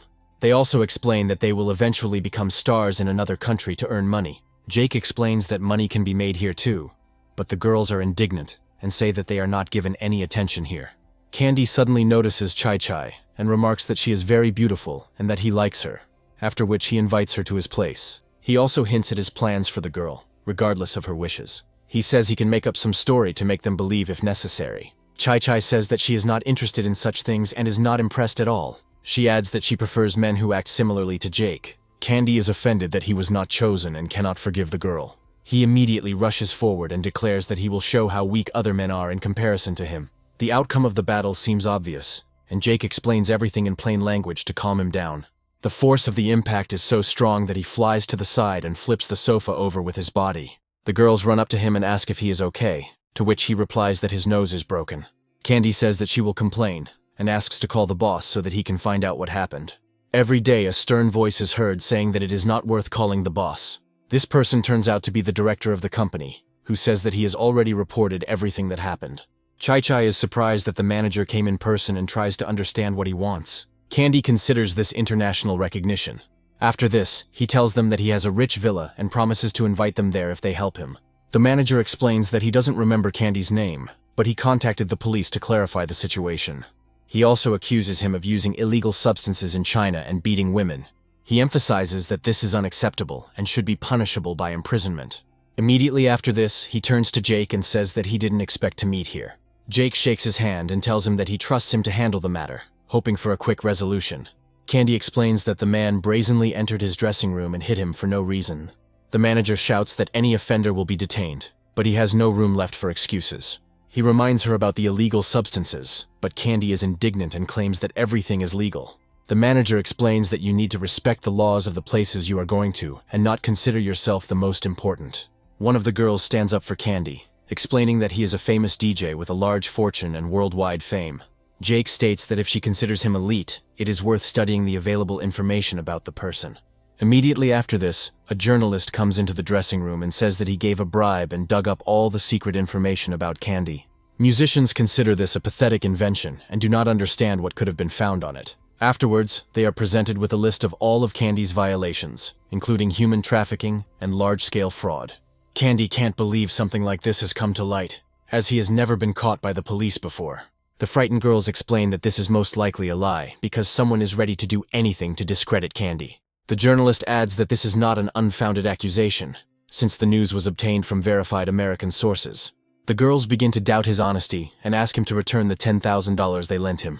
Candy plays the villain card and declares that she will not return the money she earned by deception. The girls try to explain to him that he is in the real world, where laws and physical force apply. Candy demonstrates physical superiority over the two girls and beats them with particular cruelty. The police come inside, ask questions about who called them, and add that they received information about illegal substances.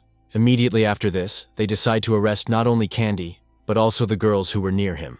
One of the girls begins to apologize, saying that she was deceived and misled by sweet words. Chai gloats over the dancer, noting that she is now facing prison. Candy takes out her phone and says that she has the right to call her agent. The agent explains that he saw the festival broadcast and can't help in any way. As the situation is complicated, Jake overhears the agent saying that he can't be held responsible for all the blame, even though he destroyed Kamita, who was later found dead. Candy rushes towards Jake in fear and begs for mercy, but he tells her that the incident was suicide. After this, he states that he does not care about minor offenders, since they do not pose a threat. The manager explains that the festival can continue since the security guard was broadcasting on the phone. After a while, Jake and the manager come out of the dressing room, and the manager says that there is something important to discuss. Chai begins to warm up, explaining that he needs to prepare for performing in front of fans. The journalist says that if Candy had not tried to disrupt the festival, he would not have been paid $200 million. Chai understands that this action expresses his love for her and quickly runs up to him. Jake is surprised and watches her, but she throws herself into his arms and explains that she now loves him more than anyone else. Her affection reaches its peak, and Jake reflects that this is an incredible success, and now he can act with both at the same time. After that, she whispers in his ear that she has prepared an amazing gift for him this evening. The festival continues. The host apologizes for the slight delay and thanks for your attention. Chai takes to the stage with her dance troupe to dazzle fans with her revealing outfits. Jake watches the scene from the audience and immediately shows approval of what is happening. Chai responds with a characteristic gesture, and they continue singing a stunning song that makes you want to dance. One after another, men confess their love for Chai and declare that they will follow her to the end. At this time, the action moves to a large room in the hotel where the festival was broadcast. Chai and Jake decide to have some privacy after the festival to celebrate its success. A few weeks later, the action moves to a men's dormitory where life goes on as usual. Jake plays a mobile game of the Battle Royale genre, popular in China, with his friends. Suddenly, the student council president announces that he set the alarm because he forgot about the exam. Jake wonders what these exams are like, taken right on the computer, and learns about the physics exam. He adds that there are extra points for getting into the top 10,000 results, and Jake decides to give it a try. After half an hour, the student council president realizes that he cannot cope with any of the tasks. Turning around, he looks at his comrade and realizes that he has not completed a single task, as they are too difficult. Jake reflects that the tasks were boring, and he gets them done in 5 minutes thanks to the system. After some time, he discovers the last questions of the test, and realizes that he finds them interesting. At this time, the action moves to Oxford University, home to some of the best minds in humanity. One of the professors explains that the final questions of the international exam are quite difficult. He adds that the correct points can be obtained here simply by having the right direction of thought. A colleague notes with satisfaction that he expected nothing less from a teacher at such a prestigious position. After some time, university staff inform that the exam results have arrived. Smiling, they explain that testing technology is currently on the rise, so the test was completed quickly. However, upon closer inspection, they discover that 5th place went to Jake from an unknown university. The faculty expresses surprise, noting that this is the first time they have heard of this educational institution. The lead examiner finds Jake and realizes that he hasn't solved a single basic problem, but has scored all his points on the final assignment. Other inspectors say this is absolutely impossible, as they have never encountered anything like this. The lead examiner states that Jake copied everything, emphasizing that such behavior is inexcusable. After some time, news of the results spread throughout the world and quickly reached China. A special bus with a sign saying that it came from the University of Physics arrives at the university. Professor Tan and Foster, the university's representative for natural sciences, exit the minibus. Other students notice them and ask what is going on, but no one answers. Professor Tan and Foster greet the director and explain that they are looking for only one person. Professor Tan emphasizes that time cannot be wasted, as they only have 2 days to resolve the issues. The director states that if the matter concerns students of this university, he will cooperate and assist the investigation. They tell him the whole story, and he is surprised that Jake allows strangers to search for him for such trivial things. Jake walks past the crowd in surprise and wonders why they have suddenly gathered here.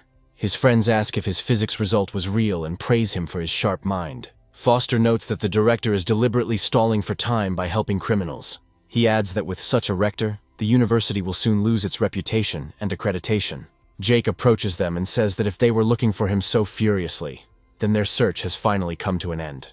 Everyone turns to look at him in surprise, but anger is still visible in the professor's eyes. Foster asks how a person with average grades in physics can suddenly reveal himself to be a true genius. The director explains that such behavior is disrespectful and unacceptable. Foster adds that if the young man really did come in 5th place, he himself is the Chinese emperor. Jake asks why he's so nervous and notes that he was just answering questions without thinking about anything. Foster orders them to be respectful, but Jake states that he doesn't care what they do. Astrid decides to stand up for him, noting that studying at a liberal arts university does not preclude his giftedness.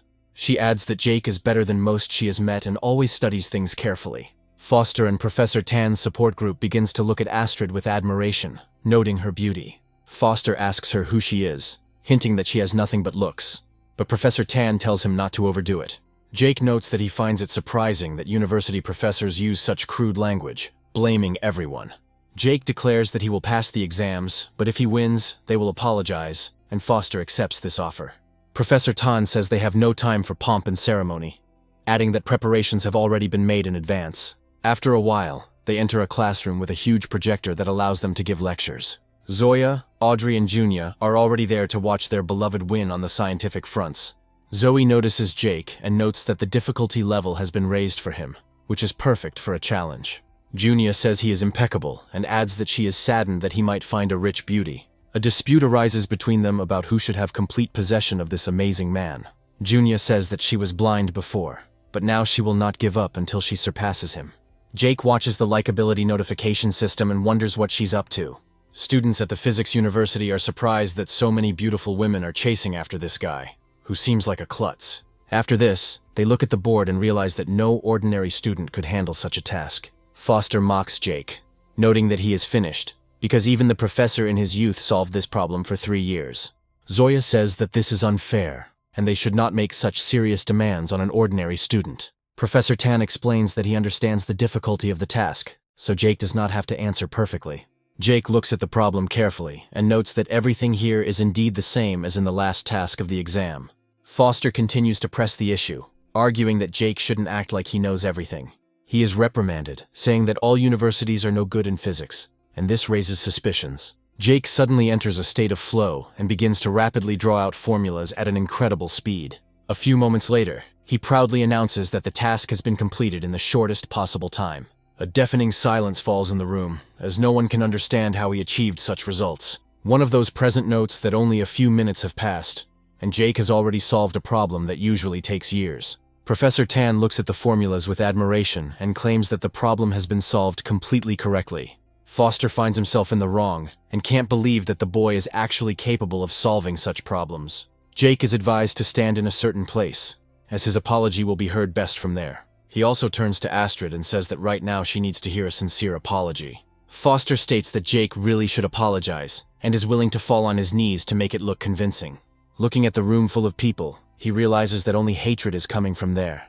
After this, Jake carefully leans in front of Astrid and explains that he was nervous, and a lot of what he said was unnecessary. Astrid pauses briefly, listening intently, and then notices that there is one more nuance. Foster hopes Jake gets away with it, as students usually get away with a little apology. Astrid, enraged, declares that the apology should be made to her and to Jake. She also accuses Jake of saying a lot of nasty things and now refuses to kneel before him. The students decide to punish him for saying unnecessary words and use force. Jake says he didn't expect such cruelty, and Astrid denies everything. Professor Tan shakes his hand, explaining that Jake has a talent that can undoubtedly change the world. He adds that Jake's level is already above that of many professors, and it would be great if he did research. Jake notes that he had not previously planned to participate in the finals, and participated in the exams only for the points. Professor Tan says that we need to prepare reports for Jake so that he can quickly review them. After this, information spreads throughout the world that student Jake got his score honestly. The news was met with a lukewarm reception in Oxford, as the internet exploded with comments and insults against the Chinese. The head professor declares that it's all one big farce, because they refused to participate in the final, which discredits them. In response, Oxford employees hire hackers to force Jake to participate in the finals by any means necessary. Professor Tan says that Jake has already made his choice and cannot be forced as it could have consequences. After some time, the action moves to the university where Jake studies, since everything there is now in an uproar. Jake notices on the news that foreigners view the Chinese as weak, and realizes that this cannot be allowed to happen. He decides that if someone encroaches on his honor, he will gladly give a powerful blow and show the greatness of China.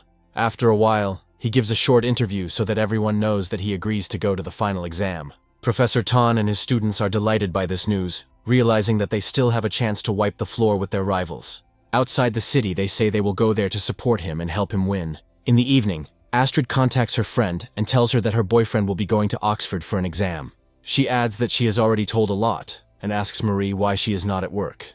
Marie explains that they did a science project, so she's too excited to go out. Marie also says that she would not follow the exam if she were free, as she has too much to do. Smiling, she says that she has a good relationship with her lover, and now everything is absolutely perfect. She also challenges Astrid, noting that two bookworms would never confess to each other, and takes up the baton. Marie grins and muses that this motivation would surely work on a girl like Astrid. After some time, the action moves to the airport, to the waiting room, where a flight to England is about to depart. The principal encourages his best student and asks him not to take on unnecessary stress. Professor Tan says that they will go with him, and he can rely on them to always support him. Jake looks at them with a smile and notes that with the support of such people, he is afraid of absolutely nothing. Astrid suddenly appears behind them and announces that she wants to go there too to help.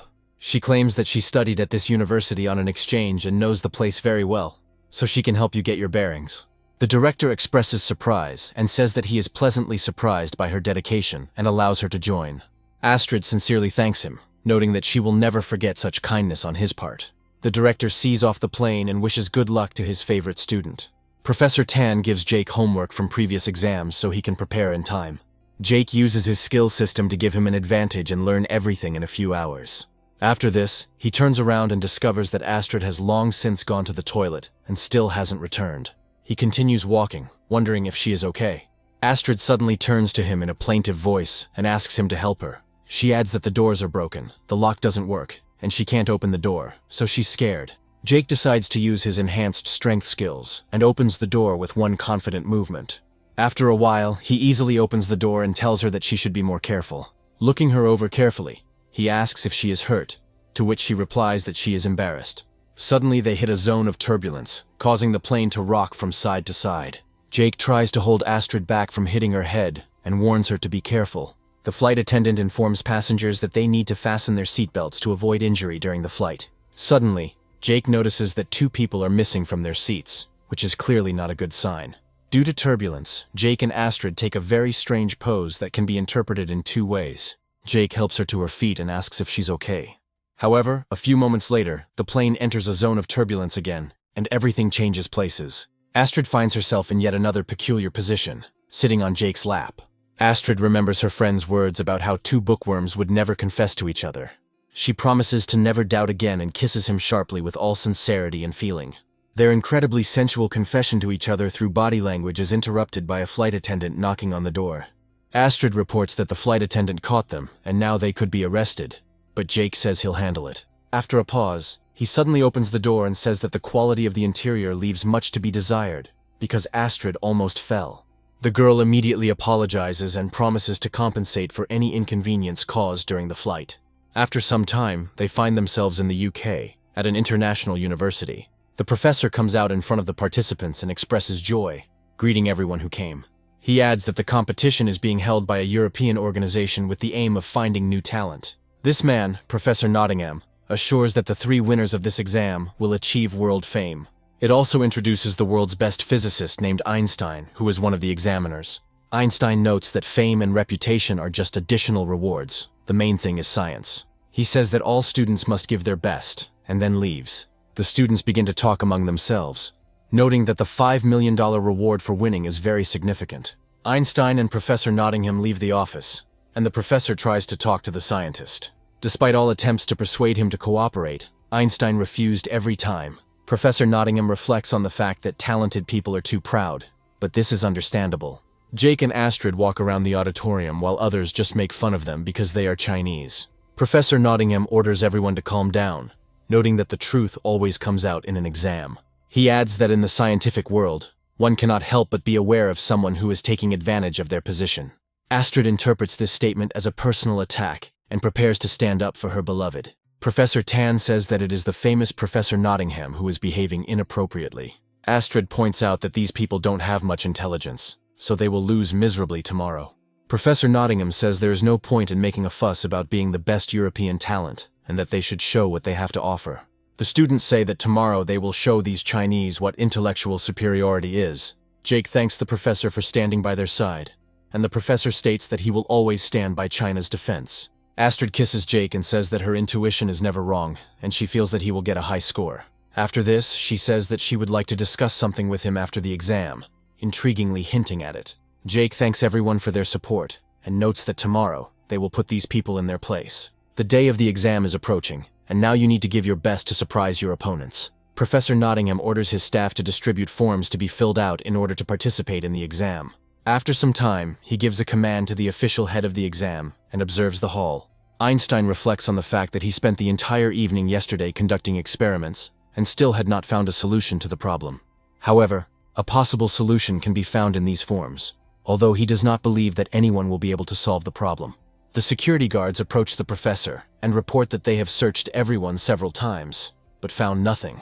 They add that they placed the cameras in the very center of the audience so that there were no blind spots. Professor Nottingham, who for some reason hates the Chinese, reflects that this is a genuine prejudice. Jake continues to play and solve any problems thanks to the fact that the system helps him get his work done. People nearby are surprised that he writes so quickly, assuming that he chooses everything at random. Jake turns to one of his comrades and warns that peeping could easily get him expelled. The examiners contact both students and ask them to comply with the exam regulations. The student understands that this clown is disrupting his stream, but right now it doesn't matter at all, because he needs to focus on the task at hand. He consulted with the investigator on this topic all night, and is confident that if anyone solves the problem, it will be him. However, as soon as he opens the worksheet, he realizes that this is not something that an ordinary student can understand. Jake notes that the last question really makes you think. After some time, he increases his intelligence by 11 points, and is ready to solve this problem. He begins to theatrically wave his hand in the air, and in this way he manages to write down the solution to the problem. Only 15 minutes pass and he gets up happily, realizing that he is already finished and it wasn't that hard. Without thinking twice, he approaches the teacher and shows his form, causing surprise to everyone else. Professor Nottingham notes that many will be curious to know what grade this Chinese student achieved on his paper. Jake smiles and says they can do it right here, no problem, if they're interested. Professor Nottingham examines it and realizes that something is clearly wrong. The head of security asks what happened, and the professor asks to call the guards so they can confirm that Jake did not cheat.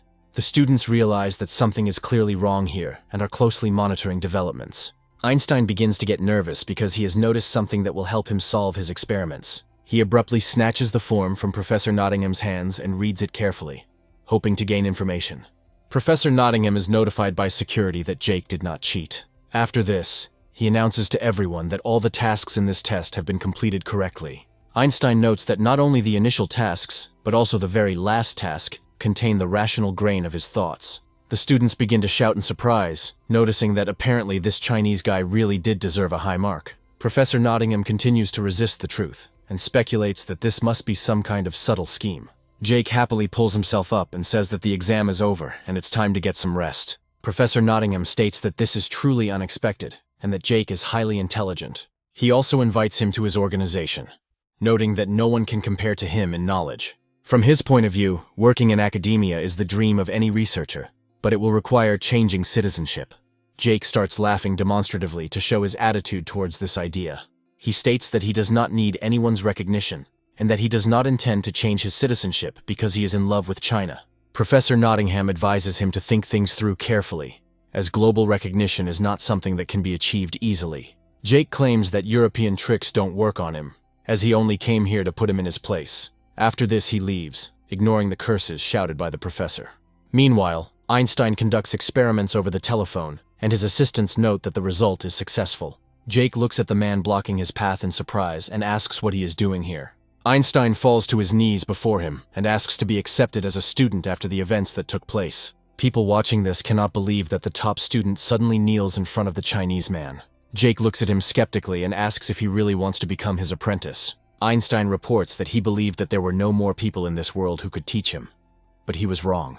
Jake notes that he doesn't have time to teach anyone and offers a generous reward. He adds that he has the patronage of the powerful Rockefeller family, which will provide everything he needs. Jake reflects that in that case he has no choice but to accept the offer. Reporters and a huge number of journalists also burst in here, declaring that they have heard everything and want comments. They knock Einstein off his feet and ask Jake to share the secret of his incredible academic performance. Professor Nottingham also finds himself overwhelmed by people who are completely unaware of where they are going. Einstein quickly pushes the others aside, saying they need to understand the basic concept of respect. He asks them if they know what it's like to stand in line, since he was the one who asked for mentorship first. Professor Tan and his team continue to push aside the rest of the people, claiming that this guy belongs to them. Astrid watches with joy as Jake is praised, and her affection for him increases by another few percent. Jake is surrounded by several women who try to give him their phone numbers and discuss science. Astrid immediately becomes jealous and realizes that she needs to act decisively to get him out of there. Jake notes that he is starting to get tired of this company and takes emergency measures. Taking advantage of the small space around him, he makes a theatrical and epic leap. After doing a few somersaults, he lands on his feet and walks away calmly. Everyone is impressed by these acrobatic moves and notices that it is similar to Chinese kung fu. Einstein calls Jake a master and says he would like to learn it too. Jake asks him not to bother him and adds that he always wants to learn everything, emphasizing that this is commendable. Astrid quickly grabs his hand and tells him that they need to run to avoid getting caught. After some time, they find themselves in a theater club, where security guards are looking for them. The guards note that they saw them enter, but they find no one there. Jake and Astrid had been pretending to be mannequins the whole time, adopting a very unnatural pose. Astrid happily says that they are now safe, and Jake praises her creative disguise idea. After making sure that no one is there, they go behind the scenes of the theater to rest and catch their breath. Jake suddenly hears Astrid start laughing and asks her why she's acting like that. Astrid explains that the two of them on this stage are only relative, and that she is a bad dancer while he is a diligent student. Jake says he's definitely not ready to test his rib strength right now. Astrid seats him in a chair and declares that she accepts his participation in this competition. After this, she leans towards him and begins to act out the videos as if she really were a dancer. The next few hours go wonderfully for the protagonist, and he increases Astrid's affection to 100%. Afterwards, he offers her some iced tea to restore her strength. Astrid accepts the gift and says that she is incredibly grateful to him for such generosity. Jake asks her who she is happily texting, and Astrid explains that she was arguing with her friend. Jake looks through her phone and discovers that she is texting Marie and still doesn't know that they are both in love with him. Astrid decides to kiss him and says that when she returns, she will definitely take him to Marie so that she will be jealous. Jake understands that the situation is tense, since Marie is not yet so attached to him, and for now he cannot cheat on both of them. Chai suddenly writes to him that according to the news on the internet, everyone has branded Kim a traitor after her return.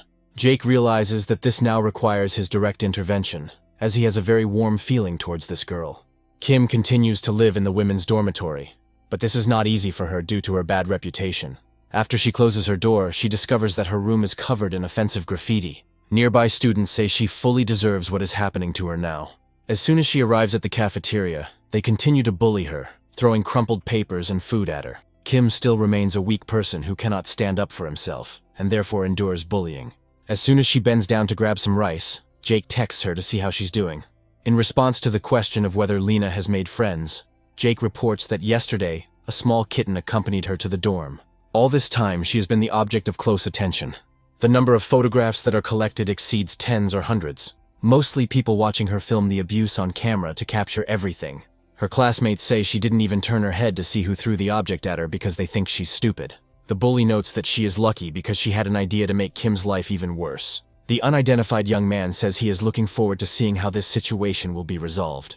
After some time, he sends all these photos to Jake, informing him that the task is completed and asking him to transfer the money. However, instead of the appointed amount, Jake transfers him money tenfold. The informant thanks him and says that he didn't expect that a cafeteria employee could be so useful. Jake has already arrived in Korea and thanks the informant for his hard work, promising a generous reward. Jake realizes that his suspicions were confirmed, and after Kim returned, she was bullied and said nothing. From his point of view, in societies like Korean or Chinese, where everyone is trying to save face, such an outcome is natural. Jake realizes it's time to head to the dorm himself to make some inquiries. He decides to contact Kim and tells her that he will be there soon to support her at her graduation ceremony. After some time, he approaches the entrance to the university and contacts her, informing her that he is already here.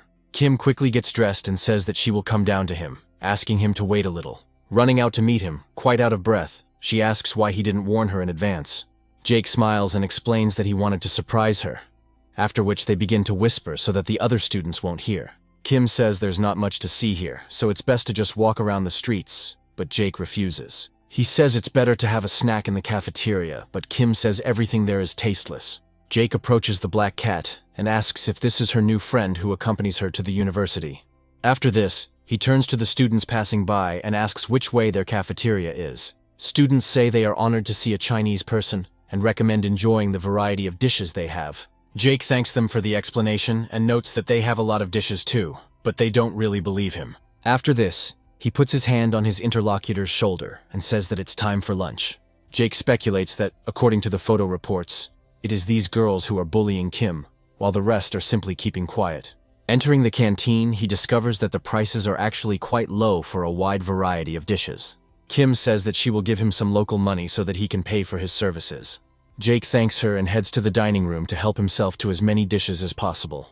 Taking a closer look at the people, he realizes that they are all made of kimchi. At this point, the students announce that the main course they have been waiting for has finally arrived. Jake, looking at the giant pot with interest, wonders what kind of food it is. On closer inspection, he realizes it is just ordinary watermelon rind sprinkled with seasonings. Jake understands that in his homeland they also make watermelon rind, but he doesn't understand all the fuss about it.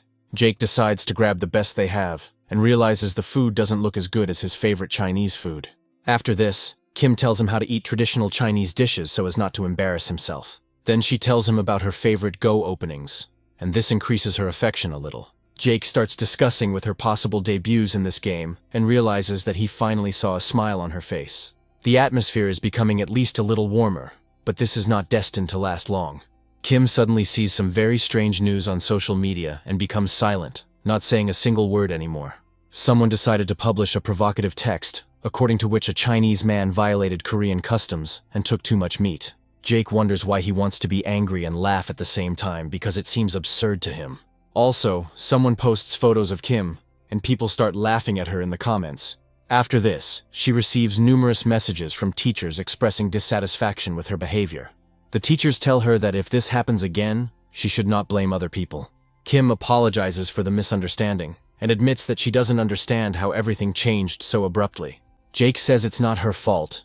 It's just that the people who bully her are completely devoid of moral compass. After a while, several students approach him, holding a large board in their hands. This board duplicates the same text and also has a photograph attached. They all look at him with great irritation, trying to hint that no one is happy to see him here. They wonder if Kim really wants to disrupt their school's rules by bringing a Chinese person here. They also note that it should be filmed and posted online so that he can be disgraced in front of the entire world. Jake lets them bully him for a while to make their fall even more painful. Kim accuses them of being incredibly evil and taking a lot of meat in the same way, but now believes that morality belongs to other people. She adds that they only look at others, but they themselves behave like real pigs. The bully throws dishes at her and asks how she dares to disgrace herself in front of the whole world, and then get angry. Kim somehow manages to turn around after the throw and immediately throws herself into Jake's arms. She notes that this is a waste of an entire bottle of sauce, which seems odd to people who criticize those who take extra chopsticks. The angry girl rushes to attack Jake, hoping to land a few blows on him. Jake answers her calmly and explains that he will not allow any violence to be directed at him. They all take out their phones, and Jake says that if they want to film, he's going to open their eyes now. Kim also takes out her phone and notes that she does this so that they cannot edit anything. She understands that she doesn't care at all what he has in mind, because she will always be on his side and support him in a difficult situation. Jake explains that the Korean standing in front of him took a few pieces of meat to set an example for him. After this, he says that the difference in their level of understanding is great, and he will show it to them in practice. After some time, a large number of people enter the canteen, carrying an incredible number of watermelons. Smiling, they say that there are as many as 50 kilograms of watermelons here, and he treats everyone present. The students calculate how much this might cost in money and realize that it is quite a rich treat. Some of them assume that these are Chinese watermelons, which are not very tasty because they are grown poorly. Jake invites everyone else to the tables and says that they don't have to be shy, because there's enough food for everyone. Students who decide to try it say it's incredibly delicious and something they didn't expect. Jake says they're actually defective watermelons from China that usually go to the farm. All the students who are enjoying the watermelons slowly turn around, trying to comprehend what they saw. They add that if these are defective watermelons, then real Chinese watermelons should be even tastier. Kim continues filming the questionable scene and admits she would rather play Go instead. Jake snaps his fingers and says that he will continue the banquet to show them how big the difference is between them. Gradually, more people come in, bringing large quantities of fruits with incredible taste. The hooligan asks him if he realized how guilty he was and decided to organize a whole banquet. Jake explains that this is not a banquet, but the most ordinary home-cooked food of people from the northeastern province. Jake admits that he is, of course, deceiving them a little, but any methods work against vile people if they achieve their goal. Jake says that looking down on other nations is stupid because the world has long since become global. The hooligan notes that she cannot believe that their country can somehow give in to China. Jake explains that such a tone will not lead to anything good, since all countries need to be treated with understanding. He states that if they want to refuse the gift, he will simply take all the food and take it to the farm. After some time, their conversation ends up on social media and causes a real sensation in the comments. At this time, a real scandal is breaking out in the director's office about how this could have happened at all. The director says he has only one way to resolve this incident. After some time, he reaches the canteen from which the main character has just left and tries to stop him. He speaks to him with exaggerated politeness and says that he came to talk. Jake says he doesn't need to do anything because the rector understands perfectly well the situation he's in. The rector explains that he met with him immediately as soon as he learned about what was happening and apologizes to him for this misunderstanding. He also asks for the video to be removed from social media, and Jake claims that he did not film or post it. Jake adds that he cannot accept his changes because the rector still has not figured out who started it all. The rector points to a group of hooligans and says that these people constantly called Kim a traitor. He adds that the person who really needs to apologize is Kim, who has been in constant pain. Kim is surprised that he knew everything and actually came here to save her. Her handler explains that he heard about it, but she never provided evidence or named specific names. The rector slaps him in the face and remarks that his current behavior is extremely inappropriate and looks stupid. After this, the rector puts him on his knees and forces him to apologize to Kim, adding that he will expel all the hooligans and report them to the police. Security tries to get these hooligans out, and they start to get embarrassed, admitting that this is wrong. The girl tries to call her father so that he would at least somehow stand up for her and help her get out. However, Her father calls her pathetic and claims that she ruined her family with her idiotic, unnecessary antics. The girl falls to her knees and realizes that now her life could go down the drain because she could not control her acts of cruelty. Jake is pleased with this answer to the bully and says that this is the only way to solve problems. After some time, he decides to take a walk with her and together they admire the waterfall, which looks very beautiful. Kim assures that the view is truly unique, and the pleasant breeze here allows one to immerse oneself in meditation. Kim says it's her favorite place and the largest waterfall in the country, which looks like the water is pouring from the sky. Jake says that the next time he takes her to the country, he will be sure to show her the sights. Kim looks at him and realizes that he has such a warm and caring look, so she even wants to go on a date with him.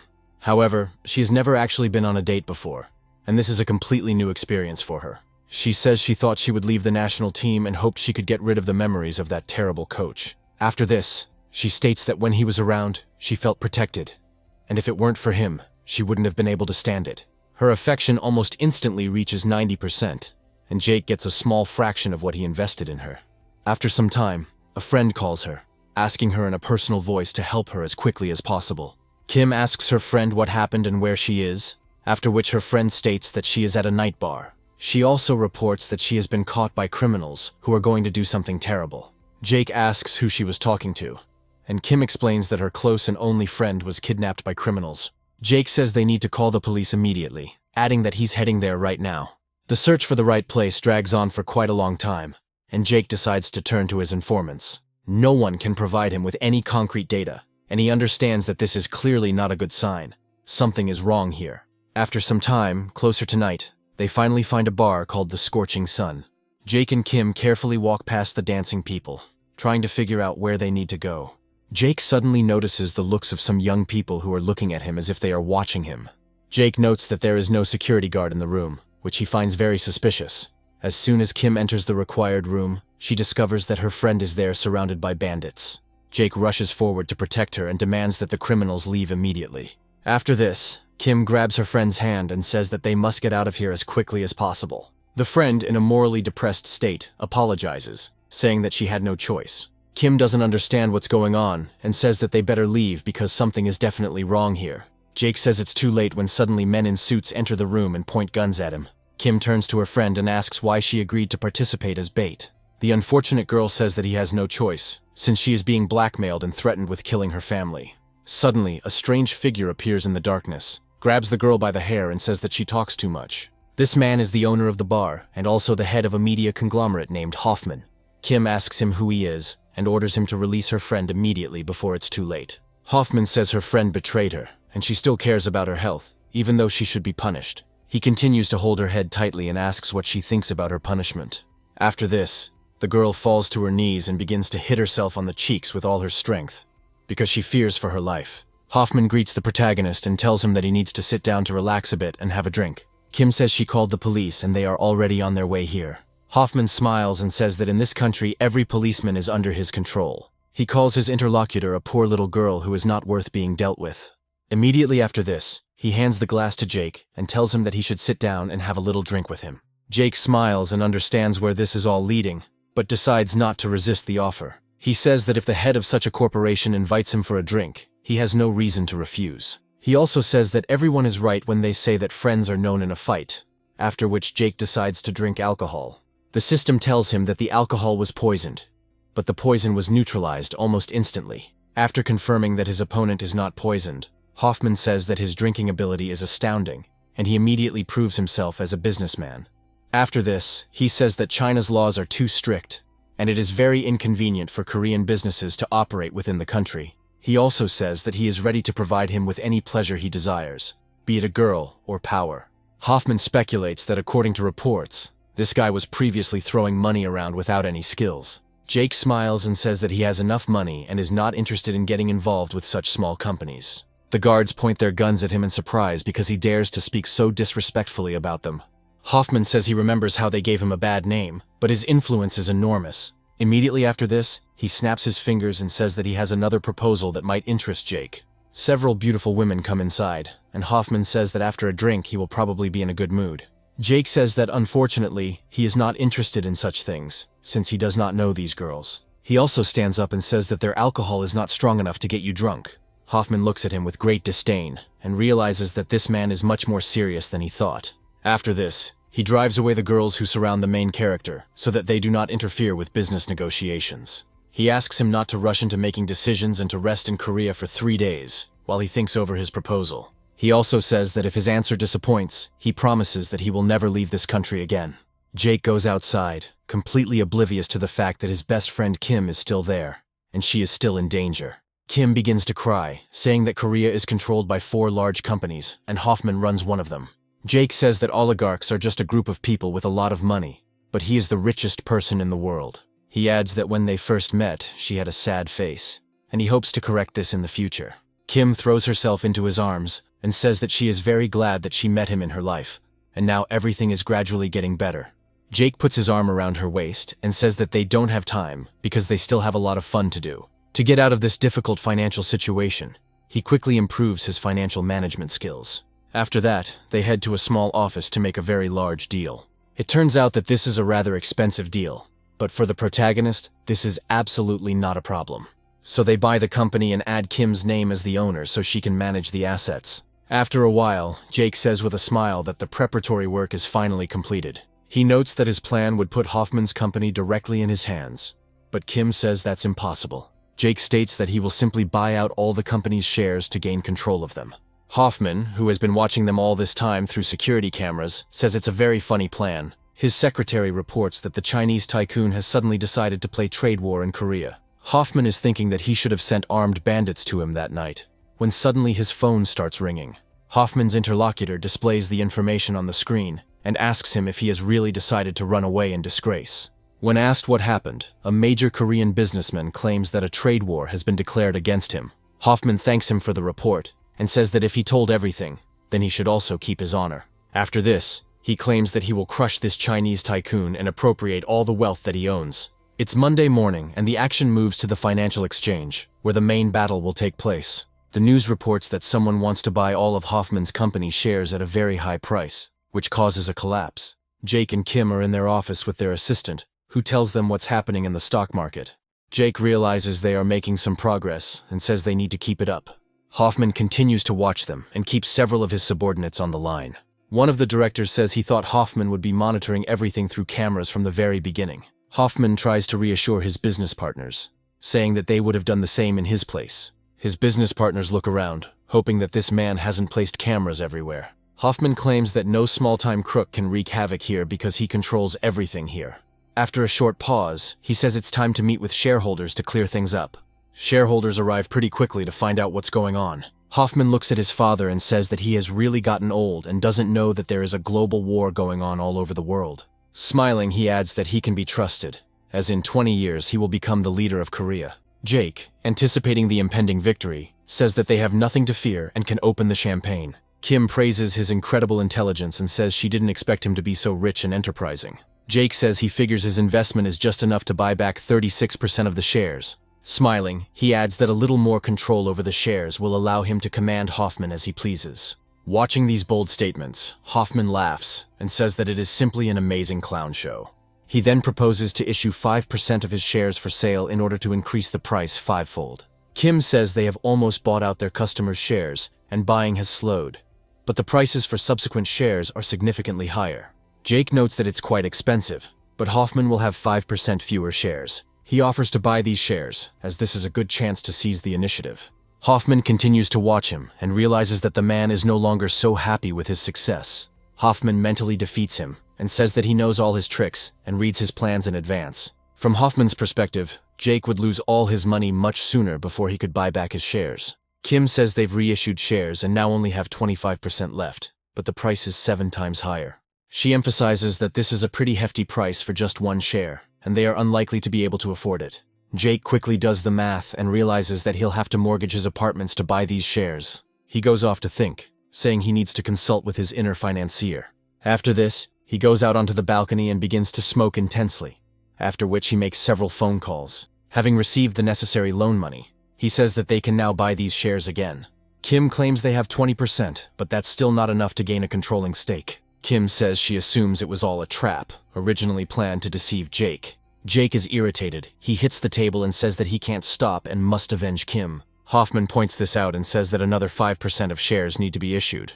His father suggests that he think carefully, because if a newcomer manages to buy the shares, it will be the end. Hoffman says that if this boy wants more money, he has only one way left. From his point of view, everything is going perfectly smoothly, as he planned in order to defeat Jake. Jake discovers that the company they want to buy out has issued 5% of its shares, and likely has no idea that he is the one buying them up.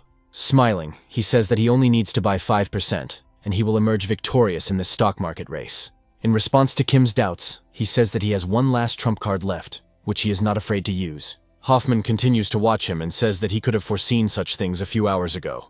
As if reading the future, Hoffman says that someone wants to take advantage of the shareholders' pledge of rights.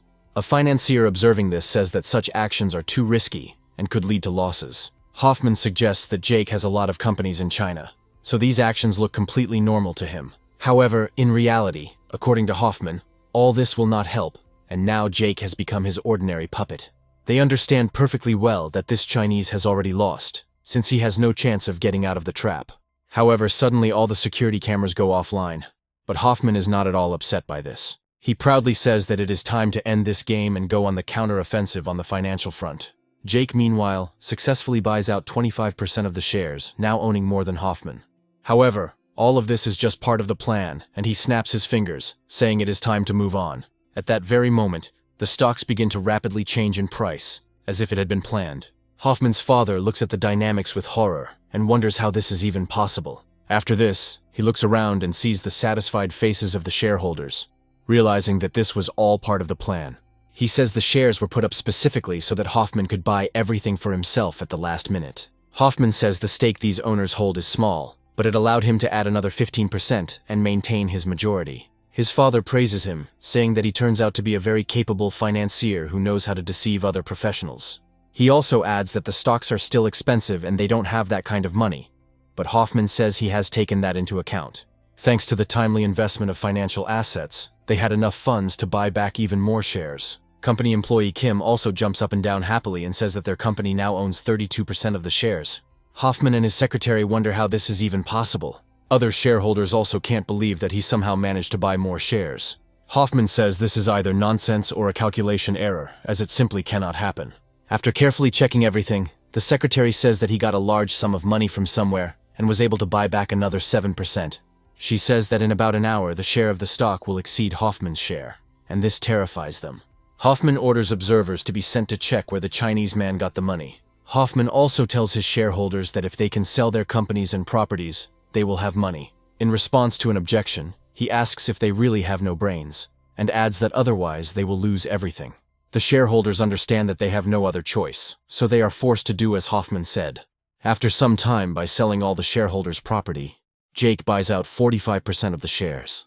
His secretary says Jake's stake has reached 40% and is no longer growing, which gives cause for optimism.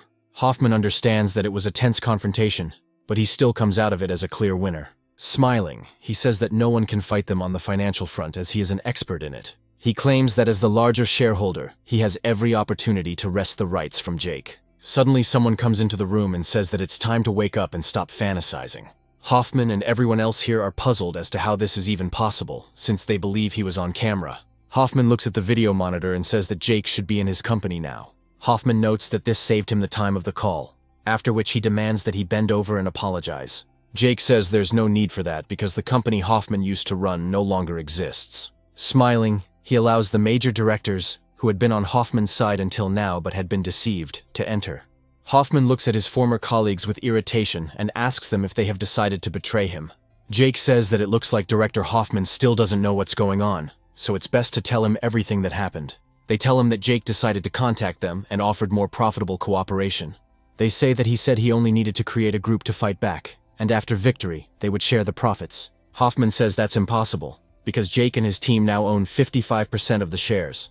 Jake also says that he was well aware that he was being watched because he has powerful friends. He smiles and adds that it was all recorded in advance, so he was able to coordinate what was happening with the stock purchases. Jake adds that he also has advanced technology at his disposal that allows him to generate videos of any content. Jake also says that he has a lot of money and has never had the need to save. Hoffman tries to attack him and says that he must die because he could not win him with endless money. The directors say that he has already lost, and that he still has debts of several hundred billion that must be repaid. Hoffman bows his head briefly to quickly think of options he could still pursue. Suddenly he becomes more brazen, and says that they came to his territory like idiots and do not understand the consequences. At that very moment, several well-trained people enter the room and point their guns at them.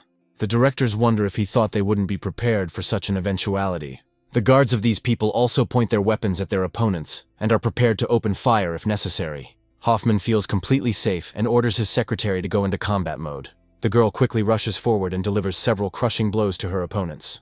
After this, she punches the wall and leaves a huge dent in it, despite the fact that she looks like a normal person. The directors look at the secretary in surprise and wonder how a simple person can break through the wall. Hoffman says the woman is a cyborg with tremendous physical strength. One of the directors loses his nerve and orders that fire be opened immediately on the enemy. A brutal massacre ensues, but Hoffman's secretary comes out on top thanks to his increased speed. She defeats all opponents almost instantly, without experiencing the slightest difficulty. The directors understand that they are in serious trouble and that now only some miracle can save them. Hoffman says she is his treasure, having been selected from trained child soldiers and upgraded. Smiling, he says that these directors can be left alive, but the rest must be destroyed. The girl smiles and says that she understood his order perfectly, and then rushes into the attack. Thus, soon the directors are left without a single guard, and they themselves are captured. They fall to their knees and wonder what kind of monster it is and how it can move so fast. Hoffman says that if they wanted to buy his shares, they came to the wrong place, and now they will have to pay for it. He adds that as preferred shareholders they have a fortune of 40 billion, which he will take in exchange for their lives. The directors look at him angrily and realize that this is too high a price to pay for what he demands. Jake, who has been watching the whole thing with indifference, becomes the target of Hoffman, who orders him to sign. Jake decides to instantly snatch the gun from the man standing right in front of him with a deft move. Immediately after this, Jake quickly takes aim and points the gun straight at Hoffman's forehead. Hoffman, enraged, looks at his opponent and silently hopes that he will not have the courage to pull the trigger. Jake limits himself to a powerful blow to the face with a pistol, believing that Hoffman is too valuable to kill. Hoffman falls to the ground and immediately calls on his secretary to deal with the threat. The girl instantly rushes forward to deliver a powerful blow with her cybernetic prosthetics. There is a powerful flash as the metal fist collides with Jake's body.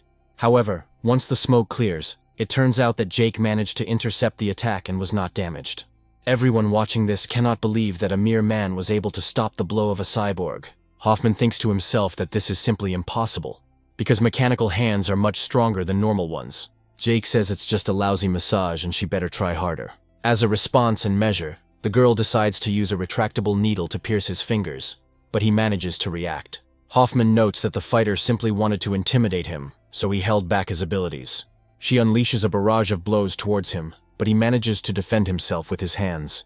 Finally, Jake delivers a powerful counterpunch that is so powerful that it interrupts her attack. Jake only receives symbolic damage and doesn't even pay attention to such scratches. At the same time, the blow suffered by Hoffman's secretary turns out to be so serious that her prosthetics break. It falls to the ground and short circuits, preventing it from working properly. Hoffman says that's simply impossible, then orders her to get up, reminding her how much money he spent. Jake puts his foot on Hoffman's head and says that he seems to have run out of cards. Hoffman cannot believe his defeat and says that he could not lose, since victory is his middle name. Jake forcefully pushes him aside, causing Hoffman to smash his face through the hard glass of the building. Only by some miracle does he not fall down after the impact, and is kept from death by a thread. Hoffman asks for help, while Jake has complete control of his life. Jake says the wind is too strong here and he can't hear a word, so he'll put his leg up. Hoffman finally admits his defeat and says that he will give up all the shares and everything he has. He also recommends that Jake look down, where there are plenty of people whose lives he has constantly toyed with by watching them. People notice that the glass has suddenly broken and decide to take out their phones to capture it. Hoffman understands that he will now have to answer to the court for his actions, and will go to prison for a long time. The news is full of headlines about Hoffman's illegal activities. People look at him and start getting angry, saying they will never allow themselves to be treated this way. After some time, Hoffman, along with the other shareholders who colluded with him, finds himself trapped. A huge number of journalists are waiting for them at every corner to take comments. Other Koreans want the man executed for his actions. Some of them break through the police lines and start beating him, causing him to fall to the ground. Public unrest is only growing, and the police are unable to contain the onslaught of angry citizens. Hoffman can only pray to all the gods he still believes in to survive this nightmare. Civilians continue to kick him, telling him to think about the atrocities that brought him here. Hoffman appeals to the police to at least somehow drive away the protesters and save him. Looking at the broken window, he notices Jake's silhouette and thinks that someone promised to let him go. Jake says Hoffman apparently didn't call the police or bring reliable help. This is how the scoundrel, who is ready to do anything for the sake of victory, ends his existence. Jake says that under their new agreement, 100% of the shares bought out go to Kim.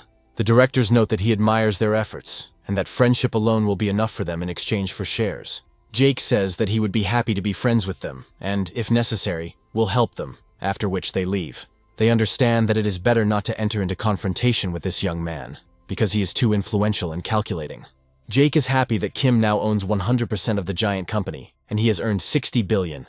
A few days later, Jake is at a presentation with Kim, who is now the full owner of the company. Kim says that if there are people here who believe in her success, she cannot disappoint them. Smiling, she also says that she is announcing the ceremonial renaming of the company. She declares that she will investigate the crimes of the previous owners and sort out this whole nightmare.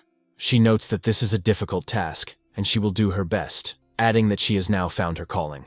Meanwhile, Jake is happy because Kim's affection has reached its maximum, and he has earned another 11 billion in his personal account.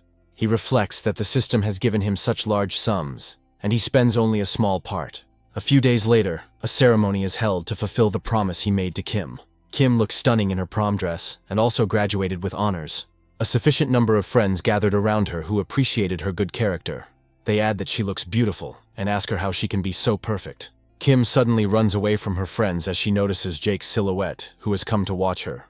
Jake brings her flowers and congratulates her on her graduation, saying that he has been waiting for this moment for a very long time. Kim says she's incredibly happy he was able to come to the ceremony, and he adds that the uniform looks great on her. Kim begins to feel a little embarrassed and says that she is glad he noticed, but he didn't notice the small detail.